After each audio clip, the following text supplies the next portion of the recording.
Almighty God, we give thanks to you, the creator of the universe, and humbly beseech you to direct and prosper the deliberations of the members of this house here assembled for the advancement of your glory and the trust and welfare of the people of Trinidad and Tobago.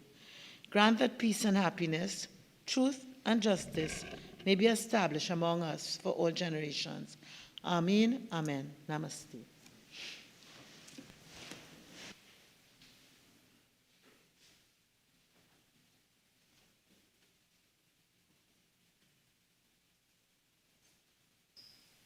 Public Business, Government Business Bills, second reading. Honorable members, the debate on the second reading of the following bill, which was in progress when the House adjourned on Tuesday, October 8th, 2024, will be resumed. A bill entitled An Act to Provide for the Service of Trinidad and Tobago for the financial year ending on the 30th day of September, 2025.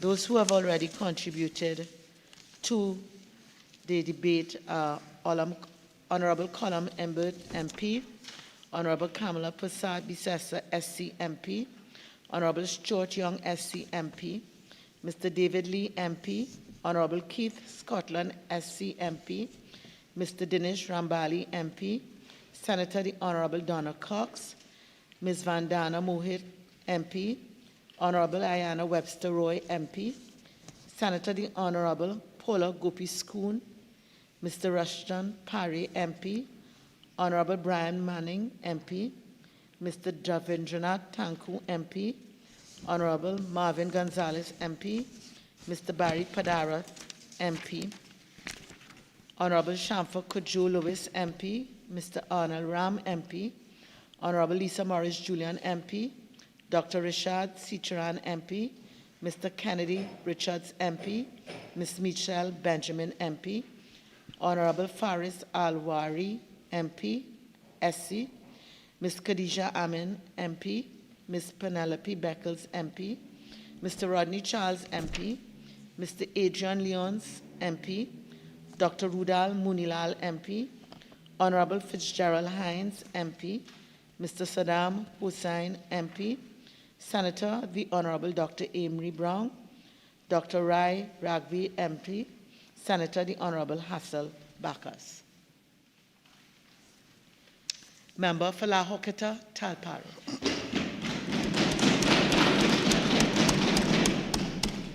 Madam Speaker, I thank you for this opportunity to contribute in this debate.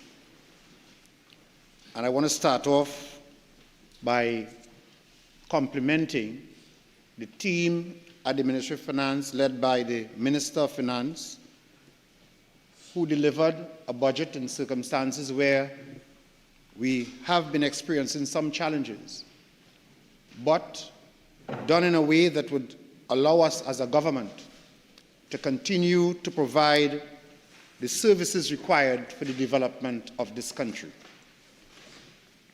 I do not think at all, Madam Speaker, that the shadow of the Minister of Finance, who presents himself on the other side, could fit in the shoes of the current Minister of Finance. And after listening to his contribution, I'm even more certain, Madam Speaker. Madam Speaker, I entered the other place as a temporary senator in 2007 and spent some time in that status until in 2015 I was appointed a full-time government senator. In 2020, the people of La Hoqueta Talparo agreed with the PNM that I presented an opportunity to represent them much better than the person proposed by the UNC. And so, from 2020 to now, I have had the pleasure of representing the very decent citizens of La Hoqueta Talparo. We have offered to La Hoqueta Talparo hope, but more than hope, we've offered them true representation, so that today in La Hoqueta Talparo, the citizens and residents of that community are very comfortable under the representation that they receive and under a People's National Movement government. Madam Speaker, during the course of this debate, we have heard representatives from the other side speak about the performance of the government. And it is important for me, in speaking in this debate, to put on the public record some of the accomplishments of this government led by the Honorable Keith Christopher Rowley, Prime Minister, and some of the projects that would have been completed, notwithstanding the very competent handling of our economic affairs. Madam Speaker, we have completed the Arima Hospital, the Point Fortin Hospital, the Diego Martin Health Center, the Sangre Grande Hospital campus, and currently well on the way with the Port of Spain Central Block. We have completed the Penal Fire Station, the Carenage Police Station, the St. Clair Police Station, and the Point Fortin Fire Station. The government has also completed works at the Moruga Agro-Processing and Light Industrial Park, the Custom and Excise Building in San Fernando, the Ministry of Health Headquarters in Port of Spain, the Red House Restoration Project, the Millfleurs Restoration Project, Hayes Court, Eric Williams Memorial Library, Carenage Fish Fry. That is a government working for the people of Trinidad and Tobago. The Moruga Multipurpose Youth and Sport Facility, the Morva Community Swimming Pool, the Maloney Community Swimming Pool, the Mahaika Sports Complex, Skinner Park, Desperados Pan Theatre, Dabadi Malabar Community Swimming Pool. Madam Speaker, that is a government working for the people of this country and providing the required infrastructure for the development of this country. Old Fort Hospital, Roxborough Administrative Complex, Roxborough Fire Station, Dwight York Stadium refurbishment, Moriah Health Center, Roxborough Hospital, Calder Hall Administrative Complex, Madam Speaker, and the list goes on. A suite of community centers throughout this country: Arima, Bagatelle, Bonaire, Diego Martin, Indian Trail, Quarry Road, Taradale, T-Share, Lisa's Gardens, Maraval, Diego Martin. Madam Speaker, it is a government firmly at work for the development of the people of this country.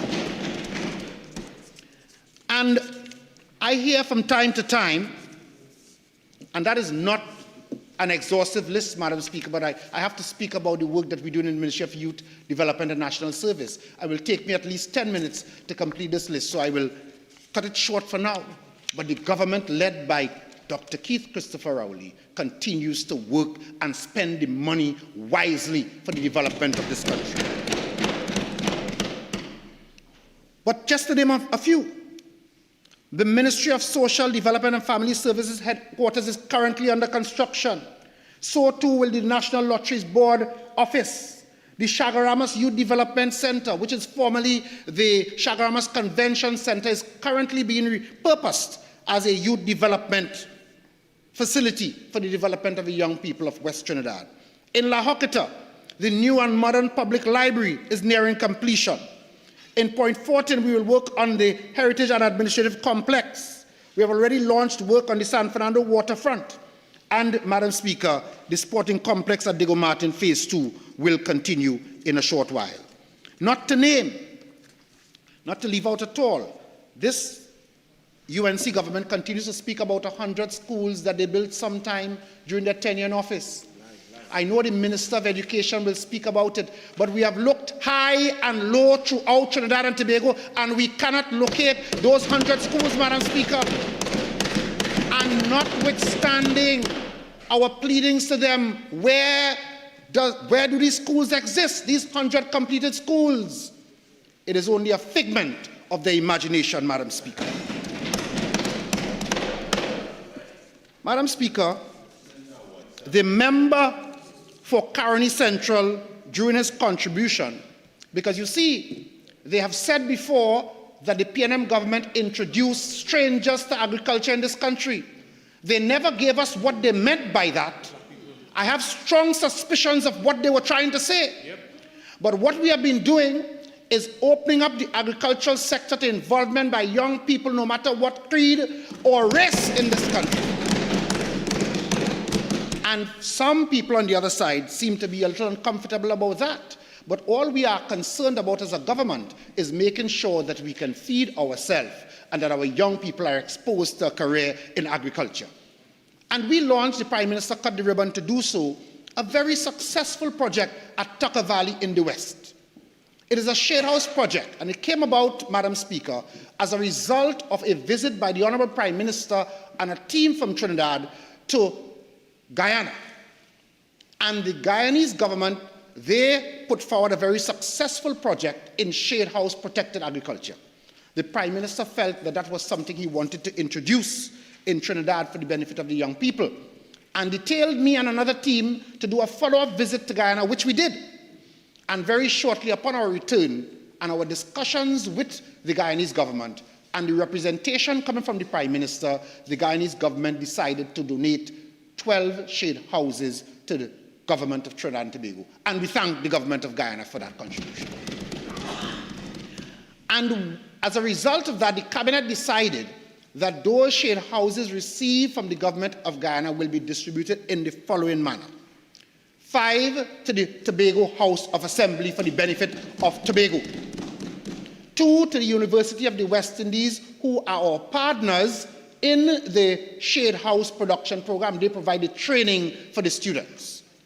2 to our lone agricultural school in this country, EKIAF UTT. 2 of those shade houses go to them, and the remaining 3 will be set up at our beach camp youth complex facility in deep South Trinidad for the benefit of the young people in that area. If the member for Caroni Central is looking for the shade houses from Guyana, I've just detailed to the people of Trinidad and Tobago what is the cabinet decision.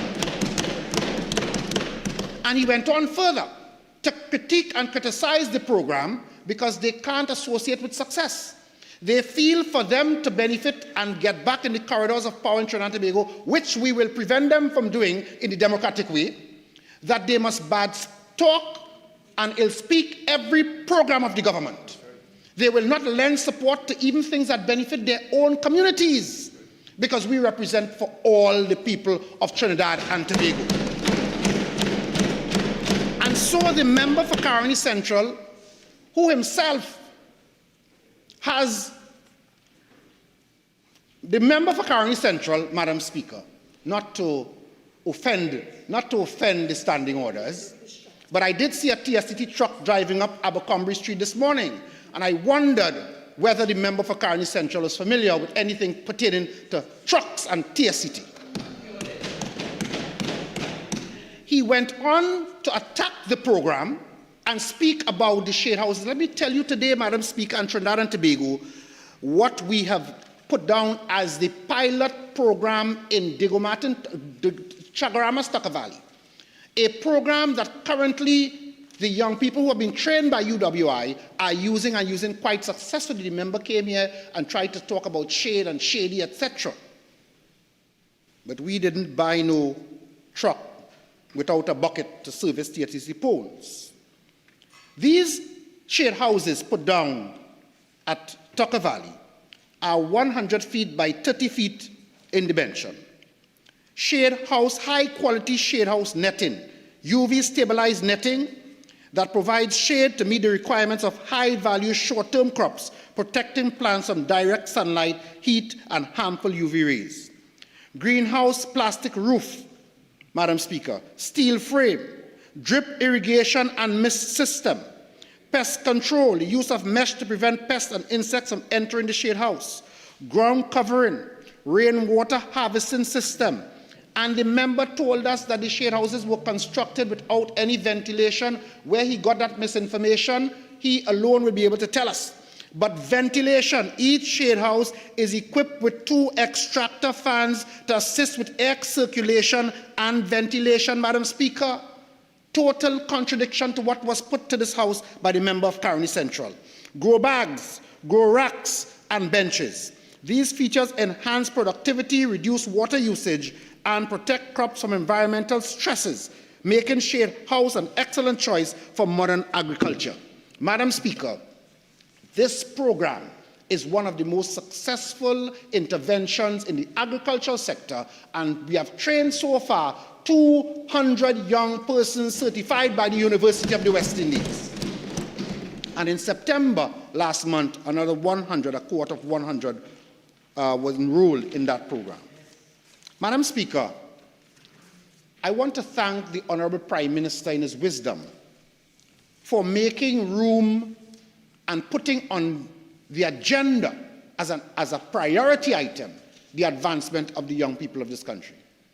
And in doing so, the government has allocated significant resources and invested those resources in the development of our young people, because our young people, in fact, are the future of Trinidad and Tobago. We have to contribute to their development. And so instead of problem after problem being identified by the other side without solution, we as a government have adopted an all-of-government approach to solving some of the issues in relation to the development of our young people. Madam Speaker, we are resolute that we will continue to ensure that the young people of this country can fully contribute to the development of our country. And since the establishment of this ministry, we have been at work talking to our various stakeholders. We have been talking to the Ministry of Education and collaborating with them. We have been talking to the Ministry of Public Utilities and collaborating, the Ministry of Labor, the Ministry of Child and Gender Affairs, Planning and Development, National Security, Agriculture, Energy, and with a focus that wherever there exists opportunity for our young people, we will do what is necessary to capitalize on that. We have made sure to plan programs and to utilize the mechanisms that the young people would use to communicate with them. We know that young people are constantly on their cell phones, so you would not find us trying to communicate with them elsewhere. We start with that. We start with social media, because one of the problems that we face is if people do not know about the work of the government and how they can access these programs, then they are at a disadvantage. So what have we done in addition to that, Madam Speaker?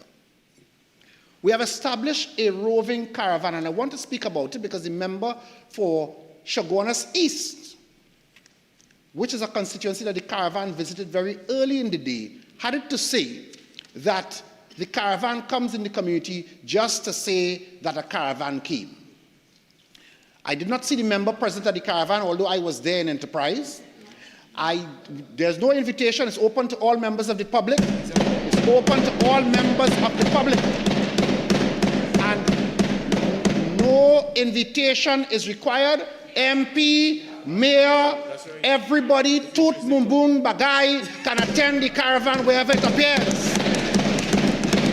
But what they do is sabotage and say, don't take part in the programs. What they do is discourage the young people who should be steered towards productive activity.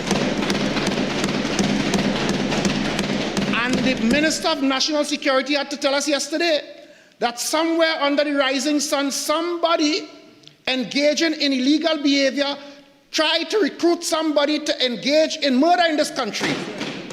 But under the PNM and under this government, we are about progress and we are disciplined. And the PNM is very strong on discipline, Madam Speaker.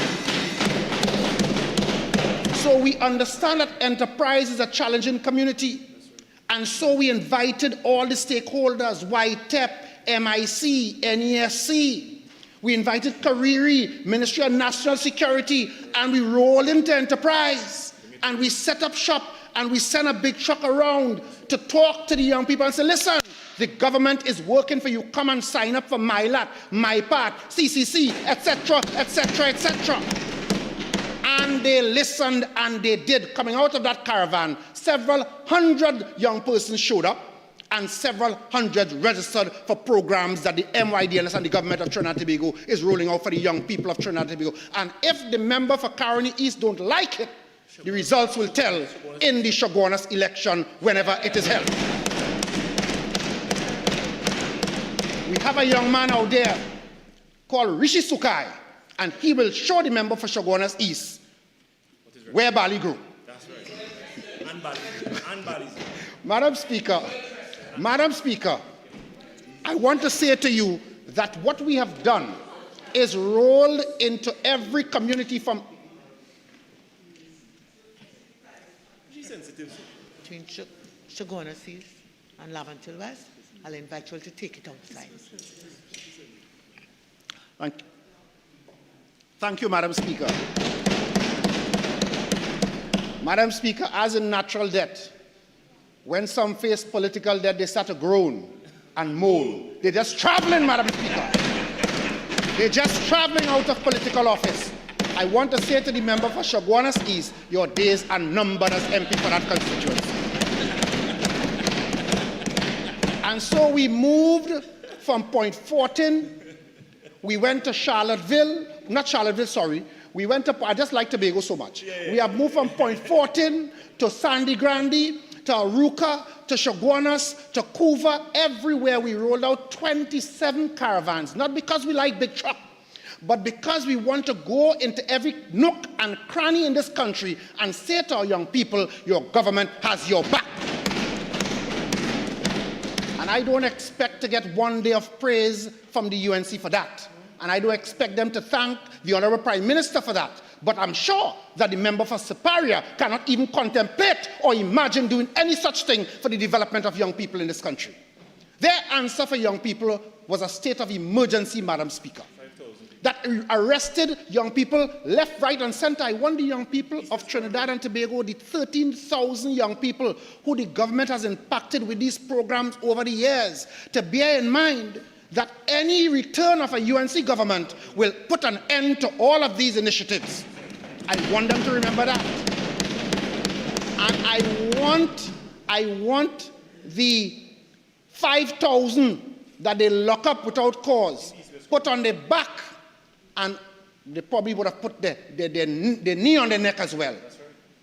Those who they advantaged in this country and arrested without cause.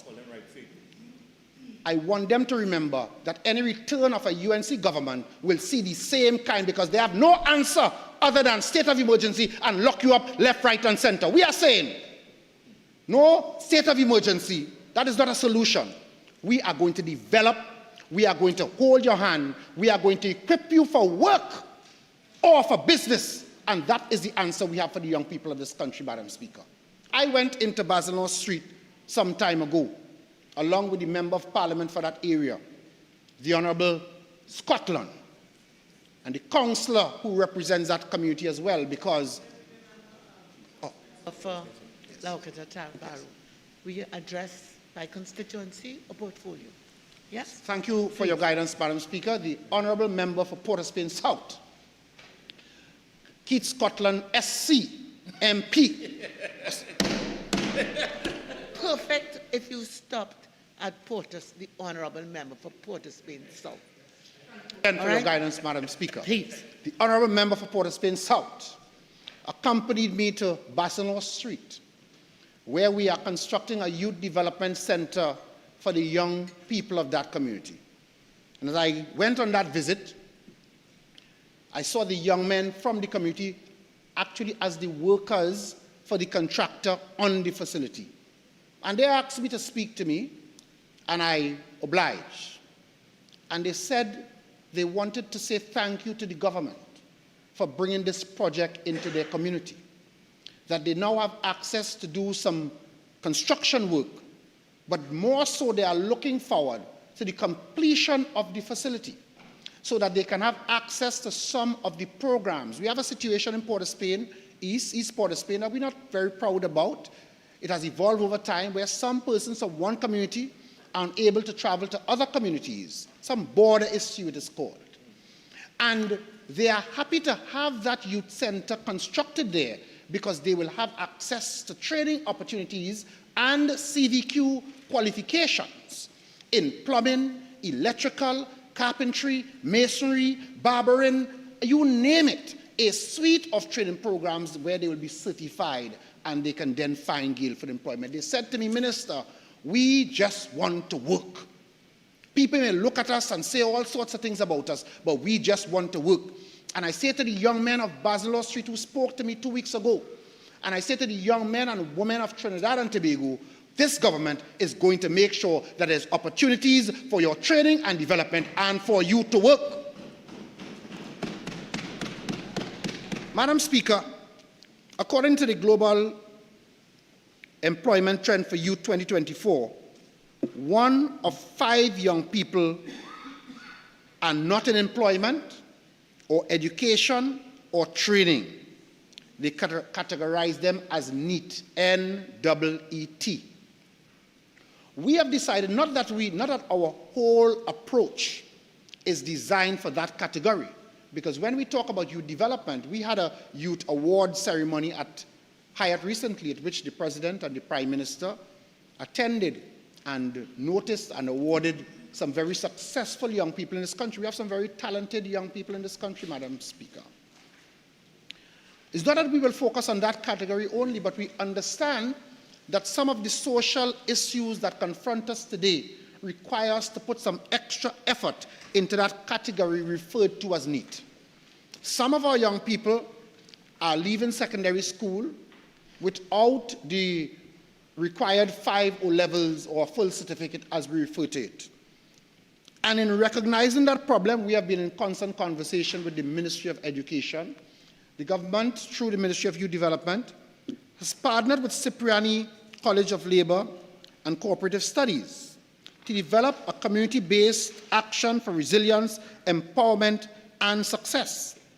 And this program will include a camp for students to prepare to resit the CSEC and to expose them to offerings at Cipriani to matriculate into other areas of training. And so, Madam Speaker, we recently launched this program in September. I can tell you that after the program was advertised for 1 week, we had over 1,500 applications. We did have to close it off at that point because we decided the pilot would accommodate 1,000 students. But we currently have, as we speak, 1,000 of those persons who may not have done so well at their CSEC currently enrolled in that program to work towards a second chance at sitting the examination in June of 2025. That is your government at work for the young people of this country. And so, guided by our Vision 2030 document, our National Youth Policy 2020 to 2025, the recommendations from the Community Recovery Report, the Ministry continues to use these guiding documents as we shape and develop programs for the benefit of the young people of this country. Madam Speaker, I can tell you that the staff, I want to recognize the staff at the MYDNS, who have been working long hours, even beyond the call of duty. You know, people have so much to say about public servants, but I want to select and recognize those public servants at the Ministry of Youth Development and National Service, and indeed all public servants, for the role that they continue to play in the execution of the policies and programs of the government of Trinidad and Tobago.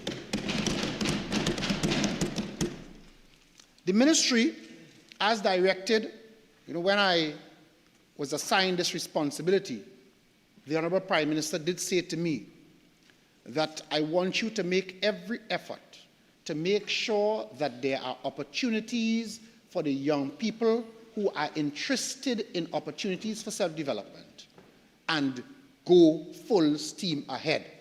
I think I've listened to that very attentively, and we are doing that work, Madam Speaker. In addition to expanding the existing programs to reach additional youth, the ministry has expanded the suite of offerings available. The young people of Point Fortin, young people of Labre in South Trinidad can testify that we have taken on board their suggestions. The member for Point Fortin would have mentioned the numerous programs that we have rolled out in the South Trinidad for their benefit. In this regard, Madam Speaker, we have placed focus on 5 key strategic areas. 1, skills for work. Under skills for work, the intention is to look at the various areas within the country where there are opportunities for employment, liaise with our stakeholders in those areas, the construction, the chamber, there is the Construction Association, the Contractors Association, sorry, the TN Tech, WASA, in the energy sector, and as we talk to them and they identify to us where there might be shortages in terms of supply of labor, we design programs or we collaborate with existing programs to expand the reach to the young people and to make sure we can train persons to enter those areas. Then there's the youth and women in agriculture. And I will speak to that later on. We have a suite of agricultural programs that we have been training significant young people in. Then we have a strong focus on entrepreneurship, because we know that we will never be able to provide jobs for everyone who wants a job. That is a dream. We would love to do that, but we will never be able to achieve that. So we want to direct as many persons as possible into small and micro business, and therefore they themselves will become job creators as opposed to job seekers. They themselves will be able to not only employ themselves, but to provide a job for those, their peers, their friends, or their family. And we have placed significant attention as well on the issue of national service. We launched a national service program some time ago, and already we have been receiving so much outreach and so much attention and interest from citizens who have excelled in one way or the other, Madam Speaker, and would like to share their expertise with the young people under our charge. We have under our charge some 550,000 young persons in this country, and we aim to collaborate with our colleagues to reach each and every one of them in some way or the other. And to wrap all of that up, we have the area of community engagement and empowerment, where we go into the communities and we seek out young persons who would like to develop themselves in one way or the other. One of the programs we rolled out in the last couple of months is a youth talent search. It's called Youth on Stage. And Madam Speaker, it almost got me very emotional the night when I attended that final at Napa, and I saw the level of talent that we have in this country. I am sure, Madam Speaker, that the citizens looking at that production probably felt that they were looking at an international production somewhere outside of Trinidad and Tobago. Indeed, it was young people from across this country who had participated in this program, preliminaries, semifinals, and the finals. We are certainly on the right track in identifying talent within the young population. Madam Speaker, I will now share with the national community some of the initiatives that we have rolled out at the Ministry of Youth Development and National Service. And I want to say, because I know that often my friends on the other side would make the claim that these programs do not include their constituencies. I want to say to them that when we campaign very hard. The PNM is by far the unbeatable political machine in this country. In January, we will celebrate 69 years as a political party. I don't think the UNC could come anywhere close to that. And no matter how much you bad talk our party headquarters, you have none. You'll be moving from rum shop to rum shop all over. I understand the newest place is next to a funeral home. That says something. That is a signifier. That is speaking to you about your political future. You are not going to return to government in this country again because it is very simple for citizens to make that decision. You look at the man from Mason Hall, a very accomplished senior politician in this country. He has served this country well. He has distinguished himself as Prime Minister. He is now serving his second term, heading towards a third. And then you look at what you have offered to Trinidad and Tobago during your term 2010 to 2015. And most citizens I speak to, and I speak to many of them on a daily basis, throughout Trinidad and Tobago say, never again, never again, never again. And so, Madam Speaker, I want to say to my friends on the other side, especially my friend from Pointe-à-Pierre, that the programs of the Ministry of Youth Development and the program of this government are open to all citizens of Trinidad and Tobago. No amount of spin put on that is going to change that. And those who are closer to me on this side, who have now distanced themselves from you, they understand that these programs are for all the citizens of Trinidad and Tobago. So we have looked at the youth-led organizations in the country, and we have determined that we are going to provide some training opportunities for them, because one of the mistakes made, Madam Speaker, is that the complainers in this country, and we have a lot of professional complainers in this country, a lot of them residing on the other side. They complain without offering one iota of proper suggestion or solution. When we say, okay, come, let us sit and discuss and collaborate and put things in place to ensure that the vast majority of citizens in this country who are law-abiding, decent, hard-working people, who are being interfered with, who are being harassed by a very small minority of criminals in this country. And when we say to the opposition, let us sit and talk about how we can fix that problem, they run and they duck and they hide, Madam Speaker. But I heard, and we all heard, a member on the wise men bench saying to us as a government, that was a member for Shogunas West, if you have laws that you want support with, Naparima said the same thing, Mayaro said the same thing, Kumoto Manzelena said the same thing, and a short tabakit will go with them. You can't bust style on us anymore. When we bring legislation to this parliament to make sure that the criminals who want to hijack us in this country are dealt with by the law enforcement, we have some people close by on the other side here who said they will support the government with those legislation, Madam Speaker. And that will present us a majority to change laws and fix this place, Madam Speaker. I see the member for Kumoto Manzelena saying, yes, he likes that, Madam Speaker.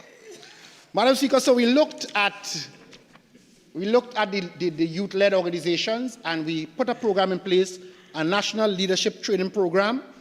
We collaborated with the UWI St. Augustine campus, and we started this program in 2023, Madam Speaker. And I'm pleased to say, because last year I spoke to you about the programs we are doing, this year I'm adding into my presentation some of the numbers of the lives that we have touched. I'm pleased to say that we have been able to train, through support from the University of the West Indies, in leadership and development, 151 young persons, Madam Speaker, at St. Augustine UWI. In addition, we rolled out a program because we have duly informed that there are opportunities available in terms of HVAC maintenance, automotive, electrical and repairs, domestic refrigeration, and air condition and refrigeration. And, Madam Speaker, we collaborated with NESC in a program called CRISP, where we have been able to train, Madam Speaker, 126 young persons so far, and we will soon be able to enroll another cohort. So those of you looking for skilled persons in those areas, you now have an expansion of skilled and trained personnel. NESC, Madam Speaker, I must say to you, under the Ministry of Education, that organization is doing an excellent job at what they have been doing, and we have a lot of programs that we have rolled out. I want to congratulate the NESC. With the same NESC, we have also rolled out a program called DRIVE, developing our youth resource through the introduction of technical vocational endeavors in auto mechanics. Madam Speaker, you would know that we have a lot of hybrid vehicles in the country right now. We have a lot of electrical vehicles coming in right now, and we have to also make sure that we have the technicians who are able to service those vehicles. Because it makes no sense if we have these vehicles coming in, the government is giving a lot of tax concessions in relation to our electrical vehicles, and we as well need to upskill our technicians to be able to service those vehicles adequately. We started this program, Madam Speaker, in 2024, in April of 2024, 2023, and we have been able to date, between 2023 and 2024, to train 210 young persons who have completed this program successfully, and I look forward to them entering the workforce and providing services to you as well as to the citizens of Trinidad and Tobago. Madam Speaker, In terms of soft skills, because as we go into the communities, a lot of persons are practicing in different areas, barbering, nail tech, etc. We collaborated with YTEP, and we have been able to offer training at various areas, including culinary arts, bread, cakes, and pastries. And we utilized the center at Woodford Lodge in makeup artistry, at the Beetham Gardens Community Center, at Sangre Grande, at Princestown, and at La Hoqueta. We also offer those services there. And in terms of barbering, we have set up shop at California Youth Facility in Central Trinidad. The member for Couva South should be pleased to hear that. In Beetham Gardens, we also set up shop in terms of offering barbering there, also at the Baratara Community Center, because what we are doing is we're utilizing existing facilities as well. Yes, we are putting some facilities in place that are safe spaces, particularly designed only for young people and to attract young people to that space. But where there are existing facilities like community centers in areas that they're being underutilized, we are as well collaborating with the Ministry of Sport and Community Development led by the Honorable Member for Tobago West. And we are rolling out programs in those areas as well. In terms of hair braiding and weaving, we've rolled that out at the Los Bajos Youth Facility, at the Williamsville Community Center, and we are also treating with nail technology at the Barataria Community Center, hair braiding and weaving at the Government Vocational Center at Clifton Hill, Point Fortin. And in those short courses that I just mentioned throughout Trinidad and Tobago, Madam Speaker, between 2023 and 2024, we have been able to train 868 young persons, Madam Speaker. I spent some time speaking to the national community about the Alternative Learning Life and Skills Enhancement Program. That is the program involving heavy machinery operation, Madam Speaker. It covers modules inclusive of identification of heavy equipment, operation of skid steer, loader, dump truck, bulldozer, financial management, and others. And this program will operate out of the Woodford Lodge campus in Chaguanas. The member for Chaguanas East would be well advised to send some of her constituents from Enterprise and surrounding areas. Right there, they can walk from Enterprise to Woodford Lodge and do something productive that would assist them in their development. In that program, Madam Speaker, you're pleased to know that between 2023 and 2022, and 2024, we have been able to train in heavy equipment operation 293 young persons, Madam Speaker, operate bulldozer, skid steer, backhoe, dump trucks, etc. And those young persons, many of them, because we run tracer studies as well, many of them coming from all over Trinidad and Tobago have been able to benefit for that program. And I'll tell you something else about that program. All that they have to say about the Member of Parliament for Laventille West. When I took up this office, the first thing I saw on my desk was a prepared brief and policy on the execution of this program, and we ran with it, and we ran with it, and we ran with it. Madam Speaker, STEP TT, Skills for a Technological and Diversified Economy. You heard the member, the Minister of Digitization speak yesterday. And Madam Speaker, we understand that we need to upskill our persons in this area. And we have launched a program that, Madam Speaker, is constantly oversubscribed. And this program deals with introduction to mobile application development, web design, and coding. The program targets youths between the ages of 16 to 35, and we have executed several cohorts from 2021 to date. And Madam Speaker, I'm pleased to inform the national community that we have trained in those areas I've just announced 991 young persons, Madam Speaker, in various areas, including coding and mobile app development. You'll be pleased to note, Madam Speaker, and many of those persons came from the constituency of Couva South, and they're very happy to hear about the training. I think maybe the member for Cova South advised them and sent them across to receive this training. He needs training too. All right? And he's he's over the age. He stopped at 35. Madam Speaker, we understand that in this day of technology, that every young person wanting to go into business will not set up a block and mortar shop. Many of our young persons on social media operate businesses in that area. But we want to make sure that we give them the training so that they can be successful at what they're doing. In fiscal 2024, this program benefited small business owners and budding entrepreneurs in equipping them with social media management training that will enable them to effectively market and manage their businesses on social media platforms. Participants of this program will now be able to differentiate between the different types of social media platforms and the associated level of subscription and user traffic, user demographics, and what they are best suited for.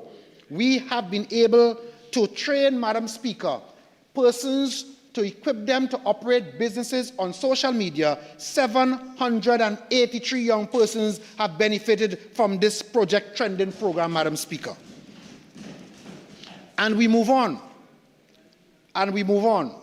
Madam Speaker, you'll be pleased to know that a music production and life skill training program, which we have been operating since 2022, it is called Amplify, is another program that was designed in the early days of this ministry under Minister Haynes, and we have been able to properly and successfully execute training for the benefit of the Member of Parliament for Laventille West, Madam Speaker. 464 young persons have benefited from this program in Amplify. And this program, Madam Speaker, will continue into 2025 as we have received the support from the Minister of Finance to continue this program. And what does the program treat with? The program treats with digital photography, introduction to videography, graphic design, voice training, stage presentation, voice presentation, and life skills. And Madam Speaker, we continue to work along. Bringing you closer to some of the work that we have been doing in relation to the young people of this country, Madam Speaker. We launched a program, the Member of Parliament for Laventille East Mover accompanied me to Penal. And I think that might be in the constituency of the Member of Parliament for Siparia. She was there. Was she there? And I did not see the Member of Parliament, and the persons there told me they hadn't seen her for a very long time. Oh, yes. But notwithstanding that, we went into Penal. And this is a support of the point I made earlier that we represent all the people of Trinidad and Tobago. And we launched with the Trinidad Tower Crane Company a program called Hoist in Tower Crane Operation. The Tower Crane Operation the Tower Crane Operation provided an understanding of tower crane. Honourable Member, you just have 20 seconds left of ordinary speaking time. You are entitled to 10 additional minutes to wind up your presentation. Thank you, Madam Speaker. I would make use of it. I was hoping you can give me another hour. But in light of that, I will try to condense what I'm saying very quickly. Boom truck operations, rigging and banksman training, and all of that rolled out where? In Penal, Madam Speaker, in the constituency of the leader of the opposition. That is a PNM government that cares for all citizens of Trinidad and Tobago, no matter where they are. Madam Speaker, we were able to train 50 youths in that particular program, and we will roll out that program in 2025 again because of its success. Madam Speaker, then we went into St. Madeleine. I think that is the constituency of the MP for Princestown. He was there? Right? Princestown. And is the other end of St. Madeleine. It falls into Princestown. That is the government that cares for all the citizens. And we rolled out a program. The Minister of Energy visited that cohort of students because he understands that we all work as a government collectively, not like the way the other side who are always battling and bantering with themselves. We work collectively as a government to bring resources to the young people of this country. And we were able to train 78 young people in the drilling rig operation. I saw many constituents from the constituencies controlled by the opposition taking advantage of it, ignoring their MPs, and taking advantage of the programs that the government has offered. In conjunction with public utilities, we have rolled out a program called PIPE. Not the kind of pipe that the leader of the opposition speaks about, Madam Speaker, not that pipe. This is plumbing skills. It's an apprenticeship program that we roll out with WASA. And Madam Speaker, we currently have enrolled in that program 100 young persons. And when they come out of that program, they get an opportunity, they get certification in CVQ level 1, 2, and 3. So this is not the kind of old talk from the other side. This is serious business, Madam Speaker. And with TNTech, we rolled out a program, another apprenticeship program called Fuse, to train them in overhead line maintenance and installation of overhead lines. And Madam Speaker, we have successfully been able to recruit 50 young persons into that program. But one of the programs I must speak about, because we have rolled out these programs in Trinidad, and I've spent a lot of time in Tobago. I spent about 15 years of my life in Tobago, and the only thing I love more than sweet bread is Tobago. And Madam Speaker, we rolled out the Prior Learning Assessment and Recognition Program. What is that program about? It is a program designed for those persons who over years have practiced and honed their skills, but they do not have the required level of certification. So we spoke to the Minister of Education and the Ministry of Education, said, how can we come up with something where we can assess these persons, give them whatever remedial training they require, and then certify them so they can matriculate into higher learning, they can move up the islands in the CARICOM, freedom of movement, and empower and develop themselves. We have been able to enroll in Trinidad 200 persons in that program, and last week I was in Tobago where we rolled out the program for the benefit of 100 Tobagonians, Madam Speaker. And I must take a few minutes to speak about our grant, our micro entrepreneurship grant, because we distributed in Tobago as well 39, right? And I would tell you, Madam Speaker, that grant program, which we have already given out about 200 and etc., plus 200 plus, over 200, it is run by the NEDCO. What is that program about? So we're training a lot of people, and some people are asking, well, after you train them, where do they go? Some of them will find employment. I can tell you that our information tells us that over 25% of the persons we have trained have already found gainful employment as a result of the training and certification offered by the government. And a vast majority of them, we are still conducting that study, has gone into business. But to equip them to do that, we have provided NEDCO with the ability to give a small business grant of up to $20,000 to all those persons who have a budding idea, they are certified and trained, they're ready to go, they have an idea, and they don't have the capital. The government will provide them with a 3-week training program by NEDCO and a grant of up to $20,000. What does that mean? If we have trained you in tailoring, for instance, and you don't have the wherewithal to purchase a serger or a sewing machine, NEDCO will take you in, give you a 3-week training how to develop a business plan, how to approach the bank for financing, how to keep your statutory records, how to keep your accounts. And coming out of that program, we assess you, we help you do up your business plan, and then you get the grant. It's not refundable, it's not a loan. We're starting you off with a grant so that you can get into productive business, and all of the citizens of Trinidad and Tobago are available and open to this grant, and it includes our citizens from Tobago as well, Madam Speaker.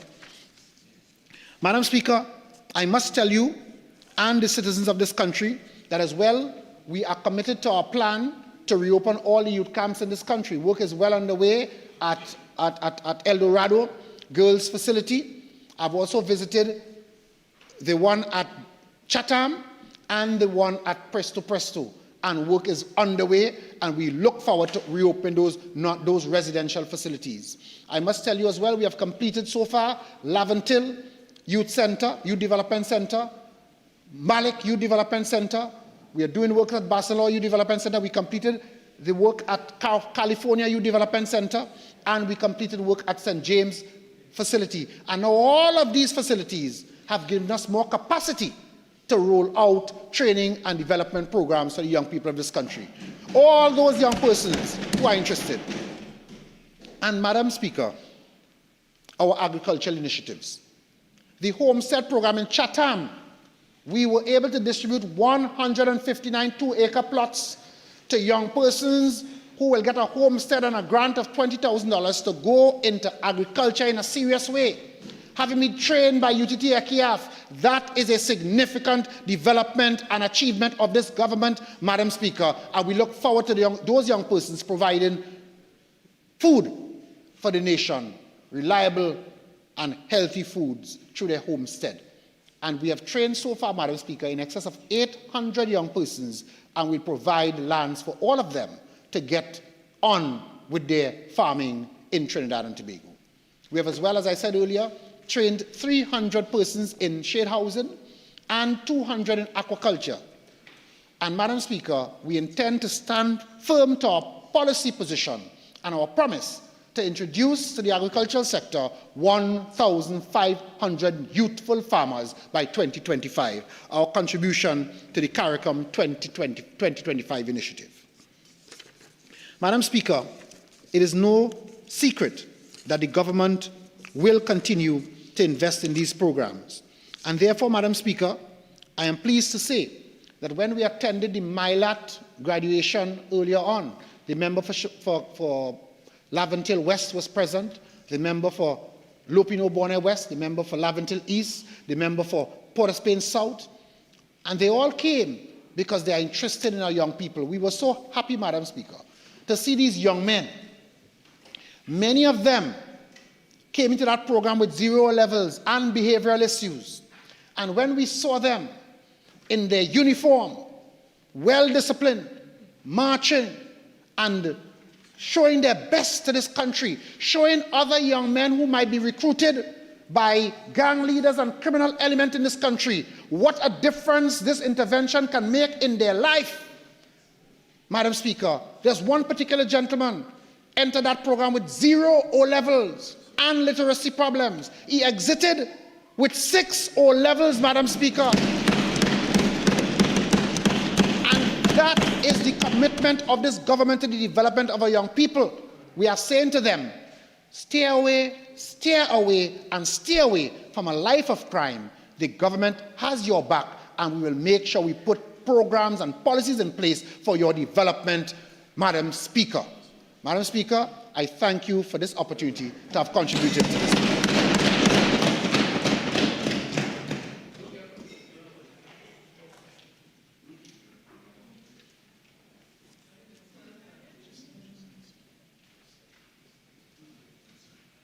No one is joining the debate. Member for St. Joseph. I am grateful for the opportunity to join this debate. Madam Speaker, we are here to hopefully pass at the end of this process the following bill, an act to provide for the service of Trinidad and Tobago for the financial year ending on the 30th day of September 2025. Madam Speaker, there could be no doubt that economic stability and economic prosperity is closely linked to political stability and everything that goes with that. It is therefore incumbent upon me to start my debate. Given the population of Trinidad and Tobago, a glimpse into the past and a glimpse into the future of what lies ahead if, as we say in the PNM, people put God out of their thoughts and elect the UNC to office. Madam Speaker, permit me.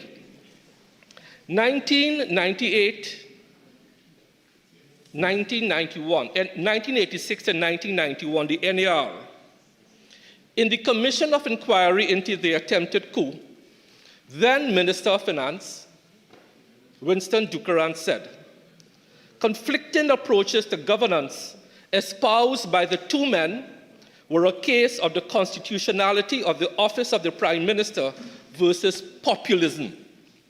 Madam Speaker, I want the country to pay attention to that word, populism. Because when Minister Young responded to the leader of the opposition, when the Minister of Energy responded to the member for Siparia, he introduced that term. The breakup of NAR gave rise to Club 88 and then the UNC, instability that affects economic prosperity. In 2001, Trevor Sudama, Ralph Maraj, and Lawrence Maraj left the UNC.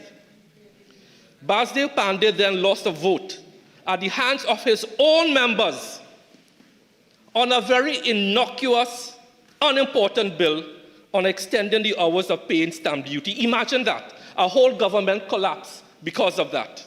But it represented, Madam Speaker, a breaking point for men of conscience within the UNC. A breaking point. 16 June 2019, former MP Ganga Singh broke ranks with the UNC and voted with the PNM on the miscellaneous provisions, tax amnesty, pensions, FOIA, NIS, Central Bank, and NGOs Bill 2019. By that time, he had had enough. A man of conscience. Standing Order 48-1, Madam Speaker. Trying to understand what this has to do with the budget debate. So, member, I'll give you some leeway to develop your argument. It has to do with economic prosperity following political stability. And that is what we are here about. And then every single amalgamation of the UNC has collapsed. Until today, we have disparagingly called the UNC B team. Well, the UNC B team has more conscience than the UNC A team. Let me say that. More conscience.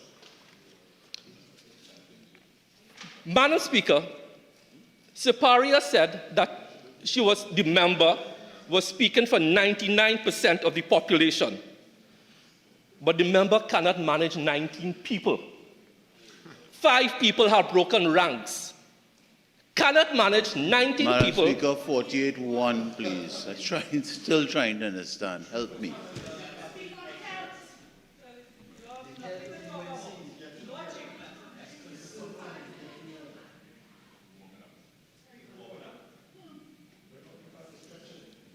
Member for St. Joseph, please continue. Thank you.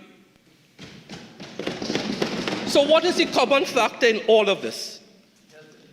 Madam Speaker, because I'm coming so late in the debate, I need to respond to something that the member for Siparia said in her budget presentation. You want me to speak about the economy? Here it comes. Here it comes. Populism is a form of politics where you try to appeal to masses by fooling them to think, elect me and your future is bright. What was the specific recommendation put forward? A $25 minimum wage. Madam Speaker, I had a grocery do a quick calculation on what a $25 minimum wage will do to them. They said a 25-hour minimum wage would represent a 22% increase to the monthly wage bill and would redound to nearly 500,000 added annual wages if staff retention remained the same. That is important. If staff retention remains the same. Madam Speaker, there are over 3,000 to 4,000 groceries in Trinidad and Tobago. There are over 20,000 SMEs employing over 200,000 persons in Trinidad and Tobago. What the member for Siparia is saying is on paper, you will work for $25 an hour, But the same business you were working at $20 an hour and 50 cents, you will not have a job. Or the businesses will say, I will absorb that cost, and what happens? I take up the price of groceries. I take up the price of foodstuff. I take up the price of pharmaceuticals. I take up the price of hardware supplies. Vote for me, and you will get $25 an hour. Madam Speaker, I want to tell the people of Trinidad and Tobago to reject that, because it will not happen. And why? Because there is precedent in 2010 when over 100,000 persons over the age of 60 were told, vote for me, and I will give you a $3,000 pension. Vote for me, old people, and you will get $3,000 in your pocket. Well, it didn't happen because they reneged. And I quote an article, because this is important. Populism. An article of 12 September 2010. It was so nice to see Ernie Ross being trotted out and paraded in public with sackcloth and ashes, begging for forgiveness in a great charade of pension paradox mea culpa. Blame Ernie Ross, but you rode on the backs of 100,000 elderly the same way you're going to ride on the backs of 200,000 persons working for minimum wage. It ain't going to happen. It is not going to happen. And I warn the country today that these promises made in the Honorable Member for Superior in her budget presentation, the member will need a budget of about $200 billion, because everything is, we will do this, we will do that, we will, but not one mention of where the money is to come from.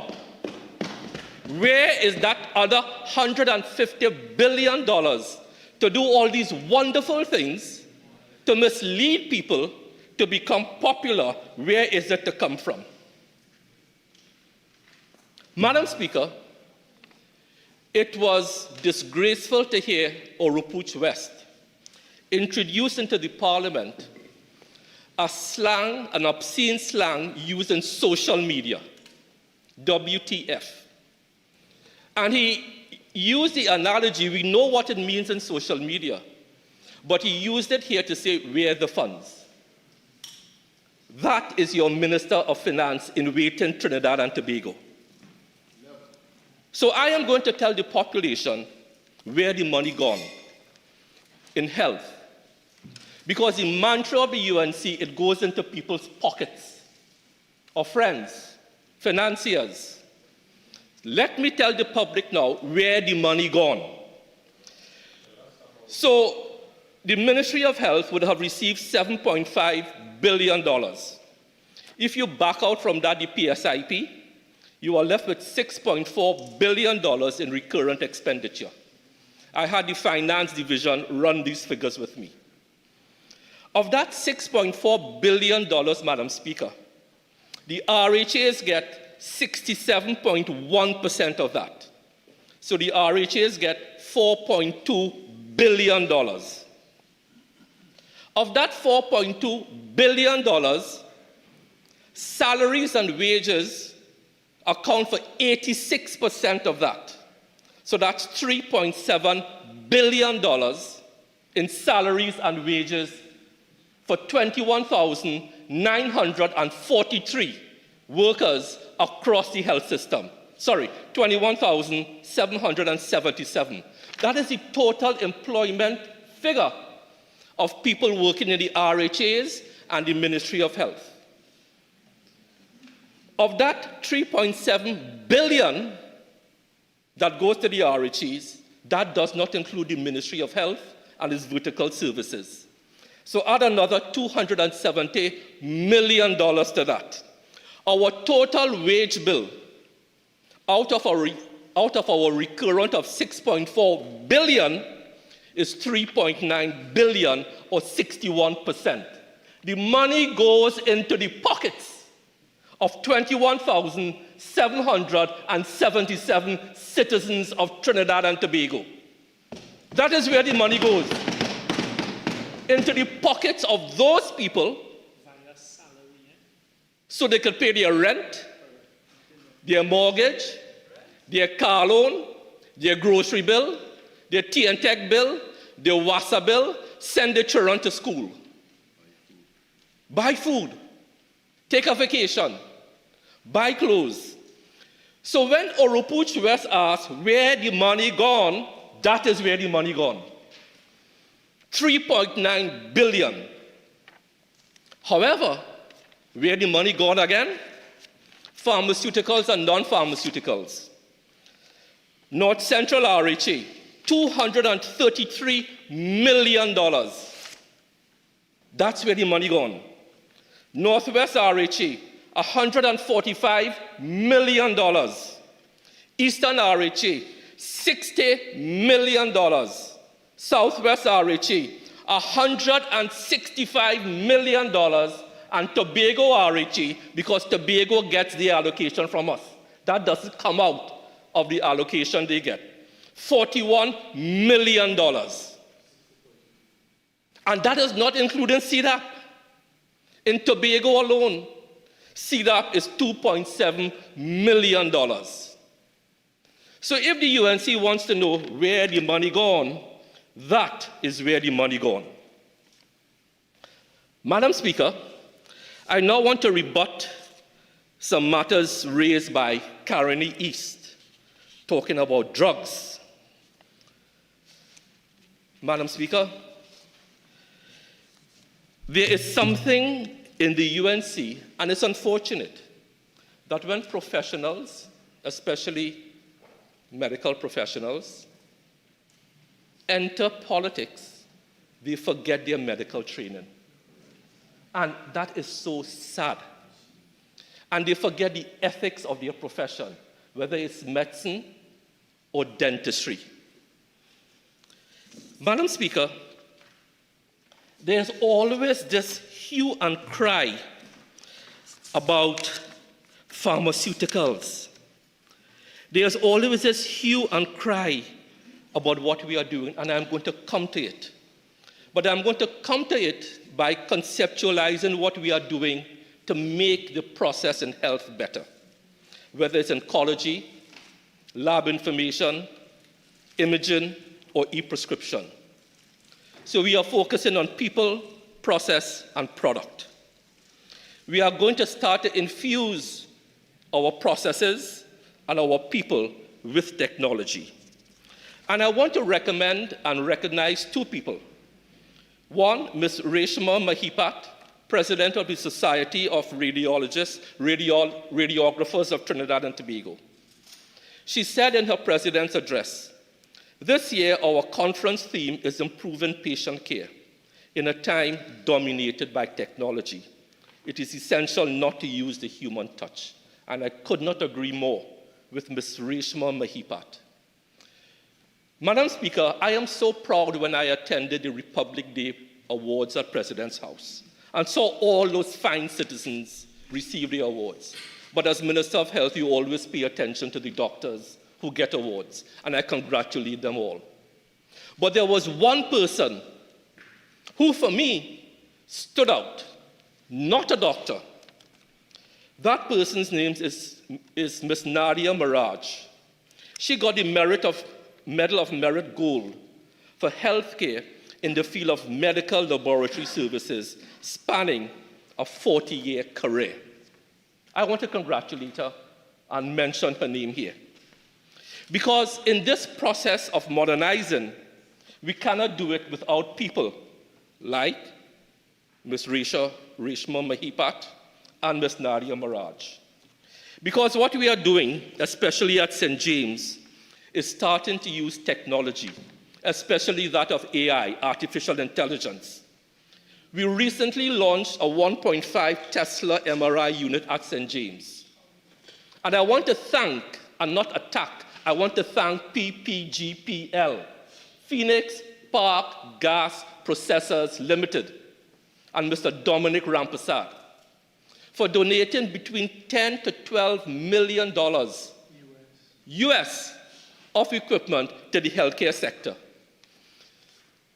And the goodly gentleman has promised to help us introduce AI, because all those machines are AI capable. And I quote from a WHO report: artificial intelligence is one of the key principles to reflect the imperatives of digital transformation of the health sector. ParlView specifies that global cooperation on artificial intelligence implies understanding the individual and social dimensions of a globalized and interconnected reality of the human condition. Madam Speaker, that is where we are moving. The Minister of Finance, and let me thank the Honorable Minister of Finance for a sterling, excellent, well thought out budget.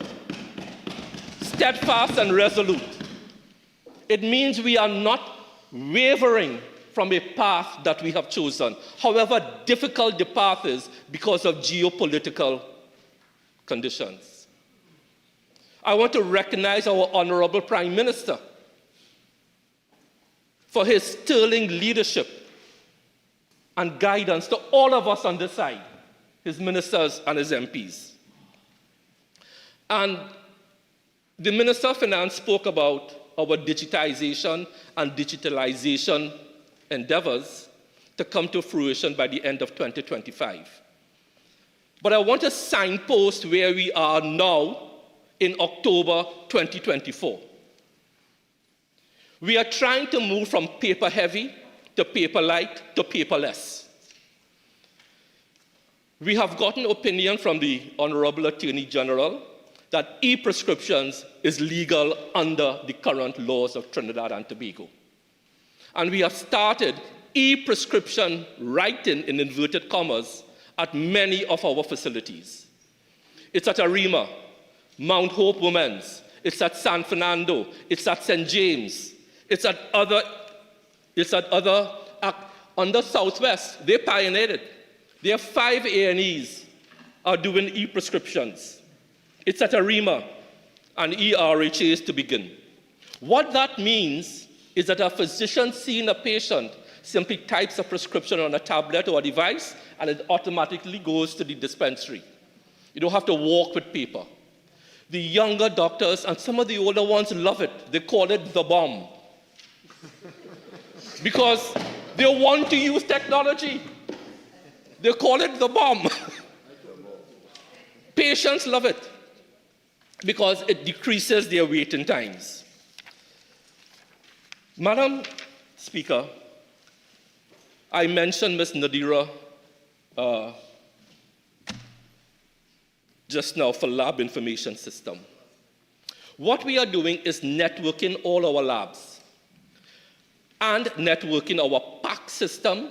PAC simply means Picture, Archiving, and Communication System. To the layperson, is that film that you get with your X-ray, your CT, your MRI. That goes into this PAC system. You do blood work, it goes into your laboratory information system. But what happens in Trinidad and Tobago, if you are from Diego Martin and your blood work and your X-rays are in Port of Spain, and you go San Fernando and you fall ill there, they have to redo everything because they don't have access to your files. We are now linking all of these things. It has already begun. So between San Fernando General Hospital and Eric Williams, they could see your X-ray images, they could see your MRIs, they could see your CT scans, they could see your mammograms. What are the benefits? One, we don't have to undergo a second dose of radiation for a patient, so it's safer. Two, if the physician can see your past scans, he can see disease progression. That's important. So a proper prognosis and diagnosis could be made. And hopefully by the end of this year, calendar year, all of our institutions will be so linked. Similarly, with the lab information system, you do a blood test in one facility, you go to another facility tomorrow, we don't have to redo your blood test. Or if we have to redo it, again, we could see what your results were last week, we could see what your results were today. Disease progression. That is crucial in the adoption of technology. And I want to recommend and thank all those who have been working with us on that. Madam Speaker, on the issue of AI, we should be so excited in Trinidad and Tobago to be pioneering the use of AI at St. James. You're going to get superior care coordination. You're going to get data that we never had before. You could do research into all of these things. So that is what we are doing, Madam Speaker. The National Cancer Institute says, AI presents an unprecedented opportunity to advance our understanding of cancer and improve care for people with cancer. AI in oncology has proven to be extremely beneficial. Precision diagnosis, as images can be better evaluated than humans. AI in scanning mammograms is being proven to be more accurate than humans. This will be a boon for the multidisciplinary team and members that treat cancers. And at this point in time, I want to start to recognize some of the doctors who have gone before. So in oncology, Dr. Hess Benjamin, a gentleman, a towering gentleman of the highest order, And following in his footsteps is Dr. Haynes-Alleyne Mike at St. James. But when the new Port of Spain Central Block comes on stream, the vision for that, and working with the Faculty of Medical Sciences, is to turn Port of Spain and Northwest into the premier teaching facility in this part of the world, building on the works of people like Professor Courtney Bartholomew, Dr. McShine in surgery, Dr. Winston Ince in cardiology, Dr. Neville Byam in endocrinology and metabolic medicine, and not to leave out our nurses, Nurse Jocelyn Hackshaw and Nurse Deanna Miller, who have done their part. These are the greats of yesterday, on whose shoulders the greats of today are making their mark. So with teaching is not only limited to medicine and nursing, it will be expanded to pharmacy, radiology, laboratory services, and all allied health services. So, Madam Speaker, the future is exciting. I want to turn to oncology, and I recognize that there's a delay in some chemotherapy issues at St. James. This is mainly due to industrial action at the ports, and we are working assiduously to overcome that. So, where has the money gone in oncology? Where has the money gone? In St. James, over the past 10 years, we have done approximately 20,000 blood tumor marker tests annually. So 10 years, 200,000 with no cost. Over 7,300 chemotherapy infusions annually. So over 10 years, 73,000. Over 700 CT simulations per year, over 10 years, 7,000. Over 500 external beam radiation therapy, multiply that by 10. Over 400 HDR brachy treatments annually, multiply by 10. Over 75 laparoscopic surgeries per year. And we recently launched, as I said, as a gift from PPGPL, our new MRI, and we have done to date 500 MRI scans reported in the first 6 months. Madam Speaker, I am told by Dr. Haynes-Alleyne Mike that this is the first of many achievements of their kind at Northwest RHA over the past 10 years, in the public sector and even in the country. So that is where the money is going. That is where the money is going. And in addition to that, recognizing that oncology is a major global concern, the Cabinet approved a couple of months ago a scholarship program for 8 doctors to start their DM in oncology at the University of the West Indies, their postgraduate training in oncology. Madam Speaker, the vision for oncology is not only St. James. We have already started to take in patients at Augustus Long, short-stay patients in oncology in the constituency of Pointe-à-Pierre. We have already started with the full opening for Augustus Long carded for November 2024. Sangre Grande Hospital, the new hospital, has a dedicated oncology ward. Dedicated. That's what we are doing. That's what we are doing. Madam Speaker,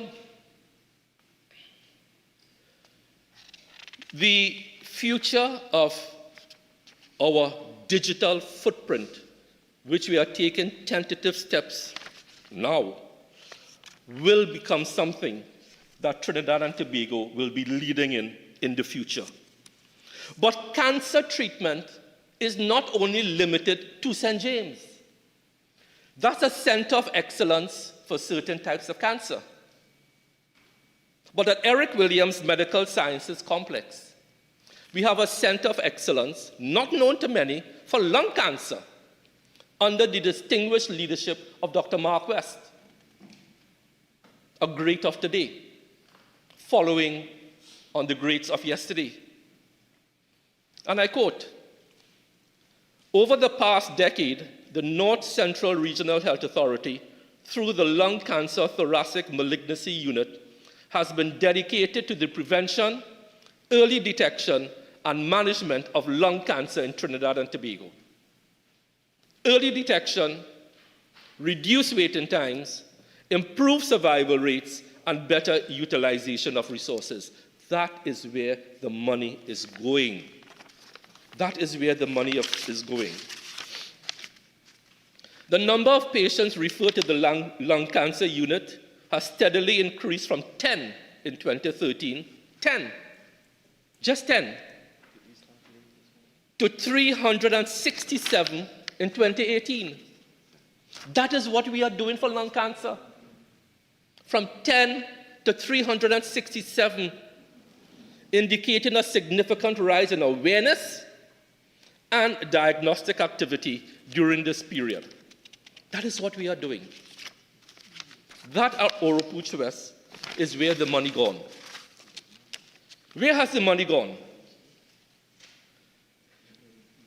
What have we been doing? Thoracic surgeons within the unit perform essential diagnostic procedures such as bronchoscopy, endobronchial ultrasound, mediastinoscopy, video-assisted thoracoscopy, and wedge resections.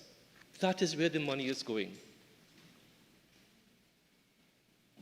Into providing treatment for people who cannot afford to do it on their own. And that is why it is so disheartening when I hear people talk about health, because they speak from a place of lack of information, and they just make it up as they go along. Madam Speaker, another issue that I need to address is something raised by the member for Caroni East, and it has to do with the allegation that somehow I am interfering in the operations of chemistry, food, and drugs. Well, I had a legal opinion done. I will be neglecting my statutory duties as a Minister of Health because by law, I have the responsibility to protect the health of 1.4 million people. That's my sworn duty. And that is why I'm coming back now to one of my points earlier. that when certain professionals join the UNC, they forget their medical training, their dental training, and the ethics that go along with them. Madam Speaker, every time somebody from the UNC speaks about my clamping down on the sale of unregistered pharmaceuticals, it is always advocating for the free sale of anything that comes into Trinidad and Tobago. But if I do that,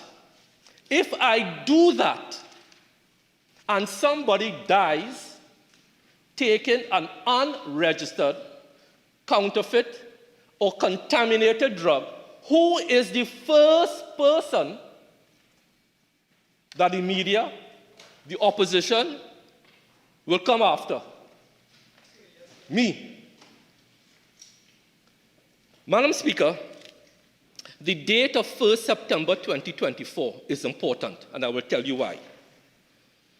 I went on TV6 on 16th of November 2023. I went on CNC on 15th of November 2023. But before that, I was being condemned by a few in the industry of trying to stamp out the sale of unregistered pharmaceuticals in Trinidad and Tobago. Madam Speaker, the member for Caroni East put up a strong defense. But before that, I was hauled before the Senate at 11:30 p.m. on the 19th of March 2024 on a motion on the adjournment about the unregistered pharmaceutical products by Senator Wade Mark. And the way Senator Mark and also Caroni East couched the issue is that I was targeting small pharmacies. I was targeting the small man and letting the big man go. I have the Hansard of that fateful night. Mr. President, the minister, meaning me, has the authority to issue free sale over-the-counter drugs.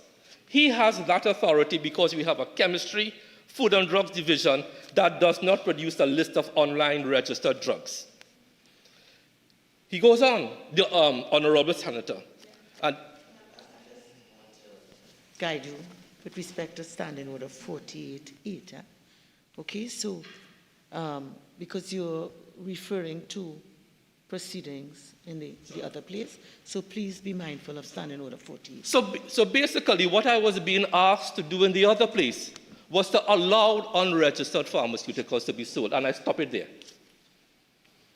Caroni East brought up the same thing about Dayquil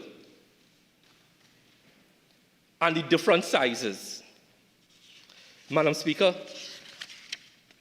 the reason that I am performing my statutory duty to protect the lives of people in Trinidad and Tobago by going after unregistered pharmaceuticals, aka the suitcase trade, which has been going on for decades in this country under all governments, is because of recent information, which is in the public domain, which I spoke about on TV6, CNC3, that cough syrups tainted with something called diethylene glycol.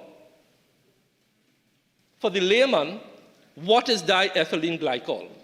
You see that green, thick, syrupy liquid you pour into your car radiator as a coolant? That, Madam Speaker, is diethylene glycol. Diethylene glycol has found its way into the pharmaceutical supply chain, and in Africa and Indonesia, over 400 children have died because of kidney failure. The diethylene glycol attacks the kidneys, and these children have died. But according to Caroni East and the UNC and others, I am supposed to ignore that. I am supposed to give that a pass. But when a child dies in Trinidad and Tobago, if the Minister of Health does not perform his statutory duty to protect the citizenry, I am the first one you are going to hang in Woodford Square. And rightly so. So I want to put it on record that because the UNC seems to have some interest in this matter, my attempts to go after these things are going to be redoubled. Because I have to protect the children of Trinidad and Tobago. That's my duty. You see, when in opposition, you have no accountability. You could say what you want, you could do what you want, you could eat what you want, and you could drink what you want. But I have a duty. We in government have a duty. In opposition, you could just speak because you are not held accountable. Madam Speaker, I come to the issue of CDAP. The UNC, from day one, when the then Minister of Health, the MP for Diego Martin Northeast, launched CDAP, have been against CDAP. They have been attacking CDAP, the quality of drugs. It happened again in this debate by Carney East, and yesterday to some extent by Kumuto Manzadilla. Madam Speaker, I know this is not going to be the end of it, so I can't say I hope this stops today. But I'm going to put on the public record how drugs are developed and how they are approved for sale in Trinidad and Tobago, including CDAP drugs.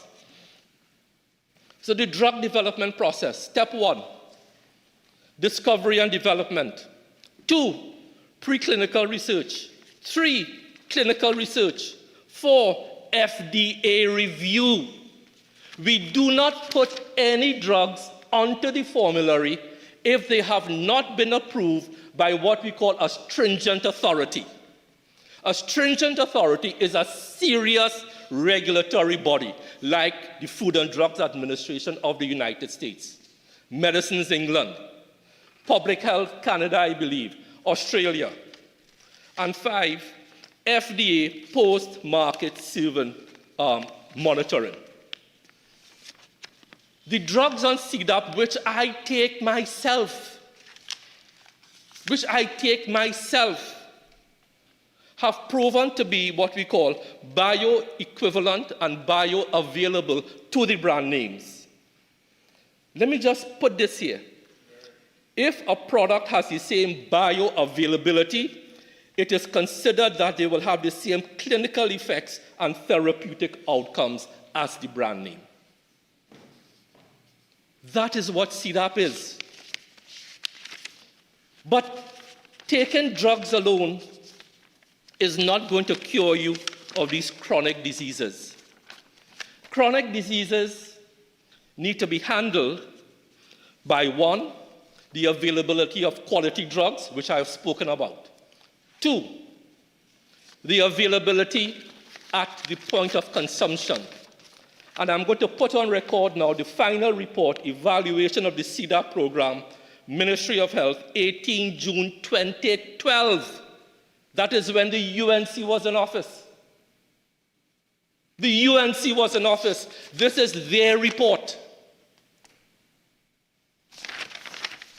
It goes on to say, most public dispensaries surveyed indicated that patients were better able to manage their chronic disease conditions after having accessed medications under the CDAP.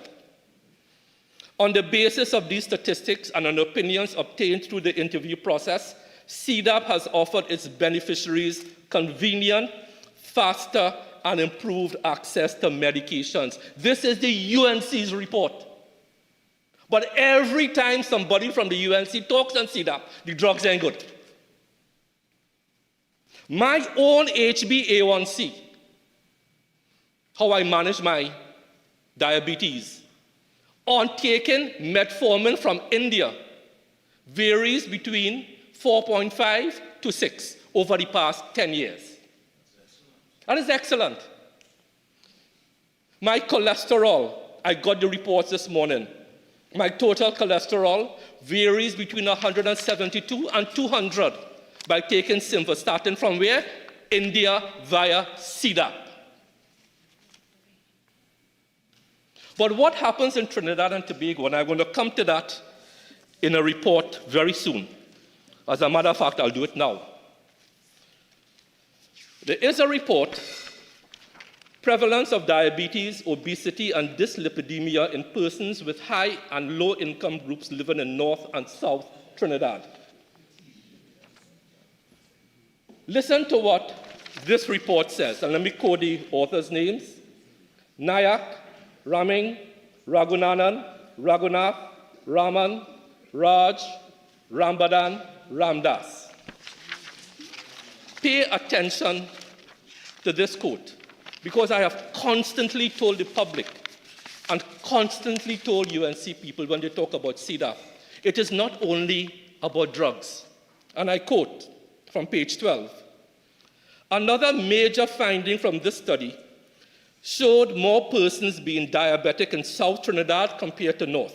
We know that the East Indian population, like me, because of genetics and lifestyle, are more prone to diabetes, as the African population, because of genetics and whatever, is more prone to diabetes. I mean, hypertension and prostate cancer.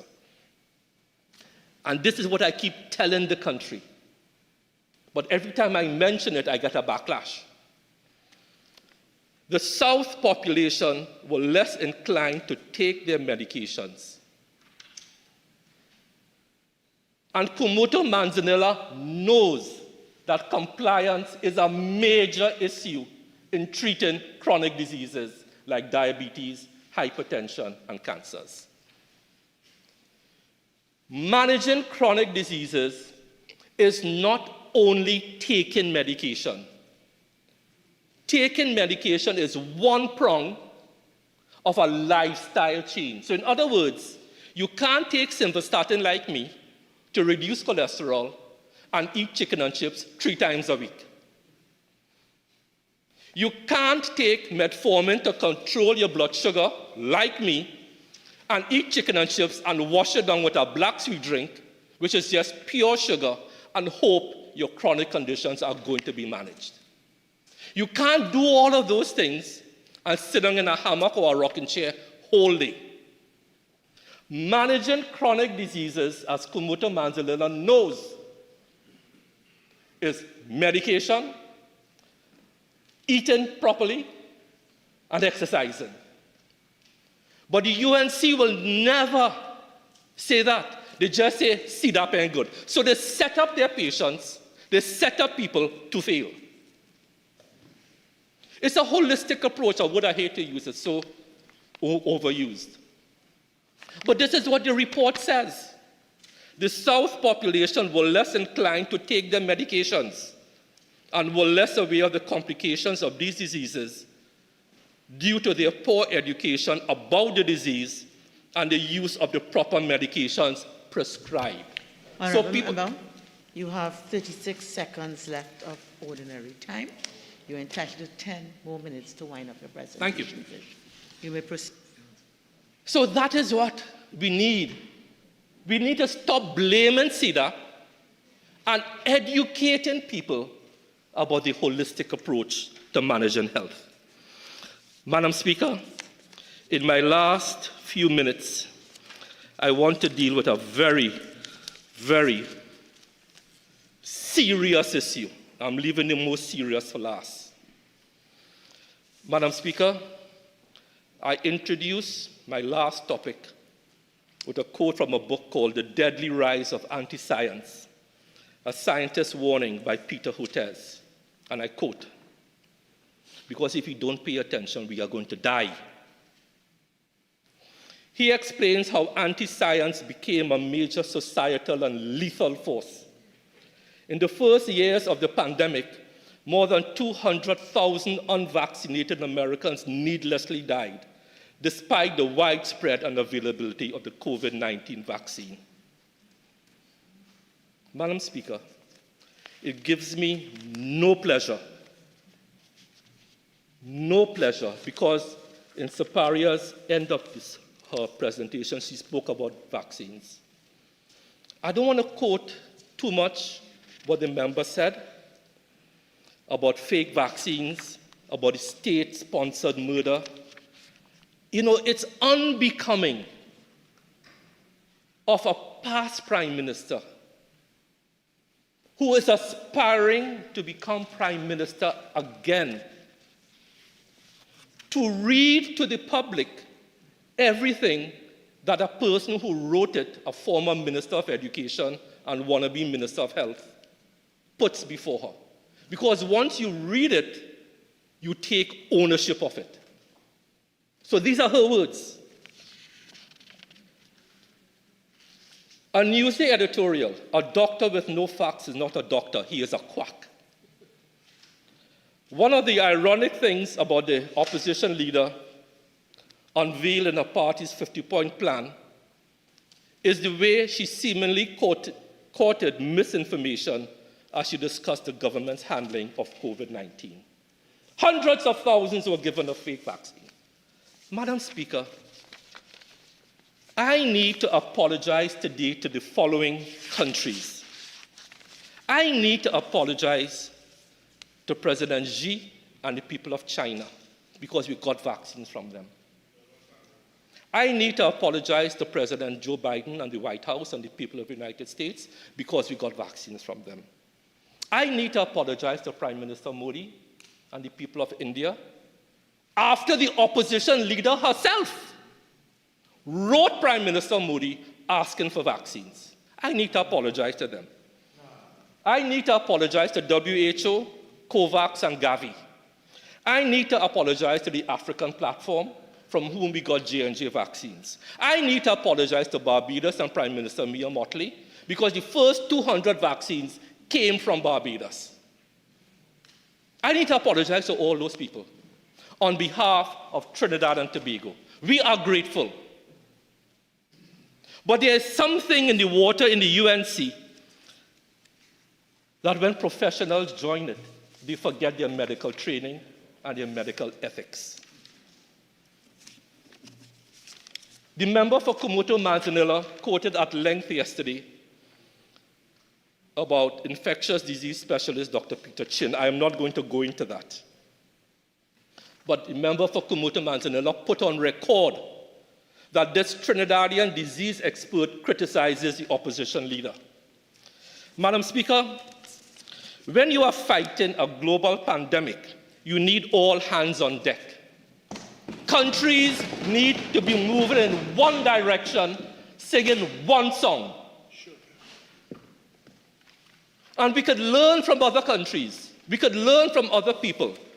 And I want to quote lastly President Joe Biden in a book called Promise Me Dad on page 42.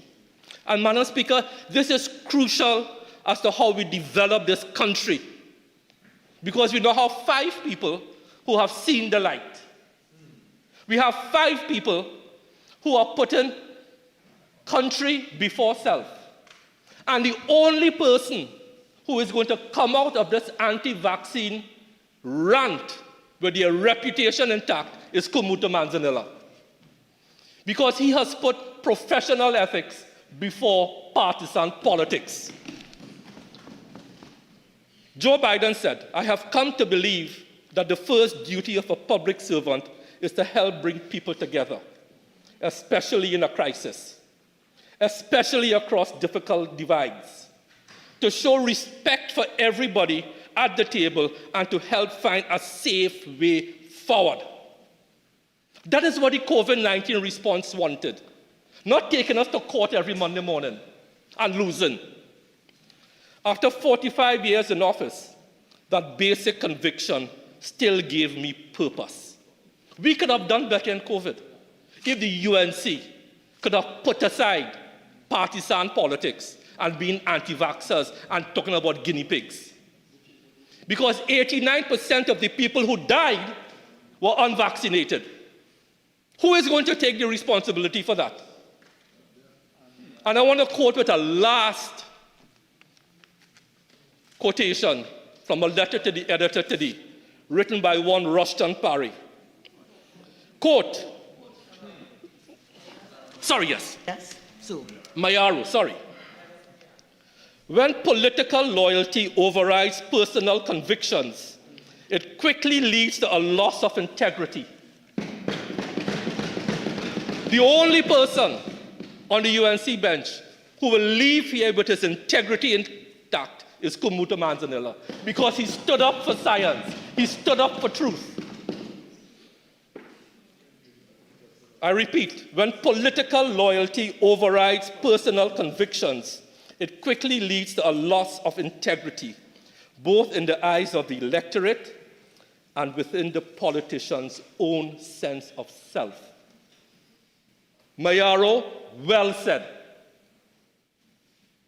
Well said.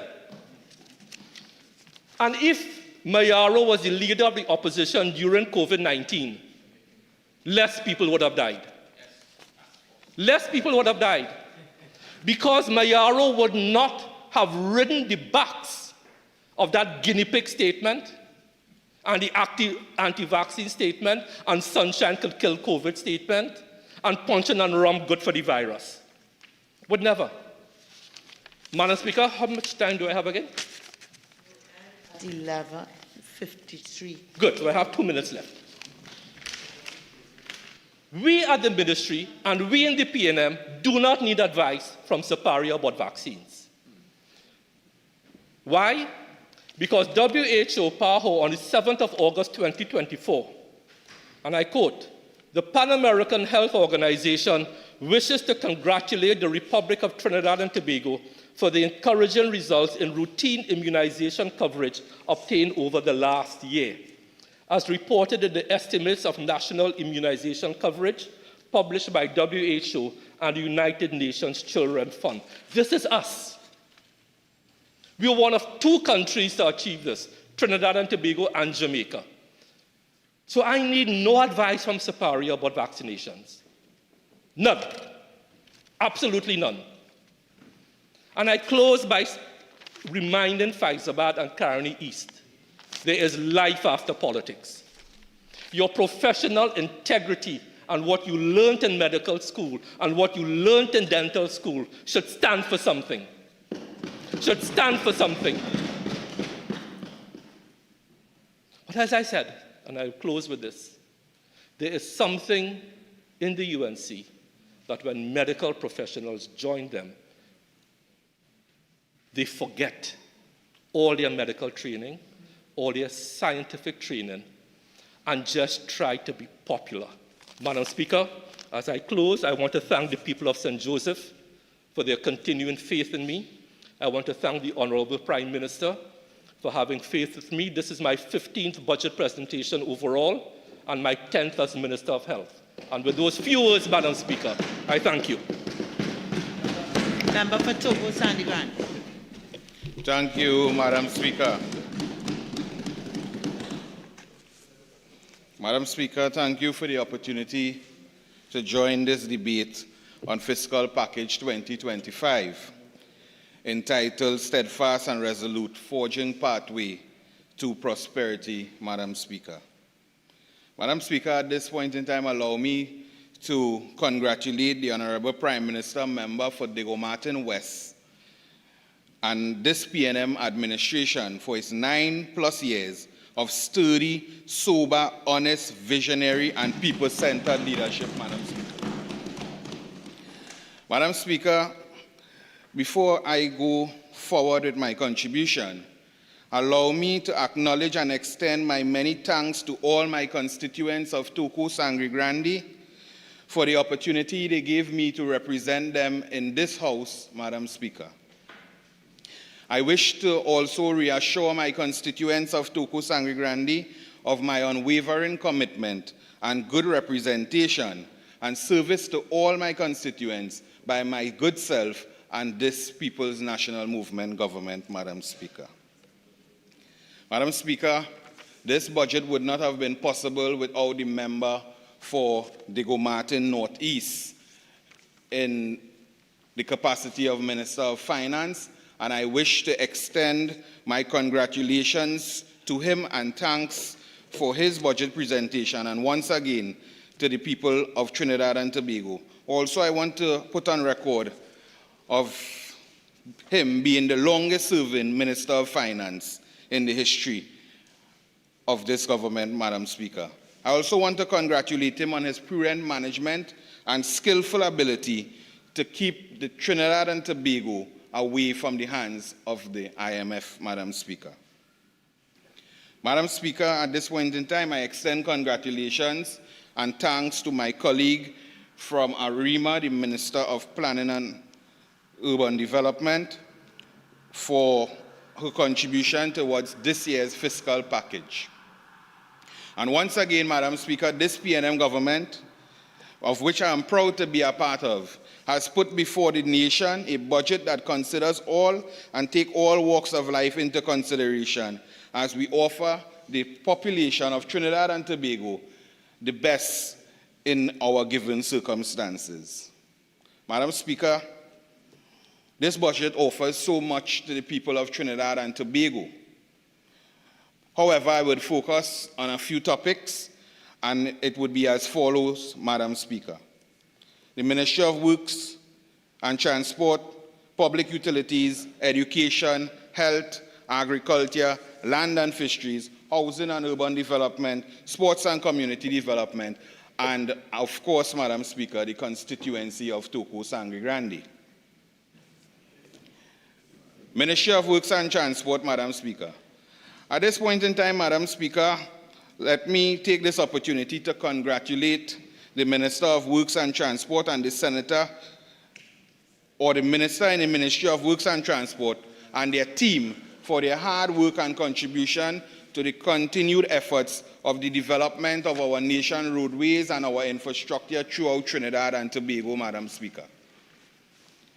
Madam Speaker, the allocation set for the Ministry of Works and Transport this year is $1.41 billion, and we intend to see the continuation of a lot of projects such as landslip repair, bridge construction, refurbishment of existing roadways and highways, general road development, paving initiative, manhole restoration, desilting and river cleaning projects, expansion of the Trinidad and Tobago road network, Madam Speaker, and much more. Madam Speaker, in the last fiscal into 24, we saw over 150 secondary road rehabilitation projects being executed at a figure of $233 million. Out of that 150, Madam Speaker, 85 has been completed, 30 scheduled for the first quarter of 2025, and 35 are being tendered at the moment, Madam Speaker. Madam Speaker, it has been mentioned in this fiscal package that the secondary roads contractors will increase from 25 small contractors to 50 small contractors to facilitate patching and paving rehabilitation works nationwide, Madam Speaker. And we would also see in excess of 100 roads, that is local roads or secondary roads, as I may say, being upgraded and enhanced throughout Trinidad and Tobago. Madam Speaker, in the constituency of Toko Sangre Grande, secondary roads has been upgraded, and I would call a few: Palm Road, Clarence Trace, Oropuch Road, Plantation Road, all in Valencia in the constituency of Toko Sangre Grande, Madam Speaker. So our secondary roads are being upgraded and enhanced to better the lives of our people within the communities, and we in the constituency of Toko Sangre Grande has been benefiting from such, Madam Speaker. Madam Speaker, those roads that I just mentioned is in excess of 1,200 meters of road work done to each one of them, right in the constituency of Toko Sangre Grande. Madam Speaker, I must mention the highly anticipated Komoto to Sangre Grande Churchill Roosevelt Highway extension. Madam Speaker, I saw many persons in recent times making statements and mentioning that there's no highway and they are still in disbelief. But this morning I stand here as a proud resident of Sangre Grande, and I want to ensure all of Toko Sangre Grande and our neighboring communities in Komoto, Manzalina, and even those who have intent to visit us, that very soon, in the near future, the early part of 2025, we would have our brand new highway extension all the way from Komoto into Guayco Junction open and available for us to traverse back and forth. It's 1.17 kilometers, Madam Speaker. It's a connector road. It's going to impact over 155 citizens throughout the northeastern region and in areas such as Damery Hill, Guayco, Litacora, Foster Road, Vega de Oropuch, Ojo Road, Manzalina, Northeastern Settlements, Sangre Chiquito, the lower parts of Tamana, just to name a few. Madam Speaker, as someone who lives in the constituency that I represent, I could tell you of the challenges we face, especially on an evening entering into Sangre Grande with traffic along the Valencia stretch, Madam Speaker. Sometimes you are in traffic in excess of 30 minutes, 40 minutes or upwards, Madam Speaker. And I want to assure the people of the eastern part and the northeastern part of Trinidad that in the coming days, we would alleviate that problem as a government by opening this brand new road and making it available to all of us. But it's not just a road, Madam Speaker, that we're going to open as a government. No. We are also going to open up the tongue of Sangre Grande and the northeastern part of Trinidad to the rest of Trinidad and Tobago, where persons could now have the availability of ease and comfort of traveling from point A to point B and also to set up businesses. So we are opening up the tongue of Sangre Grande for the betterment of all our people on the northeastern part, Madam Speaker. Madam Speaker, I sat here attentively, as I always do, in my very good behavior, unlike those on the opposite side. And I listened to members talk about our road network and roads that are leading to nowhere. But I want to just touch briefly on the Manzalina-Mayaro road network and the upgrade that was done there, Madam Speaker. Madam Speaker, the tongue of Sangre Grande is connected to Manzalina-Mayaro and other communities through the Manzalina-Mayaro road. And because we are all in the northeastern part and on the eastern seaboard, and we share a lot of similarities, we tend to traverse back and forth. But sometime in 2022, unfortunately, because of torrential rains, Madam Speaker, we had the devastation of the Manzalina-Mayaro road. However, Madam Speaker, and the member for Mayaro and the member for Komoto Manzalina could explain firsthand to this House the challenges the persons who live in those parts would have experienced, Madam Speaker. Madam Speaker, the fishermen, the businesses, and all those who are along that roadway were cut off from the main tongue of Sangre Grande, and Sangre Grande was cut off from that area as well. So they were not able to trade, they were not able to do business, and it was a more lengthy process to get to Mayaro and the upper parts of Manzalina, Madam Speaker. Madam Speaker, this roadway is going to cost $177 million, and it is expected to be completed in the early parts of 2025, we have a date somewhere in January, Madam Speaker.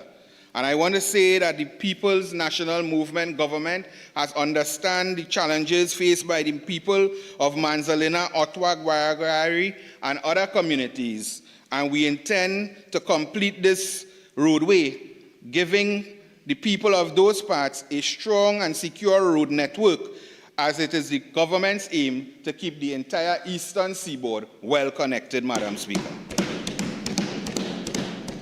You see, Madam Speaker, I came to this House in 2020, and I listened attentively to members opposite on the upper bench, I must say, because we have two benches of the opposite side at this time. And let me take the opportunity to acknowledge my colleagues on the western bench of the opposite side, Tabakit, Mayaro, Chaguanas West, Naparima, and Komoto Manzalina. I may not call those five the B team. I think the B team is sitting elsewhere. They are the A team. Madam Speaker, I want to touch on the Ministry of Health. Madam Speaker, it has been revealed in this fiscal package that $7.571 billion has been allocated to the Ministry of Health. And Madam Speaker, it is because that this PNM government understands the importance and of the availability of good health care and an effective health system to all our citizens. This allocation was intended to continue the smooth operations of hospitals and health facilities throughout Trinidad and Tobago, such as the Point Fortin Hospital, the Port of Spain General Hospital, San Fernando, Arima Health Facility, Scarborough Hospital, and all other public health facilities in the SWRHA, NCRHA, NWRHA, TRHA, and the ERHA, Madam Speaker. And this is including, Madam Speaker, something that I'm proud to stand here and speak about today. This is including the brand new $1.1 billion Sangre Grande Hospital campus. Madam Speaker, this hospital was opened and handed over to the people of Toco, Sangre Grande and the northeastern region just earlier this year by the Prime Minister and by the Honorable Minister of Health, giving way to serve 155,000 plus persons in the northeastern region, Madam Speaker. And I want to take this opportunity, Madam Speaker, to thank my Honorable Prime Minister for the investment made in the people of Toco, Sangre Grande and in the northeastern part of Trinidad and Tobago. And I also want to thank the Honorable Minister of Health, the member for St. Joseph and St. Joseph. You all have a good member of Parliament. I want to thank the member for St. Joseph for his input, for his hard work and dedication, for the time spent in the constituency of Toco, Sangre Grande, the many visits to ensure that the hospital that we hand over to the people of the region of Sangre Grande, the northeastern parts, is of top quality, and it is one that we will be proud of for many, many years to come. I want to say, Madam Speaker, what this hospital, some of the things that you could find in this hospital. You could find 106 beds. An adult emergency department, an intensive care unit, an imaging department, and other services that are essential to cater to the needs of all the people in the varying communities, from Matla to Matura, Sangre Grande, Valencia, Komoto, on the borderline, and we go all the way to Mayaro, the ERHA boundaries. We have provided a hospital for the people of the northeastern part to ensure that their health care is in the good hands of the Eastern Regional Health Authority, the Ministry of Health, and the PNM government has done that for us, Madam Speaker. Madam Speaker, I want to say that due to this allocation, we're going to see the continuation of the upgrading of existing health facilities, the improved and additional health services, the increased supply of medication, and also, Madam Speaker, the filling of vacancies leading to employment for the unemployed and for the youth, Madam Speaker. Because many persons in the constituency of Toco, Sangre Grande and in the region on the whole has been gaining employment at our new hospital, and they are happily giving the service back to their community, Madam Speaker. Madam Speaker, I want to touch on the wage increase. And anybody knows me, Madam Speaker, could tell that I understand what a wage increase could do for an average individual, Madam Speaker. I want to say to the opposition that $2 may be small for you all, but for the average citizen, an accumulation of $2 more per hour, giving way to approximately $500 more or so in their pockets, could make a big difference in that family life, Madam Speaker. Madam Speaker, we saw an increase in 23-24 fiscal from 1750 to 2050. Madam Speaker, in this fiscal package, we saw an additional increase of $2, bringing us from 2050 to 2250 for those persons who are much deserving of such. Who are those persons, Madam Speaker? The CPEP workers. The CPEP workers that the opposition members all depend on to clean up their various constituencies and communities. So what is the big thing about? $2 not enough for them? It is not good enough for them? Is it not good enough for them? They deserve it. Madam Speaker, URP, MTS.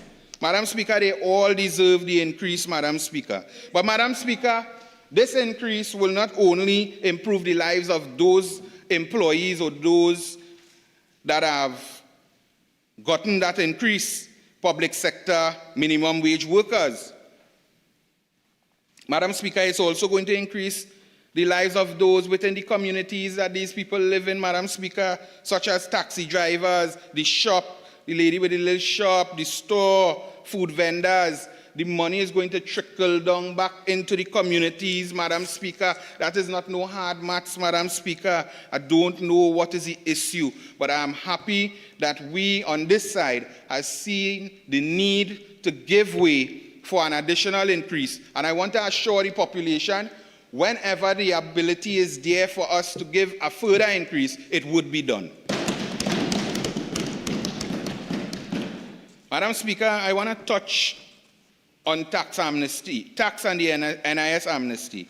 The Minister of Finance indicated that there will be an amnesty from the 1st of October to the 31st of December 2024. And Madam Speaker, in no way this government is encouraging tax avoidance or encouraging persons to be delinquent in paying their taxes or NIS payments and contributions.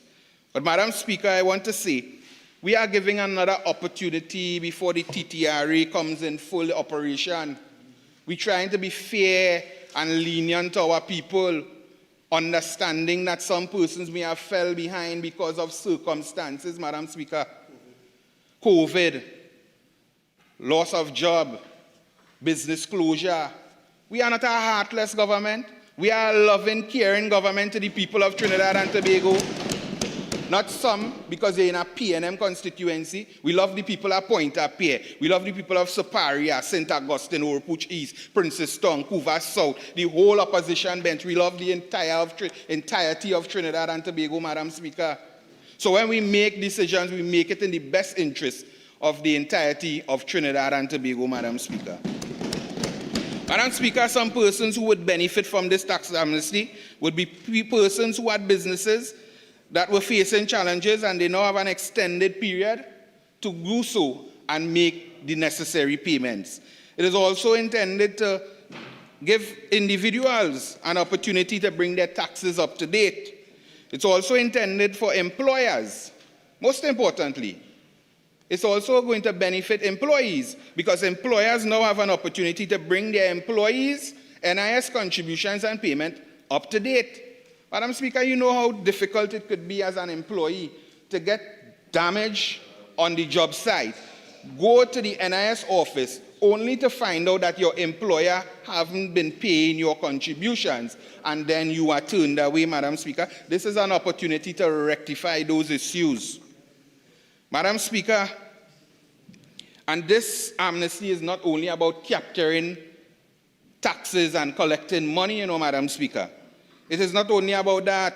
We're going to see through the returns of this amnesty, we're going to benefit as citizens through national development, education, social services, healthcare, training opportunity, Madam Speaker, and even those who have outstanding refunds, tax refunds for collection, they stand a chance to get their outstanding payments. So, Madam Speaker, I just want to call on all who have their outstanding payments and who have taxes to be paid, take this opportunity. Forget the noise from on the other side and do the right thing. Do what is right for you and do what is right for Trinidad and Tobago.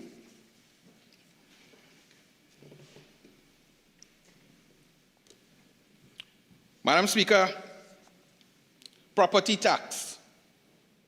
On the day of the budget, Madam Speaker, I came to this house and I sat in my vehicle and I looked on at the protesters that was busting here by the opposition.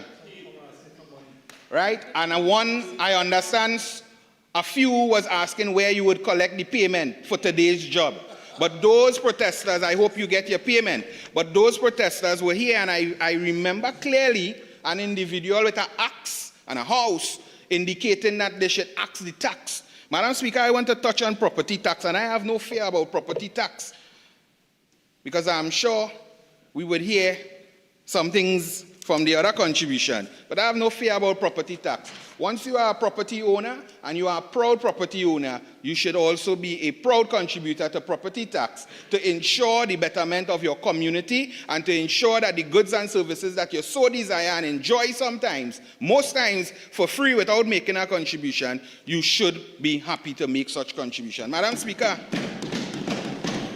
I understand that as of the 20th of September 2024, some 89,441 residential property owners made a total payment of $91 million in property tax. And they should be congratulated for that.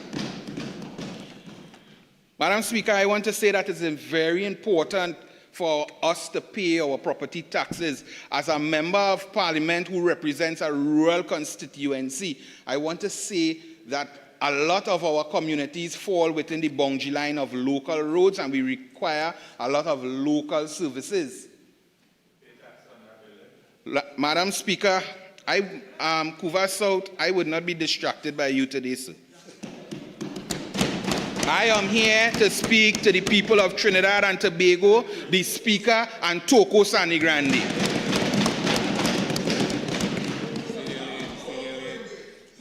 Madam Speaker,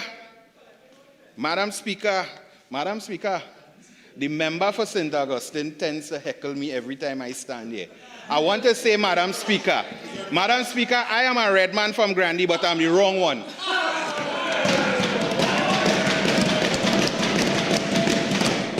Madam Speaker, as I go back to my contribution, Madam Speaker, property tax,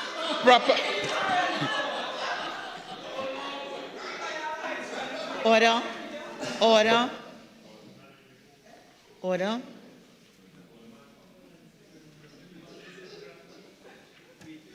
Member for Toko Sani Grande. Thank you very much, Madam Speaker. Madam Speaker, as I continue on property tax, let me make it abundantly clear that although the central government provides funding to the regional corporations, bodies across Trinidad, Madam Speaker, we still continue to hear from the corporations. And I could tell you that, Madam Speaker, because before I came to this honorable house, I spent 6 months at the Sangre Grande Regional Corporation as an alderman. And I think I was a harder working alderman than some of those opposition councillors. Madam Speaker, I want to say that although the funding is being made available, we still continue to hear the cries from some corporations, such as the famous words, no funds available, they're unable to assist, defective equipment, no materials, Madam Speaker. Madam Speaker, for how long we'll continue to hear that? Madam Speaker, those issues may just be simply because of mismanagement on behalf of the corporation part, because I know of a lot of things, Madam Speaker. I could join with the member for Komoto Manzalina and speak on issues that has been happening in the region of Sangre Grande for hours in this house, Madam Speaker, but time wouldn't permit. Madam Speaker, I want to say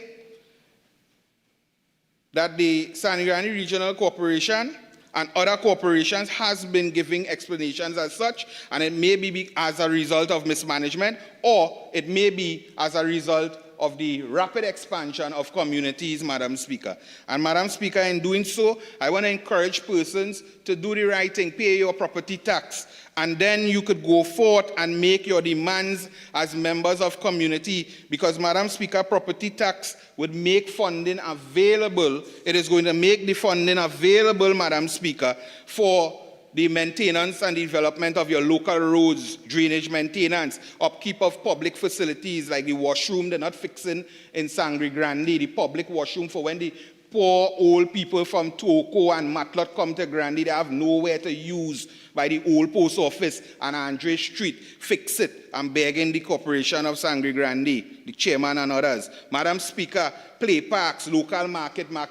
Madam Speaker, the Sangre Grande market, we have been clamoring and begging and pleading for a washroom in that Sangre Grande market. So these are some of the things that property tax and the availability of the funds could help us deal with, Madam Speaker, upkeep of the cemeteries. Some cemeteries has, apparently, they are unable to mandate, Madam Speaker. And then they speak about the Honorable Member for San Fernando West, the Minister of Rural Development and Local Government. But I want to say hats off to him, because thank God for CPEP.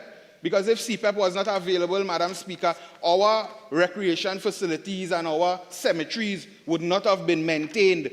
People have to cut track in Sangre Grande and in other parts to go to their families' funeral and give them their last rites, Madam Speaker. But thank God for CPEP and thank God for the Minister of Rural Development and Local Government, member for San Fernando West. San Fernando West, you have a good member of parliament. Hold on to him.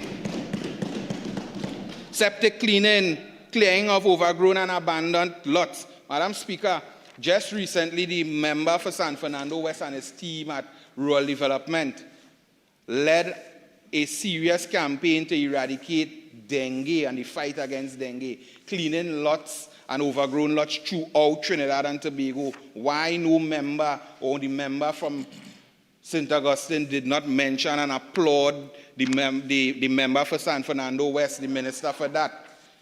So, Madam Speaker, as I continue, there's many, many benefits we could benefit as a people if we do what we have to do, pay our property tax. Don't be misled by the opposition, because our communities would be in a much better place if we do the right thing. Do not be misled by those who already lose their way.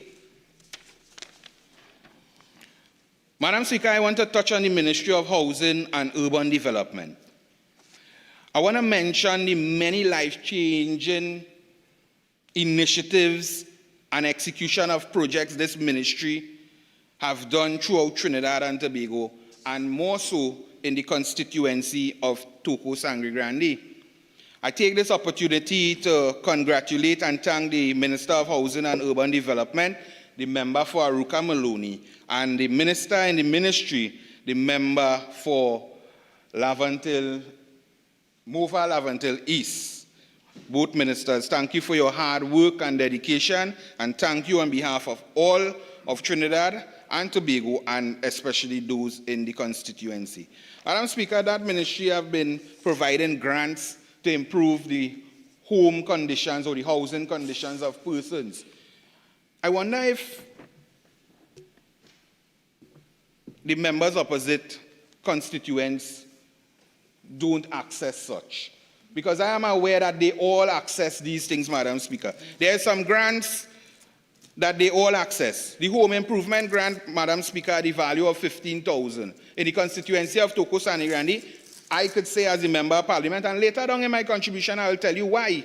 As a member of parliament, 235 persons has accessed that grant through my assistance and through the work that we have been doing in that constituency at the value of $15,000, leading to some $3 million plus dollars. PMCU, home improvement subsidy, some 250 plus persons benefiting, 153 persons for home construction at a value of $50,000, and the home improvement subsidy is $20,000, Madam Speaker. And I could tell you that a lot of persons in calling me to extend their gratitude to this government for these initiatives have made many life-changing arrangements in their housing situation, Madam Speaker. Madam Speaker, I want to touch on the Land Settlement Agency. If I come here and speak about the Ministry of Housing and Urban Development and not speak about the Land Settlement Agency, the people of Toco Sangre Grande would not forgive me. Madam Speaker, the Land Settlement Agency built some 808 VIP houses across Trinidad in the last 4 or 5 years, Madam Speaker. But I want to say, Madam Speaker, in the constituency of Toco Sangre Grande in fiscal 24, or in 23 into 24, Madam Speaker, we saw 47 HVIP houses being built for the people, the more vulnerable ones, Madam Speaker, 47, and families. Madam Speaker, I want to say that the Village and Housing Improvement Program itself has been a great success, Madam Speaker. And at present, the cost, Madam Speaker, is going to move from 150, the construction cost is going to move from 150,000 to 200,000. And that is because this government understands the challenges the contractor face because of costs to construct these houses that is so life-changing to our many citizens who so desire these houses, Madam Speaker. And we are happy to make that adjustment to continue the program. But, Madam Speaker, I want to bring to your attention today, I don't want to bring you in too much, but I want to bring to your attention today, Madam Speaker, and the members opposite, who seems to pretend they don't know about the HVIP houses, Madam Speaker. I want to tell you about an HVIP house. I want to describe it. Madam Speaker, first thing first, it's free. Second thing, it's a 20 by 24 concrete structure. It carries 2 bedrooms, Madam Speaker. It carries toilet and bath inside. Steel roof, doors, PVC or aluminum windows. You're getting electrification and water inside, Madam Speaker. That's PNM government working for you. Madam Speaker, I want to talk about 2 other projects that is being executed by the Land Settlement Agency in the constituency of Toko Sangre Grande, Upper Ojo Road, Jacob Court, Site C1 and 2, 93% completed. Madam Speaker, when I was a young fella, well, younger fella, I should say, schoolboy, that part of Ojo Road, Sangre Grande was forest. Today, Madam Speaker, it's an unplanned development or more familiarly known as a squatting site. But I could tell you, Madam Speaker, the people who live in this community has benefited from proper driving road with drainage, electrification, and water, Madam Speaker. We have improved thousands of residential lots in those areas, and those people are much better off today, and they are happy for it, Madam Speaker. Madam Speaker, also ongoing by the Land Settlement Agency is the Moralands allotment in Vega de Oropuch. Similar development works is going on, such as development of residential lots, roadway, drainage, pipe-borne water supply, and electricity, Madam Speaker. So, Madam Speaker, if that is not your government working for the less fortunate and vulnerable in the society, well, then I don't know what to explain here today in this House again, Madam Speaker. Madam Speaker, they say ungratefulness is worse than witchcraft. And if I stand here today and I do not recognize the Minister of Public Utilities, the Honorable Member for the Lopino Bonnet West, and I dare say the hardest working Minister of Public Utilities in recent time, my friend and my colleague, then, Madam Speaker, God will vex with me. Madam Speaker, on behalf of the constituents of Toko Sangre Grande and myself, I wish to thank the Honorable Member for his contribution to Trinidad and Tobago, and more specifically, my constituency. Madam Speaker, the Ministry of Public Utilities has been making life-changing or executing life-changing projects, and sometimes it seems very impossible across Trinidad and Tobago. But by the hard work of my friend and colleague and his astute leadership, they have been successful with a high track record, to the point that our neighboring communities or country are calling for backup when it comes to electricity, Madam Speaker. Madam Speaker, the Ministry of Public Utilities continue to execute projects throughout, but I want to touch on the constituency of Toko Sangre Grande. I have before me, Madam Speaker, over the past 4 years, projects that has been completed in the constituency. 4 years meaning 2020. I became a member of Parliament in 2020, and I want to use the words of my colleague Fukumoto Manzalina. When you approach your colleagues, you deal with them as colleagues. Speak to him nice. He's a nice gentleman. The member is a nice gentleman, and he would do what is necessary because he's in the business of helping all the people of Trinidad and Tobago, Madam Speaker. So, Madam Speaker, I want to say, through the CWIP project and through all the other NWSTP and NWSIP and the Well Development Program and the IDB Loan Program, Madam Speaker, in Sangre Grande we see the following. And I will just call a few because the list is big. We saw the development of Well 1 and Well 2, Madam Speaker, and while I'm calling here, Madam Speaker, Komoto Manzalina, Member of Parliament, is looking at me. I shared a ribbon cutting ceremony with Komoto Manzalina and the Honorable Minister for the booster station in Manzalina, now providing a good water supply to a lot of people in Komoto Manzalina, North Manzalina, South Manzalina, Upper and Lower Manzalina, Madam Speaker. But back to Toko Sani Grande. Completed projects, and these are pipeline projects, Madam Speaker. 1.1 kilometers of pipe lane project, Madam Speaker. Pitichu Road, Mount Cabrit, Brasso Seco, Church Street, Matura, Sugars Lane, Blake Avenue, Dam Rail, St. Albans, Valencia. Madam Speaker, let me tell you about St. Albans, Valencia. This change out of a 2-inch water main to a 6-inch water main affected some 323 households, leading to 920 plus residents getting a 24/5 to 24/7 water supply. This is right in the Valencia area along the Valencia long stretch. Residents of Tattoo Trace, I want to give you a little hope this morning. Tattoo Trace, Valencia. We have heard you. I have had discussions with my colleague, and we are coming to you soon.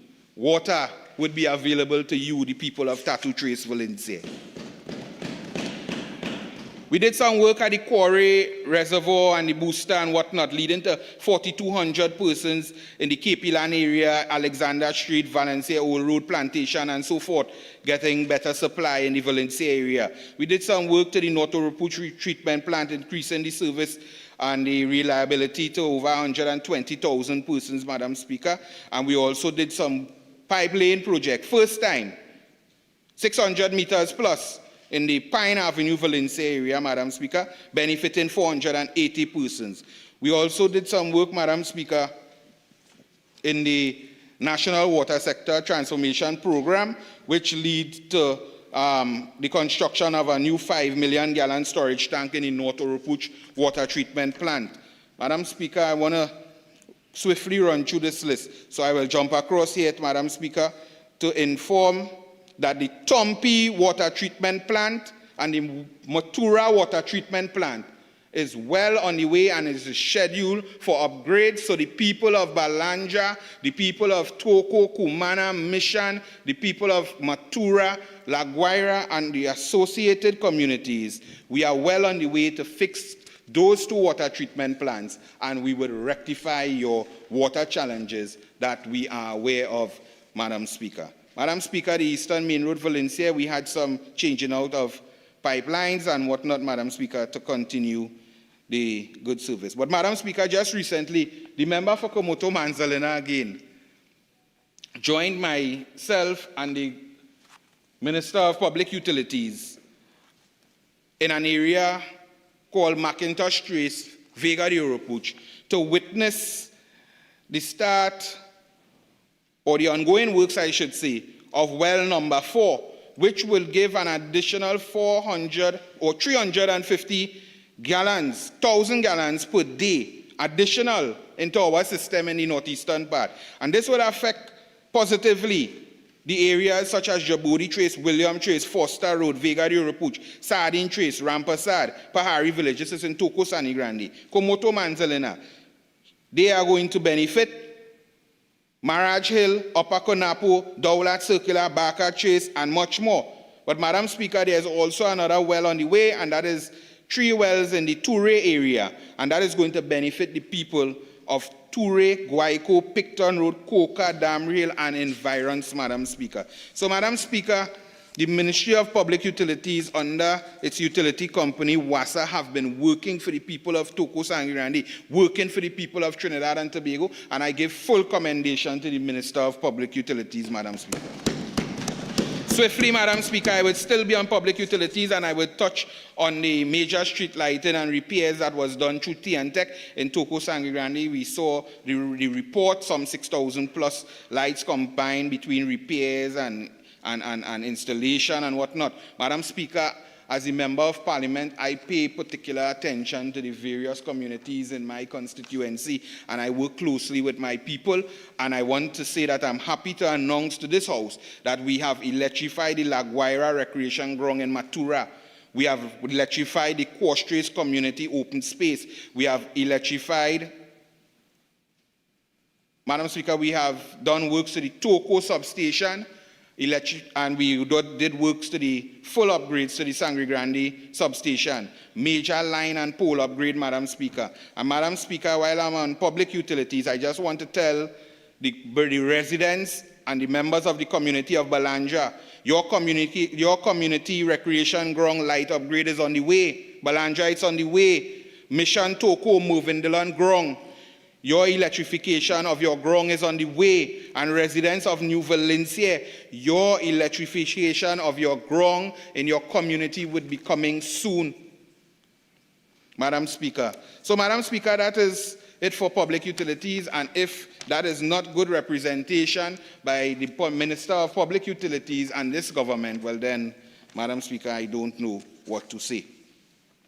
Madam Speaker, I want to touch on a few noteworthy items. I want to touch on the Ministry of Education. I want to acknowledge my colleague, the Minister of Education, and I also want to acknowledge my colleague on the left of me, the member for Dabadi O'Meara, Minister in the Ministry of Education, two astute young ladies who have been given human service to the Ministry of Education. Oh, yes.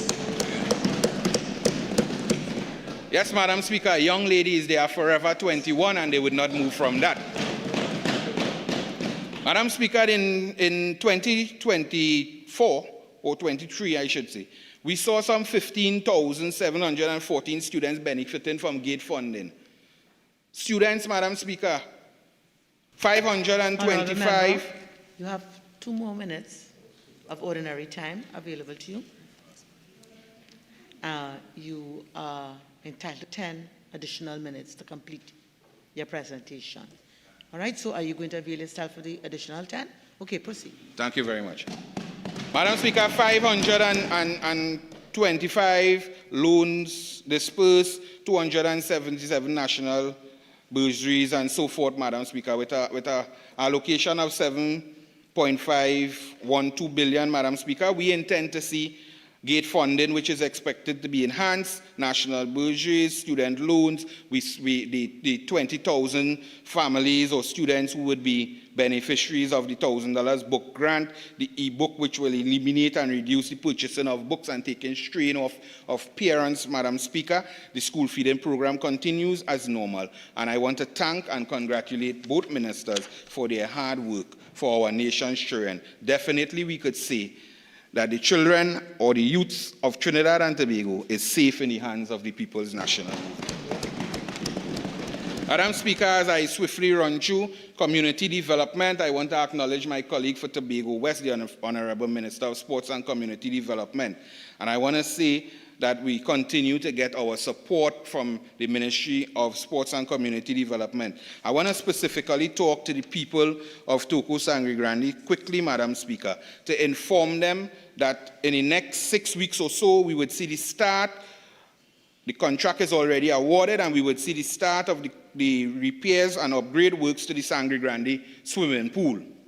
We would also see, Madam Speaker, that the Ojo Road Recreation Ground is going to undergo full refurbishment, where we would see the upgrade of the existing pavilion, the installation of a new pavilion with 150 seats, upgrade of the outfield, refurbishment of the cricket net, upgrade to the car park, upgrade to the electrical infrastructure, sewage treatment plant, and installation of an electric scoreboard. And more importantly, Madam Speaker, I want to say to the people of Toko Sangre Grande, do not be misled by the opposition that the Sangre Grande indoor sporting facility next to the Ojo Road Recreation Ground is a white elephant. I can assure you that work is ongoing there, and in the early months of 2025, it's going to be handing over to the entire region of Sangre Grande and to the sporting community of Sangre Grande. So we would get our fair share from the Ministry of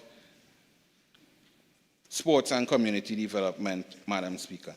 Madam Speaker, I want to swiftly also say to the people of Toko Sangre Grande that there is many projects listed in fiscal 2025, and I want to mention, it's a long list, so I would mention that there's an item here. So I want to say to the Toko Secondary School, we are aware, we have heard you, and some relief is coming to you soon. Rest assured, we have not forgotten you all, and we would do what is necessary to make you all in the Toko area and the Toko Secondary School comfortable, Madam Speaker. Madam Speaker, I know that time is against me, and I really came with my report card. I came with my report card, Madam Speaker, on the constituency of Toko Sangre Grande, because you see, Madam Speaker, from day one when I was elected Member of Parliament, I had no rest time. I hit the ground running, and I started continued working in the best interest of the people of Toko Sangre Grande. Madam Speaker, I remember a lot of things when the member from Monroe table and spoke here, but I'll forget the bad things and I'll just mention one little thing. Madam Speaker, the member made mention as if, I want to tell the member, the PNM is not the problem. You know? The PNM government is not the problem. It's not that the PNM giving more to the PNM members than the others, you know, Madam Speaker. The problem is, Madam Speaker, the problem is, and you see, these things lead to the opposition putting out there, you know, they need to stop protests, stop making mischief, stop bad talking Trinidad and Tobago, and respect your people who elect you to be here. Because, Madam Speaker, I want to say this. The Parliament of Trinidad and Tobago equally gives every member of Parliament here an upkeep for their office. I want to make it abundantly clear that is not to eat chicken or to drink beer. That is to pay your phone bill, that is to buy paper, that is to buy ink, that is to buy stationaries, and that is to ensure that your staff and yourself as Member of Parliament reach out to your colleagues. If you write them once and they don't respond, write again, you pay your phone bill, call them. Harass them, do like me, block them in every corner of the Parliament, and get what you have to get for your people. So, Madam Speaker, I may have to put out a press release too with my report card, but I will deal with that in a different format because the people of Toko Sangre Grande know of the good work of their MP for Toko Sangre Grande. So, Madam Speaker, in saying that, because time is against me, I want to say that it just goes to show, because, Madam Speaker, I have over, and Madam Speaker, I want to put them on notice. I have a truthful magazine that will be released soon with over 100 pages of real-life interventions and hard work done by myself in the constituency of Toko Sangre Grande. So, Madam Speaker, it just goes to show that in this PNM government, whether you sit in the back bench like myself, or in the front bench, or in the far west like my colleague from Naparima and Komoto Manzalina. Madam Speaker, I want to say without any fear that it is our leader and Prime Minister mandate that we give, that his members give good service and representation to the people who elect us and sent us to this house, Madam Speaker, and that is how we do it in governance PNM style, Madam Speaker. So, Madam Speaker, I want to also touch on something before I leave. As a new member and a young member of this house, you know, I tend to look on to all my colleagues, and I would take a little style from this one, or I like a little style. Madam Speaker, there are some good people on the opposite side. We Tabakit is a good contributor. My Arrow, Shogunas West, Naparima, my good friend Komoto Manzalina. But, Madam Speaker, I want to tell you how I felt when the member for Siparia gave her contribution. Madam Speaker, the member gave a contribution that left me highly disappointed. The opposition leader forever. The opposition leader forever. Right? Using degrading adjectives to describe Dr. Eric Williams, good 69-year-old PNM government. Madam Speaker, the member could have come forward and say, you know, well, the PNM, and you could have said, well, we are the peaceful, noble messengers. right? Or they could have said, we are the permanent national managers. Or if you don't want to say all of that, Madam Speaker, you could have just simply say, the People's National Movement. But Madam Speaker, I take offense to that. And I want to say today that I have been reflecting for some days, Madam Speaker. And when I think about the UNC, I want to say that I stand wholeheartedly with this government and the budget presentation given by the Honorable Minister of Finance. And I want to say, as I mentioned, the Minister of Finance, not short people do great things. Madam Speaker, I want to say, when I think about the opposition, Madam Speaker, right? I want to say, Madam Speaker, I think about some words, unethical, nefarious, clueless. That is UNC. Unstable, noisome, and conflicting. That is UNC. Undermining, naughty, and chaos. That is UNC.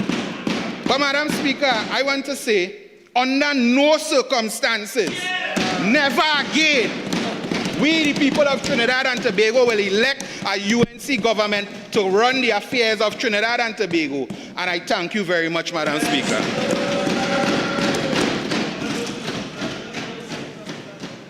Member for Tabaquit.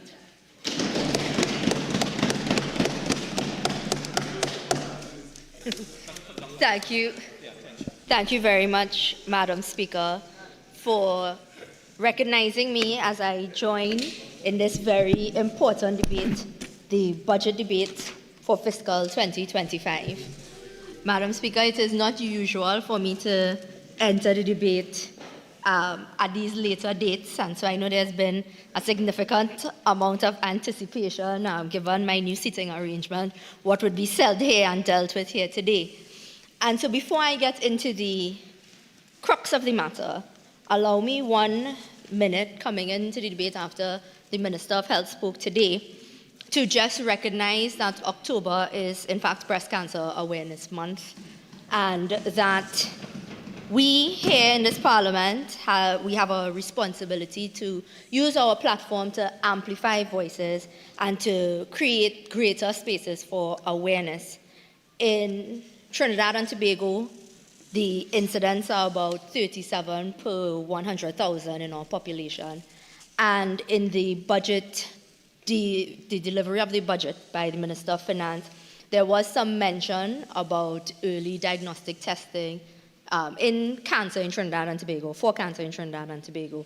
And I would like to use my platform here today to urge women of all ages, where applicable, early detection can in fact save your life. And so let us make use of what is available to us, to the ministers who hold responsibility, improve the services so that we can have early diagnostic and quick treatment so that we can save even more lives in Trinidad and Tobago. So I just wanted to start there, Mr. Deputy Speaker. Mr. Deputy Speaker, I would also like to thank very sincerely the constituents of Tabaquit who have, for the past 4 years, shared with me a journey to improve the participation of rural communities in national development.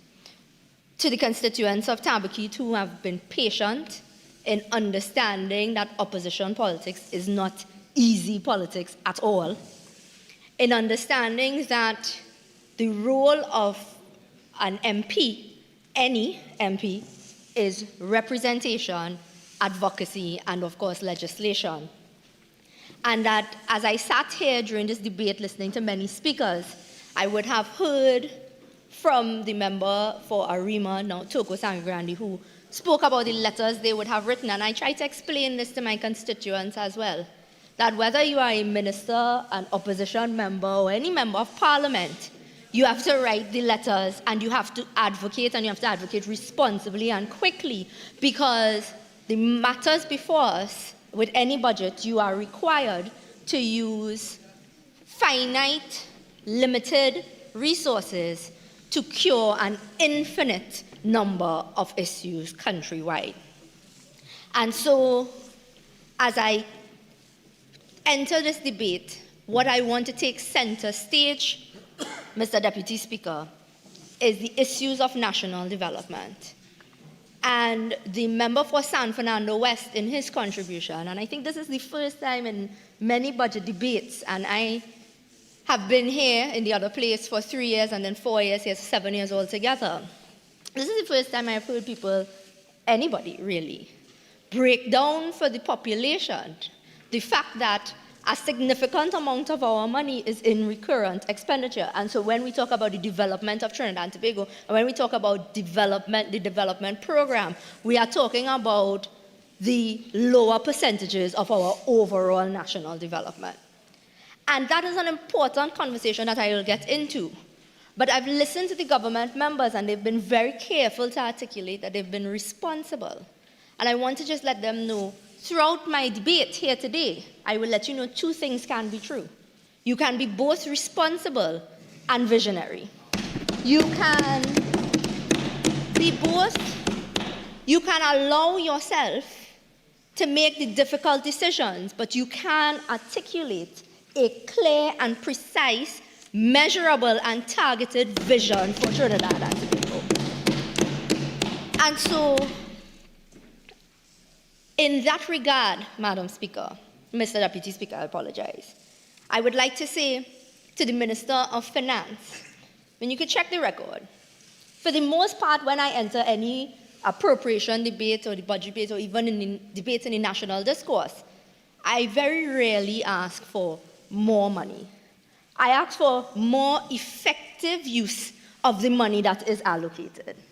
For the money that is allocated and spent, which I'll go through and I'll focus on the education sector because I am the shadow for education, officially. Yes.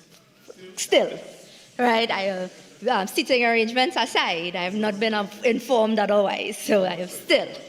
And so I will use that as the example, but I hope that the message is clear, that you can be both responsible and visionary.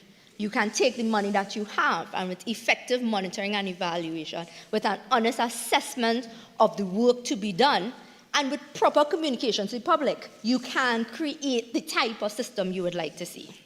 But before we get into that, Madam Speaker, Mr. Deputy Speaker, we've had, again, I've thanked the constituents of Tabakit, but there's been a significant outpouring of members from the wider public who would have reached out to me, trying to find out if I would be joining the debate, if I am allowed to, and yes, I am, and whether or not I would be, like other members who spoke on this side of the bench, and be signaling whether or not this is my last budget contribution. And I'd like to say to the members of the public who are paying attention, who have sent their well wishes, that no, I do not believe this would be my last budget contribution. And you do not know what time will hold, nobody here. And nobody here can say what will happen and how it will happen. But when I entered the political landscape, I did so with the one underlying principle, that I will do my best to serve Trinidad and Tobago. And I will say to anybody that is listening, wherever you are, in whatever vehicle you are in, if you have an underlying principle of national development, you will find a way to make it work. And we've had, Mr. Deputy Speaker, we've had in this past year, and in this very debate here, I have looked at and listened to several members applauding a decision taken by my colleagues, applauding the decision and myself to stand collectively for something that we truly believe in. But it is our civic duty, no matter where you are, for you to equally stand for the right thing.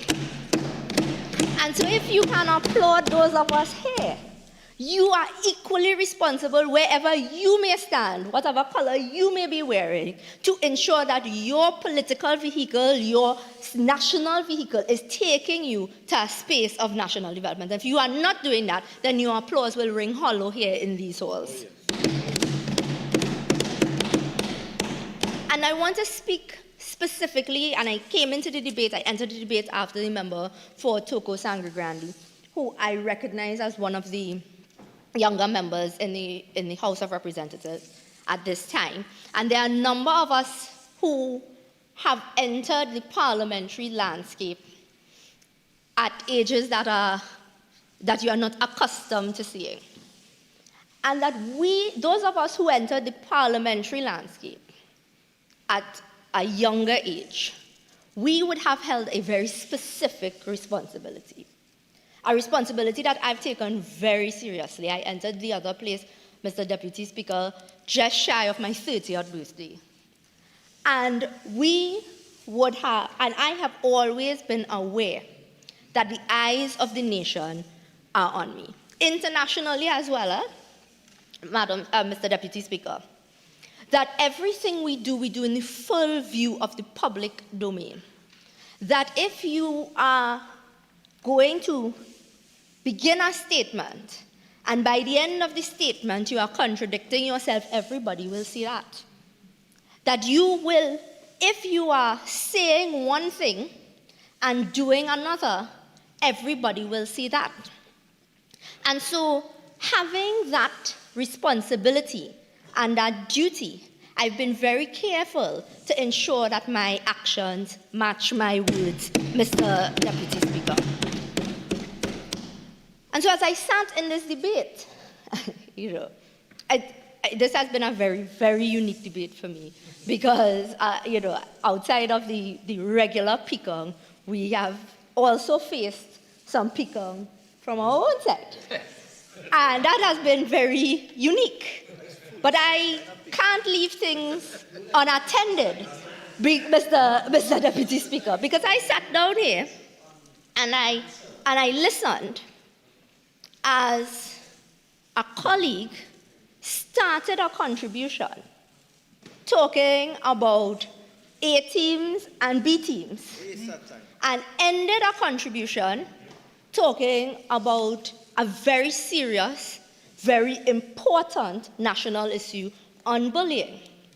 That same colleague spent a lot of time this year talking about who was nobody, Nimakaram, etc. And please, members, only Tabakita this time, please. Only Tabakita. Member for Tabakita. Thank you, Mr. Deputy Speaker. And so from the beginning of your contribution to the end of a 55-minute contribution, you could find yourself disagreeing with yourself on the things that you have done. You have to understand that people are watching. And Mr. Deputy Speaker, I'll just say this and close this point. That is not given A-team behavior.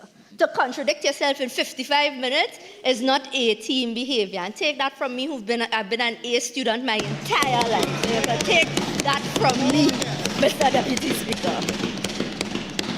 And so, those of us who are very much aware that people are looking on will understand that you ought not to be contradictory to yourself. That if you are going to advocate for something and be an advocate for something as important as bullying in a national society, do it properly, do it in the right way, and then we'll take you seriously.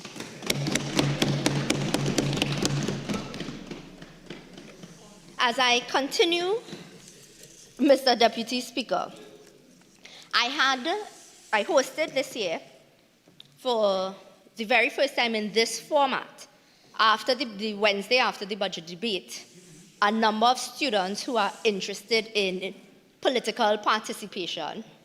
So these are sixth form students who I would have met at various youth advocacy programs, who are interested in political participation, and they want to find ways to get involved, and they want to find ways to make a difference.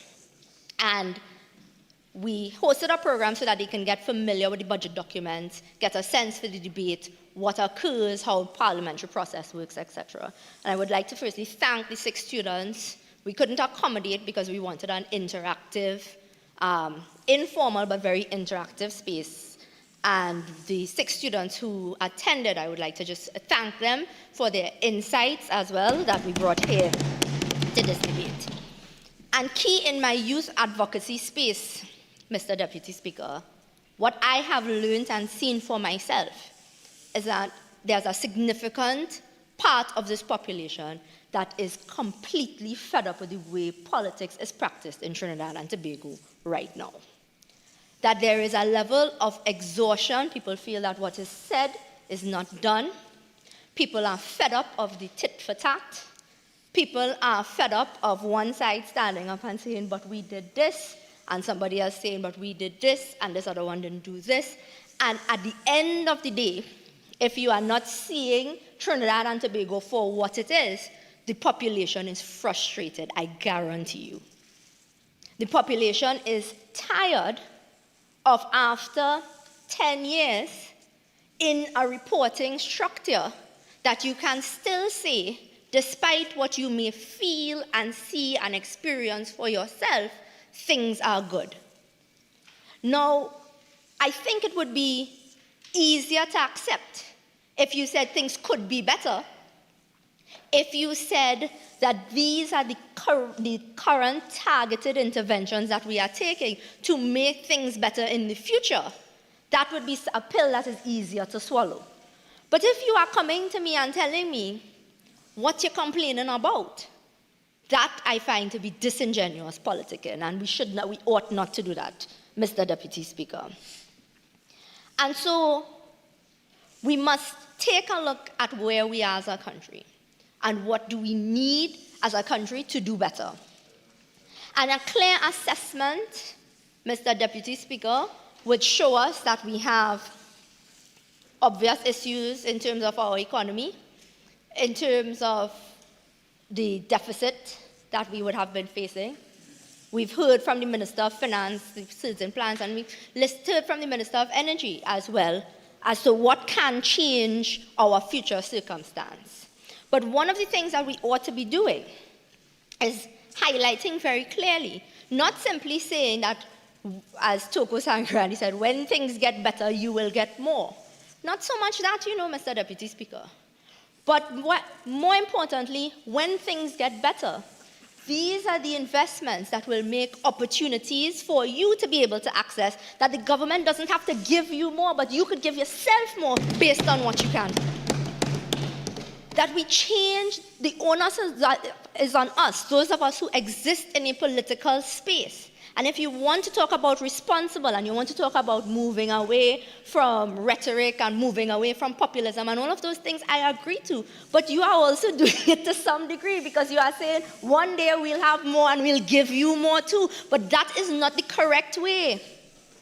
One day, Trinidad and Tobago ought to be thinking about how are we going to transition out of the space that we're in, where we have this big recurrent expenditure, we have this smaller developmental expenditure, and we have this constant cycle of people trying to find out what will the government give to us in the budget and not what opportunities will present themselves so I can give myself a better life in sweet Trinidad and Tobago. And I think that is the part of changing the system that we need to do.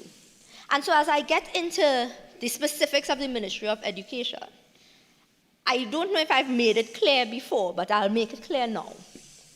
All of my critiques have always been grounded in the fact that I do not think in the system as it exists, if you put any Minister of Education, that you'll have the highest chance for success. I think that it is a disservice to some of us. And it is very important, and to go back to how I started, if you are in a vehicle, government also now be in a vehicle. If you are there and you are seeing things are going wrong, and you are seeing that you cannot function at an optimal capacity, and you are seeing that despite $60 billion, that if you could get $6 billion a year, and $6 billion is unable to give you the results that you need, and you are seeing that, the duty is on you as a representative to say that ought not to happen. The duty, and I'll begin with school infrastructure, because I always say Mr. Deputy Speaker, if you can't fix the small things, you can't fix the big things. So if brick and mortar problems stumping you, to get to the issue of curriculum development, which we need to get to, which is the visionary part of it, if brick and mortar problems are stumping us, I can't even get to what we need to do in terms of curriculum development, because we stumped on the simple things. We are stumbling and losing our way on the simple things. And so, in the opening of the school year, at the opening of the school term, the new school term this year, Mr. Deputy Speaker, we were faced very early on with startling news. Now, typically, I would do a lot of media, and still did this year, at the opening of the school term. And the first hand to wish students well and to see what needed to be done. But this year, in the full view of the public, we saw St. George's College, we saw Mount Hope Secondary, and it kept going. And I am telling you, when I started by saying there's a frustrated population, it's because people cannot understand how millions of dollars are being spent, and they cannot see, feel, and tell where the $1 million was spent and how it was spent over the vacation period. And then to say to those persons who are experiencing the difficulty, the people who are literally experiencing the difficulty, to say to them that the difficulty you are experiencing is made up, it's in your head, it's not a reality. That is, you cannot treat with citizens like that and expect them to repay you with anything other than criticisms. And so, when you hear, as a citizen, that $150 million is not enough, $40 million, $36 million, whatever millions of dollars is not enough for school repairs, that's a difficult pill to swallow. It is a difficult pill to swallow. And so I'm going to give the government a little bit of advice here. Whatever the allocation you are given, and the releases as they come, because if you understand the budgetary process, you know that the allocation and the releases, they may not always line up for whatever reason. But if you include in your accounting to the population, when you are having conversations with the population, the list of schools that will be repaired, the time frame for them to be repaired, so that the citizens can manage their expectations, so that my colleague from Barataria can say to his constituents, this is what we have. St. George's, the repair works program will start in September. It is anticipated the short-term priority work will end by December. The medium-term, equally important, but not as urgent work will take this time. And so by the end of fiscal 2025, we would have completed this program of work. Your children can go to school safely. You will have a safe and stable environment in which to learn. That would be an easier pill to swallow. But instead, what do we have? We have persons who have to go outside there and protest. You have parents who are asking, begging, protesting for a safe learning environment, a physically safe learning environment. You have in pre-sale secondary school a rat infestation. You have in the Marabella North Secondary School the building structure not being up to mark. You had in my own space, you had the San Fernando West Secondary School. The member for San Fernando West, I am sure, is aware, sorry, not the San Fernando West, San Fernando Central, MUDSEC, as we know it. Also facing infrastructural problems, and I know that I will be told that the aging infrastructure is a problem. And I know that I will be told that it is an increasingly expensive task. And I understand the need for the government to be responsible with its spending. I have no difficulties with any of those things, you know. I am saying that in your task of being responsible, You can be visionary in how you communicate with the population, making them equal stakeholders and participators in the education sector, so that you will not be out here wondering when, wondering if, wondering how.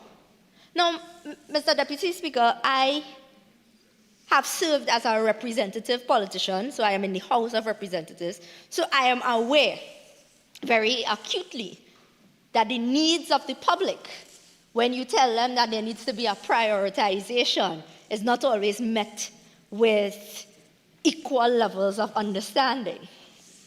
And so that I could have had a landslip repaired in one area, and we will post it today, and the comments will equally say, what about X, Y, and Z? And I understand where it's coming from because you want your services delivered. So I would assume that is exactly what will take place in the Ministry of Education if you were to list out your infrastructural repair works program, that people will say, but what about this one, what about that one? But you have to accept and allow for that to happen, allow for the discourse to happen, but be equally accountable to the people so that that will ease the frustration. And this is not, Mr. Deputy Speaker, I am not, for the Minister of Finance, asking for any more money.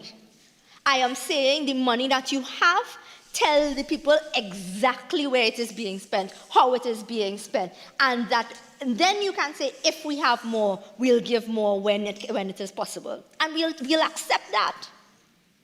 But we're also facing a difficulty because the longer we allow this to run, the less the population will be willing to accept.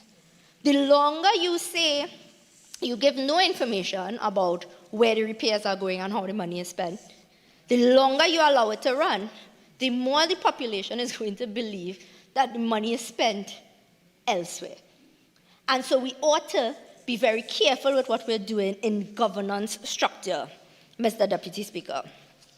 And so as I move on from the infrastructural concerns, and I am sure I can list, as many may want to do, all of the schools that are facing infrastructural concerns, but they are part of the public conversation. My role here is to show that you can be both responsible and visionary. I want to speak very quickly, but I want to be equally very respectful in this national climate, discussing the issues around bullying, around school violence, and things that we have been seeing of that nature. Mr. Deputy Speaker, and I join with several colleagues in expressing condolences to the family of young Jayden Lalchan. And as we grapple as a society with an instance of bullying that has led to the scariest of outcomes, we are faced with a lot of conversation about what can be done and what ought to be done. And since, in 2020, I became a member of Parliament, and we had there were the COVID years with the virtual learning system, and we had students come back out into the physical school space. And then we saw a number of videos with particularly violent outbursts within the school system.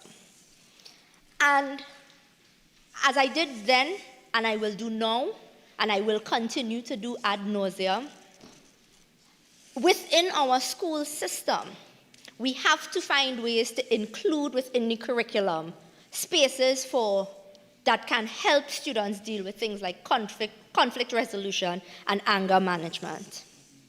We have to find ways, Mr. Deputy Speaker, to create safe spaces within what ought to be a safe space, but the reality is students themselves are dealing with difficult circumstances. Imagine adults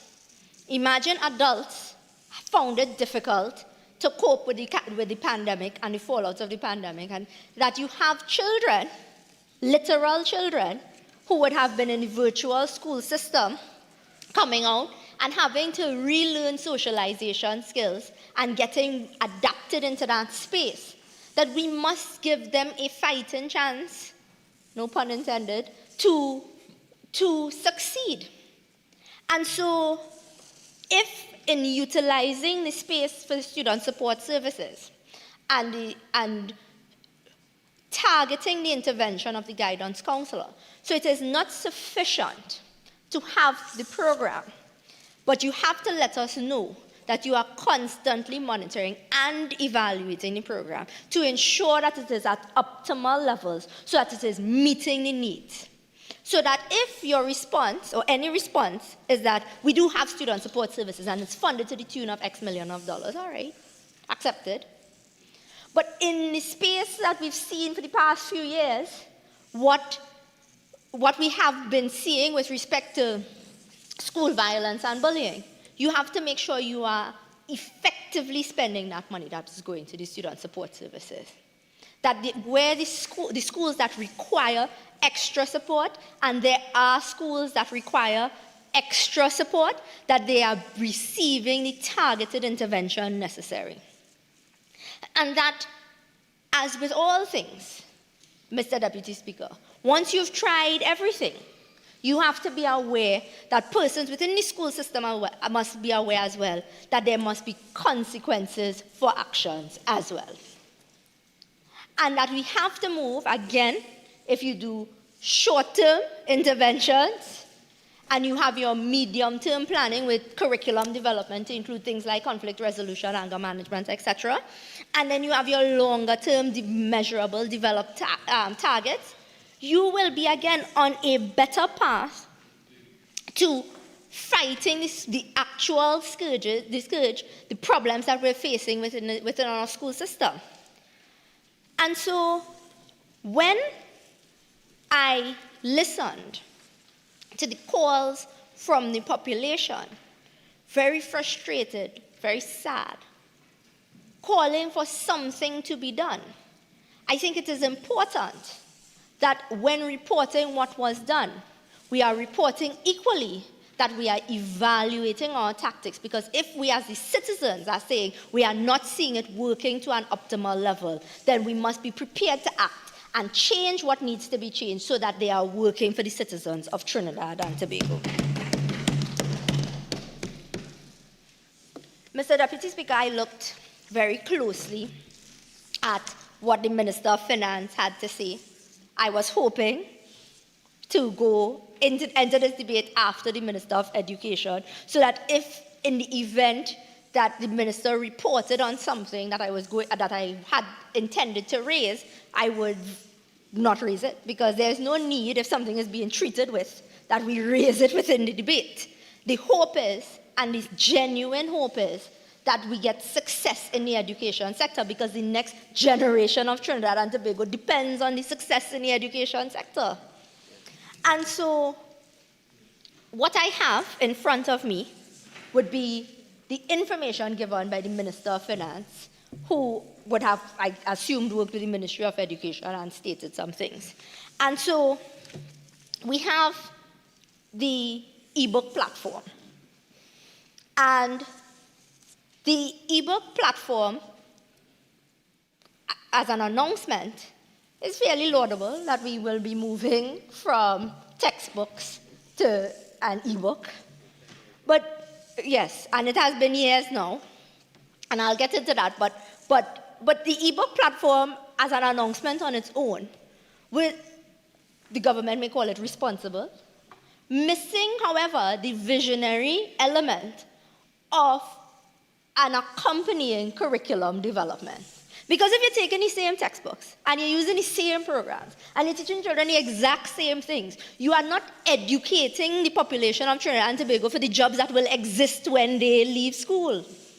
So if you're taking the same Boyo and Carla book and putting it online, you are not, in effect, impacting the lives of the students so that they are trained for the workforce that they will meet.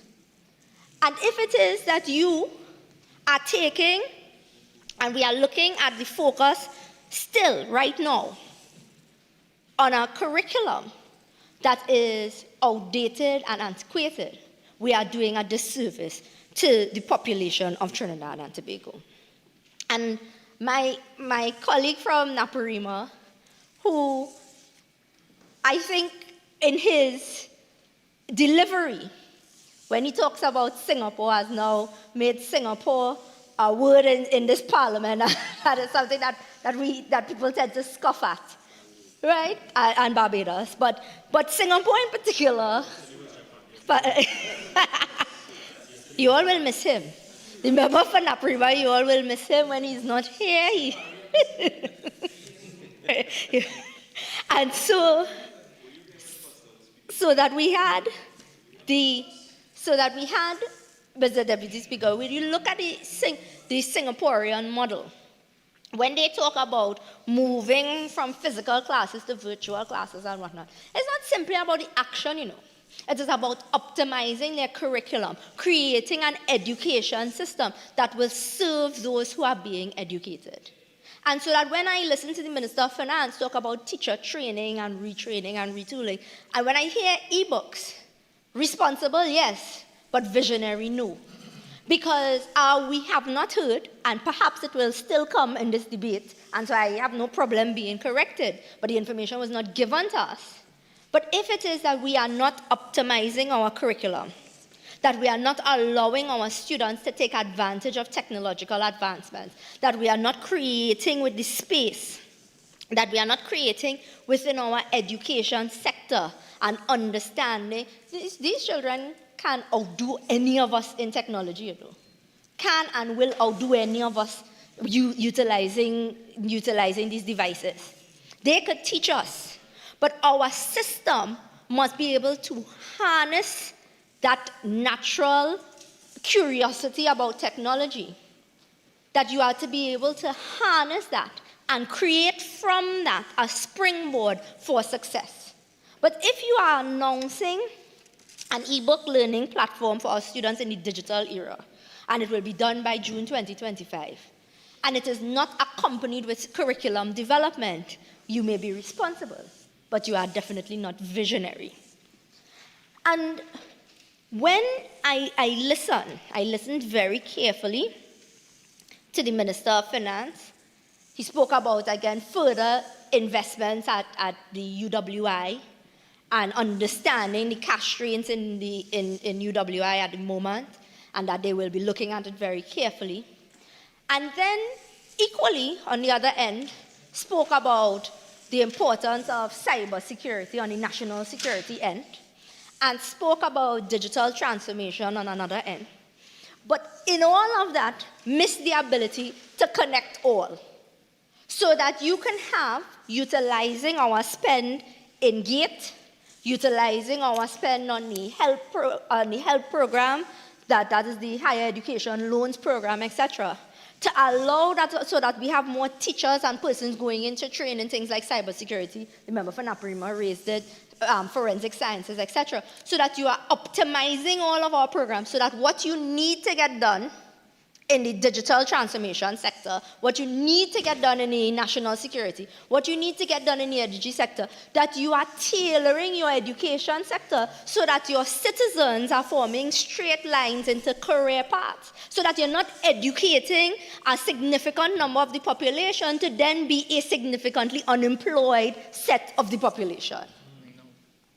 You see, and that's why I say you can be both responsible and visionary, because I didn't ask for any more money. Use the same money and effectively put people in places where they need to be. And these are incentivized programs. You know, when I met with the students for the mentorship program that I had in my office, they informed me of a sixth form association. I didn't know about it. The sixth form association of students who are currently doing peer-to-peer tutoring and mentorship. And now the vacation revision program exists in the Ministry of Education. I assume you have to hire tutors. That's an expense, right? There's an expenditure, a required expenditure given the exam results that we're seeing. A required expenditure. You have the sixth form association. When I was in my A-level class, as alumni of St. Joseph's Convent, San Fernando, Convent, that we had. So we also had a tutoring program where sixth form students, and now they've formed themselves into an association with various schools. Sixth form students are taking their time and their knowledge into primary schools and tutoring primary school students to raise their math and English language competence ahead of the SE. And you have this the vacation revision program, which is necessary because students are not passing math and English at an acceptable rate at the SEA level. And I said to myself, wouldn't it be wonderful if the Ministry of Education could partner with these sixth form students, that you can get into a space where persons, and there may be a number of these sixth form students who are going into spaces like teaching, who would like to be teachers, educators, who maybe like to be all sorts of different things. But you get into the system, and whether it be via GATE, via the bursary, via the help loan, that once you go into the tertiary education space and you have a spirit of volunteerism already, that you create incentivized programs which would allow students who utilize help, utilize GATE, etc., go in, and then they go into the teaching programs at the university, that they get a space within the Teaching Service Commission to get their interviews done, etc., because they've already shown that they have a passion and a love for the profession. And so, again, that does not require more money. The money is already being spent. The money is already allocated. It is already being spent. But you have now a space where students who have a passion for teaching can get into the teaching spaces, and you solve problems. You solve where you have vacancies. You solve where you have unemployment. I have so many young persons who come to my office who are telling me they've been awaiting their interview by Teaching Service Commission 2017, 2018, 2019. They have no interview. They are unemployed. They did their 2 years in the OJT program. They are waiting. That they are working in a store, they are working in the retail sector, they are looking for any type of job. And you know, if we optimize, as I said, our tertiary education funding, so that we keep track of persons who've entered, you have access to their level of participation in the tertiary education space, that you can keep them into the system, you will again have a more visionary approach to the education sector and the youth employment sector, so you're killing two birds.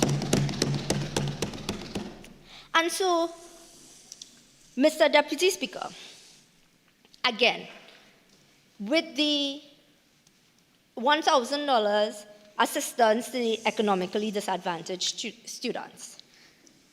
Last year when the provision was announced, aware that it would be taking place for this school year, we would have raised certain concerns.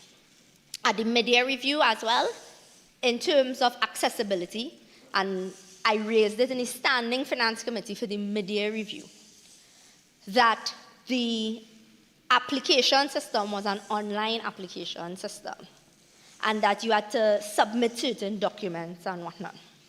Understanding the community that I represent, I raised then, and I will raise again, that there is a barrier to access for some of our most economically disadvantaged citizens.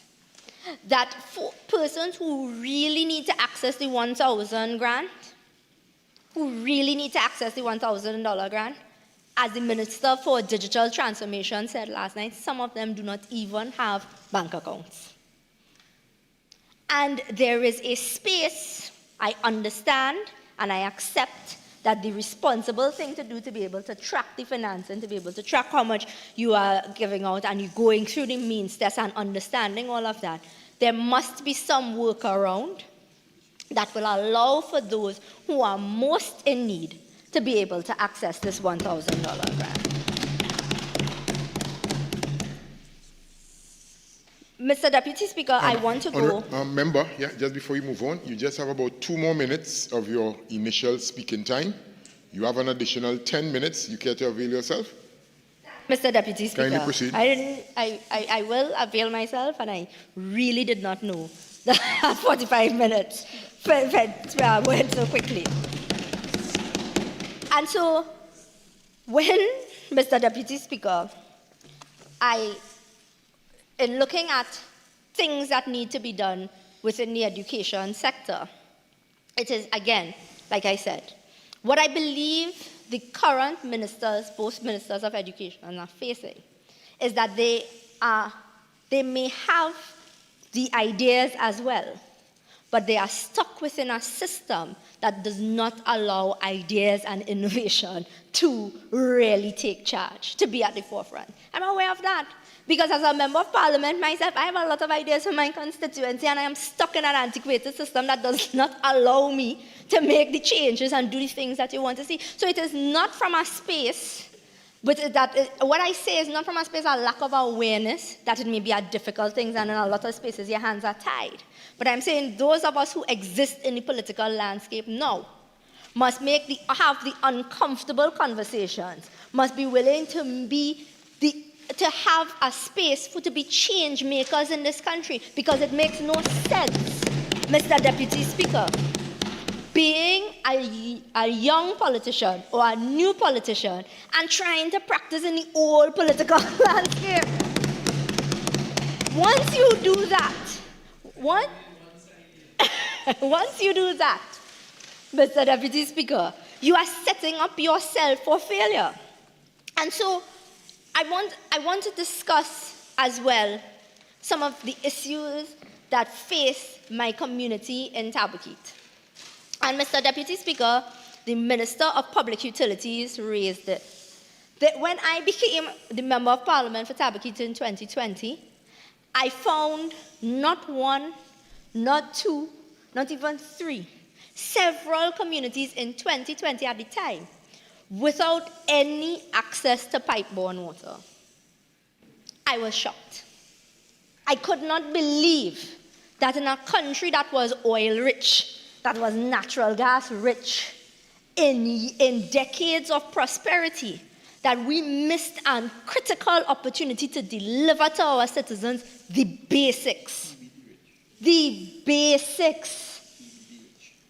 And so, when I reached out to the Minister of Public Utilities, I told him exactly what I said here. One of my first meetings as a Member of Parliament was with the community of Coruscant.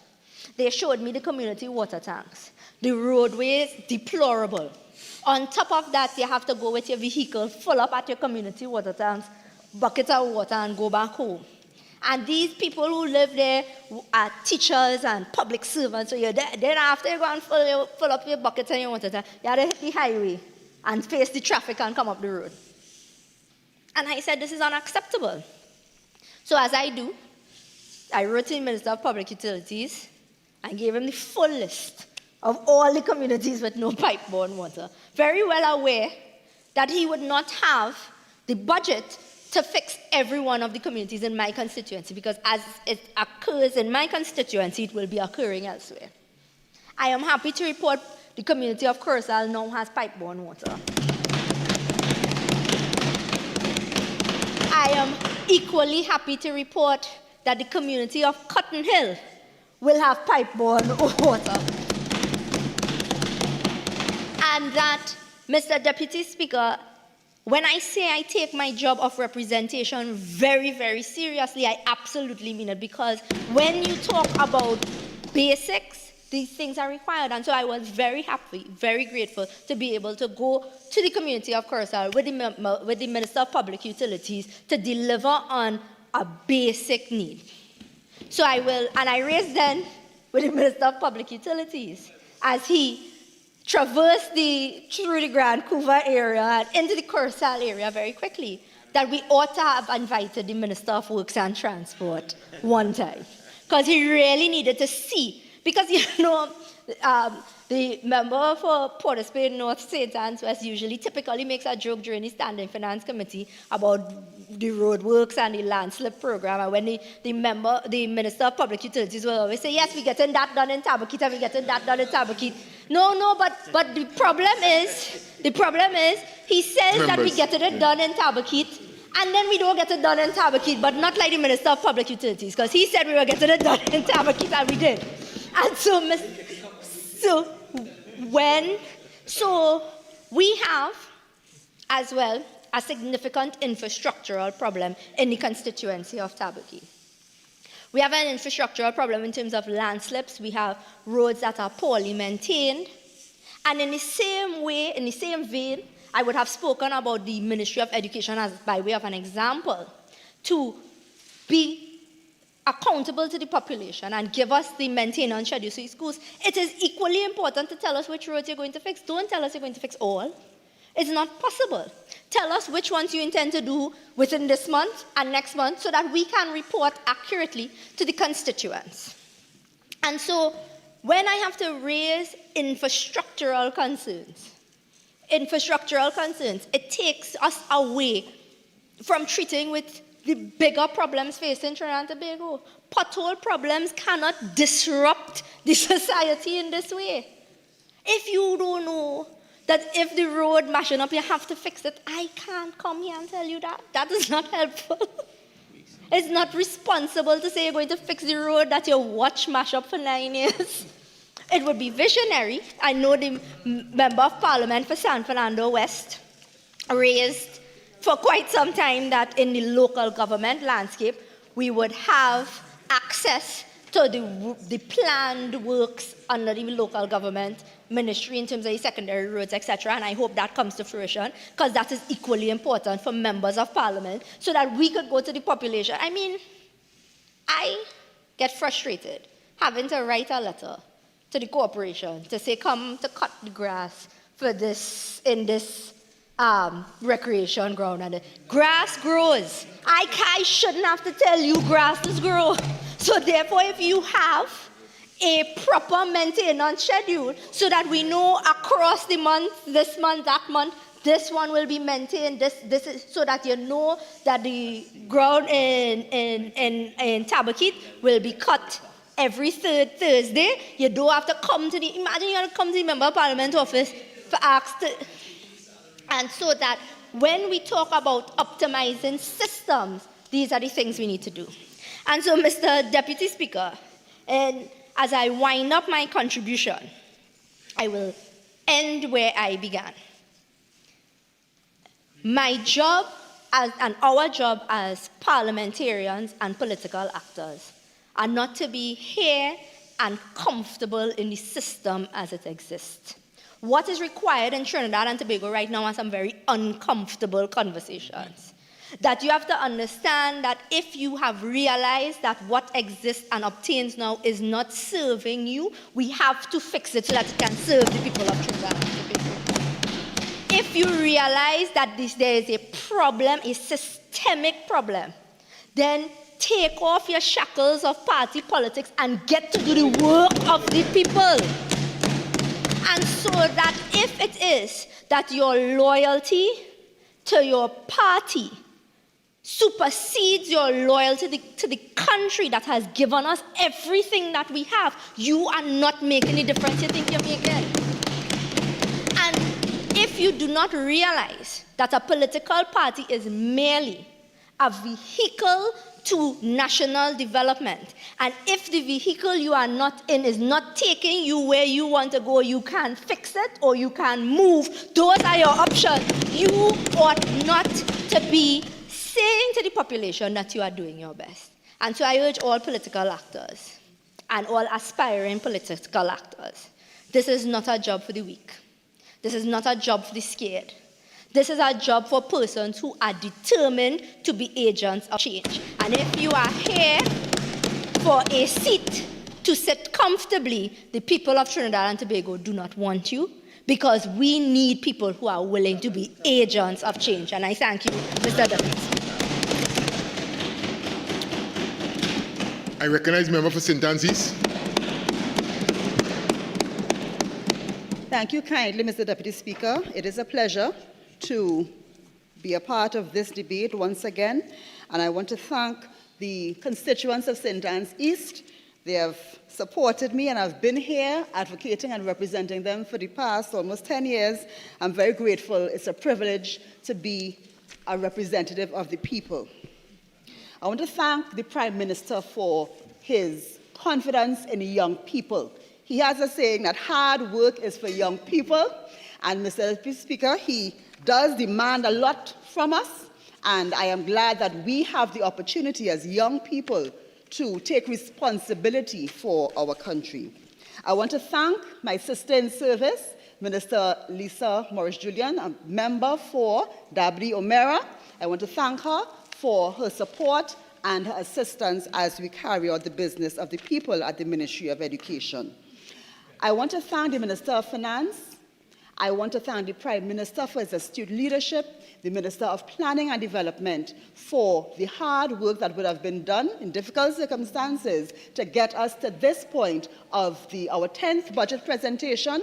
I want to thank them for their continued prioritization also of the education sector. Mr. Deputy Speaker, I have 3 children, all of whom are studying locally.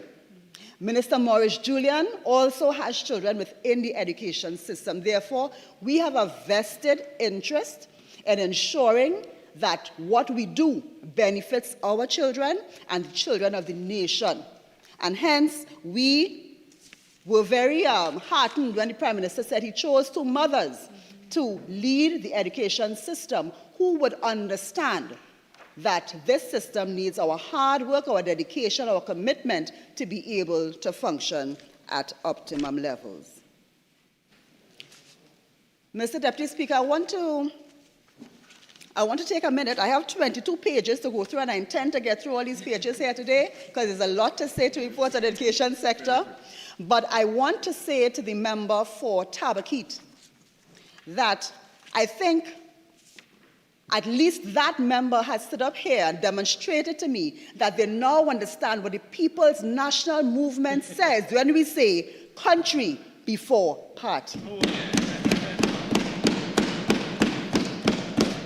That's exactly what we are about, and I'm glad that the member has come to that realization.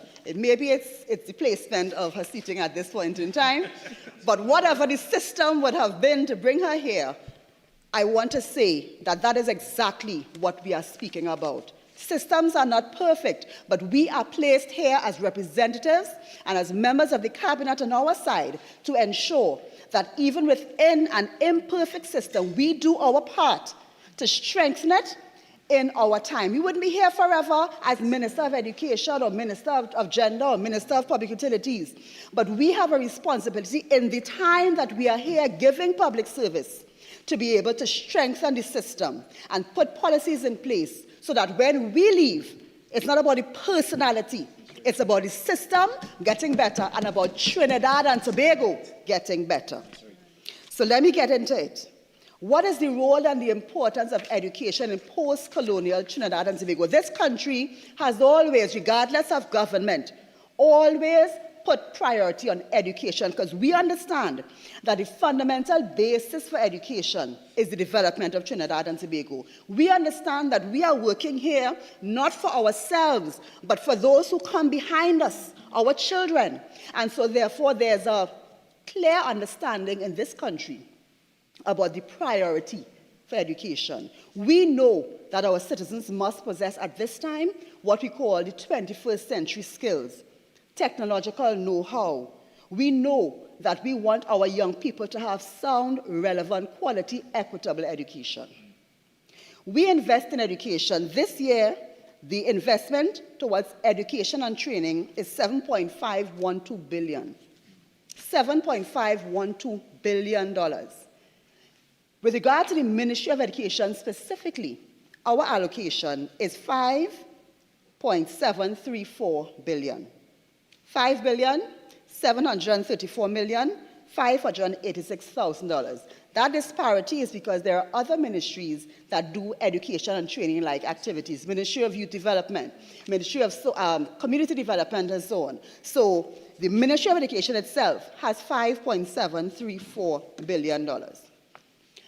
And I heard the member for Tabaquite relating that this is the first time she understood in this presentation, based on the presentation of one of the members, how this is broken down in terms of recurrent and development. I heard the minister, the member for St. Joseph, also speaking to how this is broken down. That's important for our citizens to understand.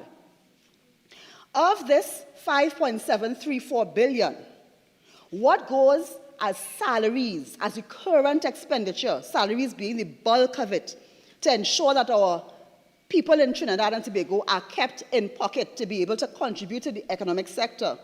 Recurrent expenditure at the Ministry of Education is $5.278 billion. That's 92% of the allocation to the Ministry of Education. And that is critical to understand. That pays for salaries, operation expenditure for schools, our tertiary level institutions, keeping them operating. That's UE, COSTAT, UTT, NESC, MIC, YTEP.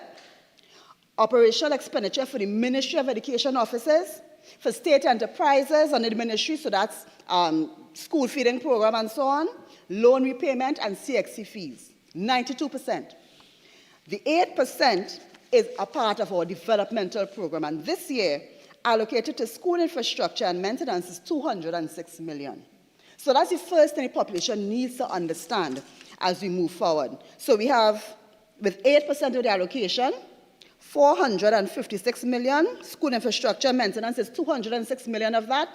Scholarships and bursaries, another $142 million. Tertiary level institution projects, state enterprise projects, capital expenditure. What are we investing all of this money in education to be able to produce? It's an investment, and you must have a return on that investment.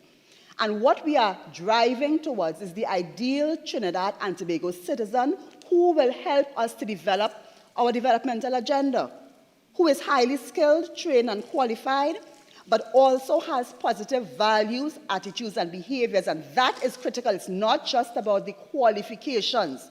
It's about the quality of person we are producing. And in recent times, that has become even more critical, and I'll speak a little more about that. So that is the outcome we expect. We are investing this money to be able to produce the ideal Trinidad and Tobago citizens who is qualified academically, but also has the right attitude to be able to progress this country. If we are honest, and if we look at the evidence of academic qualification and certification and our performance, we have to admit, and again, this has nothing to do with the PNM or the UNC or the NAR or whoever. Trinidad and Tobago has been fortunate to build a strong, high quality and robust education system. Why do I say that? I say it because our graduates of our education system are able to perform regionally. They are able to perform internationally at the highest standards. We send our scholarship winners all over the world. We have some who don't even get to come back. They don't want to come back. Why? Because they have performed so well, being prepared well in Trinidad and Tobago. We have students, for example, in the 2023 CXC examinations, which are regional examinations. In Cape Unit 1, Trinidad and Tobago students placed first in 58% of the subjects that we attempted. In Cape Unit 2, our students placed first in 52% of the subjects that they attempted. We had 5 top performers and 8 special awardees. In 2023 at the CSEC, which is the Form 5 level, our students placed first in 40% of the 37 subjects that we attempted. I want to thank our teachers, our parents, our principals, and our students who are working hard to achieve this success. And we have to recognize that we do have success to celebrate.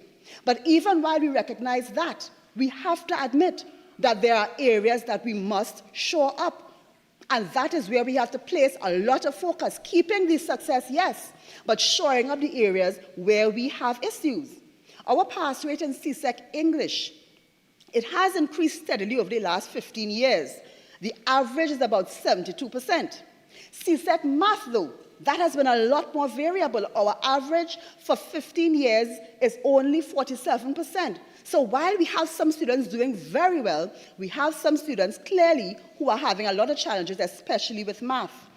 The average percent of students achieving 5 CSEC subjects in math and English, including math and English, over the past 15 years is 52%. Now, the leader of the opposition, the member for Superior, would have contended that student performance has declined under this administration. That is not so. And if we keep trying to be petty and pointing fingers, we're going to go nowhere. The fact is that from 2010 to 15, the pass rates in CSEC English were consistently lower than the 72%. From 2016 to 24, it has been over that average. But that is not where we want to nitpick and focus. We want to look at the overall development. I can quote more figures which show that in the math as well, the figures from 2010 to 15 were under the average. But how does that help us here? What we have to look at is the truth. And we have to, as representatives, as ministers, face the reality, look at where we are doing well and where we are not doing well. We have to improve that. So this hand pointing, finger pointing, I agree with the Meva Tabakit. That is all politics, and we have to transform ourselves from that if we want to progress as a nation. Mr. Deputy Speaker, we have been placing emphasis on digital transformation, systemic strengthening of the Ministry of Education, increasing student and school performance, increasing the equity of educational opportunity offered across all schools at all levels, and curriculum strengthening. And I'm going to go through 10 areas that are based on these that I've just spoken about that speak to what we have been doing with the vision of modern, relevant, equitable, quality education for all. That is the vision of the Ministry of Education. In terms of, I want to deal with policy development. I'm going to come back to digital transformation because sometimes we get too hung up on that. It's like a cure-all. But I want to speak about systemic strengthening because policy development and organizational strengthening have the potential to do what is required even after the personalities leave office. We can work as hard as we want, but when we leave office, if we don't strengthen the system, it's going to go back to where it was. And we'll keep doing this developmental dance of 1 step forward, 3 steps back. And that really accounts for a lot of our lack of progress. We have not progressed as we should in this country. Vision 2030 recognizes that fact. And a big part of that is because our systems are too weak. At the Ministry of Education, we have focused on policy development because, you see, we have done a lot over the years, but a lot of it has not been concretized in policy. And when we speak about monitoring and evaluation, if you do not have a policy, then you have no measure of what you have been doing or what even should be done. And therefore, when you're not doing it, there's no measure of the fact that you have fallen away. We have had to look at building the Education Policy 2023 to 27, the revised National Discipline Matrix, the National Bursary Policy, registration of private schools, transfer policy, the homeschooling policy, the patriotism policy, curriculum enhancement through cultural transformation policy, lower secondary proficiency examination, which is formerly the primary school leaving. We have introduced a new policy, the Trinidad and Tobago National Learning Assessment, the school cafeteria policy. I am speaking about fundamental things that make a big difference in the way the system works. And these things have impact on how schools operate. And that has an impact on how students achieve. In progress is the school book policy. We have had to freeze the book list for 2 years to avoid the book list just changing at will, costing parents money. But there isn't a policy that has been implemented. And so we are working on that now. The data collection and management policy. Who collects what data from the schools? And when is it collected? And how is it used? These are things that are not in existence as a cohesive document. And this has nothing to do with the fact that it's the PNM because the UNC was there too. I'm speaking about the governance of Trinidad and Tobago and how we progress it. So these are policies that we have been working on to strengthen the system. What about organizational strengthening of the ministry? We have had to reestablish the teacher training unit. I'm going to come to that because we want 21st century students, but we're not going to get them without 21st century educators. And we must teach our teachers how to get there. So we have had to reestablish that. We have had to establish the educational technology unit because if we are speaking about digital transformation, who drives it? It is this educational technology unit that did not exist before that must exist now. The Education District Health Unit, because having come through COVID, we understand that we need now a liaison between the Ministry of Education and the Ministry of Health so that anything happens, we have a quick access and we can deal with these matters. We have increased the number of school social workers by 80 in 2022, and we added 20 more to that. Increased the number or introduced learning support assistants, and we're going to speak about where they are placed. Over 80 of them assigned to some of our schools. We have increased the number of guidance counselors by 40. We have increased the number of special education teacher aides in a partnership with the OJT. We have increased that by 400 because we understand the huge demand within, our schools. We have collaborated with the TSC to increase the complement of appointed principals, vice principals, deans, heads of department, school supervisors, curriculum officers, and curriculum coordinators. Why is this critical? If we want our schools to operate in the way they should, we want information collected, we want our schools to go through their usual monitoring processes. These middle management positions are critical. And we had a situation where, especially after COVID, we had so many of them to be appointed. We have had to ask our staff to assist the TSC in making sure that these interviews and so on could go on.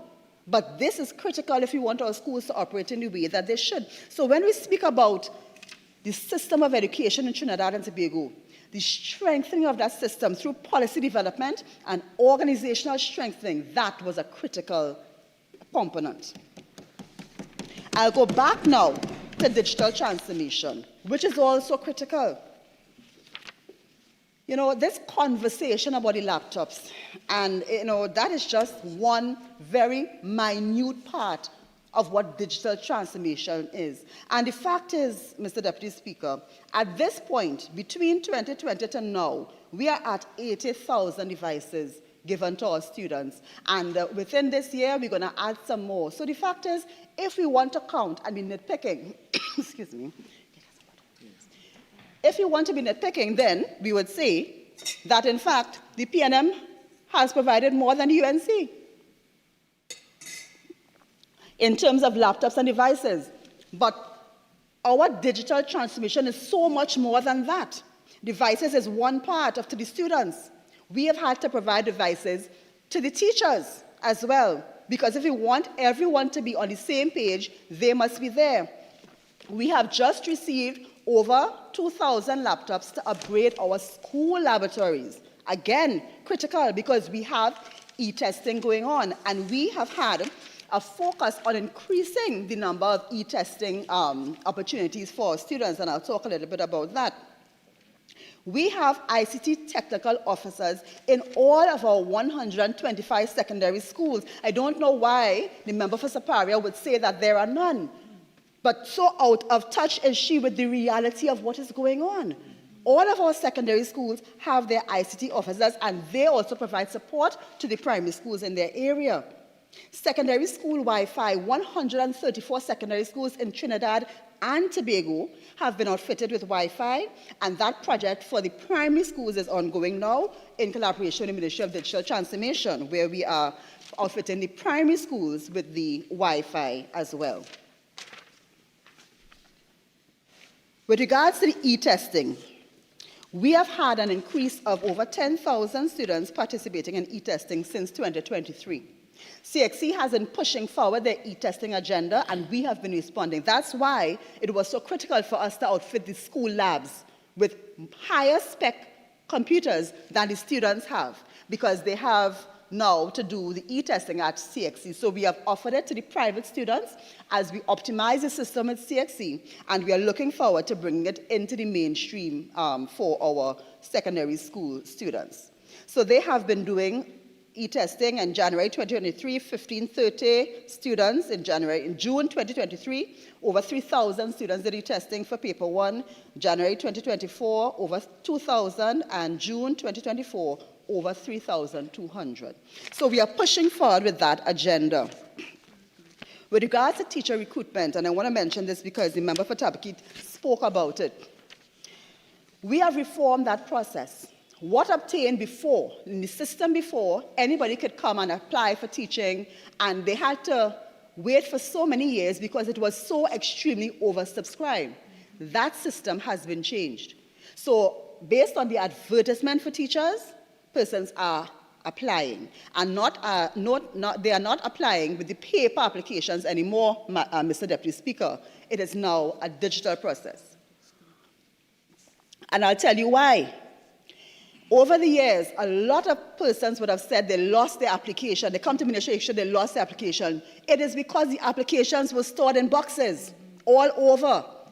If you could see the number of boxes that they were stored in, and sometimes it's mold in these boxes. And when it's mold, you have to throw it out.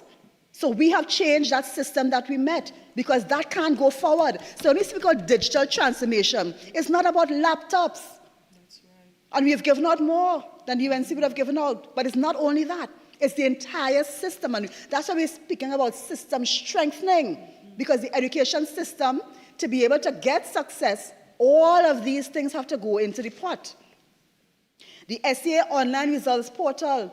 Mr. Deputy Speaker, I don't know the last time someone went to a school to see how SCA results were delivered, and to see some children crying because they're in front of everybody. And we have changed that. So just like you get your CXC results online, you get your SCA results online in the privacy of your home. Digital transformation is not laptops, more than that. Let me mention the e-books.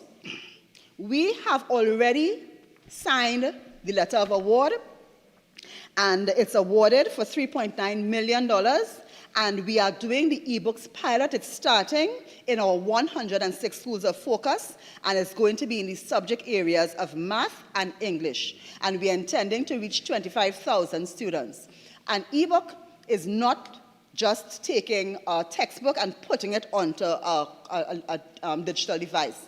There are other activities and so on that are combined in an ebook, and that is what we have already signed for and will be rolling out in this next academic year. Also, an online numeracy program. We have signed the award for that as well, and that will be rolling out in our schools of focus, and we are intending to reach 80,000 of our students between the schools of focus to be able to infuse their math education with an online numeracy program, which has proven to be more successful because it's more engaging for the students, and they have access to adaptive technology, which will test where they are and give them more exercises to work on the things that they are weak in.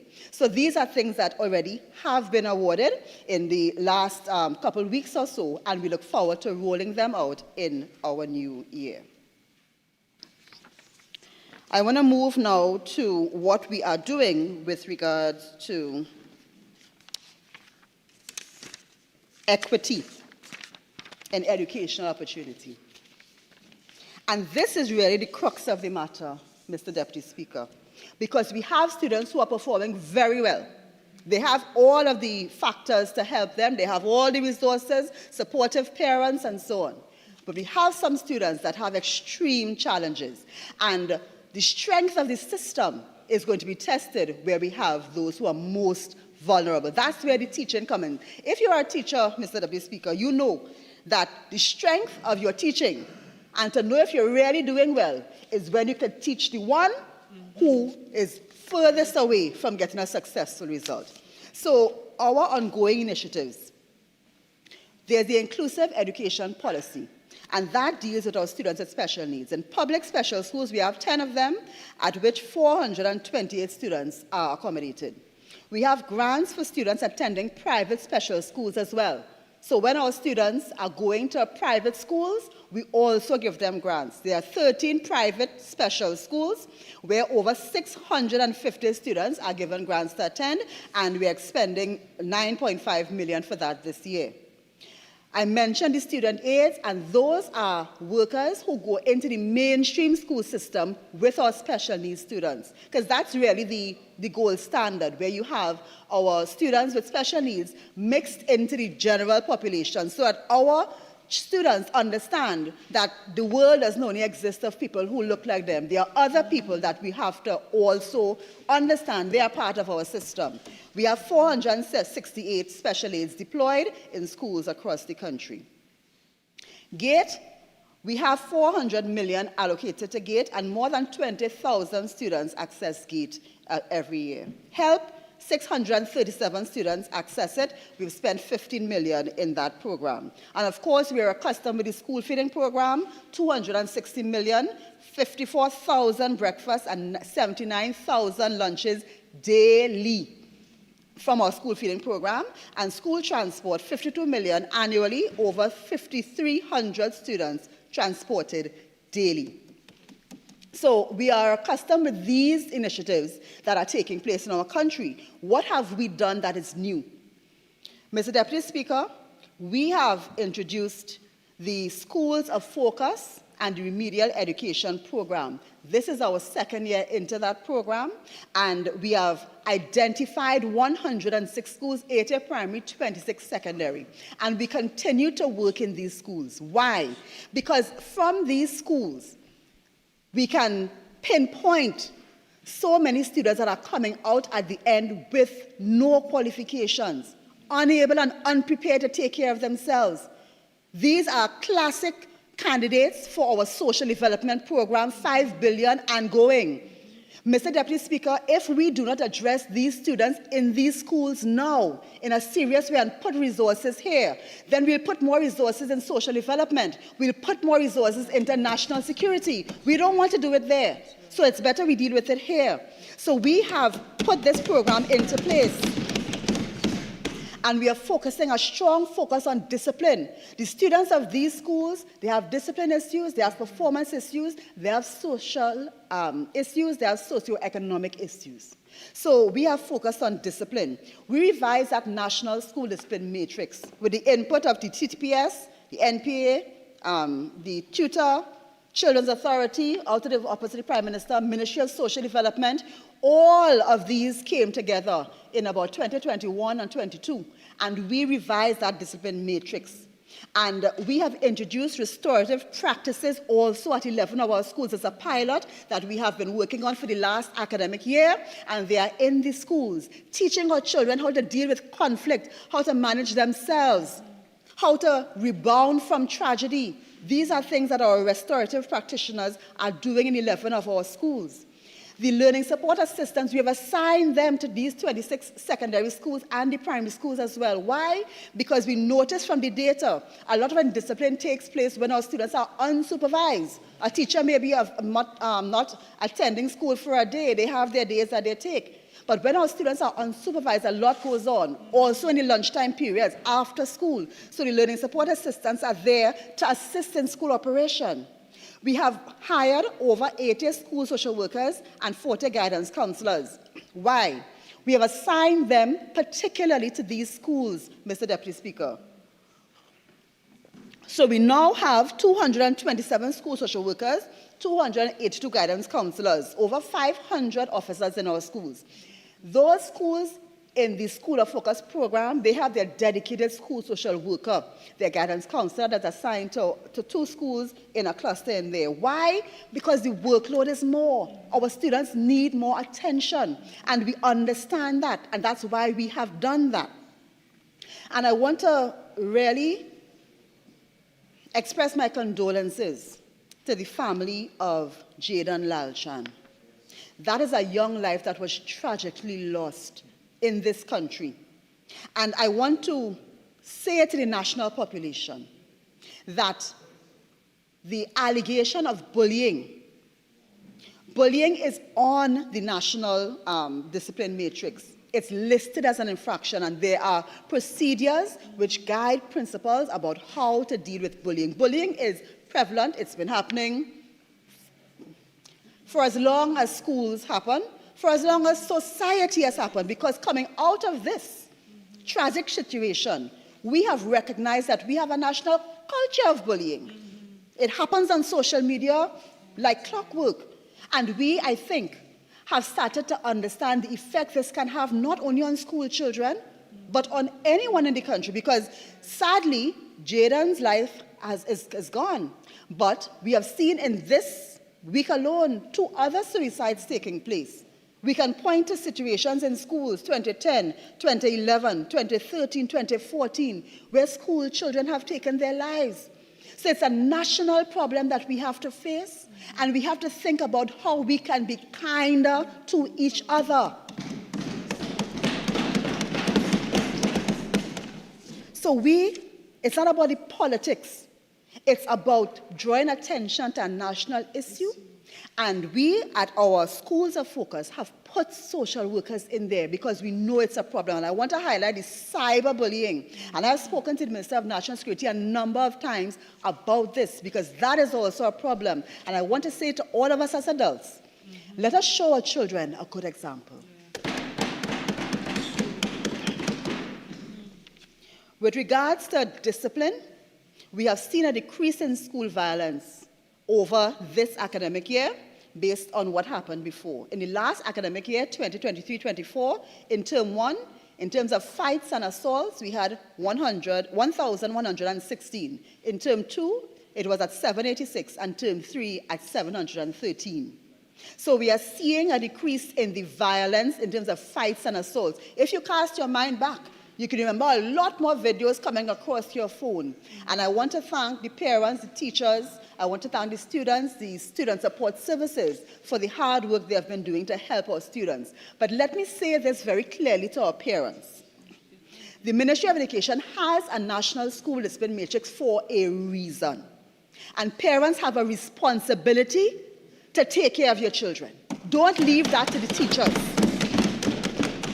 And I want to tell you that expulsion is an option for the Ministry of Education. And we have not been afraid to use it when your child, despite our best efforts, is disrupting our schools. There are children who have come there to learn. We have a responsibility to create and to maintain a safe space.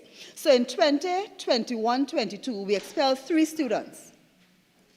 We introduced a method of warning, where we would write an expulsion warning letter to the parent when a child is at the brink of expulsion. And we would deliver that to say, you need to take this child in hand, and if they commit another infraction, it's gone. In 2021-22, we expelled 3.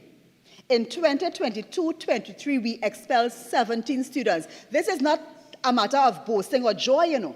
But this is to say to parents, we cannot allow your children to disrupt our schools. Please take control of your children.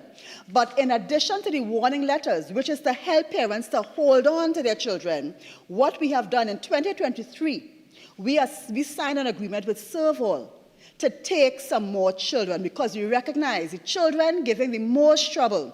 They had a lot of difficulty in terms of their academic performance. Some couldn't read, some couldn't write. So we had an agreement with Serval. So in 2022-23, while we had to expel 17 students, and we had to give 65 letters, warning letters to parents, we transferred 2 to Serval. In 2023-24, which is the last academic year, we would have transferred 44 students to Serval. And that is an effort to help these students have another chance at transformation in an environment where they'll be able to get the kind of support that they need.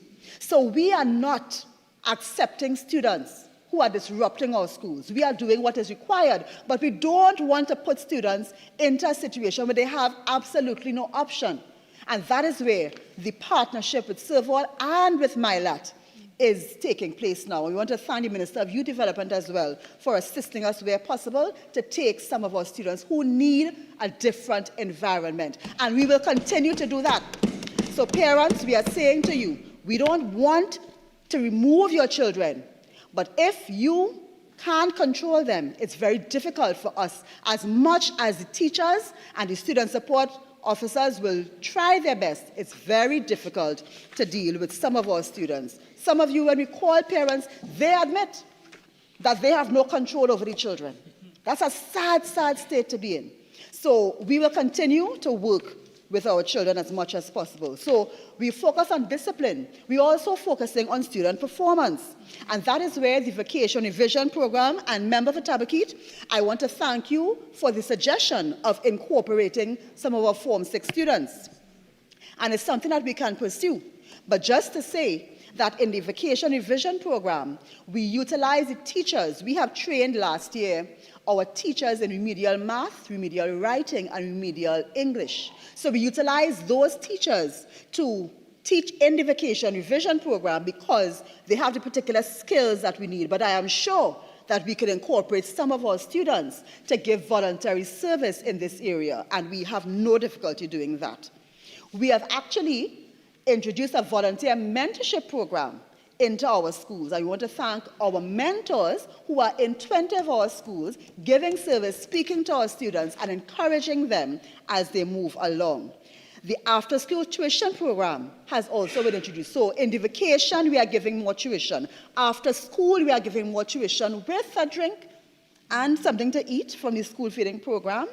And that is ongoing in our 80 primary schools of focus standard 3 to 5. That has been ongoing for the last year, and we're continuing. Over 7,000 students have been touched by these programs. We have amended the Forms 1 and 2 curriculum in our secondary schools of focus to focus on numeracy and literacy, which are the fundamental skills that they need. We have changed the primary school leaving program. We have renamed that and reformed the curriculum into the lower secondary proficiency exam. And our Form 2 students who have scored under 30% in the SEA, they are now, as a mandatory requirement, they have to do that exam. Why? Because what we have noticed is that a lot of the attrition, students who drop out, they drop out in Form 3, Form 4. Some of them have attained the compulsory age of 16. So we can't keep them in the system. However, when they drop out with nothing. So we have changed the curriculum to focus on math and English in Forms 1 and 2 in those 26 schools, and then they will do the exam after that. What that allows is that in perchance they drop out of the system, they will have qualification. That is the minimum qualification for government employment in some areas. So some of the janitorial positions and so on in the government service, that is the qualification you would need. So we are offering them a chance to have certification. Of course, they move on to their Form 3, Form 4, Form 5. But if by chance they drop out of school, at least they're dropping out with something rather than with nothing. We have had parent education sessions. That's a normal part of student support services. They usually do that. And over the last year, 29,000 parents would have participated. I spoke about the teacher training. We trained the teachers of Standard 3, Standard 4, Standard 5, and Form 1, remedial math and English. And thank you to the UTT for performing this training for us. We had 604 teachers in the reading remediation, 585 in the writing remediation, and we had 588 in the math remediation. And that is critical because our teachers have to have the skills to be able to teach our students. In terms of the book grant, I want to let the public know that we did use checks to pay those who did not have their bank account created, and the digital application is required because what is in terms of efficiency and record keeping, we need to have that, and so we will continue that in this year. And there are some changes to the form that we will make based on our experience in the last year to ensure that our students, our parents, can accommodate their applications. We want to thank the Adopt a School Up. In 2023-24, we had 25 projects completed. Adopt a School, that's our corporate sector, pouring into the lives of our students, 1.3 million in value. We have 18 projects ongoing, And we have 27 projects upcoming, and they have a combined value of 2.5 million. So we want to thank our corporate sector, more than 4 million going directly to our schools. Our migrant students are now, the eligible ones are now a part of our school system. And in terms of our national bursaries, let me spend a little time on this. In terms of national bursaries, since 2022, when this was introduced, we have distributed over 1,000, approximately 1,000 national bursaries to our students.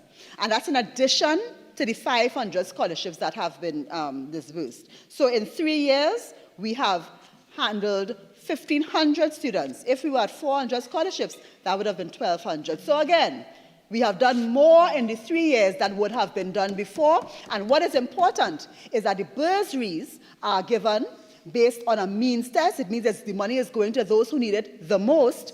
And in addition to that, we are aligning, you get more points for your bursary application if the field of study is aligned to our national developmental list based on the Ministry of Planning.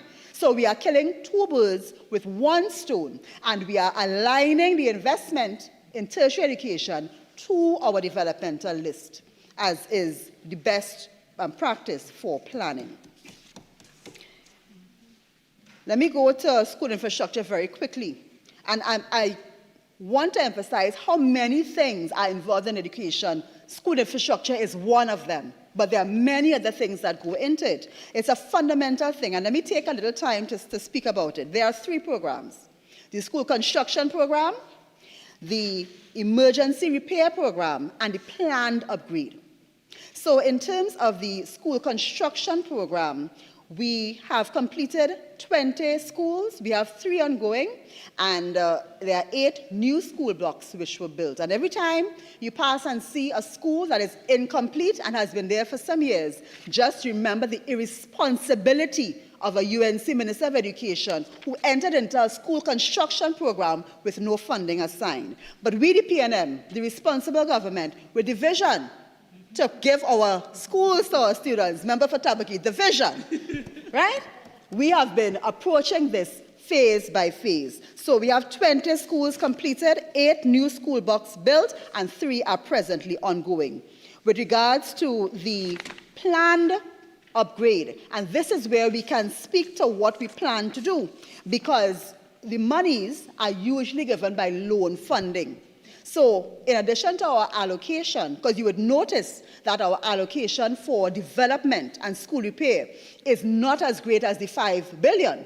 However, loan funding, and the Minister of Finance would have mentioned that, will go in here, and that will be used to deal with the planned school upgrade. So I can tell you that we have 15 schools already earmarked, 27 are in progress, and there are 15 more earmarked. I feel I might be out of time, but let me just mention a few of the 27. Barataria North, Brazil Secondary, Carabachima West, Chaguanas North, Chaguanas South, 27 schools, and then we have 15 that are earmarked for planned upgrade, and that has already been approved, and we are awaiting the loan funding to do that.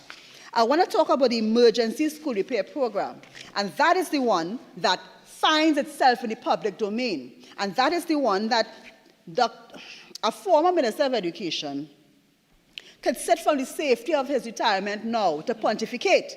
However, he knows the pressure of it, because as our infrastructure ages, it's more and more difficult. And this is where you do not predict this one.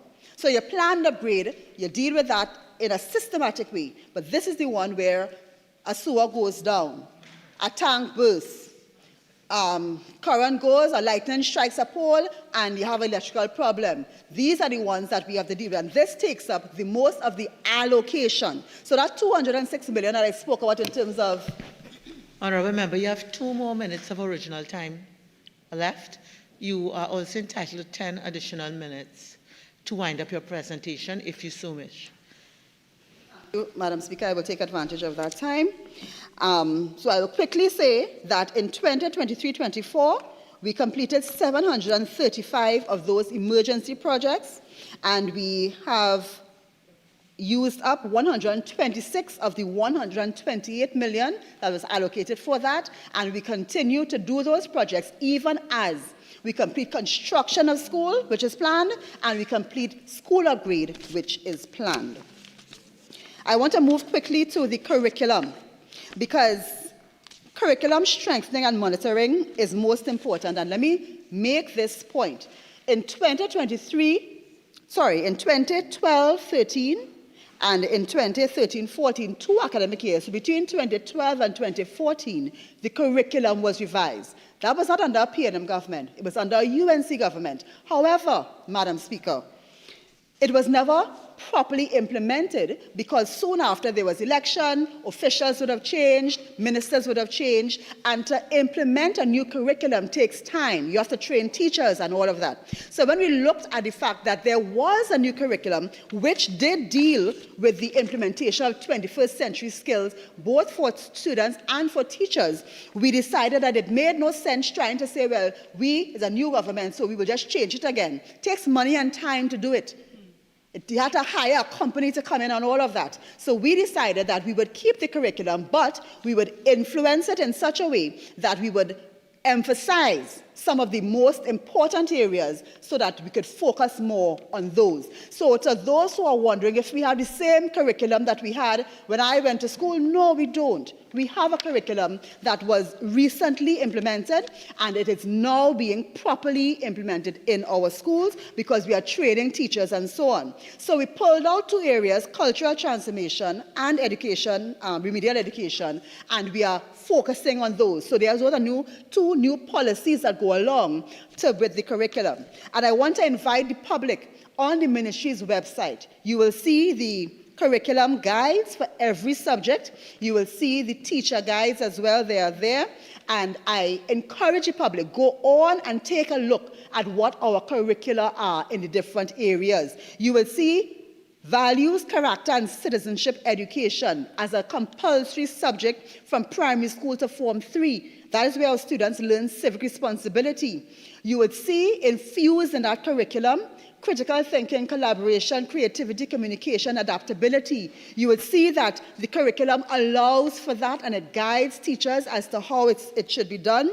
You would see global awareness and emotional intelligence, cultural confidence, digital competence. All of those are in our curriculum that is currently being implemented in our schools. So I want to ask the public, parents especially, take a look at the ministry's website and take a look at these curricula. And that's what your children are doing in school. And that should reassure you that the 21st century skills that we want to see are being implemented. And as we continue to train our teachers, because development of 21st century educators is a big part of what we are doing as well. And that's why we had to re-establish the Teacher Training, Education, and Professional Development Division, because we must train our teachers. And so they are learning digital literacy, digital pedagogy, designing online lessons, problem-based learning, which is a big and very critical one, educational leadership in the 21st century, all of these things, teaching tools, incorporating 21st century teaching and learning. These are the courses that our teachers are exposed to. And what we have done is instituted an annual training schedule. So teachers can see what's coming, they can plan for it, and they can plan to be a part of it so that their professional development can take place. We also have instituted, and this has been continuous in our country, 50 years of the in-service diploma in education for teachers. So many thousands of teachers have benefited from this free in-service diploma for teachers at the School of Education at UE, and over 2,000 teachers have been trained in the last 10 years alone. This program celebrated 50 years this year. So we have been doing a lot as a nation to also develop the skills of our teachers. I want to also mention in nursing, we have consolidated in our efforts to deal with TVET, we have consolidated the nursing department into COSTAT, and that was necessary to strengthen it. We were offering at the Ministry of Education, the government was offering a nursing program at a diploma level. where we have COSTAT with all the proper facilities and trainers and so on, offering a degree-level nursing. So we have consolidated that. I heard the member for Zaparia say that we have closed it down. We haven't closed it down. We have actually strengthened it, increased it so that more students can be trained at the right level for the Caribbean certification. So that is ongoing and very good. We want to thank the Ministry of Youth Development, Ministry of Trade for their collaboration as we focus on lifelong learning, Madam Speaker. We have online continuation classes to help our students get a second chance at CXC courses. That is free, the tuition is free, and the examination is free. We spoke about gate available up to age 50. Let me say something about UE. Our UE fees in Trinidad and Tobago, St. Augustine campus, has not increased in the past 20 years. If you look at Cavell and Mona, they have increased a number of times in that period. Why hasn't it increased? Because this government policy that we want to keep the fees down as low as possible so that our students have the chance to attend. And I noticed bandied about that our enrollment has decreased. That is not so. I have checked the figures for UE, UTT, COSTAT, NESC, MIC, and YTEP. Each of them has reported an increase in 2024-25 over the last academic year. So our citizens are taking advantage of the opportunity to get tertiary education at our public institutions. Madam Speaker, I want to thank Minister Maurice Julian. I want to thank our PSs at the Ministry of Education, past and present, for their contributions, our CEO. I want to thank our teachers, principals, middle managers. I want to thank our valued partners, the MTS, WASA, Tech, Minister of Public Utilities. They are doing us yeoman service in partnership with our schools, the Ministry of Works as well. I want to thank Corporate Trinidad and Tobago for your support through our Doctor School program. Madam Speaker, St. Anne's East has been a quality constituency to represent, and I'm so proud for the privilege of having the opportunity to represent them.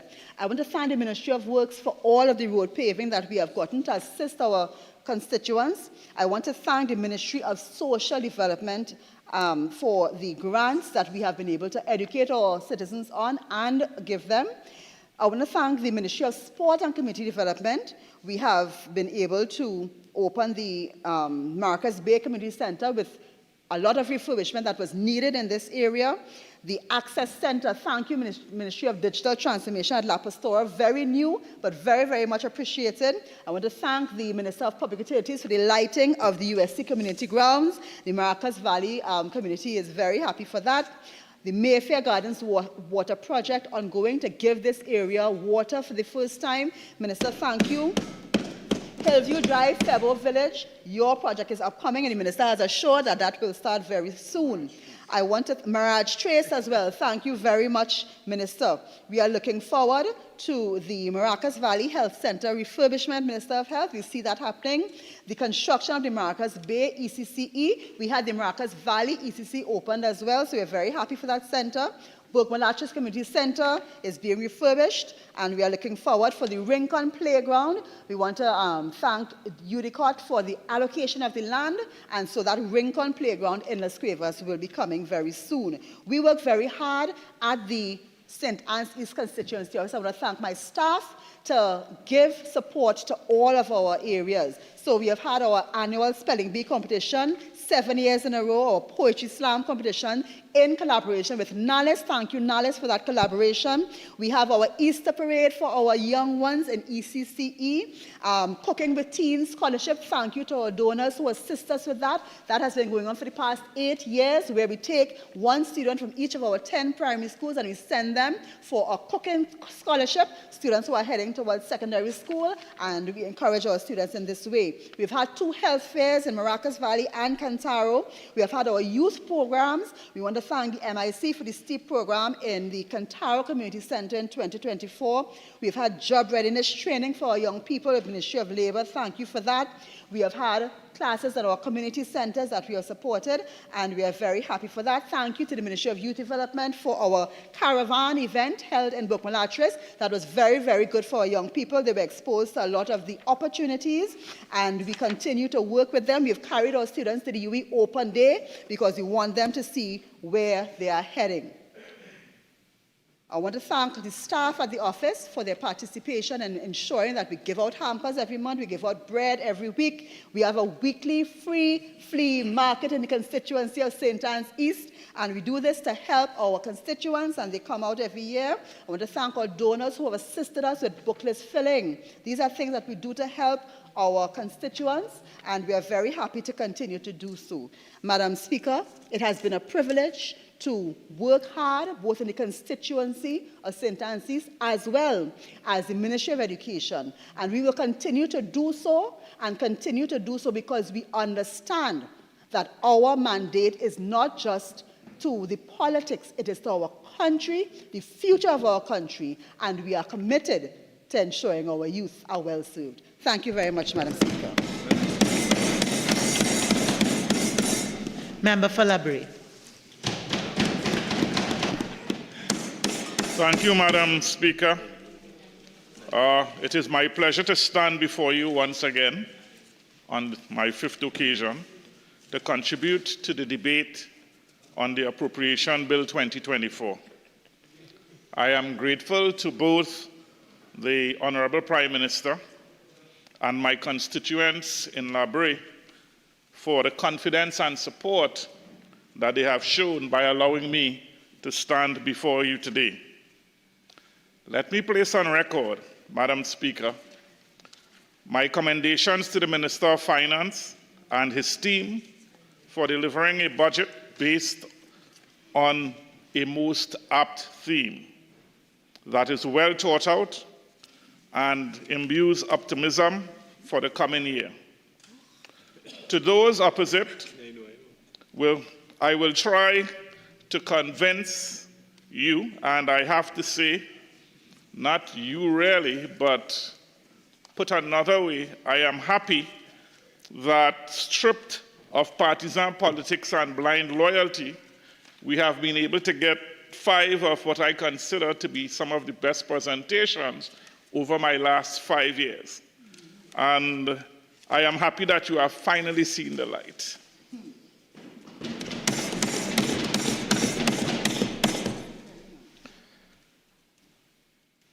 The Minister of Finance has been criticized for having a 5.25-hour deliberation. And sometimes it's very difficult to please people in this country. Because if he did it in 1 hour, we would get a barrage of questions saying why he didn't explain this and why he didn't explain that. But he took the time to go through a budget that was quite comprehensive and which at this time in our economic life is critical to what we do and how we go forward in the future. We somehow would always find a way to throw water on what we are doing. Madam Speaker, if we look at the international community post-COVID-19, we see a number of them are in fact growing, and there is some, they're just growing. But in Trinidad and Tobago, we have some unique issues with revenue, and somehow we always seem to point at the expenditure side to say that we want more of this, more of that. It's never less and or dealing with it in a balanced way. It's always about more. And as the member for Tabakit would have indicated, that the question is not always about more. Sometimes it's about using what you have, using it creatively, and using it in the best interest of citizens. As if I... Some of the things that at the level of labor we look at within the economy is the unemployment rate, and over the last 4 years, the employment rate has moved within 1 or 2 points, but it has been steady somewhat. Another indicator is the labor participation rate, which seeks to identify how many people that can access jobs are actually working and who are not. In the last 4 years, that figure was constant around 560,400 people employed in Trinidad and Tobago. Now, one would ask, why and how can you have about the same figure every year for the last 4 years? And the answer is quite easy, Madam Speaker, and that is there are lots of persons who would have lost jobs and who would have come out of the employment market. But because this government created new jobs, the jobs that were lost, people found alternative jobs, and that shows that there is a measure of growth, although it doesn't seem that way, because if we lost 5,000 jobs in the 560,000, then we would have also created 5,000 jobs to keep it at a standard and steady figure. So it's not all doom and gloom, and it does not, oh, by the way, where is my good friend, the member for Hoover South? I guess he'd be running in the chamber any minute now. He'd be running any time soon, we would see him coming. I hate to have these speeches without him.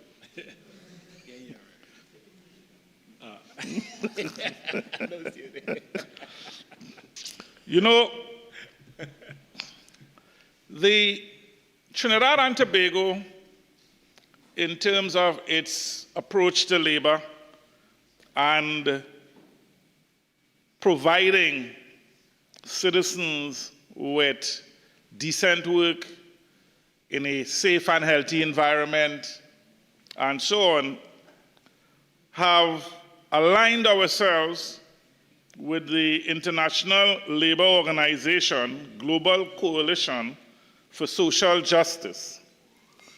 This coalition seeks to achieve social justice and decent work for all, expanding multilateral cooperation to achieve sustainable development goals. Signing on this coalition cements Trinidad and Tobago commitment to social justice and allows the country to benefit from access. And it allows it to benefit from access to potential partnerships as well as invaluable forum for exchange of knowledge on the best practices available. But before I get more deeply into the work of the Ministry of Labor, there are two issues I wish to deal with.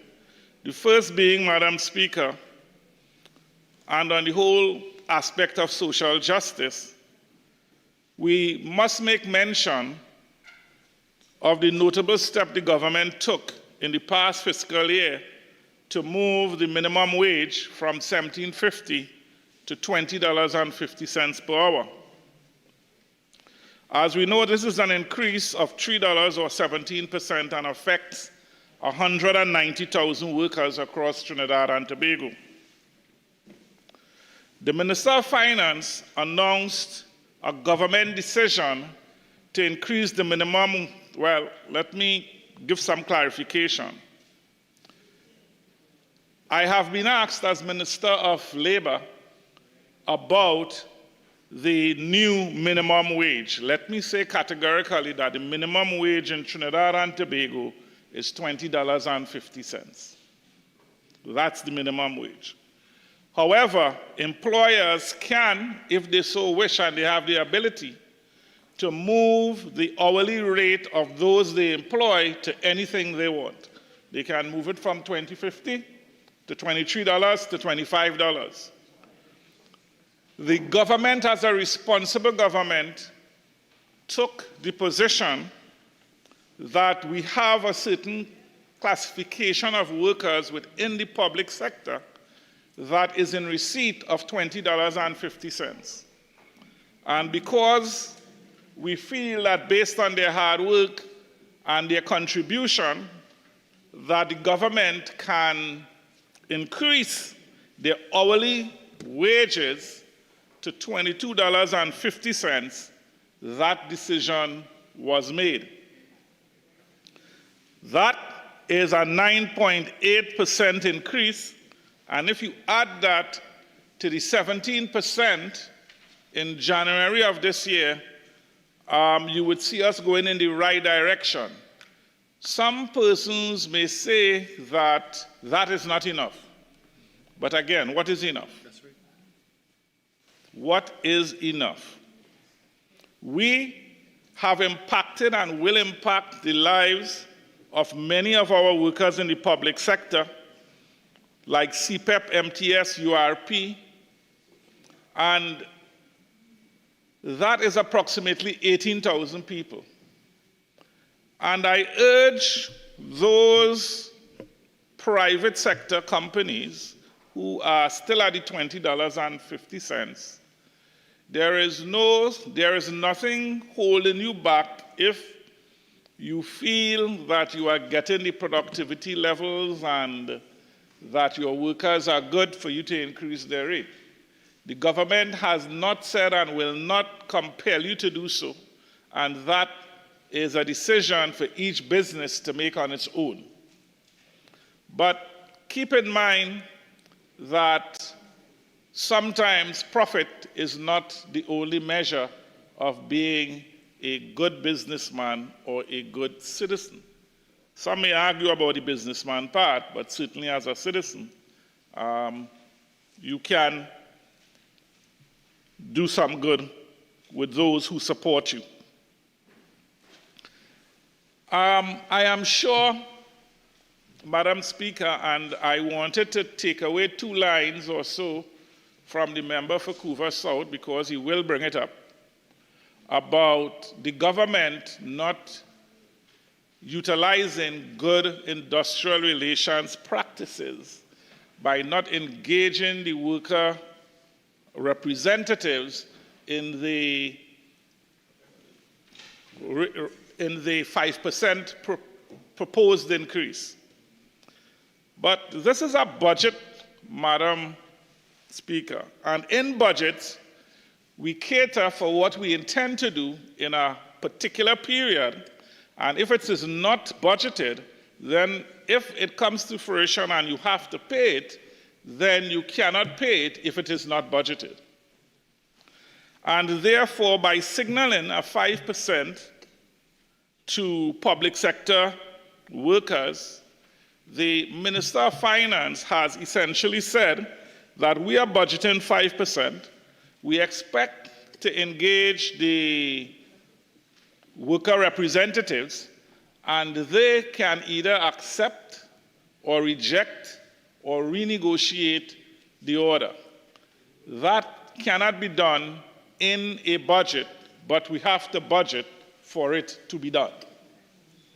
And therefore, I would hope that the issue of engagement of those in the worker representative groups will not be an issue. This is basic business.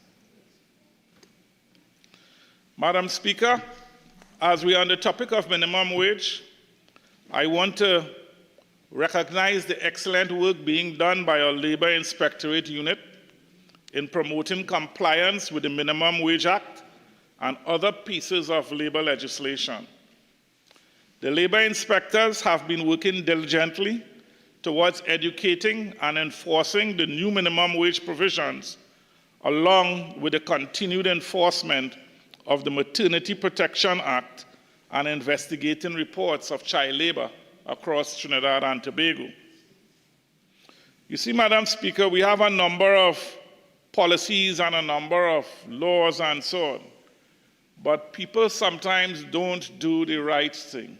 People do what you inspect, not what you expect. And therefore, the inspectorate plays an important part in creating fairness throughout Trinidad and Tobago. You would be surprised, Madam Speaker, how many businesses do not pay their workers minimum wage. How many businesses may try to employ child labor. How many businesses do not treat pregnancy and paternity leave and so on in the way that it should be. And this unit does a yeoman service to ensuring that these people are not marginalized or taken advantage of. During the period, welcome, Couva South. I've been waiting on you and giving some advice in your absence, but you're here now. Right. During the period, October 2023 to September 2024, the Labor Inspectorate Unit provided information and advice on labor rights and responsibilities to 275 walk-in clients and 724 via the telephone. For this same period, the unit received 386 complaints, and labor inspectors conducted 802 inspections, resulting in the recovery of $1,728,000 to people who did not receive wages and/or increases illegally. Not only the Labor Inspectorate Unit, but the Ministry's Conciliation, Advisory and Advocacy Division, CAD, has been hard at work treating with conciliation and mediation matters, providing advice to both employers and workers. For the period 2023 to 2024, the division engaged in over 3,000 hours of conciliatory meetings and 84 collective agreements and reviewed 76 proposals for negotiation. Madam Speaker, unlike those on the opposite side, we understand that to boost the morale of the workforce, we strive to keep them informed. To bridge the gap in knowledge between employers and employees, the ministry conducted numerous public education sessions in both private and public entities. Some of these includes the Communication Workers Union, the Airports Authority of Trinidad and Tobago, the State Police Association of Trinidad and Tobago, the Trinidad and Tobago Association of the Hearing Impaired, and many others. These sessions focused on sexual harassment in the workplace, industrial relations procedures, progressive discipline, natural justice, grievance handling, and conflict resolution, to name a few. This is not all. The ministry has undeniably sought to understand and protect the rights of migrant workers. To this end, CAD, the conciliatory group, has supported the migrant community through sessions held with La Casita Hispanic Cultural Center, Living Waters Community Ministry of Migrants, and the Office of the United Nations High Commissioner for Refugees. These meetings, Madam Speaker, were aimed at providing advice on seeking redress for employment-related issues and areas for further collaboration. I am pleased to announce, Madam Speaker, that a memorandum of understanding was signed between the Ministry and the Living Water community on October 31st, 2023. This MOU signals the unrelenting commitment to protect the rights of migrant workers, as we do for all workers in Trinidad and Tobago. And let me say, Madam Speaker, that based on signing on to various ILO conventions and so on, that we do not treat issues raised by migrant workers any differently than we do to citizens of Trinidad and Tobago. We have a duty of care to ensure that all those who access work in Trinidad and Tobago are treated fairly, regardless of race, color, political affiliation, or country of origin.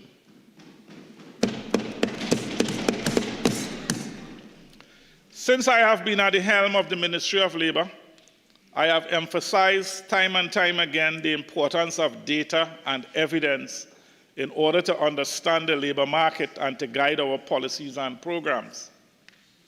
It is in this regard that we have been consistently working to strengthen our labor market information system at the ministry. I am happy to say that these efforts have borne results. For instance, Madam Speaker, our Labor Market Information Unit has been diligently working and now has completed the job vacancy survey of the private sector and state enterprises, and a job vacancy census on the civil service. These surveys, Madam Speaker, are geared towards determining employees' unfulfilled demand for labor in specific sectors. When approved by Cabinet, the information from the surveys will provide valuable demand-side data and work to inform policies across the government and also the private sector. Madam Speaker, while these surveys present baseline data for utilization, it is in the intention of the ministry to continue these surveys on an ongoing basis so it can be timely and updated on an ongoing basis.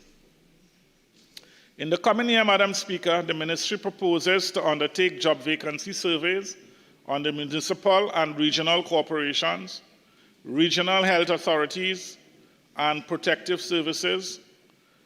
Work has already begun and will continue on the vacancy surveys of the teaching service, statutory boards, and similar bodies.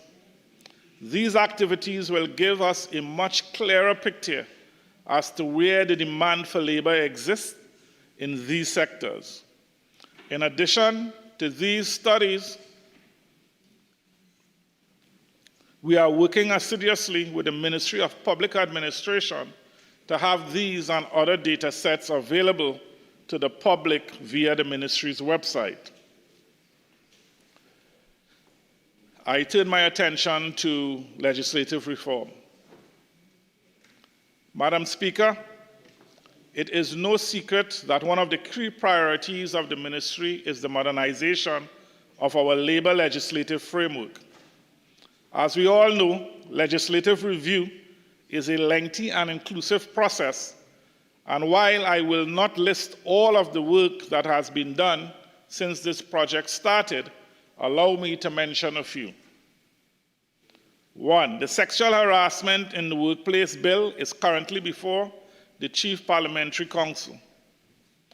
2, a policy paper on the Employment Exchange Act was approved by Cabinet in March of 2024, authorizing the Attorney General to move forward with amending this legislation.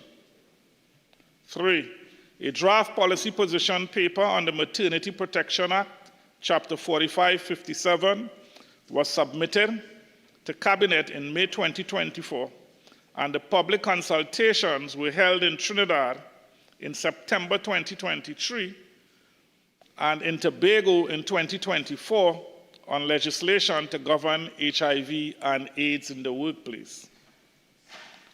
In addition to continuing work on these pieces of legislation, it is proposed that in 2025 that we focus on the Employment Standards Bill, which seeks to develop basic terms and conditions of work, the Truck Act, Chapter 8807, and the Trade Dispute and Protection of Property Act, Chapter 8803. Moreover, Madam Speaker, the ministry expects to do further work on the Industrial Relations Act and the Retrenchment and Severance Benefit Act, which is in an advanced stage, ready to move forward. We also speak at our ministry with regards to the formation of policies. So while we speak about work on the review of the labor legislation, the team at the ministry has also been strengthening the policy framework that guides rights and responsibilities in the workplace. The national workplace policies, Madam Speaker, provide employers and employees and stakeholders with the guidelines and standards expected within the workplace. The ministry continues to collaborate with all its stakeholders to ensure inclusive, safe, healthy, and productive workplaces. Madam Speaker, we have a problem in the workplace in Trinidad and Tobago, which is known as sexual harassment in the workplace, where many, not only our females, but one will not, there's also sexual harassment with regards to males. So, and it is an issue, and the ministry aims to really ensure that the creation of this policy reaches its targeted audience by sensitizing employers and employees, virtually and in person, as to how to manage this particular issue. It is also an issue, particularly among the migrant workers, and in that regard, the ministry has translated and printed all its brochures in Spanish to address this language barrier. The ministry has also launched a national trilingual English, Spanish, and French hotline or helpline 800-CAAD in June of 2023 to specifically address sexual harassment in the workplace. The helpline assists and supports employers and employees, inclusive of migrant workers. Our efforts, Madam Speaker, to achieve a more inclusive workplace and keeping in mind our migrant population, the ministry has been building capacity through the assistance of the International Organization for Migration, or IOM, to improve the proficiency of labor inspectors in Spanish. Although I'm sure we could get some lessons from some of those opposite in how to speak Spanish well. These upskilling programs have enabled our officers to better perform their investigative duties by improving their ability to communicate and interact with Spanish-speaking migrant workers, both those exploited and those involved in decent work.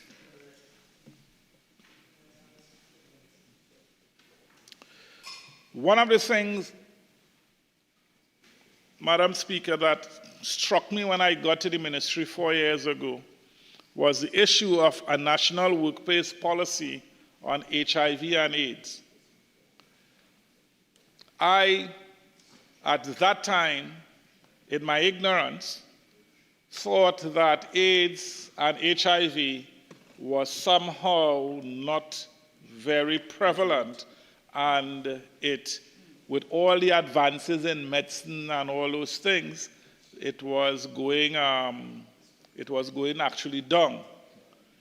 And then I recognized that the issue of AIDS and HIV is not just about infections. It's about mental health. It's about people's views. It's about how they see someone who has the disease. It's about the society and inclusiveness, and it's how we treat people, and we speak about bullying and so on, but we also have that kind of aspect in the HIV and AIDS framework.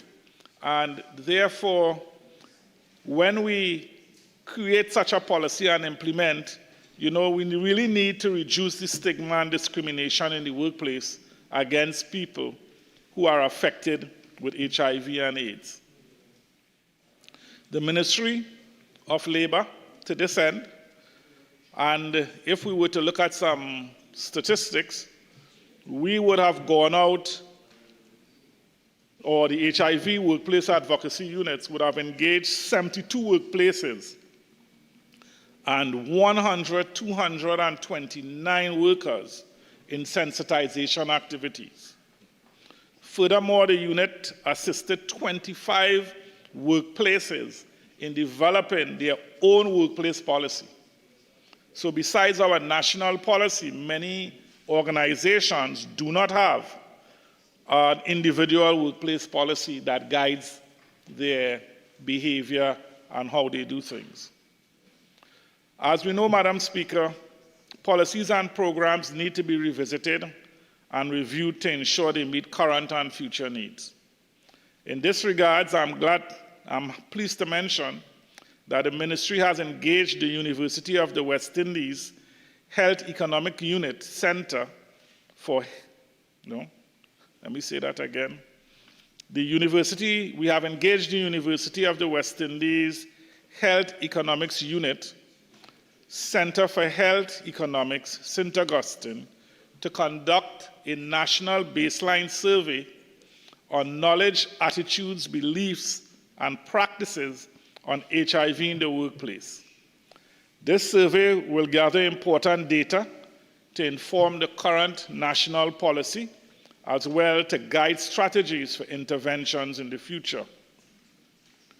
Moreover, we are also engaged in looking at the mental health and how it impacts and works along with HIV in the workplace. And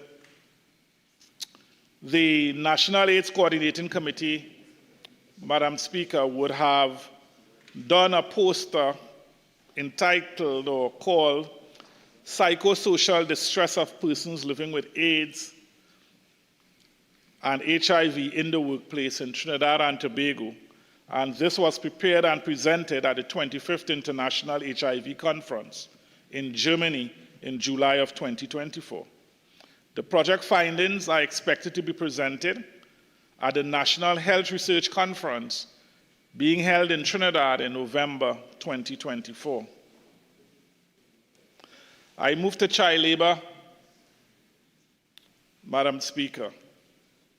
And in keeping with our commitment to implement ILO Convention number 182 on the worst forms of child labor, the ministry has been enhancing its efforts towards the prevention and elimination of child labor in this, our beloved country. To guide this work, we have constituted and reconstituted in February of this year the National Steering Committee for the Prevention and Elimination of Child Labor. Under the guidance of the committee, some of the major achievements made include the development of a draft situational analysis on child labor, the production of a jingle and logo to be used for outreach and sensitization activities, the launch of a child ambassador program with 30 child ambassadors being appointed in 7 secondary schools across Trinidad, the hosting of a national multipartite stakeholder consultation on child labor, and the hosting of key stakeholder consultations for the development of hazardous and light work lists for Trinidad and Tobago. These programs have been conducted both in Trinidad and Tobago during the period 2024. In recognizing the issue of child labor, we really need a collaborative approach. The ILO Decent Work Team and Office for the Caribbean donated tablets for use by the labor inspectors when conducting inspections. Madam Speaker, the support from our international partners have been tremendous as we are offered the benefit of their expertise. And in this regard, Cabinet has recently agreed to the Ministry of Labor engaging the International Labour Organization for technical assistance towards the development of a national policy. I am pleased to say that this initiative will be expedited in the coming year, 2025. With regards to safety and health of workers, The ministry is cognizant of the importance of promoting the safety and health of all workers. Unfortunately, too many times we have been reminded of the importance of this when it is already too late. We have a number of deaths that took place in Trinidad and Tobago over the last decade that could have been avoided, that really took place because we didn't have in place the mindset or the necessary regulations to deal with them. And it is important and quite heartening to see that the International Labour Organization has recognized this safety and health of workers as a fundamental principle in 2022. The Ministry of Labour continues to drive initiatives aimed at ensuring workplace safety and health through the Occupational Safety and Health Agency. Sometimes, Madam Speaker, a number of us see us as a necessary evil, and we get very upset and concerned when they stop work or do things in our particular area. It's all well and fine for them to stop work and do things in other people's environment, but when they come to our workplace and raise issues, we somehow have a problem with how they work and what they do. And I want to speak to all employers that are hearing my voice here.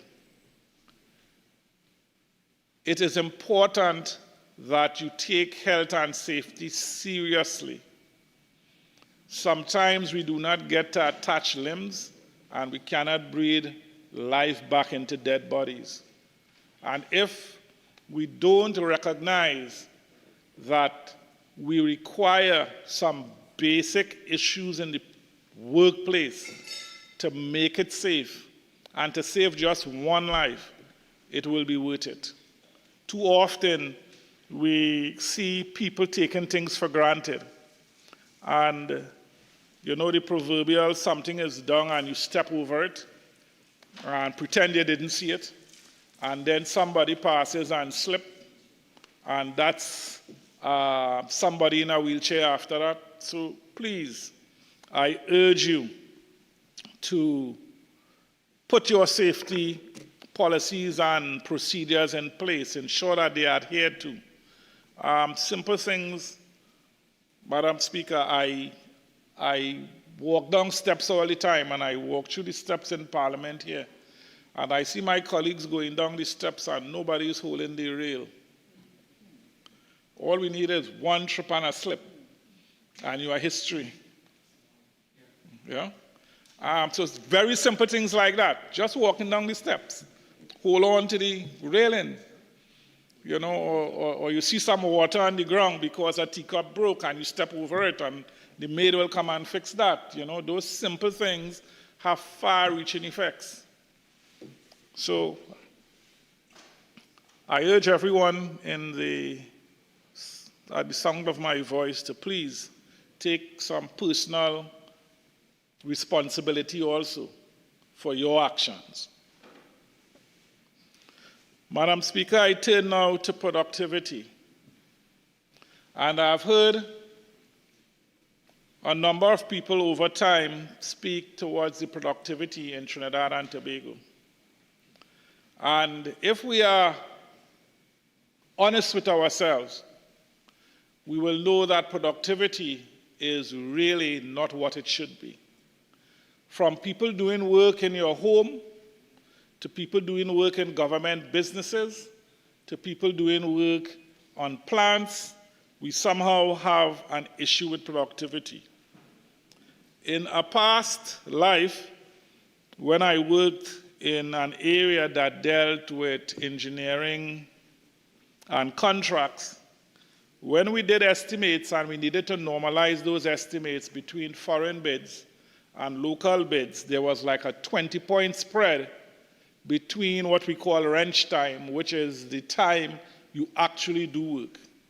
And there are actually some standards around that. And what we found is that foreign companies may come with a 70% wrench time against local companies that we will gauge at a 45% wrench time. That has implications for the length of time the work gets to be done. And it really speaks about paying more for getting less. And if we really were to try and define it, we will find that we will have different ideas about what productivity is and what does it mean. But I said all that to say this, that there is an issue with national productivity, and there is a National Productivity Council, which the Ministry of Labour would have revived in 2023, October.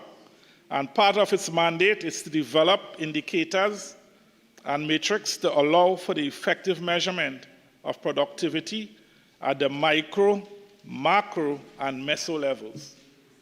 Additionally, the Council will be undertaking studies to capture pertinent baseline data on productivity across sectors, and is also formulating a program to educate the population about productivity and engage with citizens with a view to influencing behavioral change.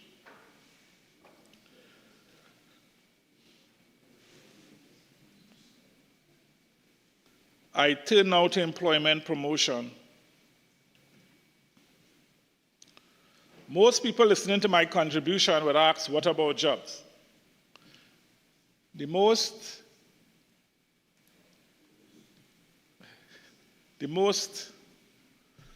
prevalent question I get from people that I engage with on a daily basis is, boss, you are Minister of Labour, give me a work.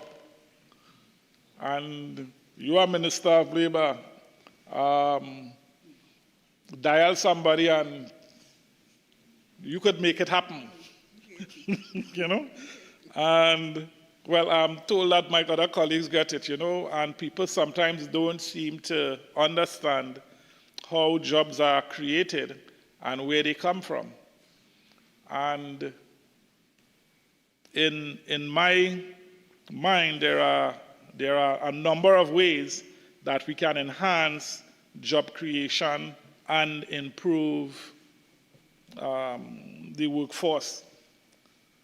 But everybody seeks sustainable employment.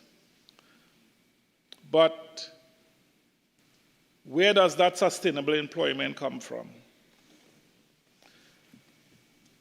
I want persons to think for a moment, Madam Speaker, and as the Finance Minister would have made in his contribution, and he spoke about government commitment to empowering individuals through supporting the creation of sustainable jobs. And if we look through the budget, we see that a number of projects have been included, which speaks to road and highway rehabilitation, modernizations of hotels such as Magdalena, Grand Beach, Gulf and Gulf Resort, Hilton, Trinidad and Conference Center, an international branded hotel in Tobago, the Maracas Bay Hotel, the creation of a marina in Tobago, just to name a few.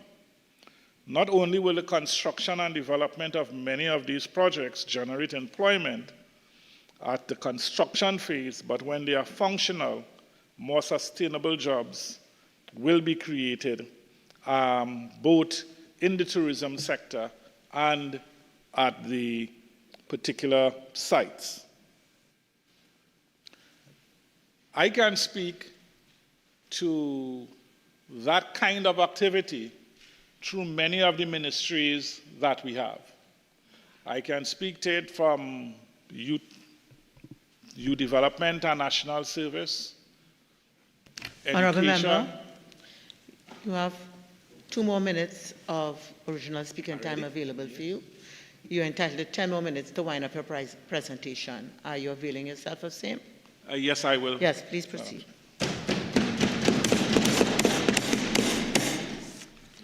Yeah. Time flies when you're having fun. Madam Speaker, we have a number of areas in which the Ministry of Labor helps support the jobs and so on, and that is through our National Employment Service. We also do it through the OJT program, and we also do it through the Seasonal Agricultural Workers Program, more commonly referred to as the Canadian Farm Program. And just to say that in relation to the OJT, we are looking at expanding to 6,000 from about 4,500 that we have now. We have something that is important to mention is that we have a number of new service providers coming on, and we have signed a number of memorandum of understanding with a number of companies, including Phoenix Park Gas Processors, TOSL Engineering, Telecommunication Services of TNT, Trinidad and Tobago Postal Corporation, Lake Asphalt, Hand and All, because we recognize that in many instances there are many graduates and technical people coming out of school now that requires a different kind of intervention than the O-level and the associate degree type persons. So we have to actually go out there and look for service providers who could give us some of those openings to place people. We have a lot of engineers now we have entered into a collaboration with Ministry of Education for some support. We have also looked at the public utilities and WASA, where we have a number of technical and engineering OJTs and so on being assigned to, and therefore we are quite happy with that. One of the major issues that in my short time I would like to mention, and that is with the Cipriani College of Labor and Cooperative Studies. And I am particularly indeed happy with our collaboration with the Ministry of Youth Development and National Service for the development of a community-based action for resilience and success. And this has been oversubscribed, this particular intervention, where we are looking to create opportunities for our young people, both by way of developing them mentally and by giving them opportunities within the college to look at careers that they may not have looked at before. One of the things that I would like to put on record is that when I came in to office, I had a conversation with the board and management of the Cipriani College, and I told them that as a labor institution and an academic institution, I expect them to be at the forefront of all things labor. They should be advising both workers and workers' representatives and businesses on labor issues. I am happy to announce that they would have taken up that challenge. And today, for instance, they have, and within the college itself, they have had people and lecturers and so on who would have published 3 books with major international academic publishers. They have published a refereed academic journal.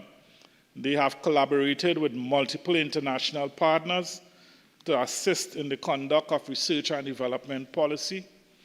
And they would have created a number of academic conferences which have drawn participation throughout the region and sometimes even further out. They recently signed a contract with the Caribbean Development Bank to conduct groundbreaking research into labor market differentials in 16 countries, from the Bahamas in the north to Suriname in the south. This is pioneering work, and it will provide governments and the social partners in the region with detailed analysis and a data set that has a specific grounding in the Caribbean experience.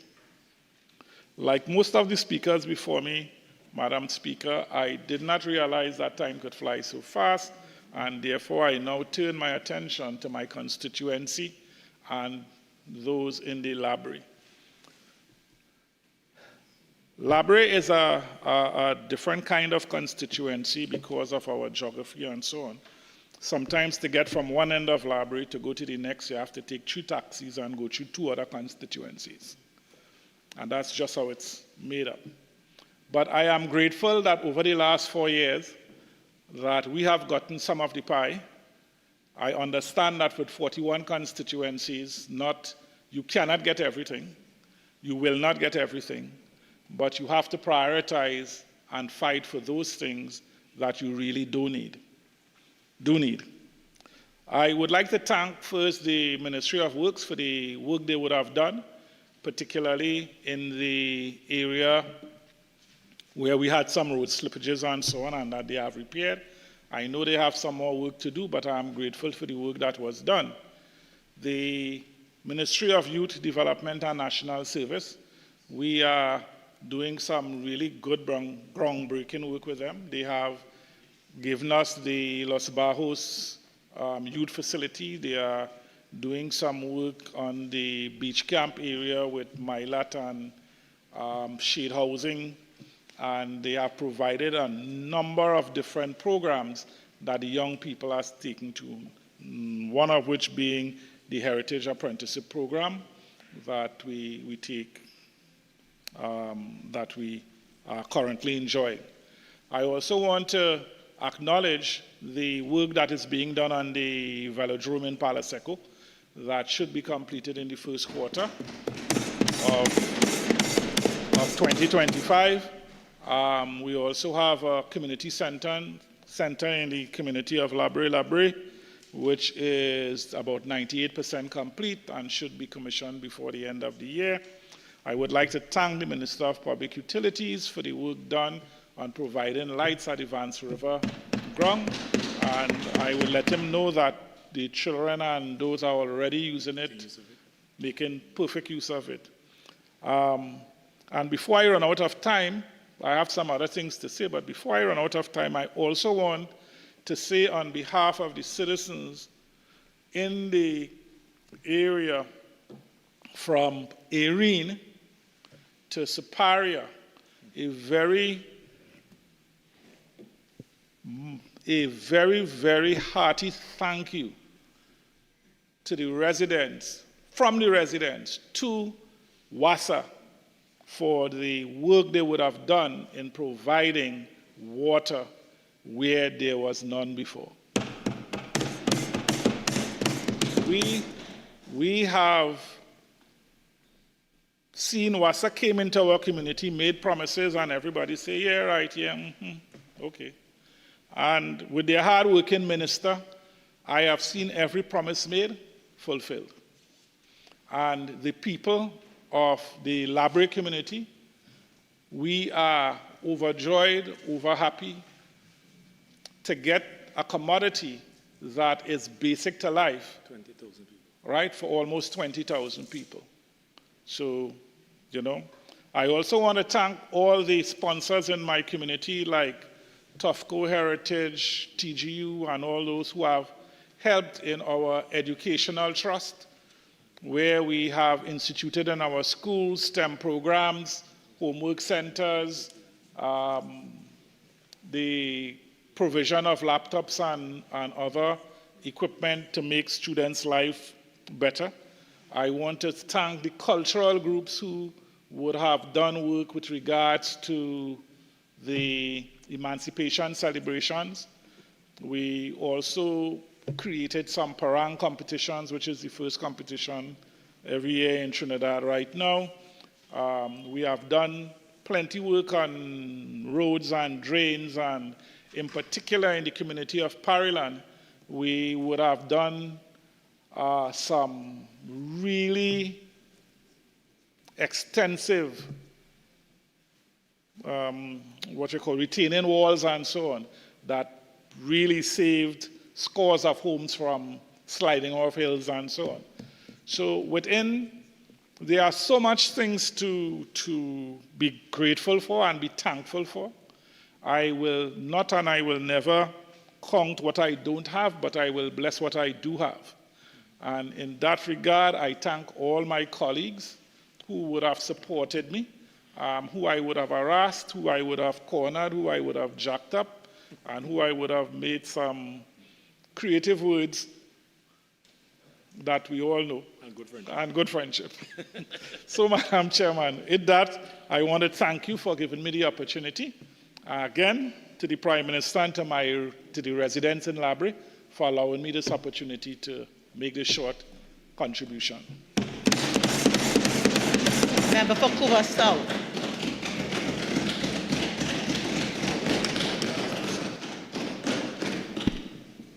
Thank you very much, Madam Speaker, as I join this debate here this evening.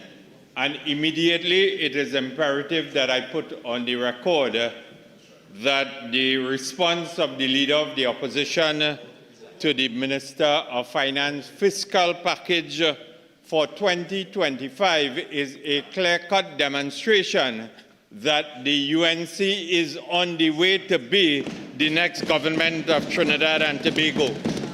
Madam Speaker, we have tried and tested leadership. We have the capacity, we have the expertise, and Madam Speaker, and the Leader of the Opposition's response, in her response, she was clearly able to expose a decade of debt, deficits, destabilization, and destruction. It was insightful, it was realistic, it was futuristic, and a vision for Trinidad and Tobago between 2025 and 2030. And Madam Speaker, the reality is on the wall, and some of them, in fact, all of them could begin the process of beginning to pack, clear their desk and so on in relation to what will be or what will unfold in the next general elections, Madam Speaker. Their responses have been bereft of any vision, any direction, and creating any hope for the people of Trinidad and Tobago, Madam Speaker. It is clear not one of them have been able to stand in this Parliament and offer any assistance to the hapless Minister of Finance in their presentation. And as we speak about the presentation of the member for Diego Martin Northeast, Madam Speaker, as you know, my previous profession before I came into the Parliament was of a labor background and so on. Leader, man.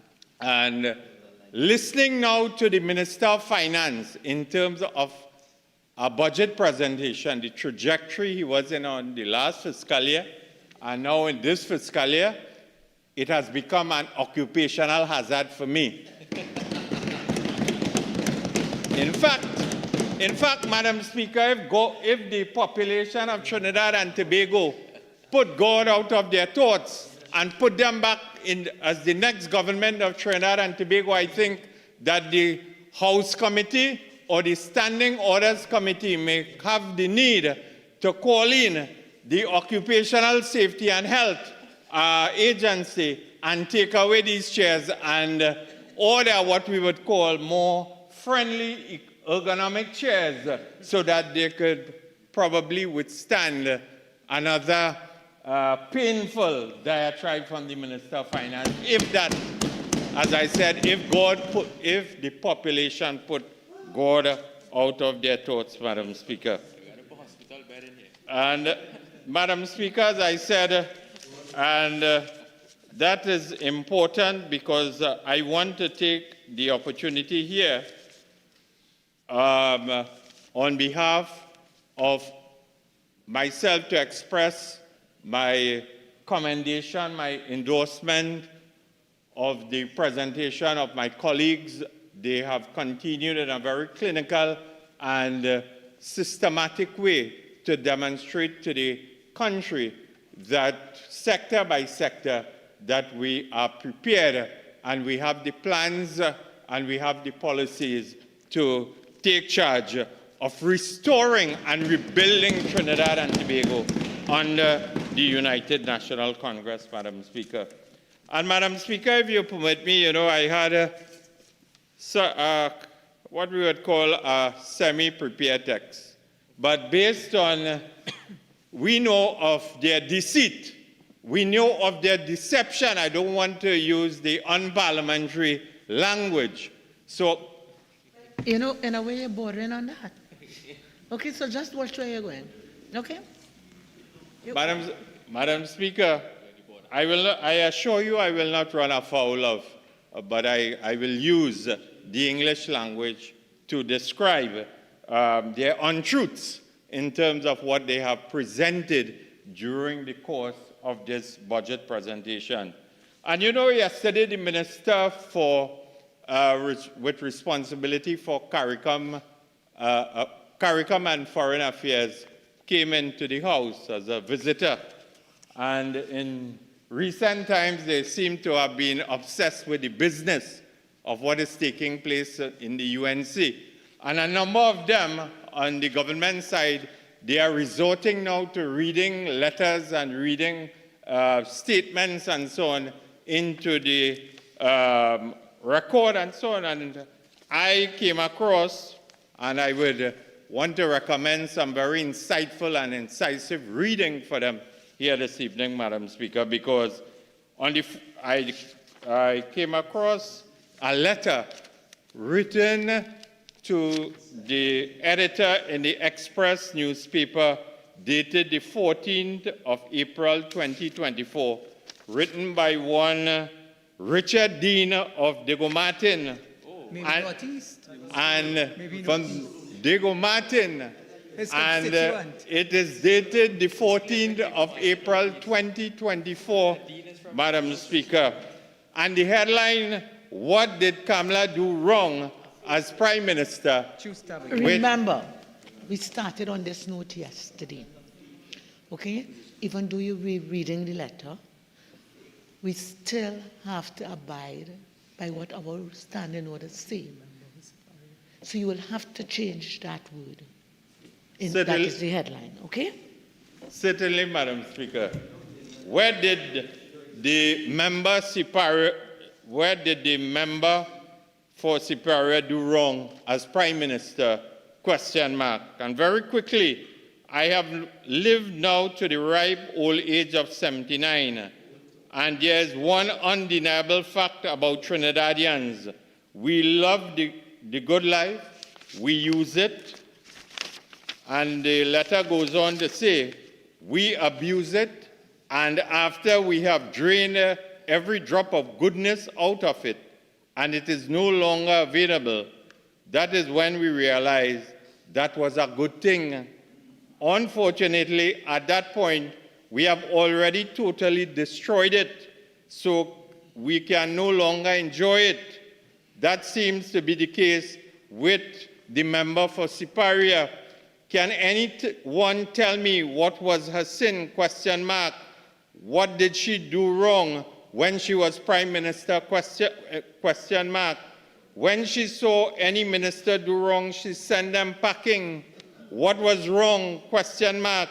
She built hospitals, health centers, sporting complexes, fire stations, schools, the Children's Life Fund, free computers for students, roads and bridges, and lots more.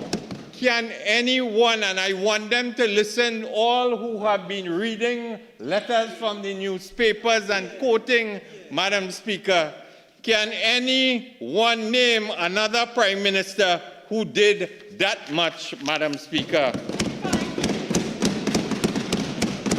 And and the letter goes on to say, it is astonishing to hear UNC members casting blame on her for those losses.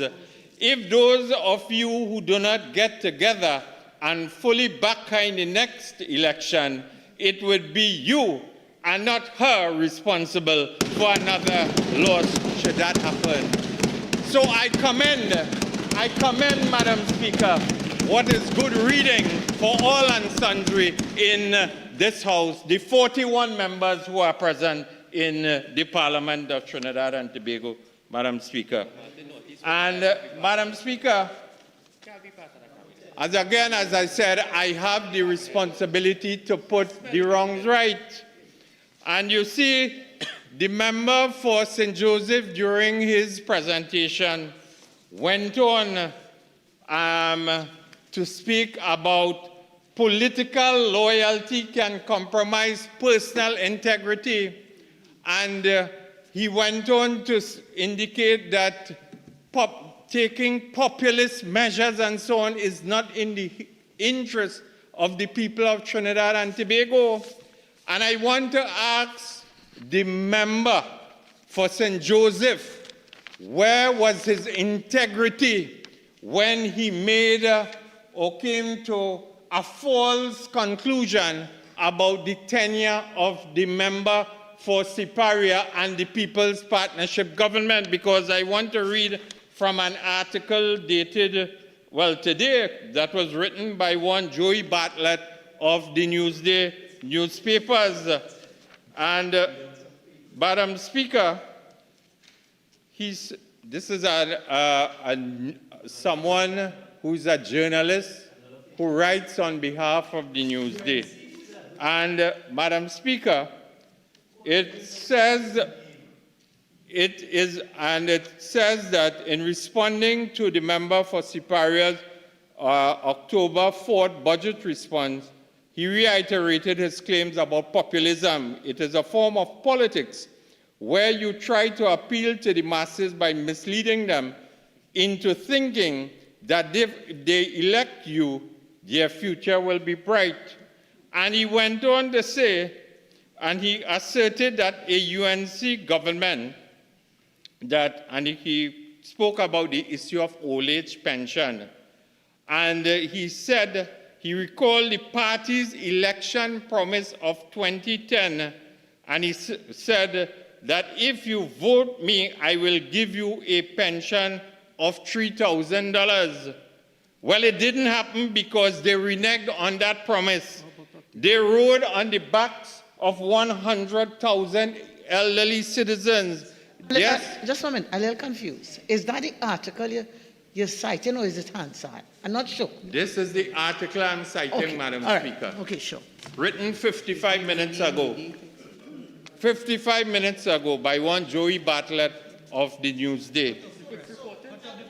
He is the author you're talking about? Yes. Yes, all right. They rode the backs of 100,000 elderly citizens, just as they will attempt to ride on the backs of 200,000 persons working for a minimum wage. It is not going to happen. End of quote, Madam Speaker. Madam Speaker, you see, when you want to speak about integrity, you must have integrity. Because I want to refer the member for St. Joseph to the budget statement of 2015, page 32, and it speaks about pensions under the broad heading pensions. Senior citizens.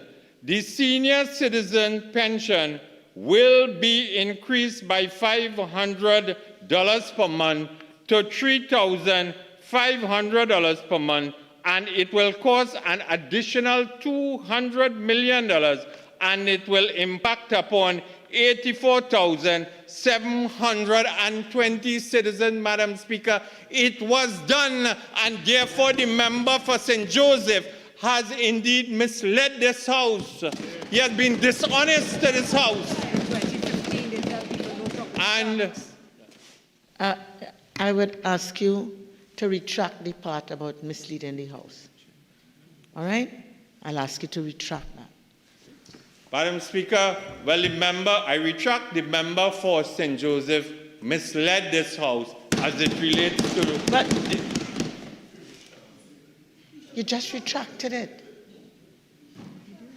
All right? I've asked you to retract it. You repeated it. I withdraw, Madam Speaker, but the facts are the facts as it relates to what was told. Yeah, but again, when you retract, it's unreservedly. You see the but, and what you said after the but does not comply with a retraction. So retract it completely. I retract, Madam Speaker, and I move on. Madam Speaker, it is important for me also to speak in the context of this issue of the minimum wage, because we heard about populism and doing it in the interest of attempting to win and buy votes in election campaigning. Madam Speaker, I want to refer you to the fiscal Madam package. Speaker, point of order. 81(6) states that the debate shall be confined to the financial and economic state of Trinidad and Tobago, general principles of government policy, as indicated by the appropriation bill and the estimates. Could I get a ruling on this, please? Is the member allowed to speak about everything under the sun? No.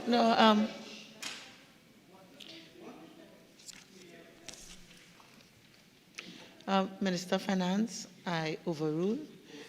The member is responding to certain things, and as we all know, especially those of us who are seniors, that the budget really is not so confined. And Minister, in terms of what every member said, including the budget statement, lots of things outside the estimates were said. Member for Orput South. Thank you, Madam Speaker. Madam Speaker, the member for St. Joseph, as I said, pointed in a direction about the minimum wage and big brouhaha about attempting to ride the backs of workers and people in the context of populist decisions. And as I said, I want to refer you to the fiscal package of the Minister of Finance, that is the 2024. And under the heading minimum wage. Madam Speaker, I propose to initiate action to minimize the country's socio-economic imbalance and stimulate economic spending aimed at economic expansion. To achieve this, I propose to increase the minimum wage by 17% or $3 per hour from $17.50 to $20.50 per hour. And this measure will benefit approximately 190,000 workers. And they went off in a glee, a dance, stomping the desk, beating the desk in 2024 as it relates to the fiscal package. Madam Speaker, that was their position in 2024 across the board. In 2025, Madam Speaker, their position is we will increase the minimum wage earned by public sector workers from $20.50 an hour to $22.50 per hour. And it will benefit 5,100 workers at MTS, 6,900 at CPEP, and 6,200 in URP, Madam Speaker. What would have guided this decision? In 2024, it is across the board in the interest of 190,000 workers, and in 2025, it is less than 25,000. This is naked and naked electioneering. There is nothing less than that. This is a reward. This is an inducement, Madam Speaker. And this is an instruction to get in your section, put on your red jersey, and we will marshal you to every political meeting when the general elections is called. And Madam Speaker, it is important. Members, it's rare that I have difficulty in hearing the member for Cuba South. It's very rare. I've commended him time and time again for having a voice that could fill any chamber. But I think today the crosstalk is really challenging me. So I really wouldn't want to have him carry it up an octave, so I'll ask all members to cooperate with me so that we can have the members speak within reasonable volume. Member for Uruput South. Cuba South, I'm sorry. Thank you, Madam Speaker. And if they feel they could distract me, I could lift the tempo further. So, you see, what has happened here is an undermining of the Minimum Wages Act, Madam Speaker. And I want to ask the government of Trinidad and Tobago, in their attempt to induce and in an attempt to buy votes, naked electioneering, have they gone back to what we would call sectoral wages, or wages that existed in the context of what prevailed before 1998. And again, I want to put on the record, it is a UNC government that brought the minimum wages into effect and gave a semblance of dignity to all workers in Trinidad and Tobago, Madam Speaker. And you see, this kind of what we would call unbridled madness that is taking place under this government in terms of undermining the rule of law and the laws of Trinidad and Tobago has to come to an end, Madam Speaker. And this leads me to address some further issues because, Madam Speaker, I am sure that it is important to put further on the record because the member for La Joqueta Talparo, during his contribution, said that he had difficulty in locating the 100 plus schools built by the People's Partnership government under the leadership of the member for Siparia. So this evening, I want to assist the member for La Joqueta Talparo and every government member. I want them to see clearly now and hear clearly now also, Madam Speaker. So I want to put on the record and I want to read from the House of Representatives Hansard that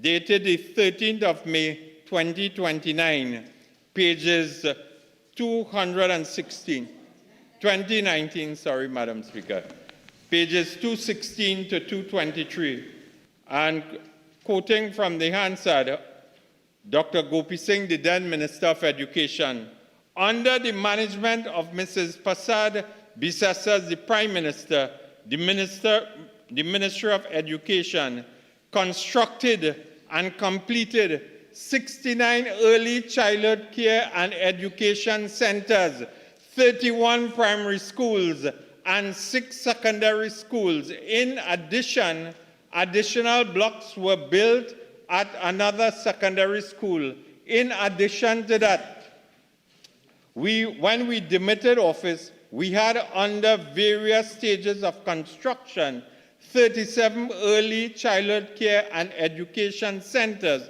19 primary schools, 6 secondary schools, making a total of 62 schools that were under various stages of construction. And in answering the Prime Minister's question, the 31 primary schools completed, it would include those schools that were opened in 3 of the sitting ministers now in government, including the Prime Minister. And the then minister, or the former Minister of Education, started, Madam Speaker, and I will enter into the record, the Rosilac Presbyterian Primary School, the Riversdale Presbyterian, the Tunapuna Government Primary, the Balmain Presbyterian, the Pinal Rock Road SDMS, Madam Speaker, and further for the records, I just want to, because as I said, I've quoted the relevant pages in the Hansard of the 13th of May, 2019.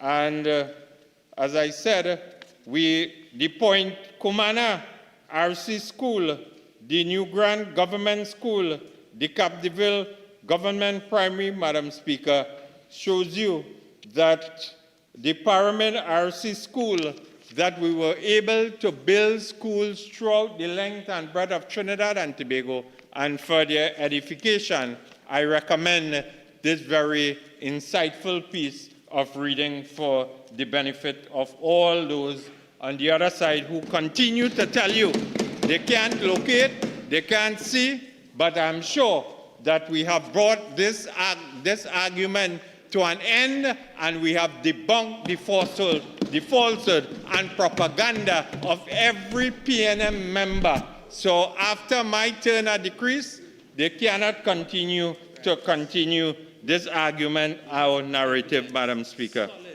And the solid evidence is there, Madam Speaker. Madam Speaker, I listened to the member for Lopino Bonner West and the Minister of Public Utilities, and I heard the member for Tobago East said that the member and her constituency is getting water to bust pipe, and the member for Point Fortin indicating to this House during his contribution that it is water flowing all over Point Fortin, Madam Speaker. And Madam Speaker, the biggest mamagai I think that I have heard in this budget presentation amongst a proliferation of what has been presented by members of government in their attempt to defend this budget was when the member for Lopino Bonner West told this debate that 70% of the country's population will have a continuous water supply by the end of 2024, Madam Speaker. Madam Speaker, the only government that has been able to achieve this percentage of water distribution in the political history of Trinidad and Tobago was a government that was led by the member for Siparia, Madam Speaker. And it is clear, as I said, we have the leadership, we have the capacity, we have the expertise, we have the tried leadership, and we will do it again between 2025 and 2030, Madam Speaker. And just to amplify and support and embellish what I am saying to you for the benefit of the listening population, Madam Speaker, I just want to enter into some record into the Hansard and put on the official record. On Monday of this week, between 12:22 p.m. and 12:24 p.m., I received a number of WhatsApp messages from a disgruntled constituent living in Calcutta number 2. And I quote, 1 minute is repaired to 16 inches main. Now it is electrical repairs. Next it is the desal shutdown. Oh yes, Diwali next. Problems for water always comes around for Diwali. Strange coincidence or victimization. 58 years and continuing. No water 10 days now. I thought they commissioned 2 additional wells last year. And an additional constituent on the 3rd of October 2024, Madam Speaker, at 11:25 a.m. in the morning from Siriram Trace in Calcutta number 2. Good day, Mr. Indarsingh. Can you inquire when Calcutta number 2 will be getting water? Please, last supply was last Tuesday, 8:07 a.m. from that said constituent. This is 8 days now, no water. I requested a truck-borne water supply. And in addition to that, Madam Speaker, I appreciate whatever assistance that I can get. My tanks are empty. And on the 30th of September at 6:23 a.m. from Central Park in Balmain, Madam Speaker. Good morning, MP. Hope you are doing well. Can you help us with our water supply, please? Speaking to anyone in Wassa is like talking to cardboard. I attended many meetings and was told by Wassa that the drilling of 3 wells in our area was going to solve our water problems. Well, it did not. Whereas we did see an improvement initially, it has gone back to Wassa when they fail to give us. We do not have a schedule, and it says, and what has been described to me, Madam Speaker, is a genuine sense of frustration, and the WhatsApp messages that I received from my constituents is reflective of the sentiments of all of our constituents in the 19 constituencies. If they are able to get in the constituencies under the control of the government, we are happy for the citizens of the country. But do not come and tell this House and tell the country that there has been a transformation of the water supply in Trinidad and Tobago. That is the biggest mamagai, Madam Speaker. That is why I will continue to say they are very deceptive as a government. They post or they push propaganda and they attempt to paint a picture that we are concerned about the future of Trinidad and Tobago and all the citizens. And you know, as we are speaking about Wassa and Diwali and so on, Madam Speaker, in recent times, I have seen a number of ministers donning kurtas and so on. They're moving all over central Trinidad and South Trinidad. In fact, I am reliably informed, Madam Speaker, from a Hindu point of view, we are in the period of Navratri. And you know, when you get an invitation, I hear some of them, they are looking for something that is called Neuta. But it's an invitation that they are looking for, and they are paying, they are bribing their way, they are looking. Please. I withdraw, Madam Speaker, but they are soliciting invitations, and in fact, they are going to temples throughout the length and breadth of central Trinidad, but I want to tell them, because even the member for Port of Spain, St. Anne's West, boasted when he went to a temple down in Monroe Road that he got a request from the leadership of the temple, and he acted upon it within 24 hours about a request for security when they were engaged in their all-night vigil or jagran as it relates to Visarjan for Ganesh Utsav. I hope that all of them can listen and deal with the issue of a reliable water supply for the entire Hindu community in the lead up to Diwali 2025, Madam Speaker. We know your agenda. We make you out before you come around the corner in terms We know your agenda. As I said, they're working. They're all over, within every nook and cranny, looking for Neuta, pleading for an invitation as it relates to attending religious observances under the guise of praying to God, Madam Speaker, and being truthful. This is a time, as I said, every citizen in Trinidad and Tobago have made out their real agenda and what they have set out to achieve, Madam Speaker. But we will say more about that on the campaign trail, Madam Speaker. And Madam Speaker, I want to move on to the very important issue too of what was said by the member for Dabadi O'Mara in relation to the UNC MPs not to politicize bullying in schools. Madam Speaker, the reality is the current school environment is not one that is healthy, that gives a sense of comfort to students and their parents and so on.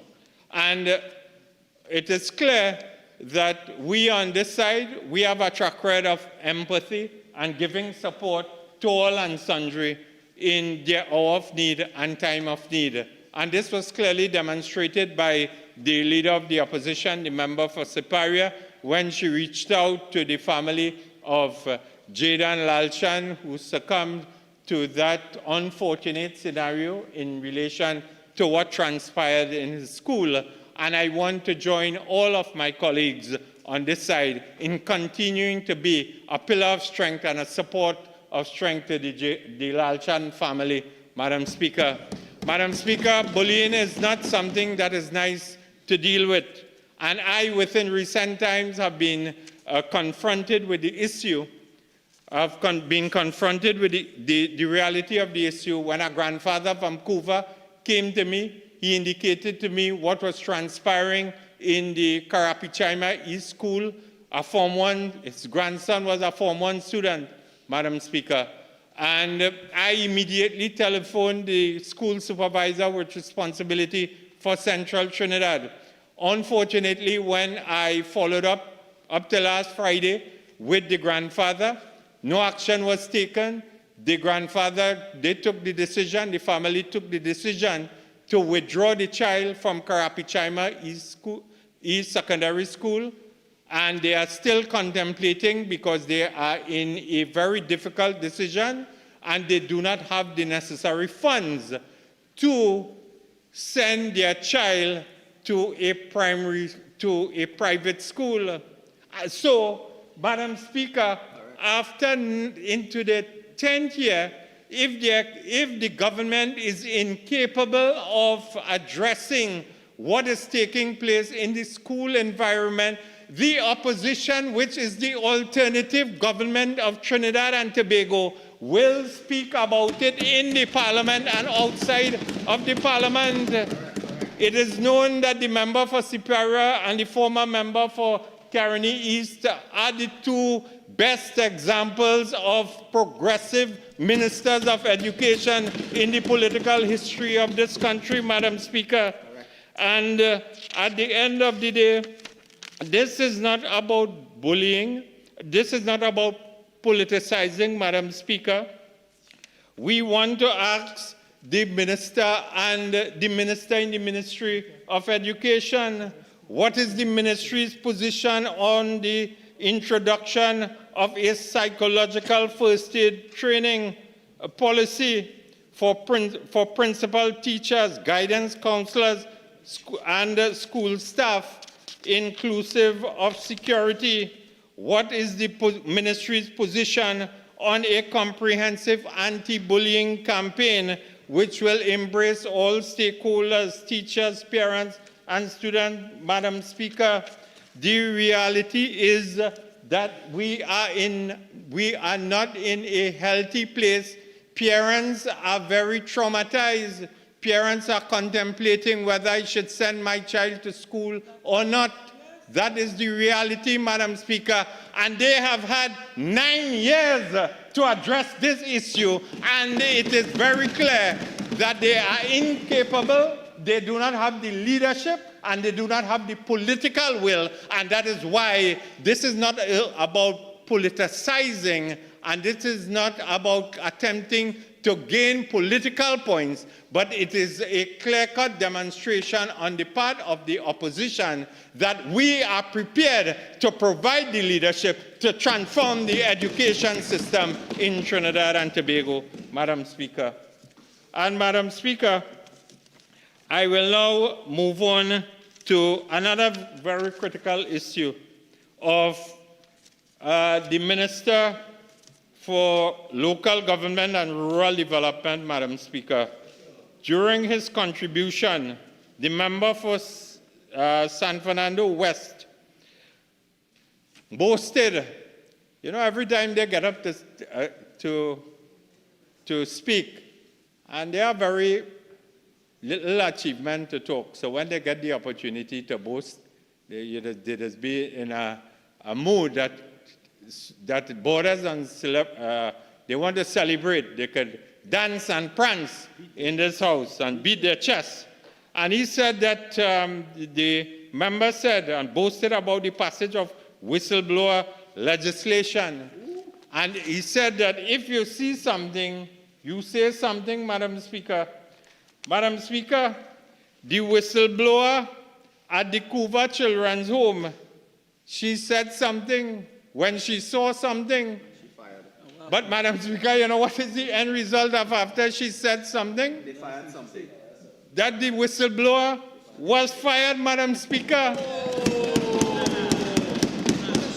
And not only the whistleblower, but 3 additional caregivers at the home was fired.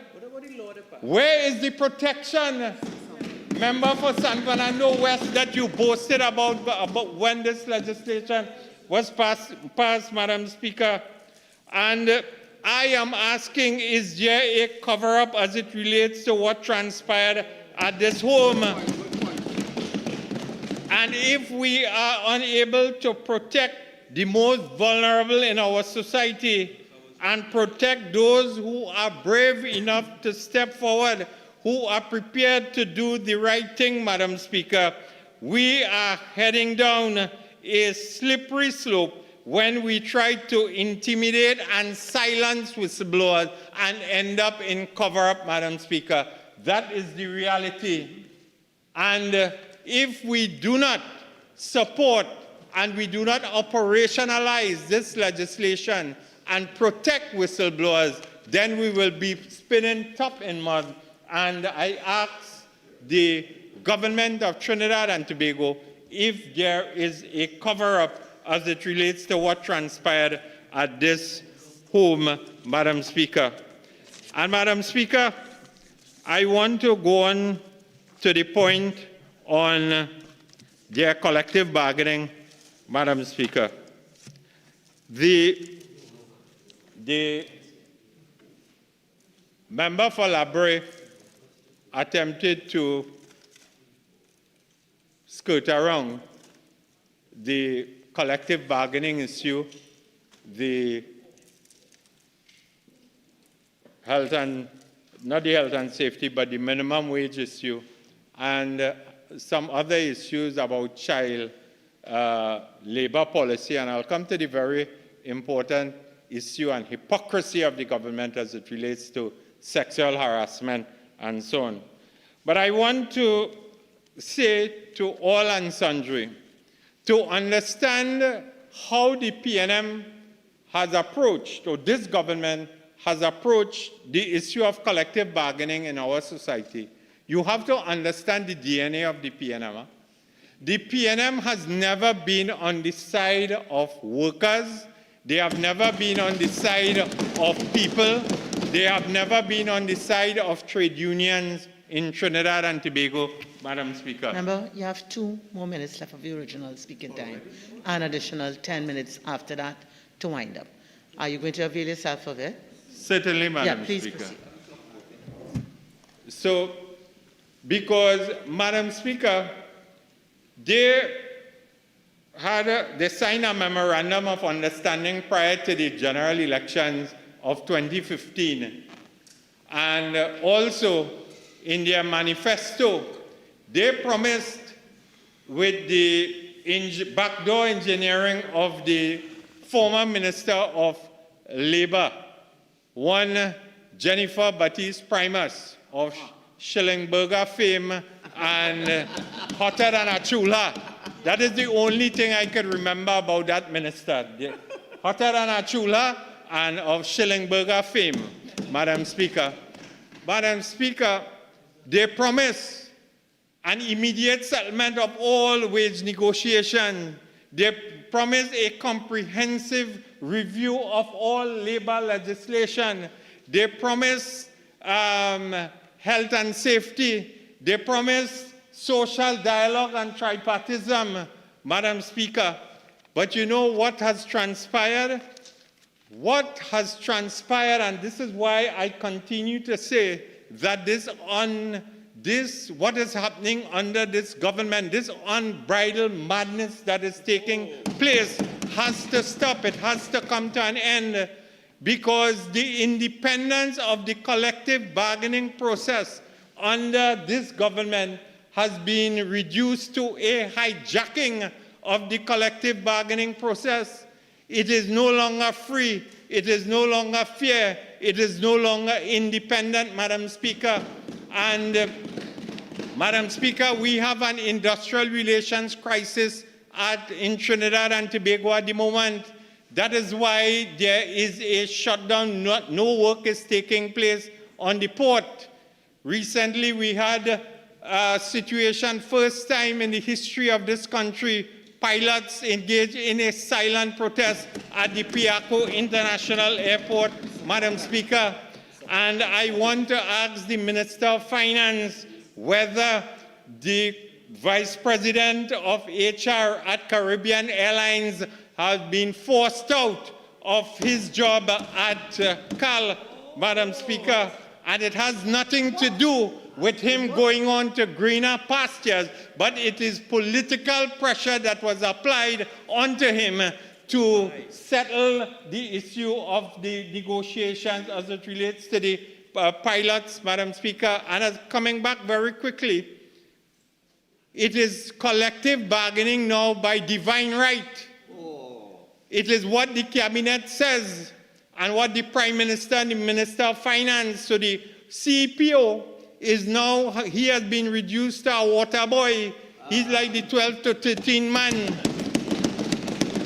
It is no longer meeting and treating under the Industrial Relations Act and subscribing to the grievance procedure, Madam Speaker, where the union will submit proposals and the CPO will counter, they will meet and treat in an atmosphere of genuine collective bargaining. And if there's a breakdown, you go for conciliation at the Ministry of Labor and or the Special Tribunal. And if there's a breakdown at the Ministry of Labor, it goes to the Industrial Court for final arbitration, Madam Speaker. This is collective bargaining by divine right under Prime Minister Dr. Rowley and the member for Diego Martin Northeast. The first, calling people by their names. So you want to say Prime Minister, you could say the member for Diego Martin West. All right? Let's try and remember that. Let's try and practice that. So, Madam Speaker, if this unbridled madness continues, you know what will happen one morning? You will get up and find out in this country. This government will move to repeal the IRA. They will move to abolish the office of the Chief Personnel Officer, and they will invite trade unions to come and meet and treat with the Minister of Finance. And that is why this unbridled madness has to come to an end in Trinidad and Tobago, Madam Speaker. So, Madam Speaker, the rule of law as it relates to the IRA and the basic principles of good industrial relations practices have been destroyed by this government. And that is the legacy That is the legacy that this government, they want no union in the workplace, sir. They want no, and they boast every year, they're boasting about when every time Labor Day come, the Minister of Labor and the Prime Minister in issuing messages and lauding the labor heroes of 1937 and so on. Butler, Rienzi, Selwyn John, Francis Monroe, Basdev Pandey, every one of them must be rolling in their graves based on what have been transpiring as it relates to collective bargaining in Trinidad and Tobago, Madam Speaker.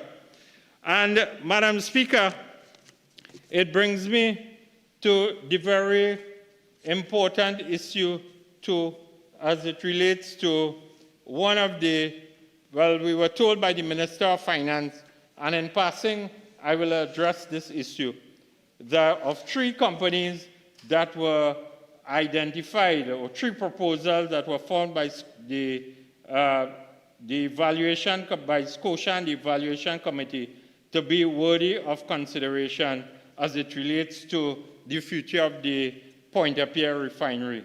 And I want to specifically speak to one of the prospective companies, the Onado PLC, a company based in Nigeria, Madam Speaker, and issues, I want to point out this to the entire government, issues facing Onado.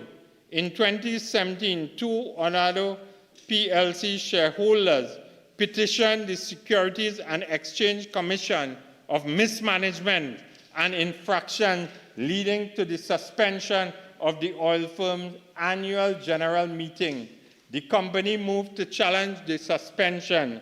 In April 2021, the SEC said that its action against Onado PLC was due to the company's severe breaches of capital market regulation, noting that some of the breaches were criminal in nature, and due to the conflicting judgments in several courts, SEC said in April 2021 that parties and relevant stakeholders are enjoined to maintain the status quo, which includes the suspension of the annual general meeting pending the determination of its cases and its appeals and so on.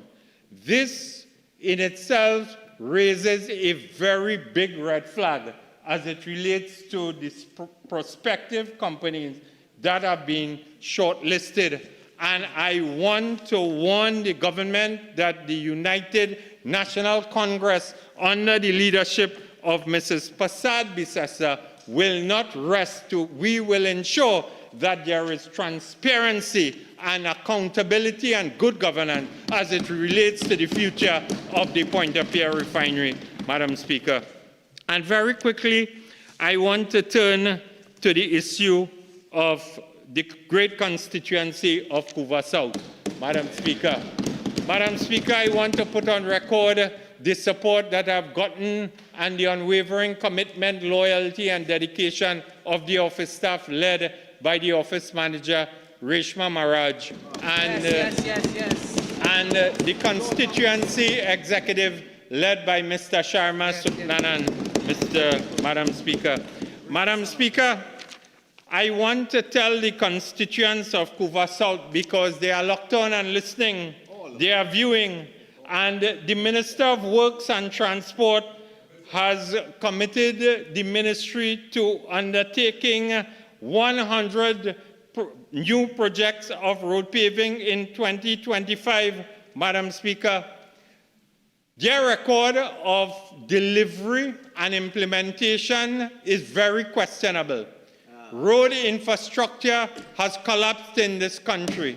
In fact, the legacy of the Minister of Works and Transport is one where now Trinidad and Tobago can be entered into the Guinness Book of Records for the country with the most potholes in the world, Madam Speaker. And in that regard, I've written, in fact, Madam Speaker, if I lift up this bundle, and I bought all the letters that I wrote to the Minister of Works, the Minister of Public Utilities, the Minister of Local Government. It will not have room. I would have had to get support from my staff to bring the number of letters that I've wrote to all of them. Not even the decency of a reply with a comma or a full stop, Madam Speaker. And I want to tell the Minister of Works to be honest and be truthful with the constituents and residents of Calcutta number 1, 2, and 3. Calcutta number 2 road is the worst road now in Trinidad and Tobago.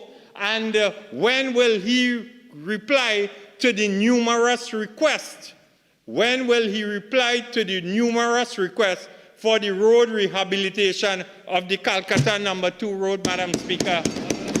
And Madam Speaker, driving between the Rivulet Road and the Balmain Main Road, and they are very familiar where the Nutramix hatchery is.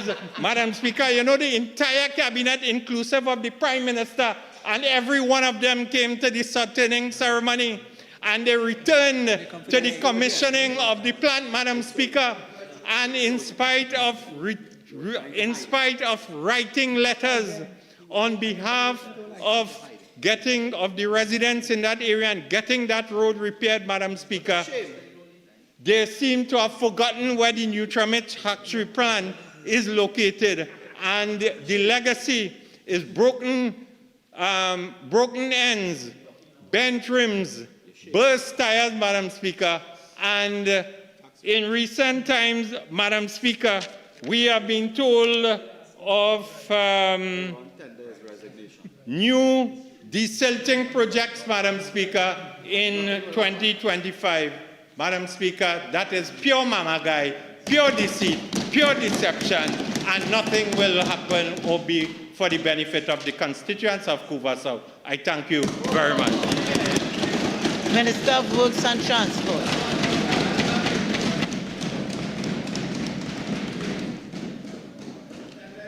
Thank you, Madam Speaker. Madam Speaker, firstly, I must thank you for the opportunity to speak in this House. I also want to thank the 3 benches of this House, the A team, the B team, and the real team. Madam Speaker, I also want to take the opportunity to thank the Minister of Finance for his prudent leadership that he has given to Trinidad and Tobago over the last 10 years. He has not only stabled the ship, but he has also placed the ship on a course that this country is on the right path to success again. Finally, we have a Minister of Finance who understands finance, and not like what the UNC think finance is all about: contracts, contracts, contracts. Madam Speaker, this country is not an easy country to govern when you have finances and resources not at the level that you expect. However, Madam Speaker, this government came into office in 2015 on the banner of "Let's do this." We all remember that. Let's do this, 2015. Although the challenges that we faced, this government created a roadmap to go forward. And I can tell you, as we stand here today, more than 70% of the projects that was on both the 2015 manifesto and the 2020 manifesto of the PNM have been implemented by the Ministry of Works. Madam Speaker, despite the challenges, the global challenges that we face, war in Ukraine. Yes, war. I know you all don't understand what is happening on the outside. You all think everything happens only in Central. But the world, things is happening around the world. Madam Speaker, I would report on the progress of the Ministry of Works. But before I go there, and I have quite a lot to report on, I need to address some of the, I don't want to use an unparliamentary word, and I will not say it because I know you'll tell me not to say it. The untruths. I think we need to establish what is an untruth and what is the word that a lot of people were stopped from using yesterday, which I will not use that word lie. I will not use that word. Member, if you could withdraw it. I will withdraw it. Yes, please. But I have a problem when people say it's an untruth, but they know it's an untruth and they still use it. That I have a problem with. Because if you didn't know and you say it, we could say it's an untruth and we can correct it. But what I saw happening in the debate by some members, especially the member for Siparia and the member for Oropuch East, was a lot of untruth being said, and they should have known better. And if it's one reason I wanted to speak in the House today, is to correct some of that.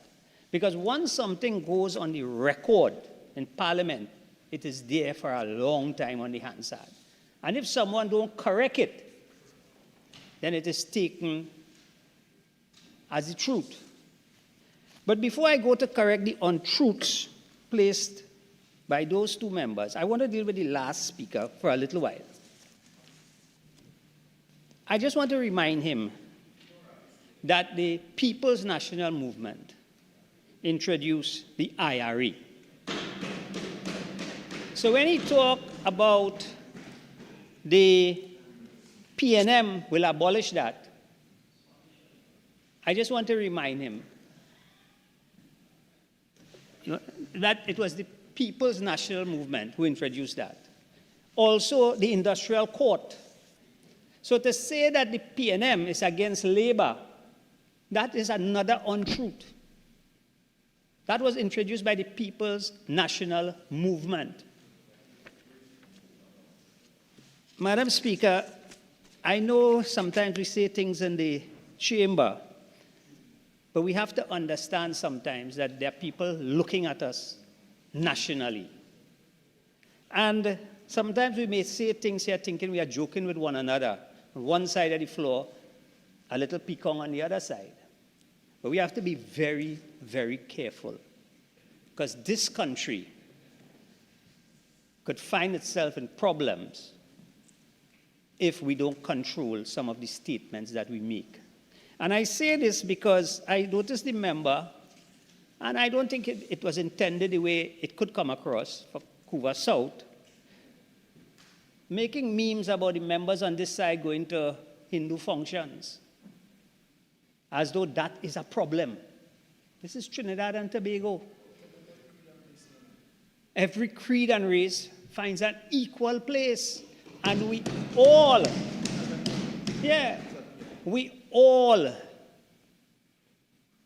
enjoy each other's festival and religions.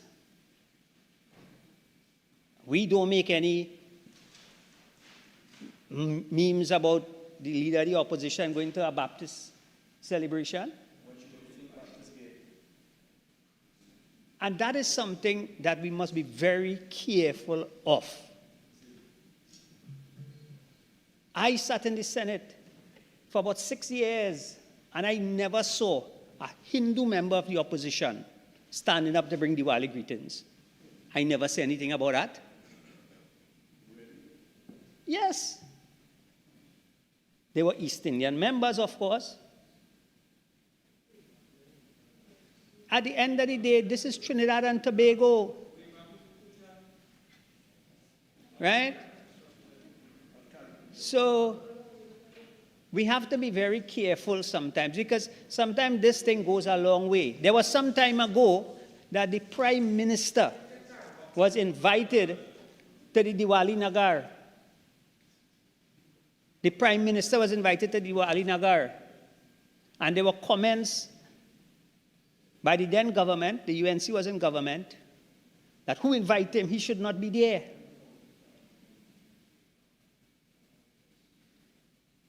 And there was a comment at the there from a member of the Nagar that I know offended the Prime Minister. He was the Prime Minister of Trinidad and Tobago a place where every creed and race finds an equal place. So we must be very careful. I mean, I could stand here and say, look where they put Pundit from Shagwanas West. But the only Pundit on the bench. But I wouldn't do that because, I mean, we're here in politics. So let us be very careful, and I want to apologize as a Hindu to all my members on the PNM bench. Don't be offended with what was said, and you are welcome to all our festivals. All. Madam Speaker, the Mahasabha have welcomed the PNM. As you know, that great gentleman Satmarad said, he have freed up the Hindu votes. They took it for granted. Madam Speaker, I want to go a little bit into the Leader of the Opposition presentation, and 3.5 hours, okay.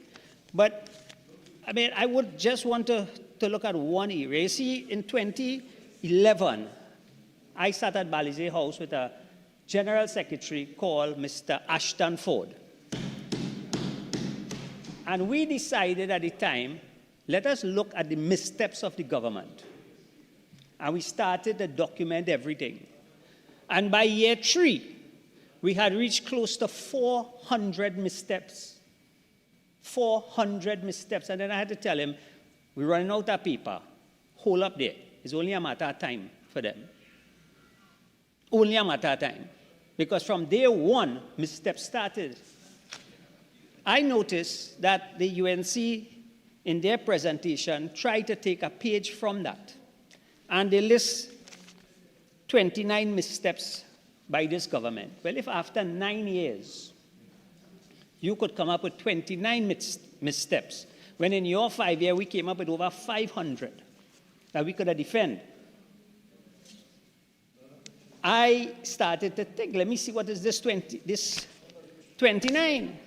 So when I looked at the 29, I saw 1, 2, 3, 4, 5, 6 pertaining to the Ministry of Works. And I said, but wait, I need to correct that, because if you speak about that in the Parliament, I need to put my side of the story. What is this misstep about? And then I looked at the others and I say, paintings, 3 million. I say, is that a misstep? A Benz for 2 million? I say, but what is the impression of corruption or whatever it is there? What is the misstep there? But I will leave that for ministers in their ministry to deal with. I want to deal with misstep 12, Cabo Star mobilization fee, $13 million. The member must know that that is not true. This country, to start with, the Cabo Star never came to Trinidad. Never came. So not a cent was spent on that. That contract was canceled when the boat was somewhere in Panama or somewhere. And no money was ever spent. But you have that. The government spent $13 million. You know that is an untruth. Why you would put it there? So I want to correct the records on that. So that mine, you're going down to 28 now. the Ocean Flower 2, 20 million, not 13, 20 million was the Ocean Flower 2. That was cancelled. So that never came. So minus 20 million. Then we have the Cabo Star mobilization fee. Cabo Star mobilization fee, 13 million. Madam Speaker, why I want to correct these things is because they keep repeating these things all the time, and now they've entered into the Parliament, so it's there for the records. So I want to correct these things. Madam Speaker, the Cabo Star came to Trinidad because we knew what happened with the Superfast, which I will get into in a little while. And the mobilization fee for that was $500,000 US. This is about $3 million, not $13 million. No, well, I will come to how much they normally pay for mobile. You see, that deals with that. So that is another thing that they have to. So we're down to 27. And I will take off the 6 that the ministry have. 8.9 million ramp to accommodate the Jean de Valette. That's a vessel we brought when we had no vessel. Yes, we spent $8 million on the ramp. But if you bring a vessel to Trinidad that our infrastructure can't handle, right? You must accommodate the vessel because you can't have passengers diving in the sea and then climbing on the boat, right? But we built the ramp. The ramp could be used for any other vessel at that height, and material from that ramp, if it's not used, will be used by NITCO, which they are doing in some of their projects. So it's not a loss to the country. But I want to compare that, and you see they call these big mobilization figures to the vessel that they brought, the Superfast Galicia. You see, the history of Trinidad, we brought a few vessels here. One was the Cat, 280,000. There was another vessel that came, the Cabo Star, 500,000. And the Emperador, 30,000. Madam Speaker, they brought one vessel to Trinidad, which was the the Superfast Galicia. You know what was the cost to mobilize that vessel? I have a check here made out to the Port Authority from the then Ministry of Works. They paid $23.9 million for the mobilization and infrastructure adjustment for that vessel. And you have to add to that, because the vessel could not berth, rather than build a ramp, they paid a company to rent a barge for the 2 years it was here, $12.5 million. So you add $12.5 million to $23.9 million.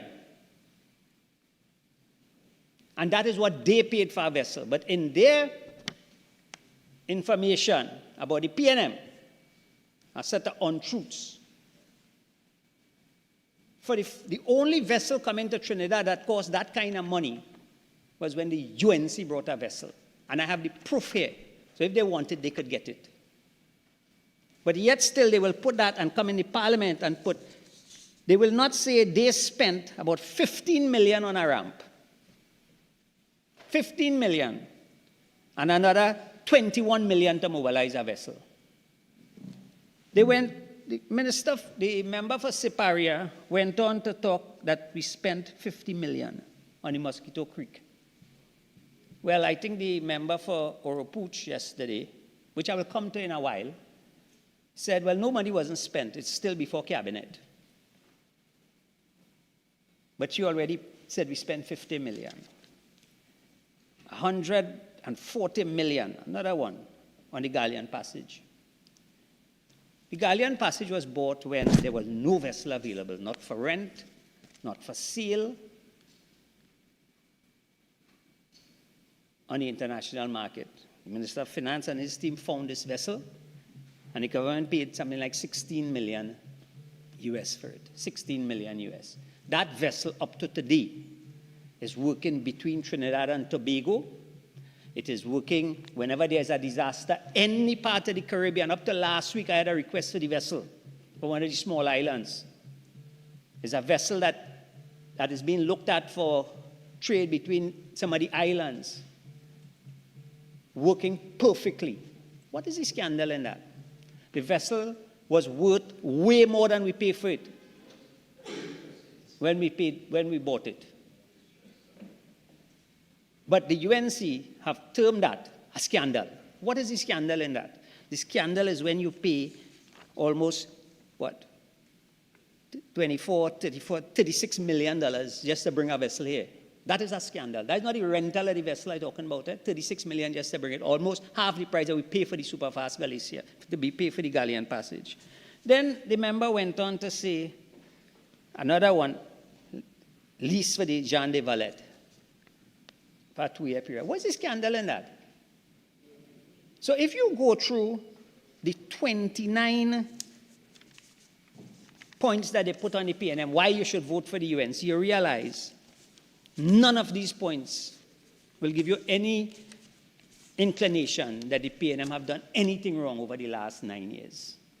And if these 29 points are the reasons why you should vote back the UNC in office, I want to tell this country, be prepared to lie on the bed that you make. Be prepared. Because the debate that I heard in the last couple of days by certain members, especially Mayaro, Chaguanas West, Kumoto Manzalina, there's many people on that side there who don't put country first. And I want to congratulate the members who have decided to take a stand on the other side and put country first. We all have to live here. Our children have to live here. Our grandchildren have to live here. And if we don't do what we're supposed to do while we exist and live here, then this country will not be the paradise that we know it can be. Madam Speaker, I want to now turn to the member for Oropouche East. And the Oropouche East reminds me, when I used to live in Grandy, there was something called, what we call the local playway, Wewe. Wewe. And the Wewe banker would go and bust the mark 11 o'clock in the morning. For those of us from the country, we will know about that. And he will go and bust a mark like 6 o'clock in the evening. And what he will do, he will write the number he's going to bust. And he put it in a matchbox. And they go in the cocoa, they go wherever, and he put it on their shoes.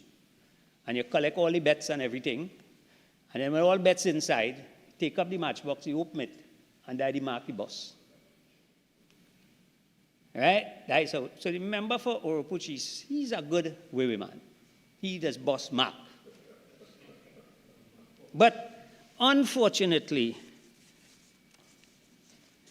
the member yesterday came to bust some mark. Right? One mark, the Curep interchange. I'm going to start with that. The Curep interchange, and he was saying that the reason why the government was able to cut the price in half is because the government tell them to reduce the scope, take out some of the roads. And that is how we was able to bring it in at 219 million as compared to close to 600 million, 545 plus this plus that. Well, Madam Speaker, I have in my hands here, and I will make it available to the member, the two plans, one from 2013, 2014, and one from 2017. And what you will find on these two drawings is that there was no adjustment downwards. You see what had happened with this project? There were two ministers at the time fighting to award the contract. Each one had a contractor. And a bacchanal break out. And one member went and tell Prime Minister, well, look, he want to give it to so-and-so, and I want to give it to so-and-so. One of the contractors ended up saying, well, we're going to court. Was I supposed to get it at 600 million? And the next one saying, well, no, I've cheaper 500 and something million. Contract was aborted. Because they couldn't do it. When we came in, we decided we're going to do the contract. But there was a little glitch in it, because you can't put out the same scope. So what we did, we added 2 roads. We didn't take out no roads. We added 2 roads. So wherever the minister got the information, he got it in the reverse. Sometimes you look at a form upside down, and you didn't see it. The Ministry of Works in 2017 added 2 ancillary roads to it, and was still able to bring it in half the price. So I want to put that on the Hansard, because that was untruth that was told yesterday, that we reduced the scope of the work to bring it in cheaper. The member also said, the member spoke about, he had in his possession from a freedom of information that they wrote to NIDCO about some evaluation for the vessels. And he was basically making reference that a certain minister, Minister Young, member for Port of Spain, sorry, yes. Sorry. Okay. That's it. A member of cabinet, Minister of Energy, member of the cabinet, was involved in the evaluation of the contract.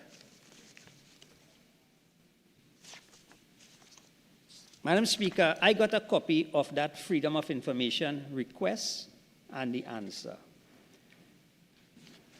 What the member did not do is to read all the information that was given to him.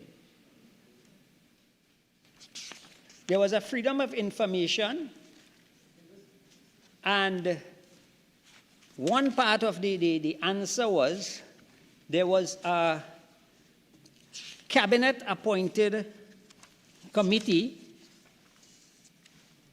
and I want to be very careful to make the reference to the two, right, committees. A cabinet team was set up to review the proposals. You see, these proposals came as a visit by the Prime Minister of Trinidad and Tobago to Australia. Government-to-government agreement and arrangement.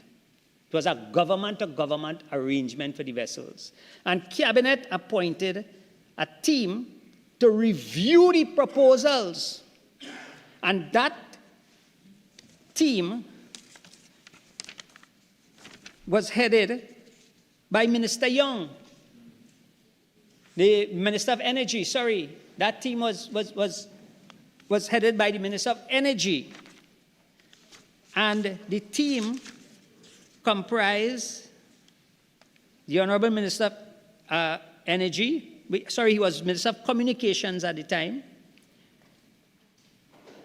the Honorable Major General retired Edmund Dillon, Senator the Honorable Dennis Moses, Senator the Honorable Robert Lee Hunt, Mr. Marvin Gonzalez, Director, Legal Service, Ministry of Works and Transport, Mr. Stephen Gardner, Project Manager, Office of the Prime Minister, and Captain Sushit Singh, Maritime, from the Maritime Corporation Center, University of Trinidad and Tobago, and Mr.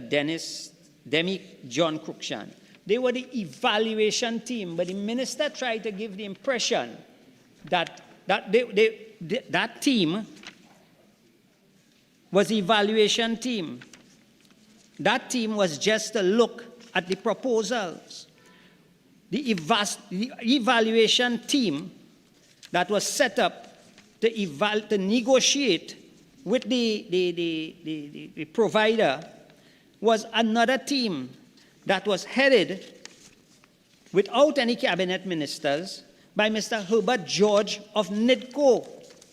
It is sad that someone could have a note in their hands that has everything on it and only choose to read the parts that will create confusion and give an impression that somebody is doing wrong.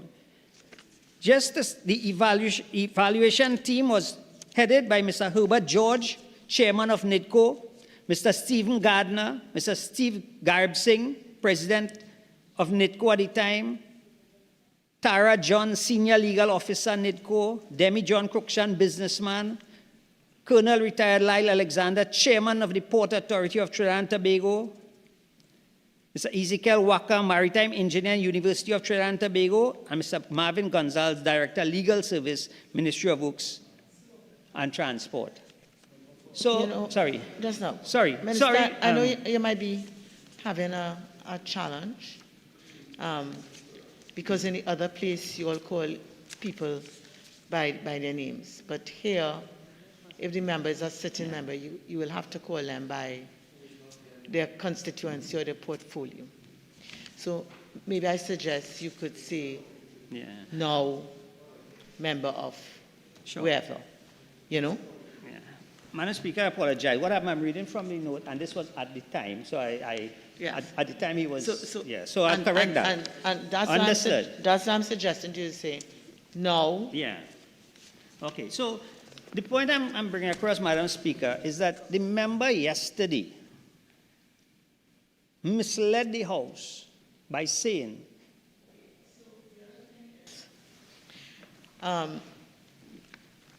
it's out of order to accuse a member of misleading the House, unless it's a substantive motion. So you have to find a way to say about the inaccuracy that you want to point out.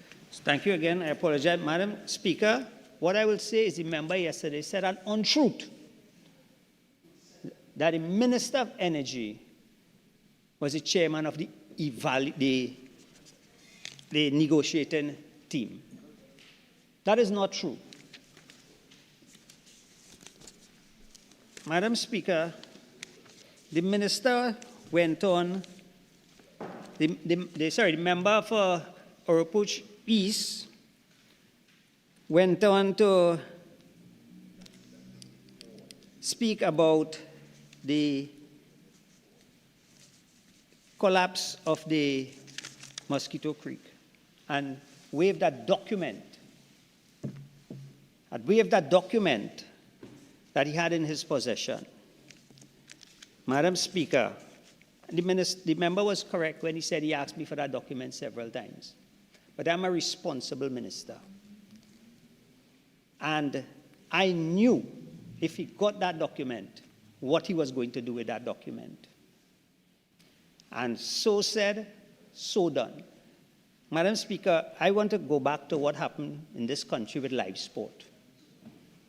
Remember live sport, when somebody came to the parliament and waved that document and everything, and said that the contents of that document, and what eventually happened with that? People who should be behind bars today are roaming free. People lost their lives in this country. Money was lost, and because of irresponsibility, nothing came out of that so far. Madam Speaker, look what happened on that same highway with the OAS report.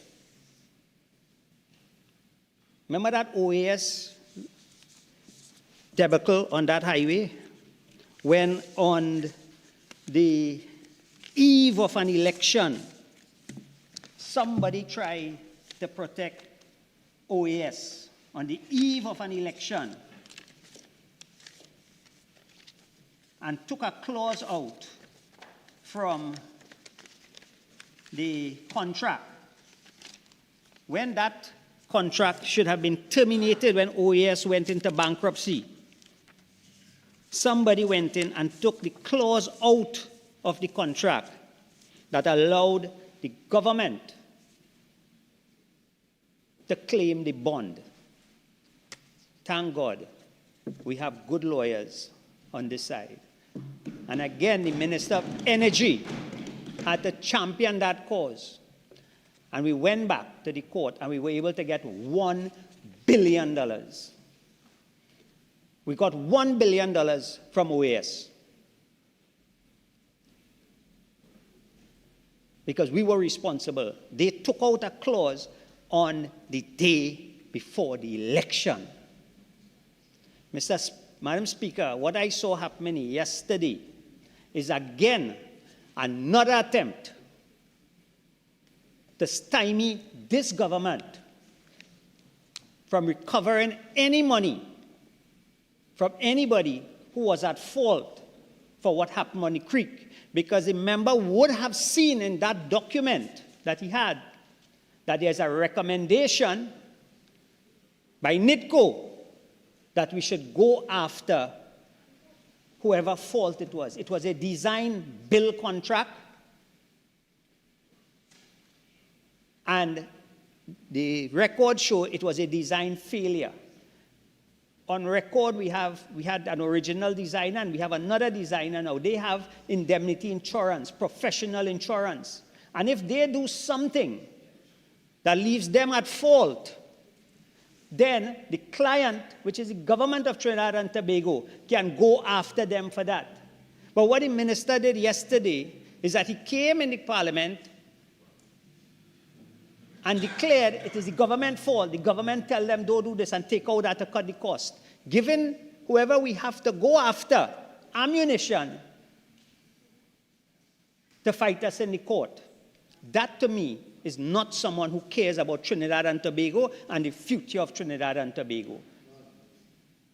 So today I condemn that action. It is irresponsible. And Trinidad and Tobago must take note of who has their interests at heart. Because if there's a clause that says that if you have indemnity insurance and you are at fault, I have the option to claim that. So whatever money has to be spent on the creek, somebody has to be responsible for it at the end of the day. And if we have to go to court to get it, just like we did to go and get the $1 billion, which they tried to prevent us from doing, we will go. Don't kill our chances here in the parliament of doing that. Madam Speaker, I can spend a lot of time talking about some of the nonsense that I heard.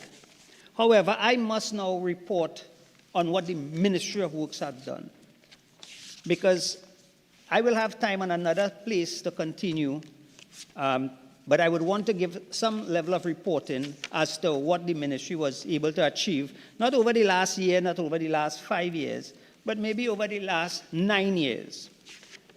And Madam Speaker, we would have, as I said, come into office in 2015 and made several promises in terms of the mega projects and some of the projects in the urban and rural areas.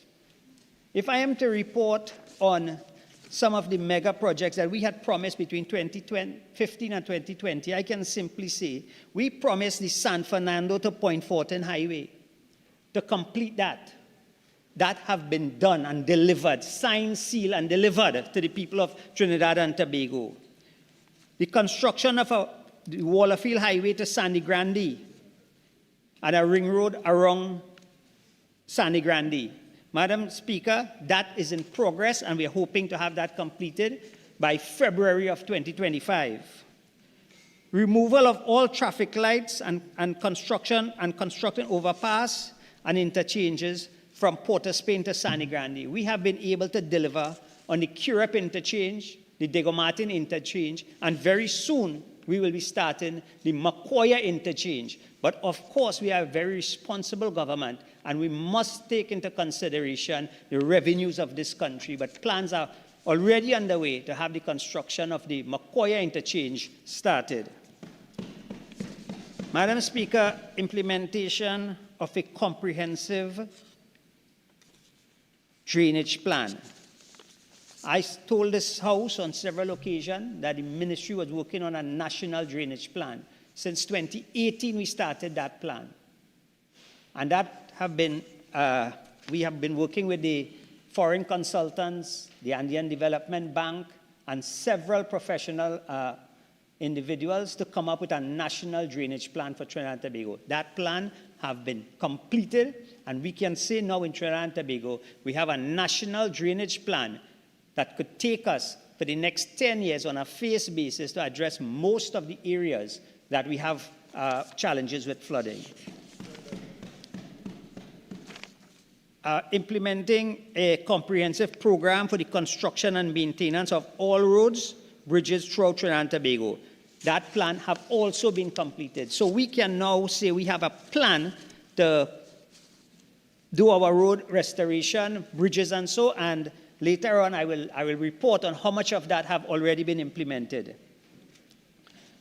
The development of the National Transportation Plan, Madam Speaker. The last National Transportation Plan in this country was 1967. So we have been working with a 1967 plan up to recently. 1967. Think how much cars we had on the road. Madam Speaker, That plan is almost completed. It took us about 4 years to have it completed. Again, international and local consultants working on it.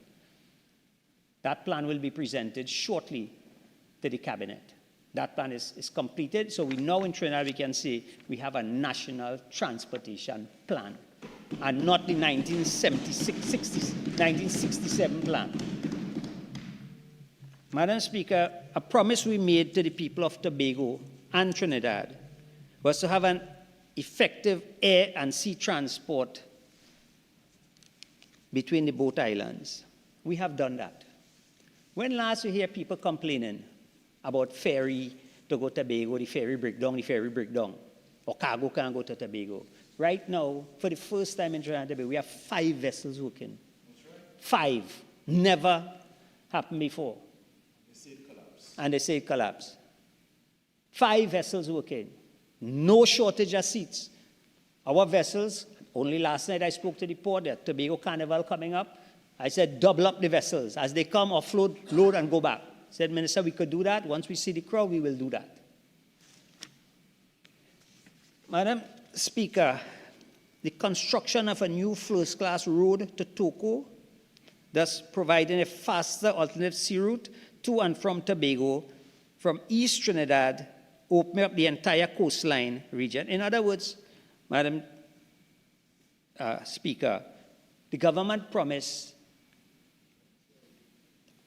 to upgrade the roadway all the way to Toko.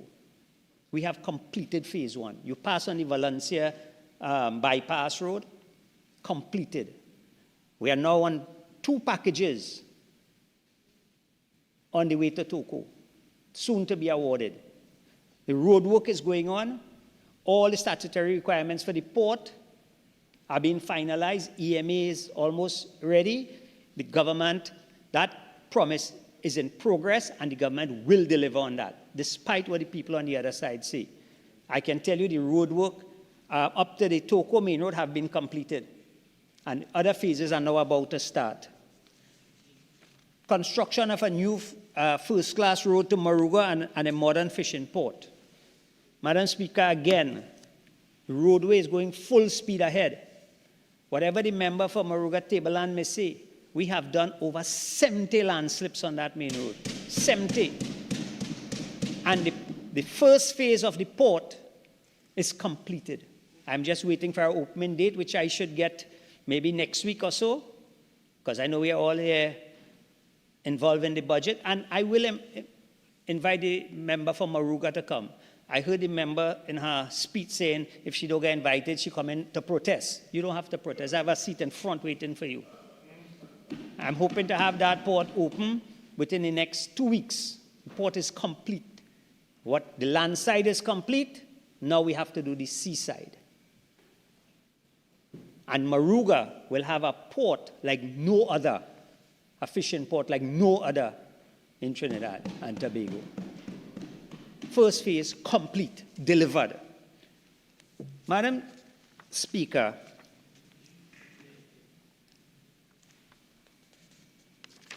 this government and the Ministry of Works have delivered over 6,000 projects in the last 9 years. Over 6,000 projects.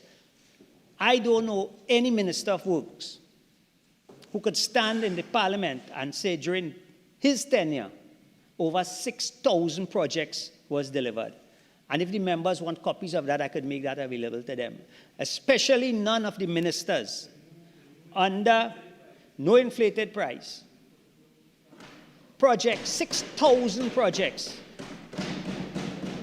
Under the UNC, 2010 to 2015, there were 9 ministers of Works and Transport, 9. Not one of them could stand up and say they did 100 projects. There were 9 ministers of Works between 2010 and 2015. 9.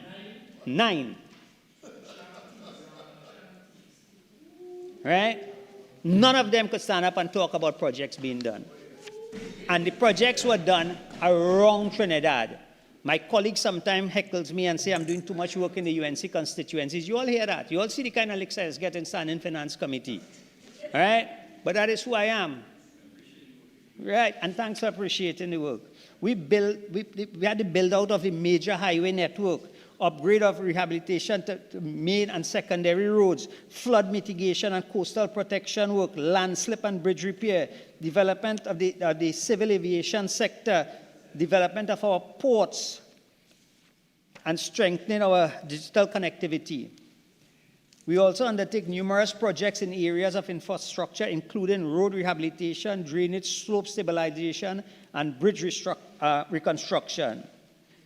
Madam Speaker, one of the projects that I am very proud of in the Ministry of Works, we have deployed clean and green initiatives such as the launch of the solar park at the Piako International Airport. Madam Speaker, that solar park generates 767,000 kilowatt hours annually. Minister, Sure. you have 2 more minutes of your original speaking time left. You're entitled to 10 additional minutes to wind up your presentation. Sure.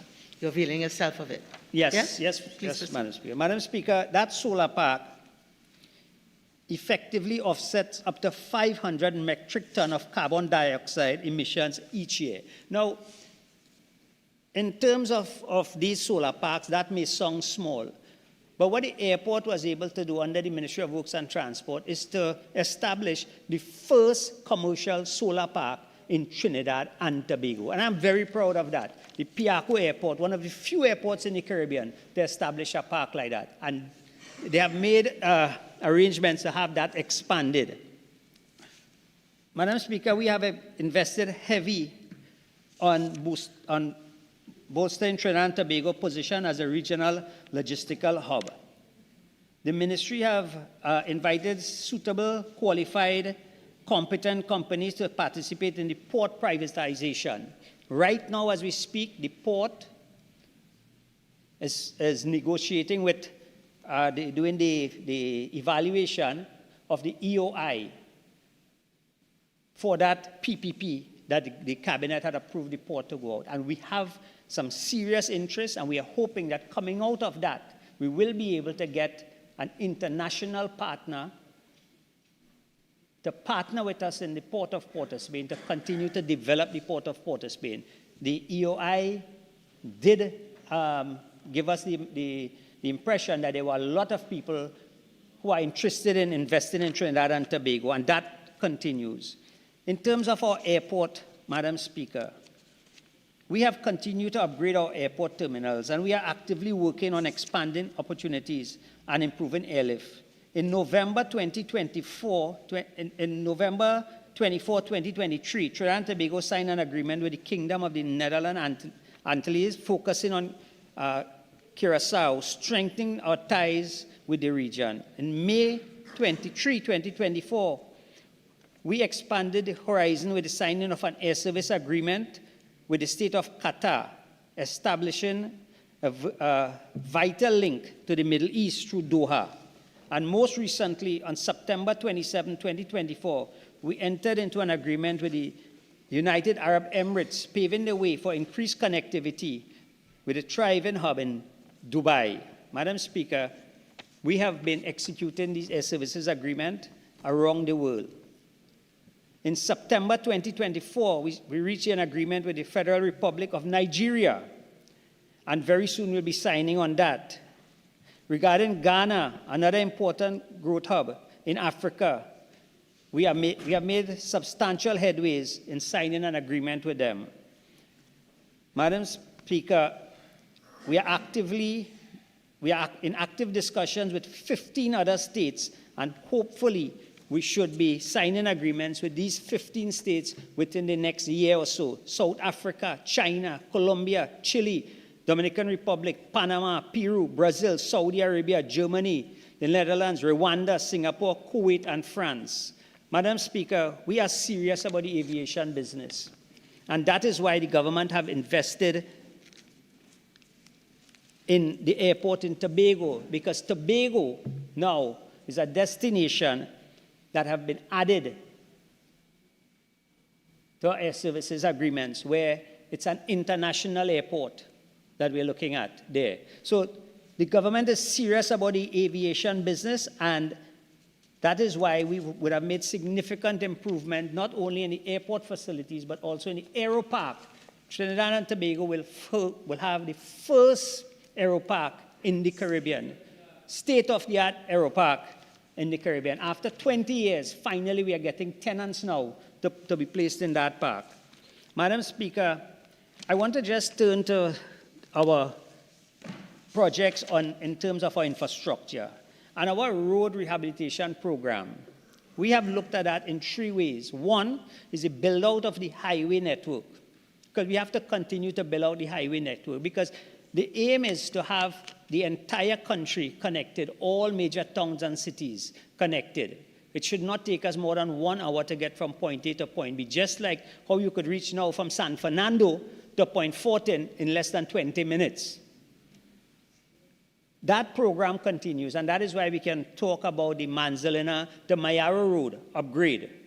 We can speak about the Wallafield to Sandy Grande, and that network continues. We also spoke about the upgrade of the existing road network, because it's not only about spending money on the highways. So we have an upgrade of the primary and secondary road networks, and since 2022, the Prime Minister had promised this country after the COVID that a significant amount of resources would have gone into those roads. And I can stand here proud and say that we have road paving going on in this country every single day in all constituencies. Major roads are paved at night, and the roads with lesser traffic are paved during the day. Every single day in every single constituency. And the aim of that program is to ensure that every road that needs rehabilitating in Trinidad and Tobago is rehabilitated. But it must be done on a phase basis. A phase basis. I saw the member from Moruga shaking her head. Most of our budget within the last 4 years went into Moruga. Most of our budget, over 70 landslips. The problem in some areas is there's a constant movement of soil, and there's nothing we can do about that. Right? So we are looking at all areas in Trinidad and our road program. And one thing I'm happy that we're not hearing in Trinidad now is that they're only paving for election. Because everybody saw us paving since 2022. Budget is going on now, but road paving is going on outside. We don't have to wait until budget read and budget pass, because we have planned our work that our road paving program will continue in this country until we address all the roads that needs addressing. We also have a program called the Traffic Alleviation Program. And if you look at ARIMA, you look at some of these areas where we're opening up some of the intersections. So we have a traffic alleviation program ongoing, and there are several projects under that. As I said before, the Curep interchange, that was a project to ease traffic. The next one is the Makoya interchange. So while we continue the major projects that we were able to deliver, we have projects coming on, and these projects will be done on a phase basis based on the availability of funding from the Minister of Finance. And I'm in consultation with the Minister, and he said that this year I will smile. So I am really, hoping that we will get a lot of these projects coming to completion before the next financial year. Madam Speaker, we have basically under the PURE program and the highways program, that is where most of the road work is done. And as I said last year, the highways division was able to do close to 200 projects. This is changing culverts and things like that. Road rehabilitation, slope stabilization. So between the PURE unit and the highways unit, they are out every day working on roads. So if it is that the road next to you or the road you're living on is not up to the standard, just hold a little strain. We come in.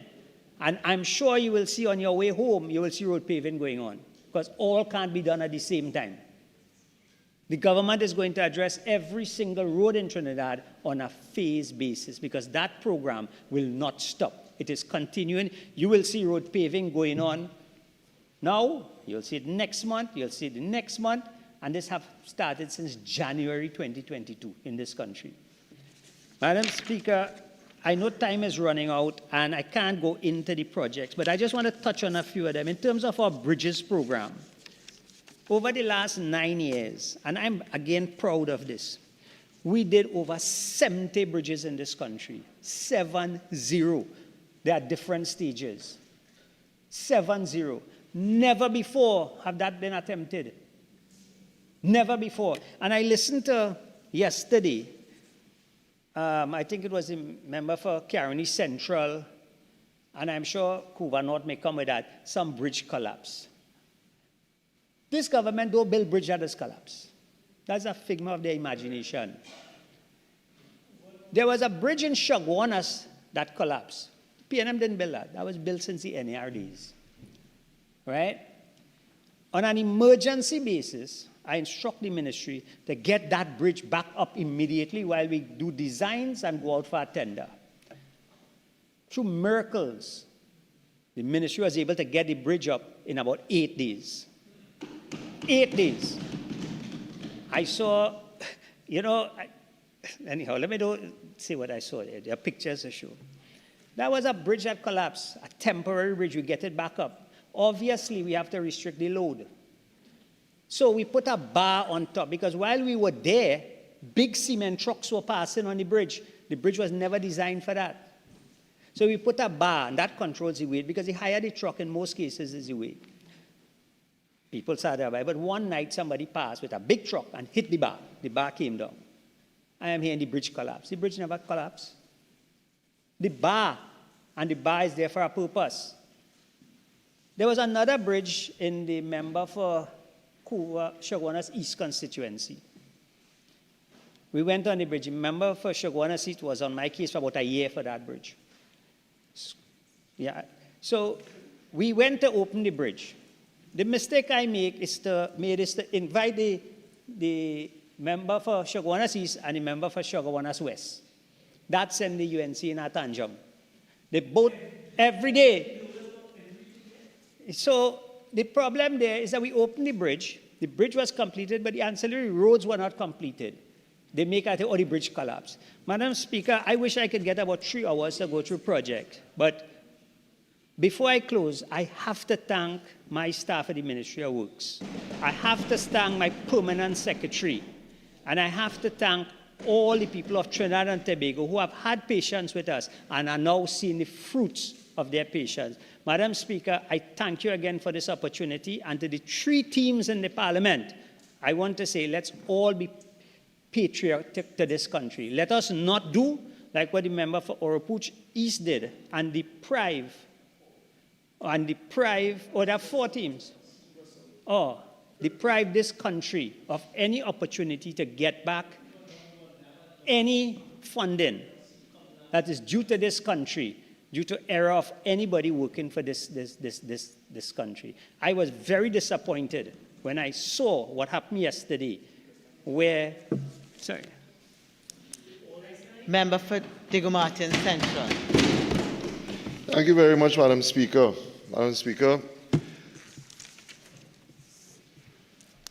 usually I would be following a opposition speaker, but clearly the government has ground the opposition into the dust, and they have collapsed in this budget debate. Collapsed in this debate. Madam Speaker, I am happy to stand on behalf of the constituency of Diego Martin Central in what I believe is now my 5th budget debate. And Madam Speaker, before I begin, let me just take the opportunity to thank those constituents for their continued support for me as their representative, and for the continued trust that they put in me to be here on their behalf. Madam Speaker, I also want to take the opportunity to thank my PS, my DPS, and all the hardworking staff at the Office of the Prime Minister Communications, as well as my office staff at the MP's office in Diego Martin Central.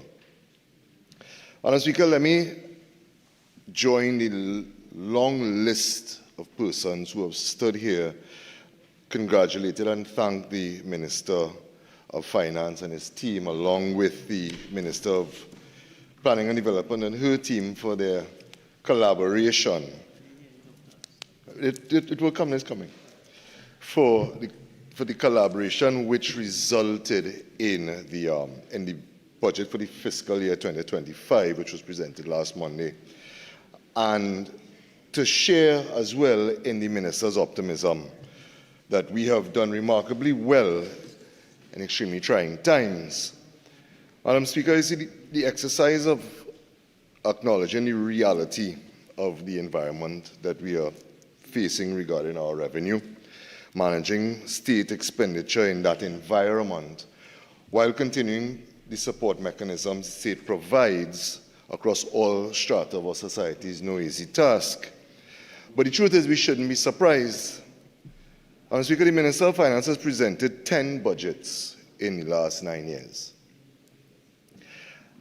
Taking us in October 2015 from the parting gifts that the opposition left us after their 5 years of mismanagement and outright looting, acknowledging a stagnant economy and a weakened energy sector, massive shortfalls in the billions in revenue collection, and the central bank overdraft a whisker away from its legal limit.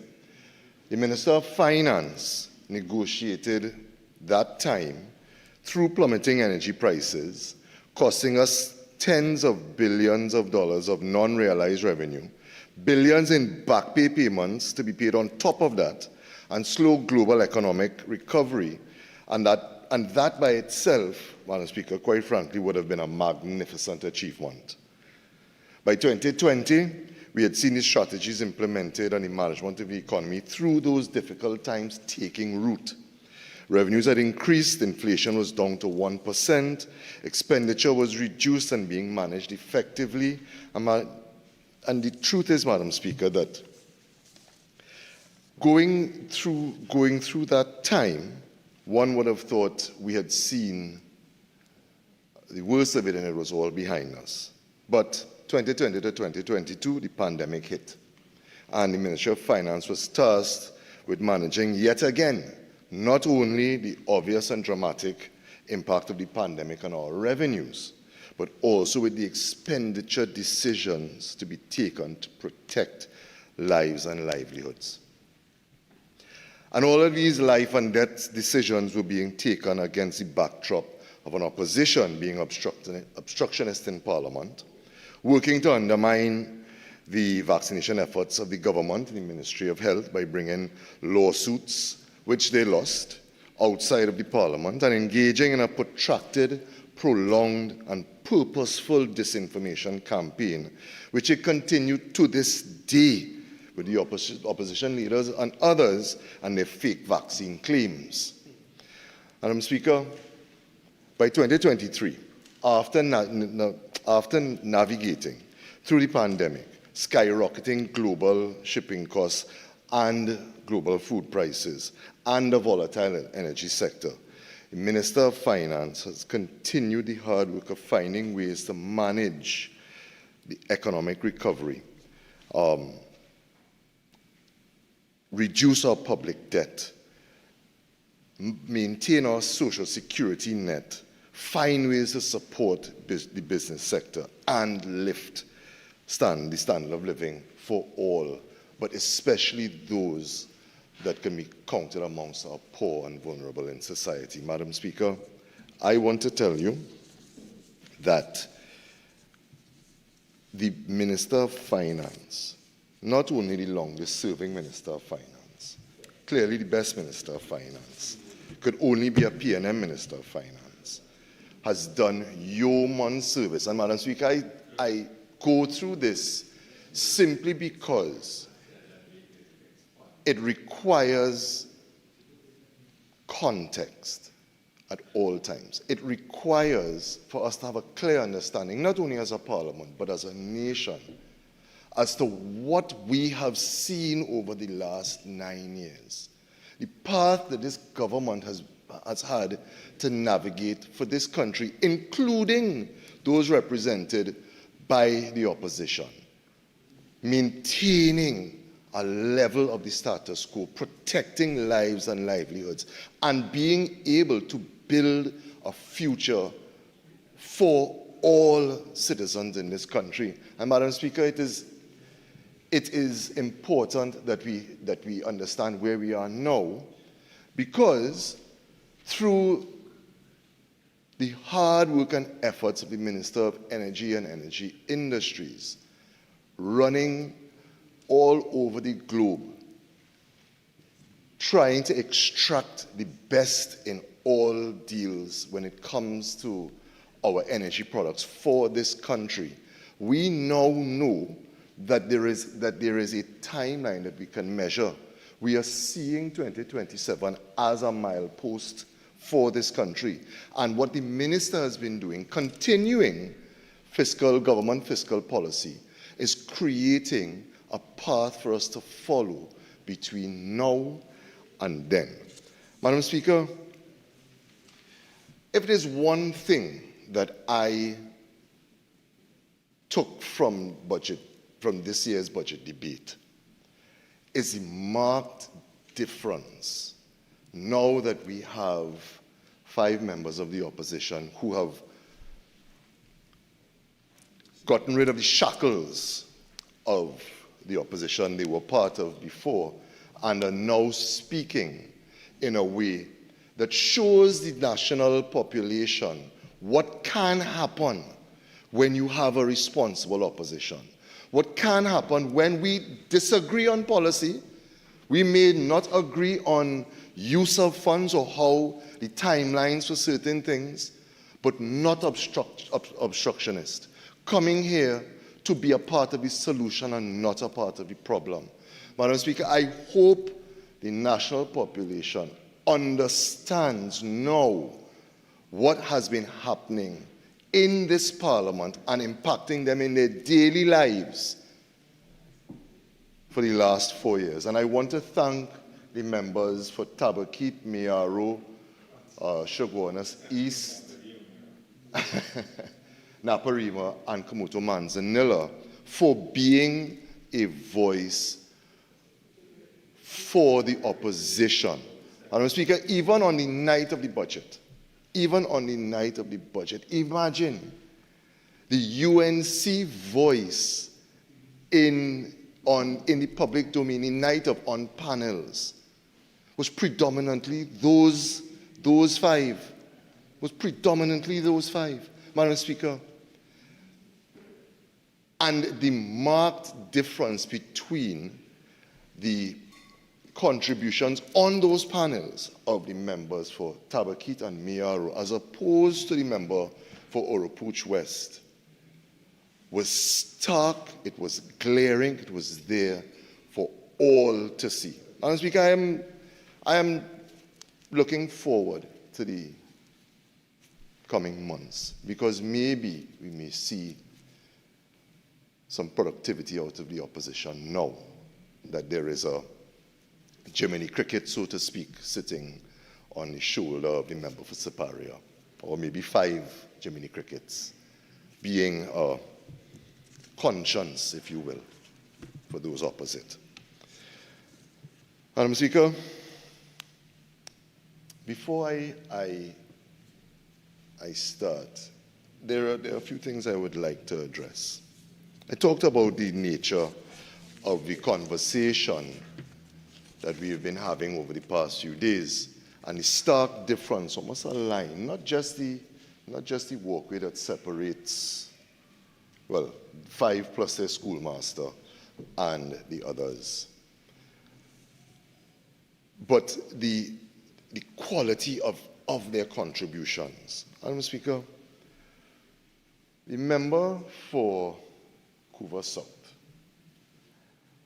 came here and, as part of his contribution, which quite frankly really boiled down, forgetting the amount of time he spoke for, really boiled down to maybe about 7 minutes of a real contribution. And after, besides that, it was all bluster and bramble, loud speaking, and I suppose the other words are non-parliamentary, so I will not use them. Well, Madam Speaker, the member came here speaking about our minimum, the Minister of Finance's offer on a minimum wage increase, accused us in this government of buying votes, populist actions, delivering an election budget, going so far as to say we are undermining the rule of law. Madam Speaker,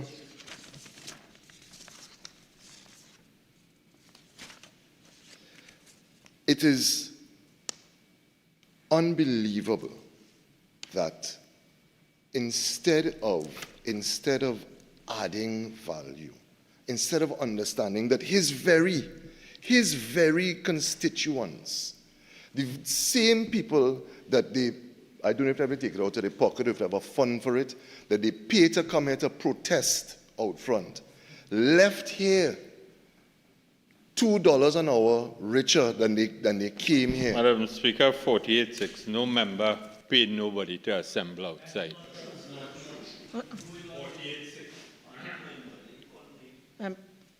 All right. So, Arun, please proceed. Please proceed, member for the member. Thank you, Madam Speaker. Madam Speaker,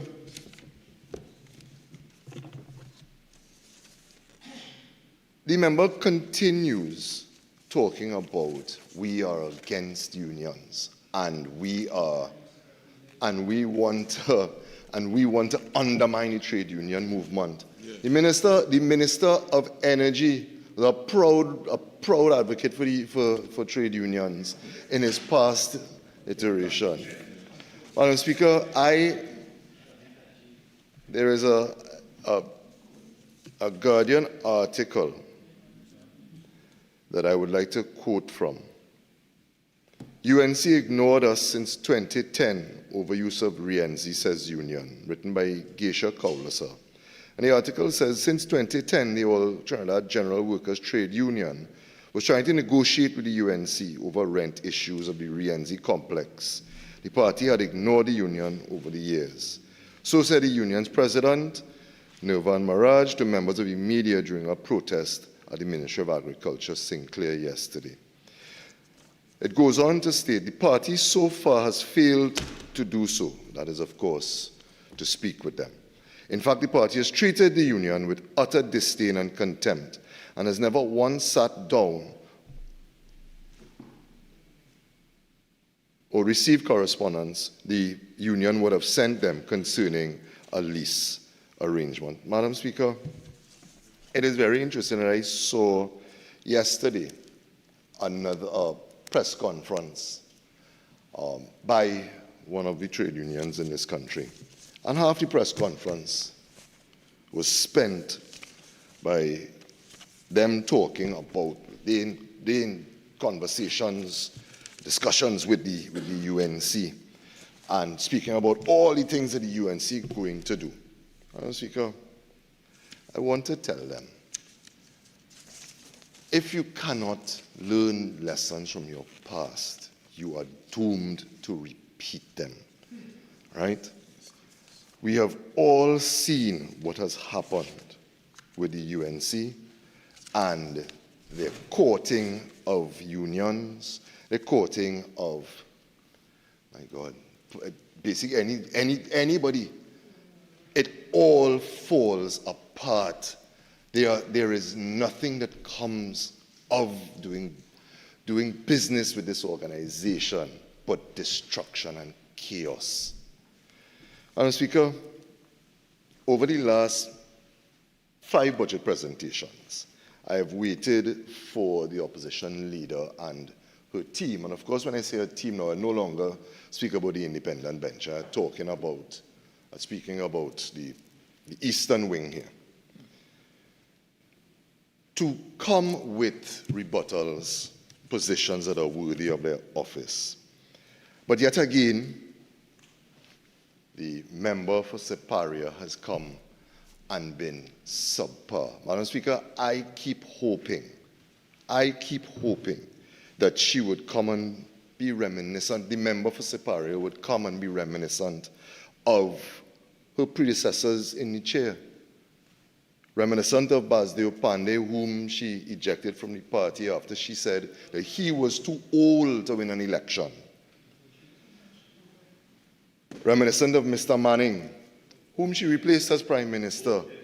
Reminiscent of the member for Diego Martin West, whom she replaced, who replaced her, and to whom she herself has suffered and will continue to suffer innumerable election defeats. And Speaker, for yet another year, my hopes have been dashed in this place. And I'm an optimistic fellow. I try to see the best and I hope for the best.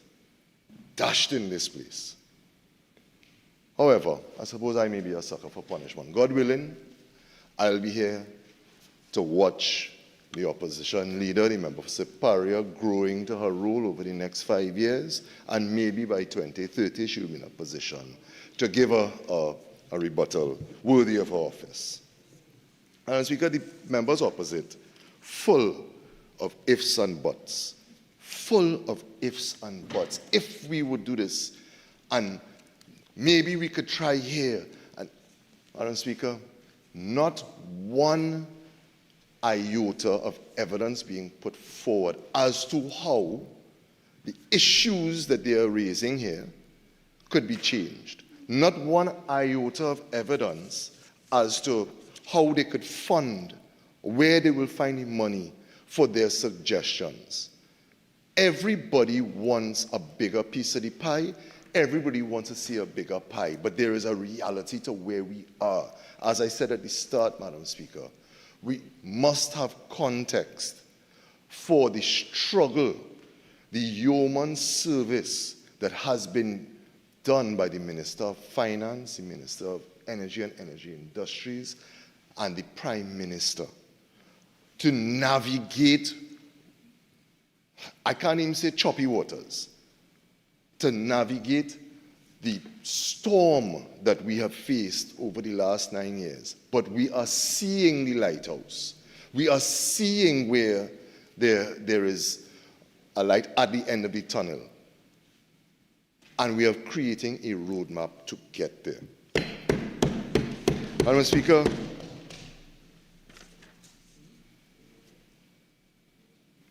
but I suppose, you see, the contributions are indicative of the lack of an argument against the budget.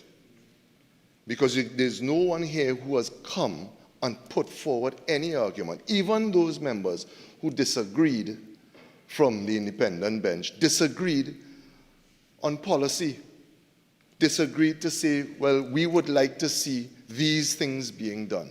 But we understand the value of what you are doing. We understand the challenges that you are facing. And we accept that part of it. So what do? They trot out the same time-worn arguments, not able to disprove or to truthfully challenge the accolades being poured on the Honourable Minister of Finance for his presentation. Here's the problem for them, Madam Speaker. It is not just us. Madam Speaker, in their Focus on Trinidad and Tobago Budget 2025 document, auditing firm of Ernst & Young basically said that property tax, which has been set at a reduced rate of 2% on an annual taxable value, is a component of gradual fiscal reform. Compared to regional and international standards, our resistance to such a tax is arguably a storm in a teacup. They went on further to say that, noting that the Privy Council sanctioned implementation of the TTRA aligns with international best practices, and although not a panacea, has the potential to enhance taxpayer experience while increasing collections by streamlining processes and creating a more efficient tax system. It can foster a cooperative relationship between the government and its citizens, well, minus the ones who sit here clearly. One built on transparency, fairness, and mutual benefit. Madam Speaker, as I said, these are not my words. These are not the words of members sitting on this bench. These are studied conclusions of an internationally reputable firm that has cast their glance at the actions of this government as we seek to progress the country's development. Well, Madam Speaker, what do we get from those opposite? Nothing of this nature. And the issue, as I said, is not that you can't disagree, but you come here with the most vile arguments, casting aspersions, as you always do, busting mark that is not a mark, doing just rinse and repeat, rinse and repeat, rinse and repeat. The five that have left you and are standing there, still on your side, in many ways, that is the best of you that has gone. And now we are left to have to contend with the rest. Madam Speaker,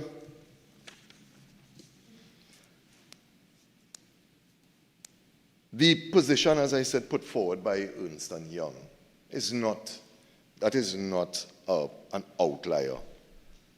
Business chambers, average man on the street, small business owners, all are saying that there is something in this budget for them. My constituents are saying it to me. And it must be worrisome to those opposite, because as increasing numbers of our population get fed up with this sea of negativity that the opposition constantly pours into, it seems the more disingenuous their claims and the more ridiculous their propositions become. They are at the point that now, left with no other legitimate response to the irrefutable facts of the economy and the government's performance.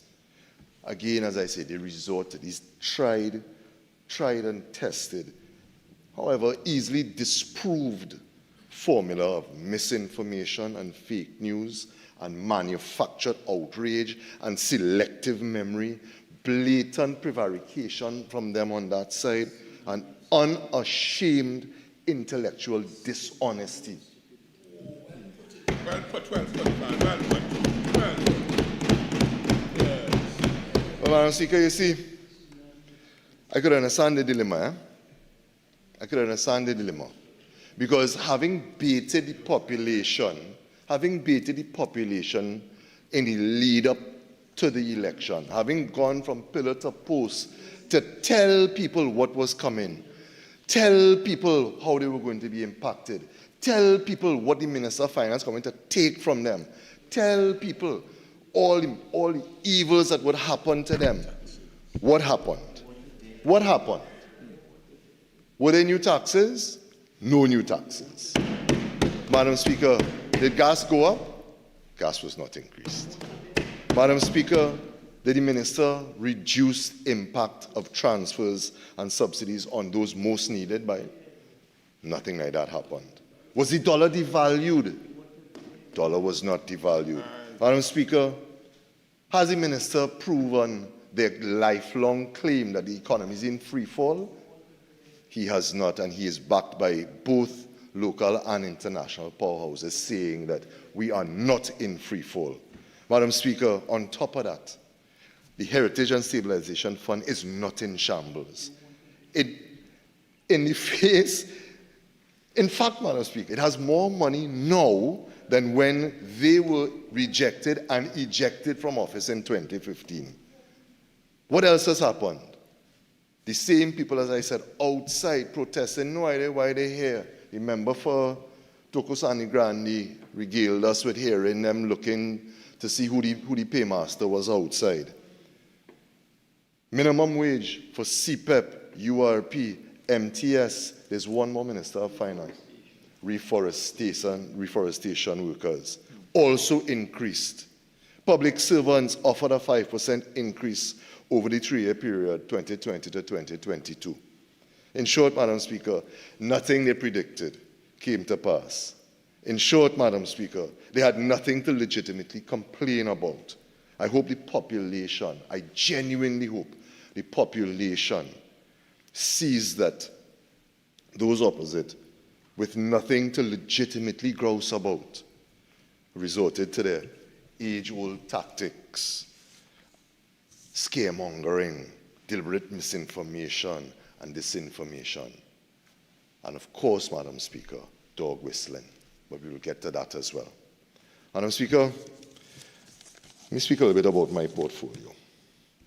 As the Minister of Communications in the Office of the Prime Minister, I have under my purview the Government Communications Division, the Freedom of Information Unit, the National Library and Information Systems, NALIS, TTT Limited, Government Printry, the National Archives, the Information Division, all dedicated to the gathering, curating, and disseminating of true facts, authentic and verified information, and the general education of the national community. All of these agencies, Madam Speaker, combine their efforts to ensure that we have a population that is kept informed and educated. And Madam Speaker, I want to tell you that those opposite make my day hard every single day. Unfortunately, as I said, a considerable amount of their time and energy has to be redirected to combating the opposition's daily diet of misinformation, of fake news, negativity, victimhood. So much so, Madam Speaker, that I am certain that if they were to see our Prime Minister walking on water, they would stand up to complain about how much he splashed on them. Madam Speaker, they want to, I started off 4 years ago thinking that they saw that they were seeing shadows and conspiracies in every corner. That's not what it is, Madam Speaker. They don't, They know fully well what the reality is. But you see, if they can get everybody else to believe that they're shadows, if they can get everybody else to believe that they're conspiracies, what you end up having is a population that doesn't trust anything. A population that has no regard for words and facts coming from places, people of authority. A population that feels separated and disconnected from their government. Madam Speaker, what you have is chaos. The problem with that is that I don't know if they realize that chaos cannot be managed. And that will come back to bite them. Madam Speaker, every single action, every single statement that is made or taken by this government, the opposition ties and turns it around to try to build arguments for corruption, for nepotism, for mismanagement. However, the fact is that we inherited in 2015 the most dysfunctional economy. And it was only through prudent management. Quite frankly, a Minister of Finance who understood what his job was and wasn't here to make friends, that we got through those dark days. But the problem is that if you only know one way to be, you can only see things through that lens. So everything that they see is tainted by corruption. Everything that they see is tainted by nepotism. Everything that they see is tainted by backroom deals. Madam Speaker,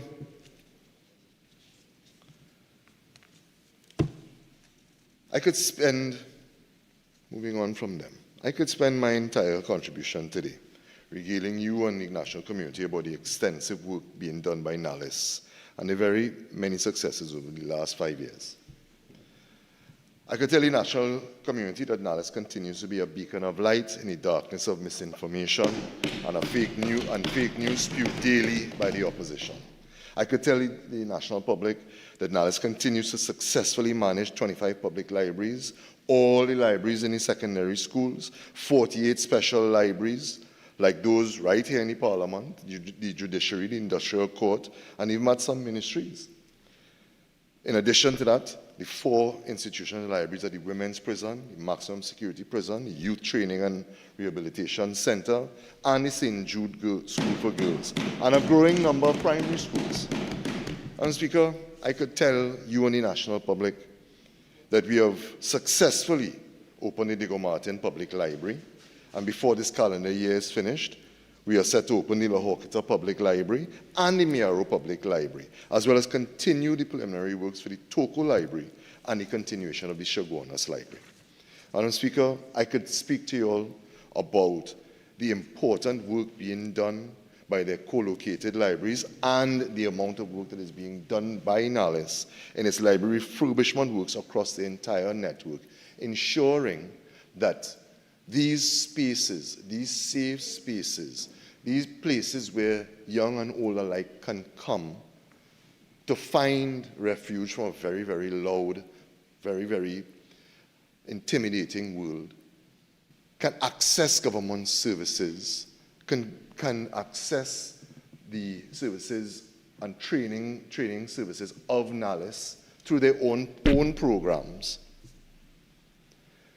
to ensure that all of these places are being refurbished and brought up to the highest standards, ensuring that the customer experience for NALIS, those persons coming to the public libraries, is of the best it can be. Madam Speaker, I could tell you that NALIS has won several regional and international awards for its work in managing the country's library and information service. I could tell you that NALIS has signed a memorandum of cooperation with the national libraries of Cuba, of China, and several other Latin American countries. I can tell you that the government and the people of Trinidad and Tobago are now the proud owners of the magnificent flagship National Library building, located just a few doors down, having earlier this year successfully completed all the payments under the Bolt arrangement entered into with the Republic Bank subsidiary, London Street Limited, some 20 years ago. That magnificent structure, Madam Speaker, purpose designed by architect Colin Laird, now adds to the luster of our capital city, and it is ours. Madam Speaker, these accomplishments by NALIS will amount to nothing in the eyes of the opposition leader and her team, because the problem is that they represent an impediment.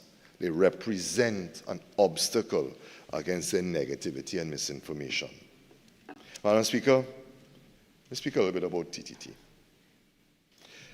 TTT continues to fulfill its mandate to be a creator of, a platform for, and a supporter of local content, to be a source of timely information and accurate news, and to be a place where our citizens, young and old, can see excellence that looks and sounds like them.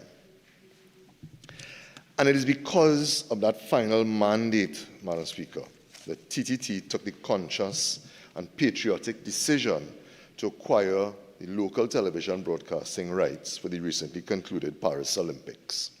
Notwithstanding the presence of our local athletes and our regional athletes competing at international level at those games, no other media house was willing to go out on that limb to ensure that our athletes' performances were seen in real time. Similarly, Madam Speaker, TTT Limited has signed a memorandum of understanding with the National Council for Indian Culture, the NCIC, to be official broadcast partner of the celebrations at the Diwali Nagar and at Diwali Nagar. And it is, I wonder if by the same metric that the member for Couva South would judge members of parliament going to festivals, sometimes in their constituency and sometimes attending as a minister of government, would he also say that TTT has no right to enter into an agreement like this? By that metric, Madam Speaker, I suspect that he would. And Madam Speaker, TTT has also signed with the Tobago Festivals Commission to be official broadcast partner for the 2024 Tobago Carnival, and with the NCC to provide similar services for Carnival 2025.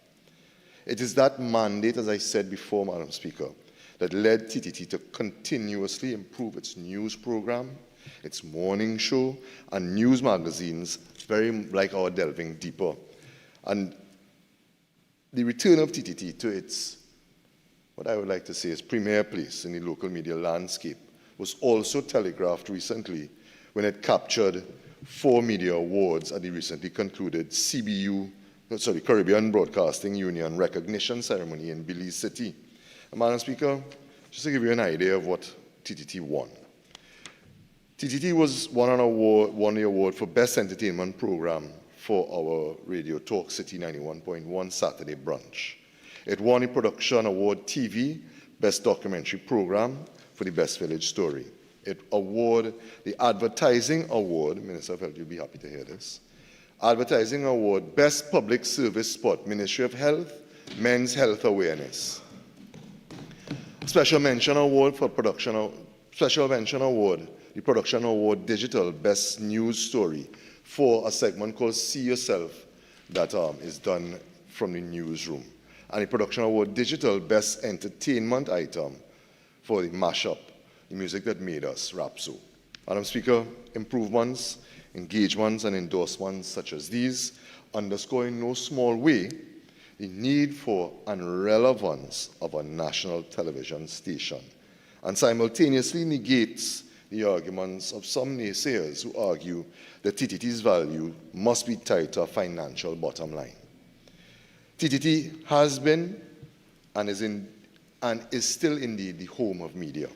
And as more and more persons realize the biasness and anti-government reporting engaged in on other platforms, very often led by those opposite or their proxies, it is my hope that they will join the flood of journalists who now want to be a part of TTT Limited and citizens who are making the switch to come back home.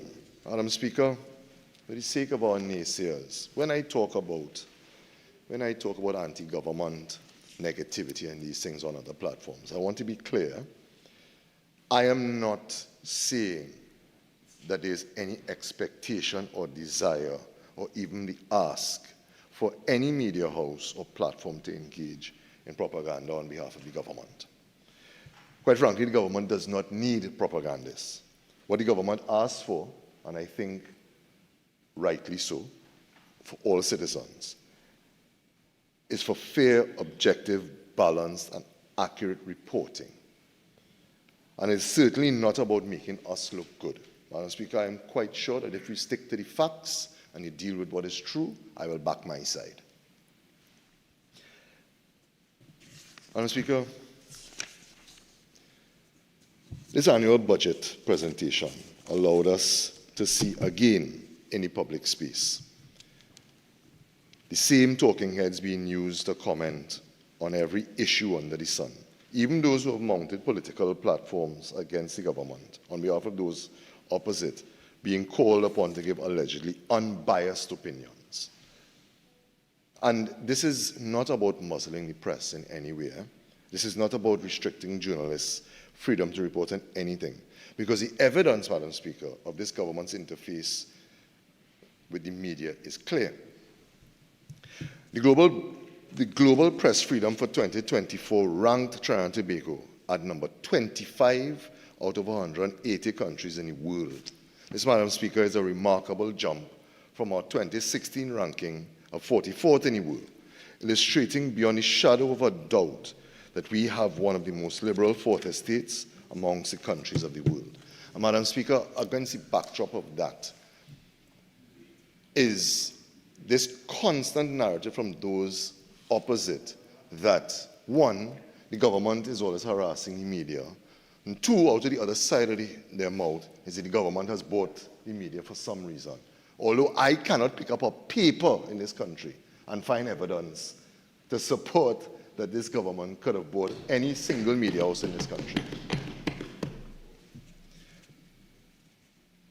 And Speaker, it is the objective international reality, not the contrived perception of our friends opposite. Every time the opposition speaks, they make a more compelling case for the retention of a state media service and government communications division, if only to counteract the non-stop negativity and misinformation that flow so easily from their lips and so easily from the tips of their pens. Madam Speaker, the unfortunate result is that many otherwise educated persons fall into this trap of disbelief and mistrust in government, doubting the country's ability and capacity for greatness, in short, doubting their own capacity for growth and development. You see, Madam Speaker, is a well-known psychological principle that if you feed someone a diet of negativity and bad news, of their inability to perform well, of their unattractiveness, things like that, they will eventually come to believe these things, unless there's a strong enough counteraction that tells them the opposite. The opposition leader and her merry band have so fallen in love with this warped notion of Trinidad and Tobago, and it not being a real place, of a country falling apart at the seams, of nothing good coming out of this beautiful place, that nothing of worth or substance comes from their lips, Madam Speaker. Not here, not on a Sunday, not on a Monday, not on a Thursday, not when they're in the MP office, not when they're anywhere else, nothing. A steady diet of negativity, so rancid at times, Madam Speaker, it would make you gag. They have led their supporters to believe that we are heading swiftly to perdition, using the strategy of the lie told repeatedly becoming revered as the truth. But you see, Honourable Member, you have 2 more minutes of ordinary speaking time available to you. You're entitled to 10 more extended minutes if you wish to avail yourself. I will, Madam Speaker. Sorry, and my apologies for not sitting as you stood. It's been a long few days, Madam Speaker. Madam Speaker, they have come here so in love with this image that they have created of the country and for and of themselves that they come and there's a problem with every solution. They don't miss an opportunity, Madam Speaker, to play the victim card for the supporters, whether those are outside, in the gallery, listening on television, pulling the clips that they will, because what they do is, for all the nonsense sometimes that is spoken, they will just pull 60 seconds and all of a sudden on all of their platforms, this is being put out, not based in any logic, not based in any reality, but further stoking the fires for their supporters. Madam Speaker,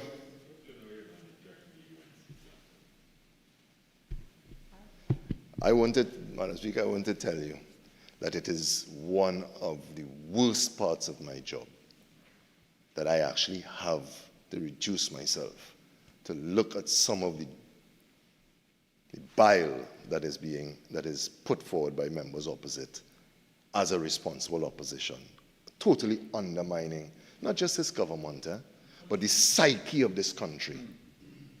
Madam Speaker, throughout this debate, I heard members opposite going back to their normal, well, tried and tested bag of tricks, right? And the go-to one is this geographic discrimination. Every single minister that came and spoke here about what they're doing at their ministry, next person signed up to say, well, that don't happen by us and it's only happened in these places. But the problem is that they know that the general population doesn't listen or watch what is happening in this house every Friday that we are here. So they know they could play the odds that those persons are not listening at the time when the Minister of Rural Development, the Minister of Works and Transport, the Minister of Youth Development, the Minister of Public Utilities stands up having been questioned. And the question is only, Madam Speaker, for the benefit of news and for the benefit of social media, you know. It's never the answer.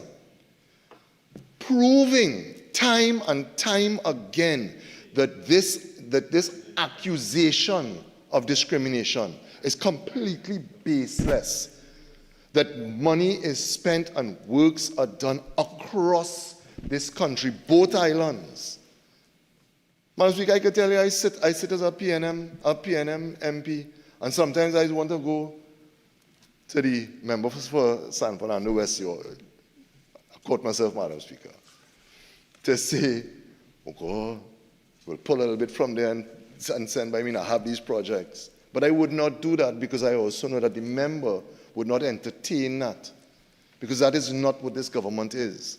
This government is not a PNM government for PNM supporters.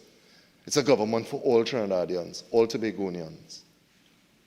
Madam Speaker, I want to touch briefly.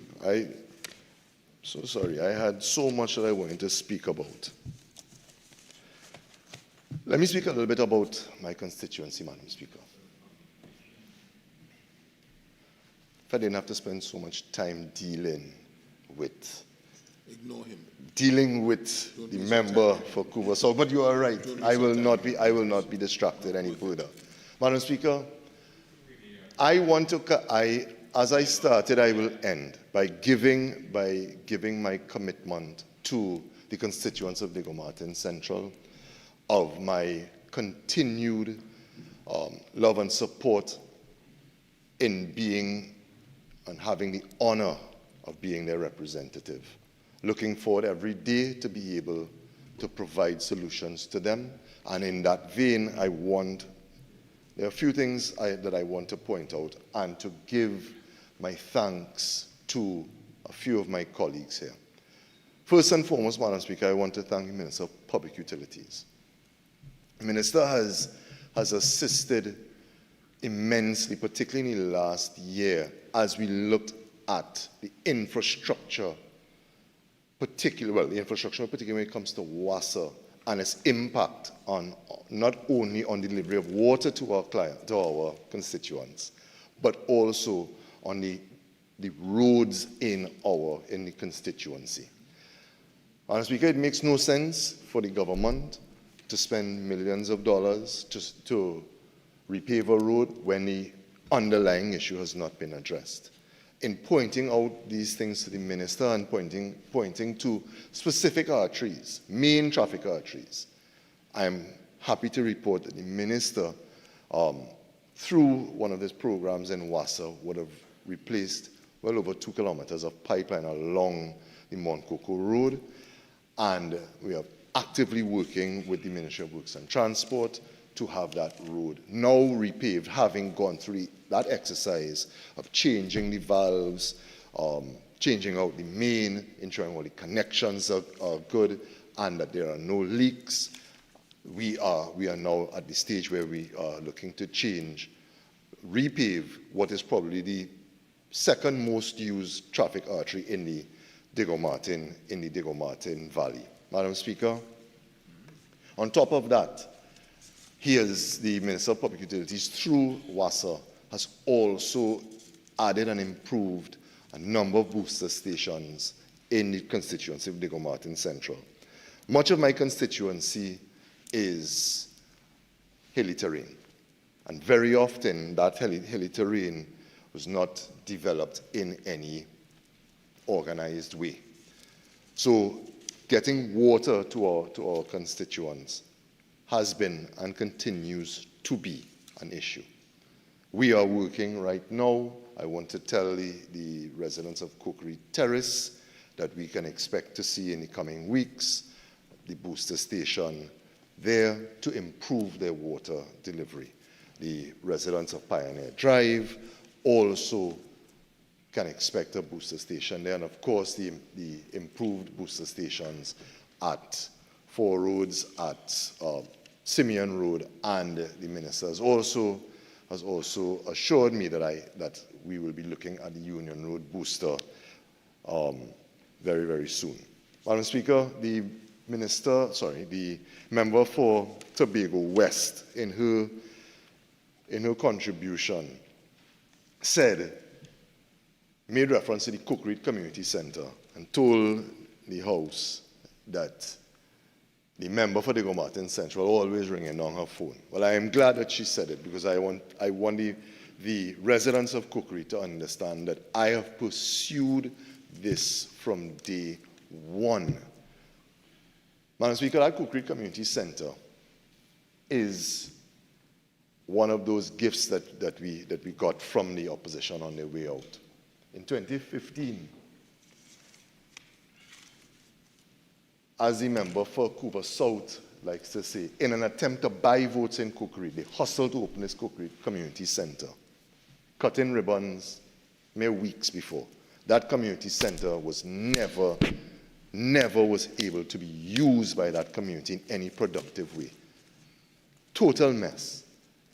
It has been shut down, boarded up, not used for years now. Madam Speaker, through my constant interaction with the minister, I can report to them that I am aware that a contract has been issued, that they are waiting just to have the mobilization paid, and the people, the good citizens of Kukurit, can look forward to their community center.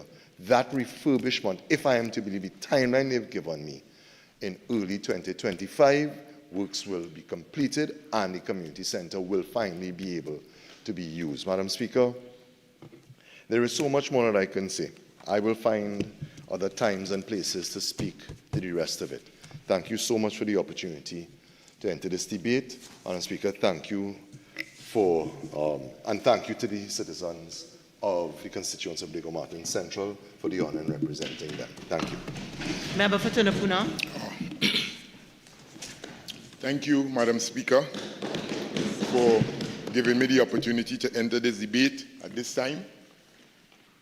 Good thing, Madam Speaker, my intention is to speak to the listening public of Trinidad and Tobago, because as I look across the aisle, 2 members of the opposition are in their chairs. Wow. You know what I mean? It's amazing. Our oath of office, where is the representation this evening? It's only 6:13. It's early in the evening, in the afternoon, Madam Speaker. But that just goes to show of the opposition that we have to deal with, Madam Speaker. Colleagues, fellow citizens of Trinidad and Tobago and constituents of Tunapuna, very important, the constituents of Tunapuna. It is both an honor and a privilege today to contribute to the national budget debate for the fiscal year 2024 to 2025. Teamed, I must say, a very excellent team chosen by the Minister of Finance for this particular budget. Steadfast and resolute, forging pathways to prosperity. Forging pathways to posterity. A budget that seeks to respond to the evolving needs of our people and the challenges of a changing world. As we look to not only address pressing issues, but also to pave the way for a more sustainable and prosperous future for all of us in Trinidad and Tobago. Madam Speaker, the budget highlights: 1, we have heard a lot of the minimum wage being discussed, and it's only about empowering our workforce in Trinidad and Tobago. Madam Speaker, one of the cornerstones of this budget is ensuring fair wages and improving the quality of life for our hard-working citizens. The increase in the minimum wage from $20.50 to $22.50 per hour represents a significant step forward in protecting the livelihoods of our lowest paid public sector workers. Right? We have already identified the CPEP company workers. We have already identified the MTS workers. We have identified the reforestation workers with regards to the persons that would seek to be involved in this minimum increase, and also the URP workers of Trinidad and Tobago. Providing them with a more and secure foundation to support themselves and their families. This increase is a reflection of our government's commitment to ensuring that as the cost of living increases, so too must be the income of those who work tirelessly to support the country's public services.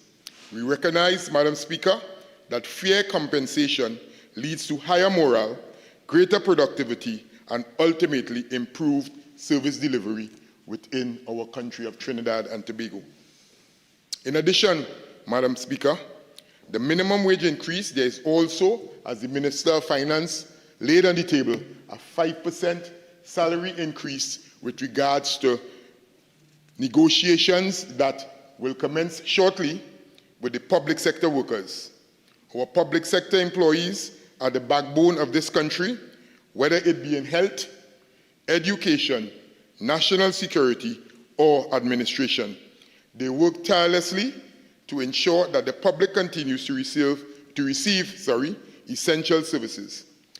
This government, Madam Speaker, is committed to treating our public sector workers with the fairness and respect they deserve, and this salary adjustment is a tangible expression to that commitment by this people's national movement government under the Honorable Dr. Keith Christopher Rowley. Secondly, Madam Speaker, another budgetary highlight. New fleet for national security, 2,000 new police vehicles. Madam Speaker, national security remains a top priority for this administration. The acquisition of 2,000 new vehicles for the Trinidad and Tobago Police Service represents our continued effort to safeguard our communities and provide the tools necessary for effective policing in Trinidad and Tobago. This new fleet will enhance the mobility, efficiency, and reach of our police officers, allowing them to respond to emergencies and threats more quickly, Madam Speaker, cover wider areas, and improve overall law enforcement efforts.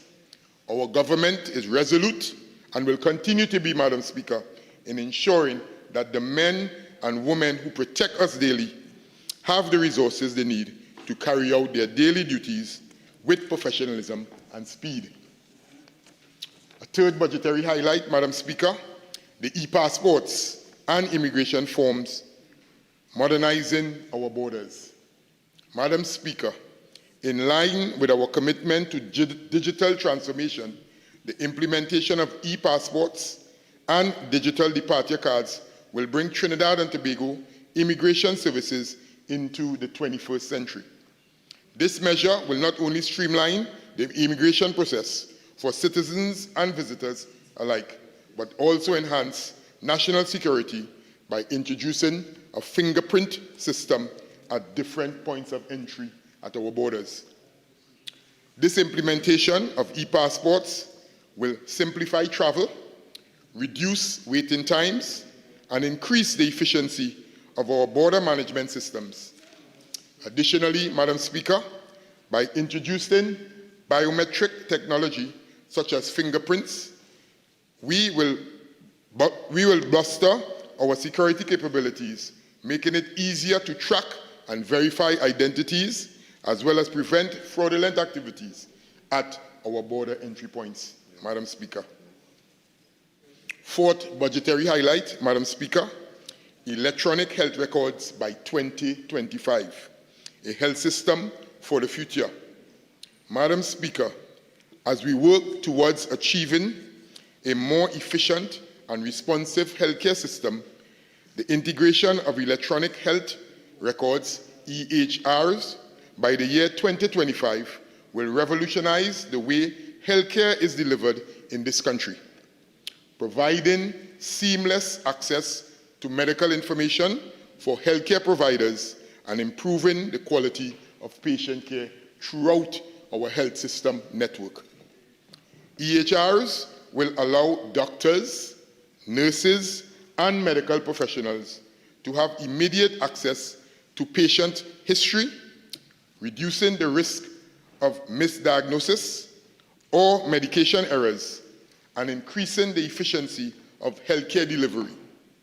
Additionally, Madam Speaker, this system will provide long-term benefits such as improved data collection, better monitoring of public health trends, and enhanced overall management of healthcare resources. Removing taxes on electric vehicle equipment, driving towards a greener future. That's our fifth budgetary highlight, Madam Speaker. As part of our ongoing commitment to promoting environmental sustainability the removal of all taxes, as stated by the Minister of Finance, on equipment for electronic vehicles by January 2025 is in line with our climate control goals and efforts to reduce our carbon footprints in Trinidad and Tobago. Madam Speaker, by removing these taxes, we aim to encourage the adoption of electric vehicles, which will help reduce air pollution and reliance on fossil fuels. This policy shift reflects a strong commitment on green technology and positions Trinidad and Tobago as a regional leader in the fight against climate change. We believe that this initiative will also make electric vehicle ownership more affordable, thus driving us towards a more sustainable transportation system. Our sixth budgetary highlight, Madam Speaker, tax exemptions on sporting equipment supporting health and wellness.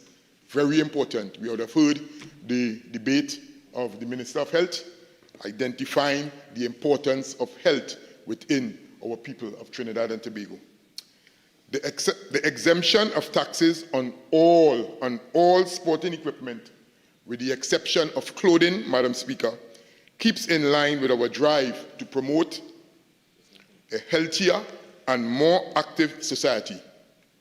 This measure is intended to encourage participation in sports and physical activities at all levels, from grassroots to professional athletes, Madam Speaker.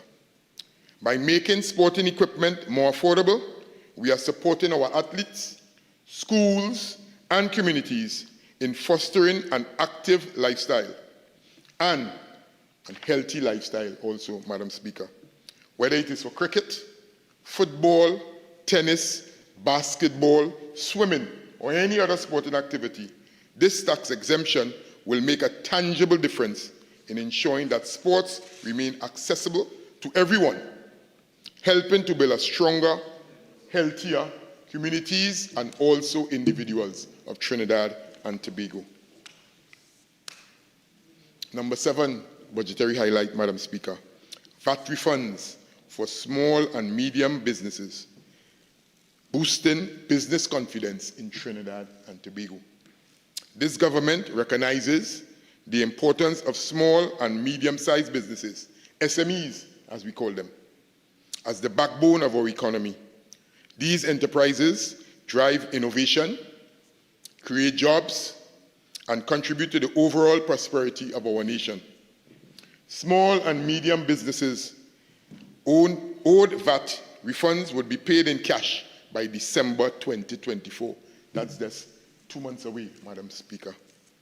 This measure intends to inject much needed liquidity into the business community, allowing SMEs to invest in their operations, expand their operations, and hire more workers in their operations.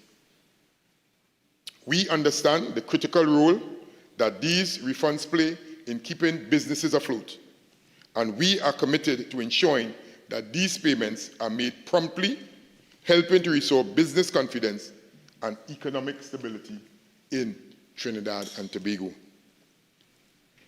Budget highlight number 8, road infrastructure, paving the pathway for progress.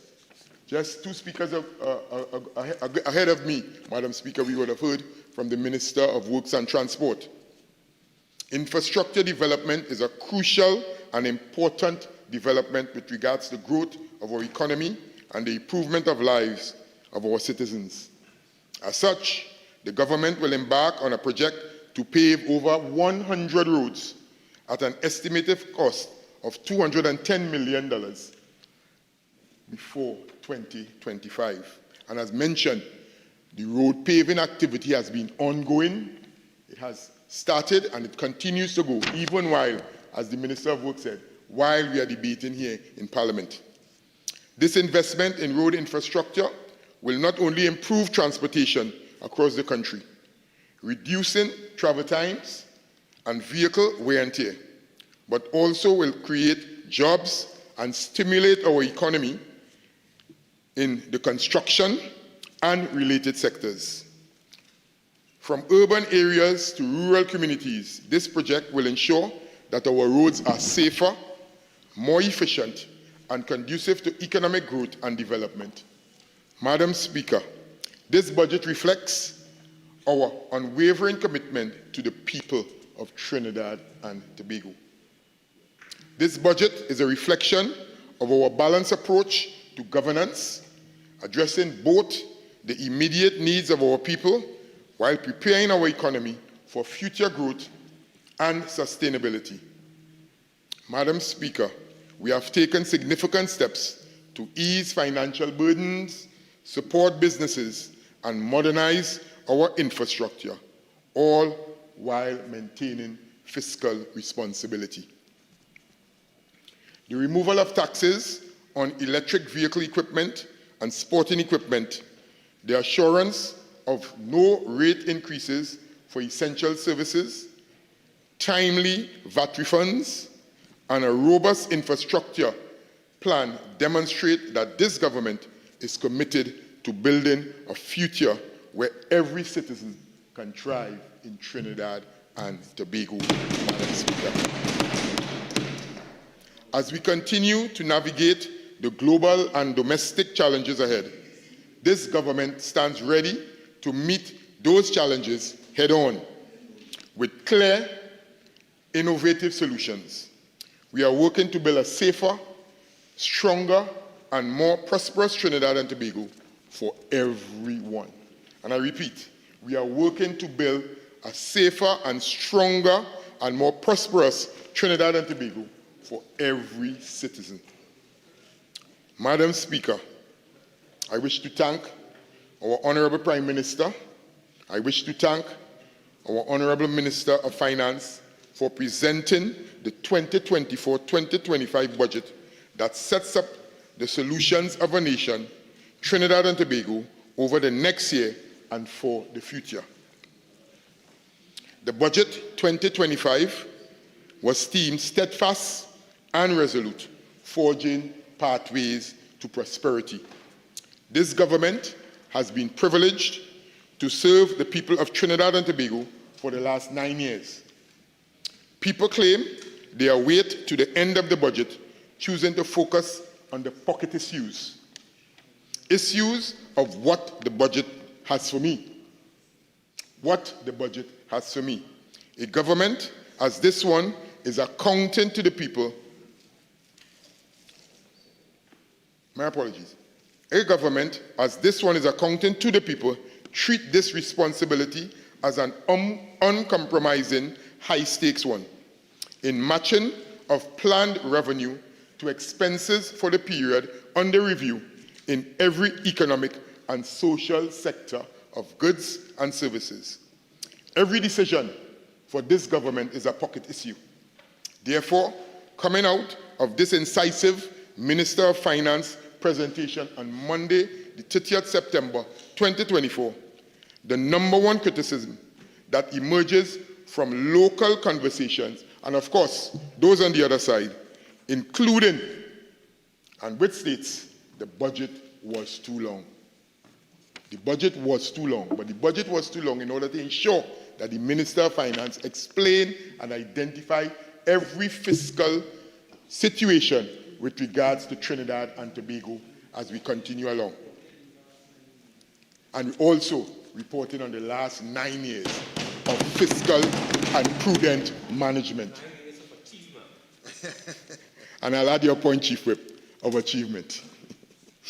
We on this side intend to educate the population on how their money is and was spent.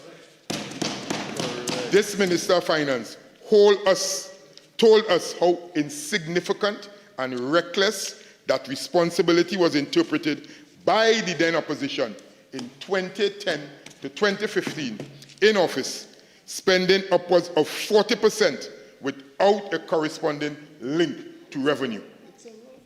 Madam Speaker, rather than bus supporters, bus supporters, to heckle members that other supporters has put in office, we will continue to educate the citizens so that they know where to redirect their support now and for the future. Correct. Madam Speaker, therefore, the Minister of Finance told us a pathway to prosperity is a move to shift dependence on oil and gas in diversification of our non-oil sector. He indicated, Minister of Finance, in his estimates, the work has already begun, that performance in this latter sector provided an important buffer to the underperformance in oil and gas. We are halfway there to diversification, Madam Speaker, in Trinidad and Tobago in 2025. Madam Speaker, despite the victory in the courts over the Trinidad and Tobago Revenue Authority, TTRA, and the eventual collection of property tax, as a caring government reduced from 3% to 2%. And I repeat, property tax as a caring government reduced from 3% to 2%. And as you know, Madam Speaker, Tunapuna is leading the way to ensure property tax payees are provided with an efficient and comfortable service as they pay their property taxes daily. Madam Speaker, Tunapuna, despite the infrastructure work to improve drainage systems, continue to see flooding on the eastern main road. It is not that the drains are not working. Very important. It is not that the drains are not working. It is the change in rainfall patterns from long to shorter durations of heavier rainfall capacity is the revised normal. Madam Speaker, the Minister referred to a multifaceted approach linking highway and artery solutions with drainage and coastal defenses. A secondary road rehabilitation focus will result in increasing contractors from 25 to 50 contractors to deal with nationwide demands. Together with the necessary legislation, a list of bonded contractors will give flexibility and timeliness to the demands of road repairs within Trinidad and Tobago. The desilting, landslip repair, bridge construction, and repair and major road paving works are necessary infrastructure demands. Madam Speaker, the Minister of Finance outlined the country's commitment to achieve by 2030 30% of our energy needs via renewable energy power generation. They have already identified 25 schools and community centers for installation and an RFP for other solar projects on non-utilized state lands coupled with wind deployment. Madam Speaker, the digital economy is facilitated by digital literacy of its citizens. The necessary infrastructure exists for the realization of this objective, coupled with e-government initiatives, increased online banking and digital communication tools with benefits to the user. For those beneficiaries of welfare grants within the Ministry of Social Development and Family Services, Government Social Benefits Wallet, as was identified and explained by the Minister when the Honorable Minister of Social Development and Family Services was present in this House to ensure that persons understand clearly the direction that the ministry will be heading. Additionally, the Honorable Minister of Digital Transformation was also present in this House, identifying and explaining the importance of digital transformation and with regards to the whole government approach to e-governance as we continue into 2025. These users will be easily able to apply for and monitor the status of benefits from their homes, not necessarily having to go down to the particular ministry or agency on a daily basis or weekly basis, as the case may be. The benefits will be to the user and government where fraud errors, duplication, and wastage will be reduced. Very important as we continue into the digital age in Trinidad and Tobago. Madam Speaker, CARICOM's target of a reduction in food import bill by 25% that is currently costing us $7 billion is too high, Madam Speaker, and an indictment on our local, even regional sector. The global threats of a pandemic, climate change, proxy wars, put greater pressures on the price of goods and transport costs, Madam Speaker. A focus on forestry development, infrastructure improvements with access, road, lights, water, and agro-processing with NAMDEFCO modernizing markets are encouraging as we go forward, Madam Speaker. Youth programs in the sector like the agricultural internship, where graduates of ECIAF, associate degree, will intern at the Ministry of Agriculture, where some synergies will develop, are welcome, notably initiatives under the Ministry of Agriculture and the Ministry of Youth Development and National Service. Madam Speaker, the important slogan, our health is our wealth, and we understand that 10,000 of our citizens are living with some form of NCD, cancer, men with prostate, and women with breast cancer. The lung cancer clinic has been bolstered by a specialized equipment that performs advanced diagnostics and treatment services in a two-phase installation at a cost of $27 million. The Phoenix Park Gas Processors Limited must be commended for making a generous donation of US $10 million to cancer treatment and equipment distributed throughout the treatment network of Trinidad and Tobago. Public-private partnerships like this are collective efforts to deal with a big problem, and we are expectant on future initiatives of other similar interests. Madam Speaker, non-communicable diseases, NCDs, heart, diabetes, cerebrovascular disease, and cancer are the leading cause of deaths globally and locally. The COVID-19 pandemic was a lesson to us on the vulnerability of this group, who knew either they had one or more, or found out at hospitalization seeking treatment. The goal of reducing preventable death due to NCDs is targeted by 25% reduction, according to statistics given by our Minister of Health. The Gestational Diabetes Management Program is a health strategy to restrict, if not eliminate, the access to sugary drinks at government and government-assisted schools. Other initiatives are being promoted, including the Hearts Initiative addressing high blood pressure. Madam Speaker, the business chambers, Employer Consultative Association, have all signaled their thumbs up to Budget 2025. The Tunapuna Chamber went on to analyze the lack of crime solution in the minister's presentation.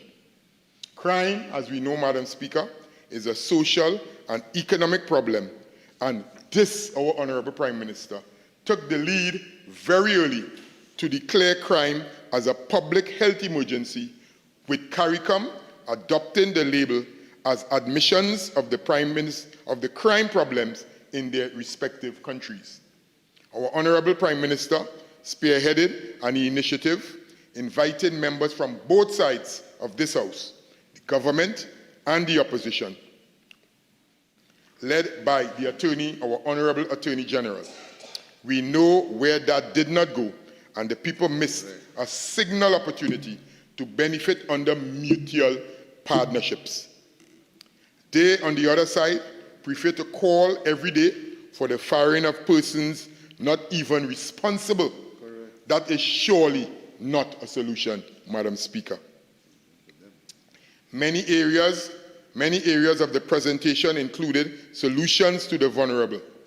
Example, youth training and development, youth in agriculture internships. But again, persons are reminded the police are the body responsible for policing.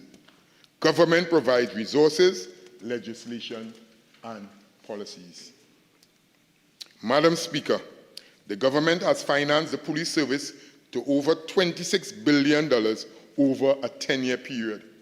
We remain committed to enhancing the country's capacity and capability of treating crime and criminality. Greater sharing of information, improvements in technology, advanced equipment procurement, more focused intelligence, social programs aimed at reducing gang violence, establishment of a national forensic DNA database, strengthening the justice system, building capacity of the service by an additional 2,000 vehicles in a phased distribution, specialized training programs, inclusive of bulletproof vests and utilities to assist with greater policing in Trinidad and Tobago. Madam Speaker, the government believes that the interests of the people are its responsibilities. There is no party first on this side, as the citizens, all from every part of Trinidad and Tobago, are our responsibility for the government of Trinidad and Tobago. Crime, flood are challenges we will prefer not to have, but wishing it away is not a solution. The work required to confront the challenges is ours to carry. We thank the Honorable Prime Minister and the Honorable Minister of Finance for providing the basis of the work for the next year, 2025 and beyond. Madam Speaker, I would now like to take this time to talk a little on Tunapuna as we continue to remain on board with Forde in 2025, right? To the Minister of Works and Transport. We could start with, we always talk about roads being paved. I have a list of about 15 roads here paved, but some of the main ones, Smart Street, Salia Street, Tunapuna Road. We can talk about Mingo Road, which was waiting to be paved for many years. Lower St. John Road, Akona Road, just recently paved, just about a week ago. Akona Road. Green Street, Amethyst Drive, east and west. I can see the residents and them on Amethyst Drive smiling all now. Passat Street, College Road, all in the El Dorado Lower Core area. They have benefited. We could go to the Cora Valley, Tumbason Road. Roads that will be completed before the end of 2024. We have Balthazar Street. We have Warren Street in St. Augustine. And then the road up by Uncle Ped. Dirt Road in Maracas Valley. Right, so those are some of the roads, and I would like to thank the Minister of Works and Transport. So you pave Dirt Road? Well, Dirt Road is the name of the road. Right? And we pave it, but it remains Dirt Road. Drainage infrastructure upgrades within the Tunapuna area. As many of us would have realized, the Makoya Priority Bus Route intersection, major upgrade, which came from starting into the hospital drain in Tunapuna, which crosses at the Priority Bus Route. Major drainage infrastructure took place there. We had major drainage infrastructure taking place on Tumbason Road, Green Street again, Gordon Street, Fairley Street, Eastern Main Road and Balthazar Street, Hendrickson Street. Again, to the Minister of Works, we know we have some work that is ongoing at Corita Road. Also to thank the Minister of Rural Development and Local Government for also assisting in ensuring some drainage works are being done within the Tunapuna constituency to ensure. Now, Madam Speaker, we need to be clear on this. It's not to say we're going to stop all the flooding, but we're going to minimize the flooding within the Tunapuna constituency. That's important, right? So I would like to thank those two ministers for ensuring that work continue within the area. With regards to the Minister of Housing, AGC Housing, one, new AGC housing development construction of over 200 housing units at Cora Road. I think that deserves a thumb desk. 200. We're supposed to get that finished sometime in early 2025. Housing units at Cora Road. The issuance of new housing units, apartments, houses to Tunapuna residents on an ongoing basis, Madam Speaker. 3. AGC roof repairs to needy recipients from within the Tunapuna constituency. 4. Land Settlement Agency house and roof improvement repairs to Tunapuna constituents, and also low-cost basic housing to the less fortunate and qualified constituents under the Housing and Village Improvement Program, the HVIP. Again, in Tunapuna, as the Member of Parliament, I take my social responsibilities very important. So I maximize to ensure that the social aspects are well taken care of, Madam Speaker. As we continue along to the Minister of Sports and Community Development. 1. New swimming pool identified and planned construction at El Dorado. That will be coming on stream before the end of 2024. 2. New community center construction for the El Dorado Community Center at Lower Cora Road, El Dorado. That's in the heart of my East Indian community in Tunapuna. And I'm proud to say that they have been waiting many years, and it's going to come to the Lower Cora Road in El Dorado. I'll leave that out for now, Mr. Renovation of pavilion at Honeymoon Ground, El Dorado. That has taken place already. Renovation of pavilion and lighting of recreation space at Wharf Road. Completed. Wharf Trace Maracas. Completed. 5. I Choose Sports Program in Tunapuna at El Dorado East Secondary and the Tunapuna Secondary Schools. Again, I Choose Sports continue to be part of the caravan coming to Tunapuna, and I know they're expected to come sometime again in November. So as the Member of Parliament, I'm looking forward to your presence, Madam Minister of Sports and Community Development. Under the same minister, self-help, very important. Max out in Tunapuna. I would think hundreds of individuals receiving recipients for house repairs under the Self-Help Commission grants for home improvements. 2. Community projects under the same self-help, identified and completed with self-help funding, but with Tunapuna Piako Regional Corporation labor and also URP labor to ensure that accountability and proper engineering practices are taken care at these community projects for self-help. Madam Speaker, we now go to the Minister of Social Development and Family Services. Social Development and Welfare Services in Trinidad and Tobago. Wheelchairs, Madam Speaker. Take off that box.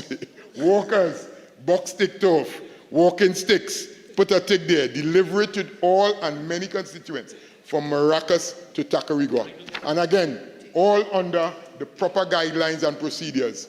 Produce your medical from your certified hospital, health center, or certified doctor, a copy of your ID card, and again, wheelchairs delivered as requested. Social welfare benefits and grants applications, whether being old age pension, whether being disability, whether being public assistance, my office is open on a 24/7 basis in order to assist individuals with completion of forms, with assistance of recommendations, again, in going forward to ensure that their applications are processed on a timely basis. You have to be adjusted to the Puna. No pardon here.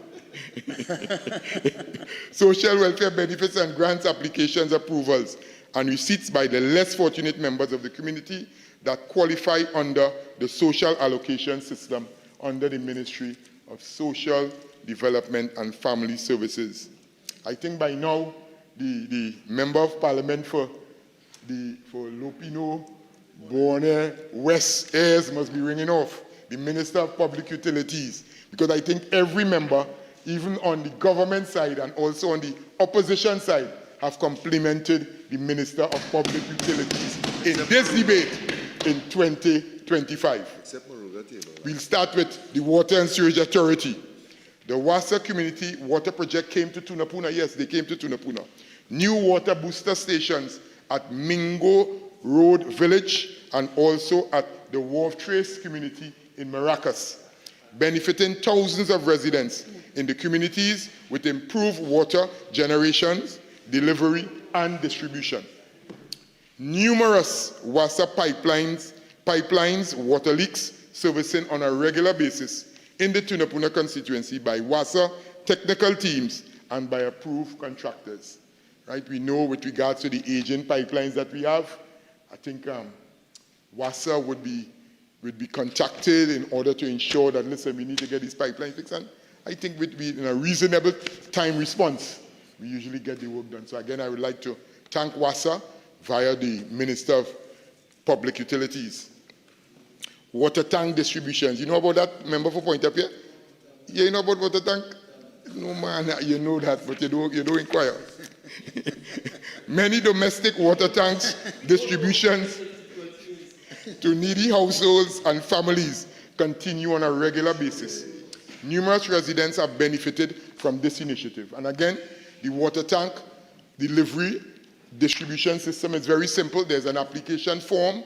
You need to provide a copy of your birth certificate and a copy of your ID card, complete the forms, and again, we submitted. A technical representative from the Ministry of Public Utilities will visit your premises to ensure that, yes, there's a need, a water tank is needed, and you will be provided not only with the water tank, member for Point Up here, but also the necessary plumbing fittings in order to ensure that it's being done. So again, thank you, Minister of Public Utilities. Tech, over 20 LED lights installed within and throughout the Tunapuna constituency from Tacarigua to Maracas. Over 200 streetlight bulbs have been repaired and along with new installations throughout, again, the length and breadth of the Tunapuna constituency. 3, new recreational spaces to be illuminated before the end of 2024. La Saiva Children Play Park in Maracas, work to be done. 2, the Honeymoon Basketball and Tennis Court El Dorado, to be done. Recreational space at Green Street and El Dorado Road, Tunapuna, work to be done. Flamingos Pan Theatre, St. John Road, St. Augustine, work to be done. And again, in advance, I'd like to extend thank you to Tech and also to the Minister of Public Utilities for these works being carried out in the Tunapuna constituency. Madam Speaker, the Minister of National Security also plays a role within the Tunapuna constituency. We know we talk a lot about crime, but with regards to the Tunapuna constituency, Tunapuna and environs, we have been able to put in place a citizen surveillance network CCTV footage in Tunapuna. It's an initiative that came about with regards to our Tunapuna Police Resident Council, which is headed by constituent Mr. Forde Singh. Again, it's a team that has been set up of citizens along with the police sergeant, inspectors, and other police officers within the Tunapuna. We meet on a regular basis, and again, over the years, they have been working on getting security along the Eastern Main Road, but now it has been extended to within the community, whereby we have a citizen surveillance network CCTV footage, and again, it's all coordinated through the Tunapuna Police Station. It's termed the Eagle Eye Project. The Eagle Eye Project. It consists of cameras being installed at various locations throughout Tunapuna, and the cameras are linked up to a network system at the Tunapuna Police Station and monitored by police officers to ensure that when a situation occurs, any crime as the case may be, it can be tagged and picked up on this particular surveillance network. Crime Stoppers also play a role within the Tunapuna constituency. They are always invited to ensure to be part of any symposium, any meeting, any sessions that we may be having in the Tunapuna. We also have an app that is set up on your mobile phone in order to ensure correct communication as we go along. Live video footage directly linked to the Trinidad and Tobago Police Station in Tunapuna with regards to the camera system network, and it's at a minimal cost to the constituents in Tunapuna. And again, I'd like to extend sincere thanks to our Tunapuna Police Resident Council for ensuring that this initiative has come on stream. We have... Honourable Member, you have 2 more minutes of ordinary time left. You have 10 more minutes available to you if you wish, as extended time to complete your contribution. Thank you, Madam Speaker.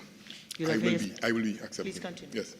Very active police youth groups in Tunapuna, one in El Dorado, one in the Tunapuna area, and we also have up in the Maracas communities. Very active police youth groups, and I'd like to again extend to the Minister of National Security for ensuring that the funding, though small, we are working with what we have, and then we are getting our business community to be part of the program.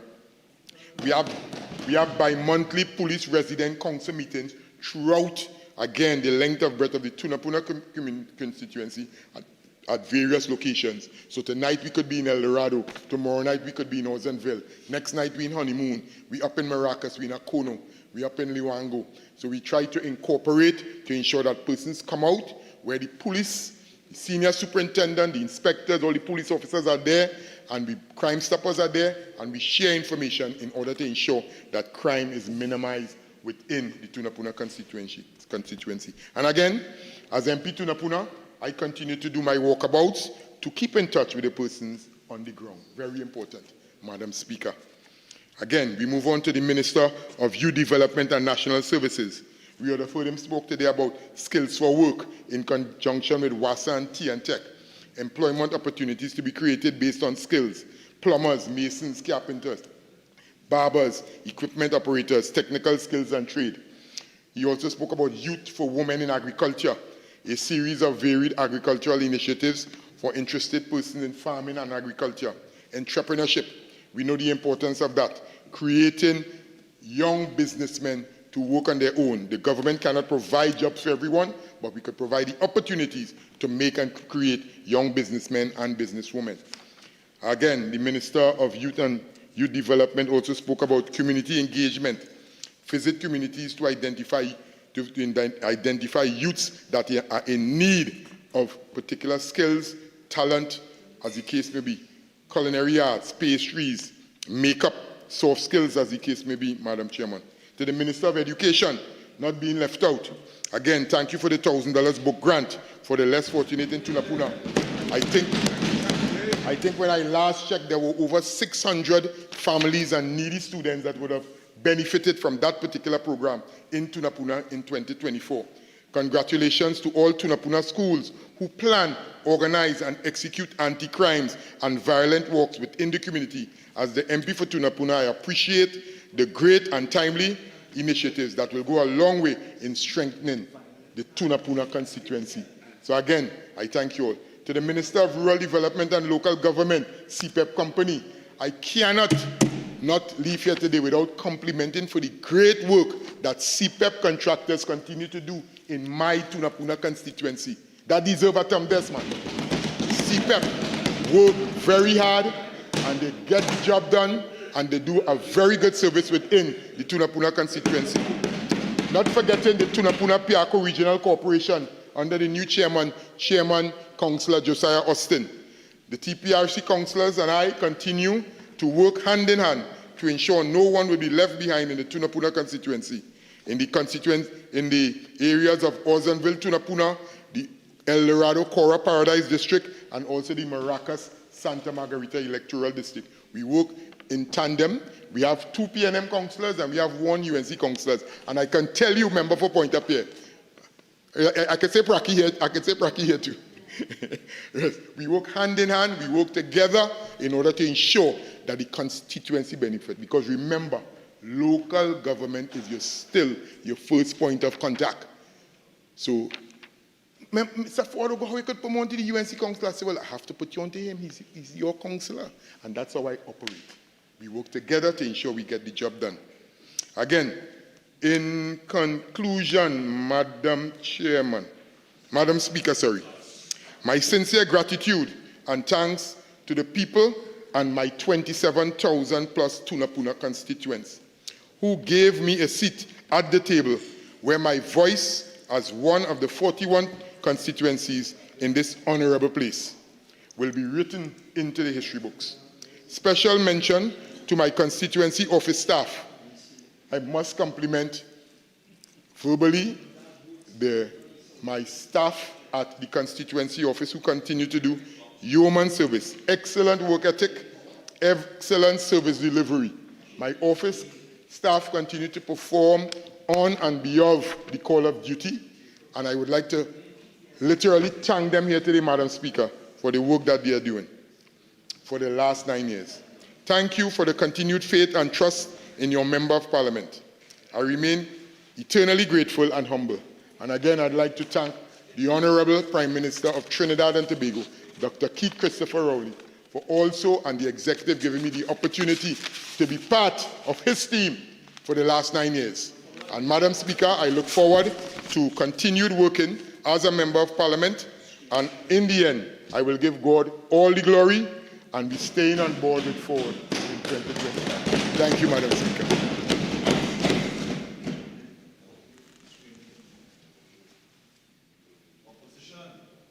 Do I call Leader of the House? Madam Speaker, may I inquire from the Chief Whip if they are willing to be engaged in a debate?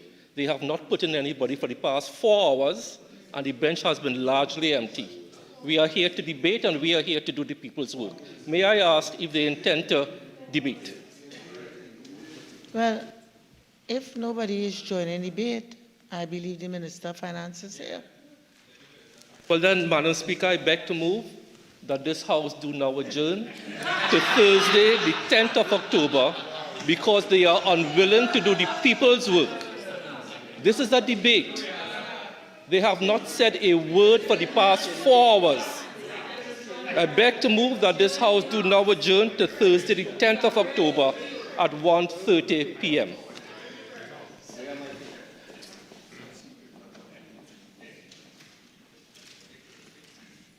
Honourable members, the question is that this House do now adjourn to Thursday, October 10, 2024, at 1 p.m.?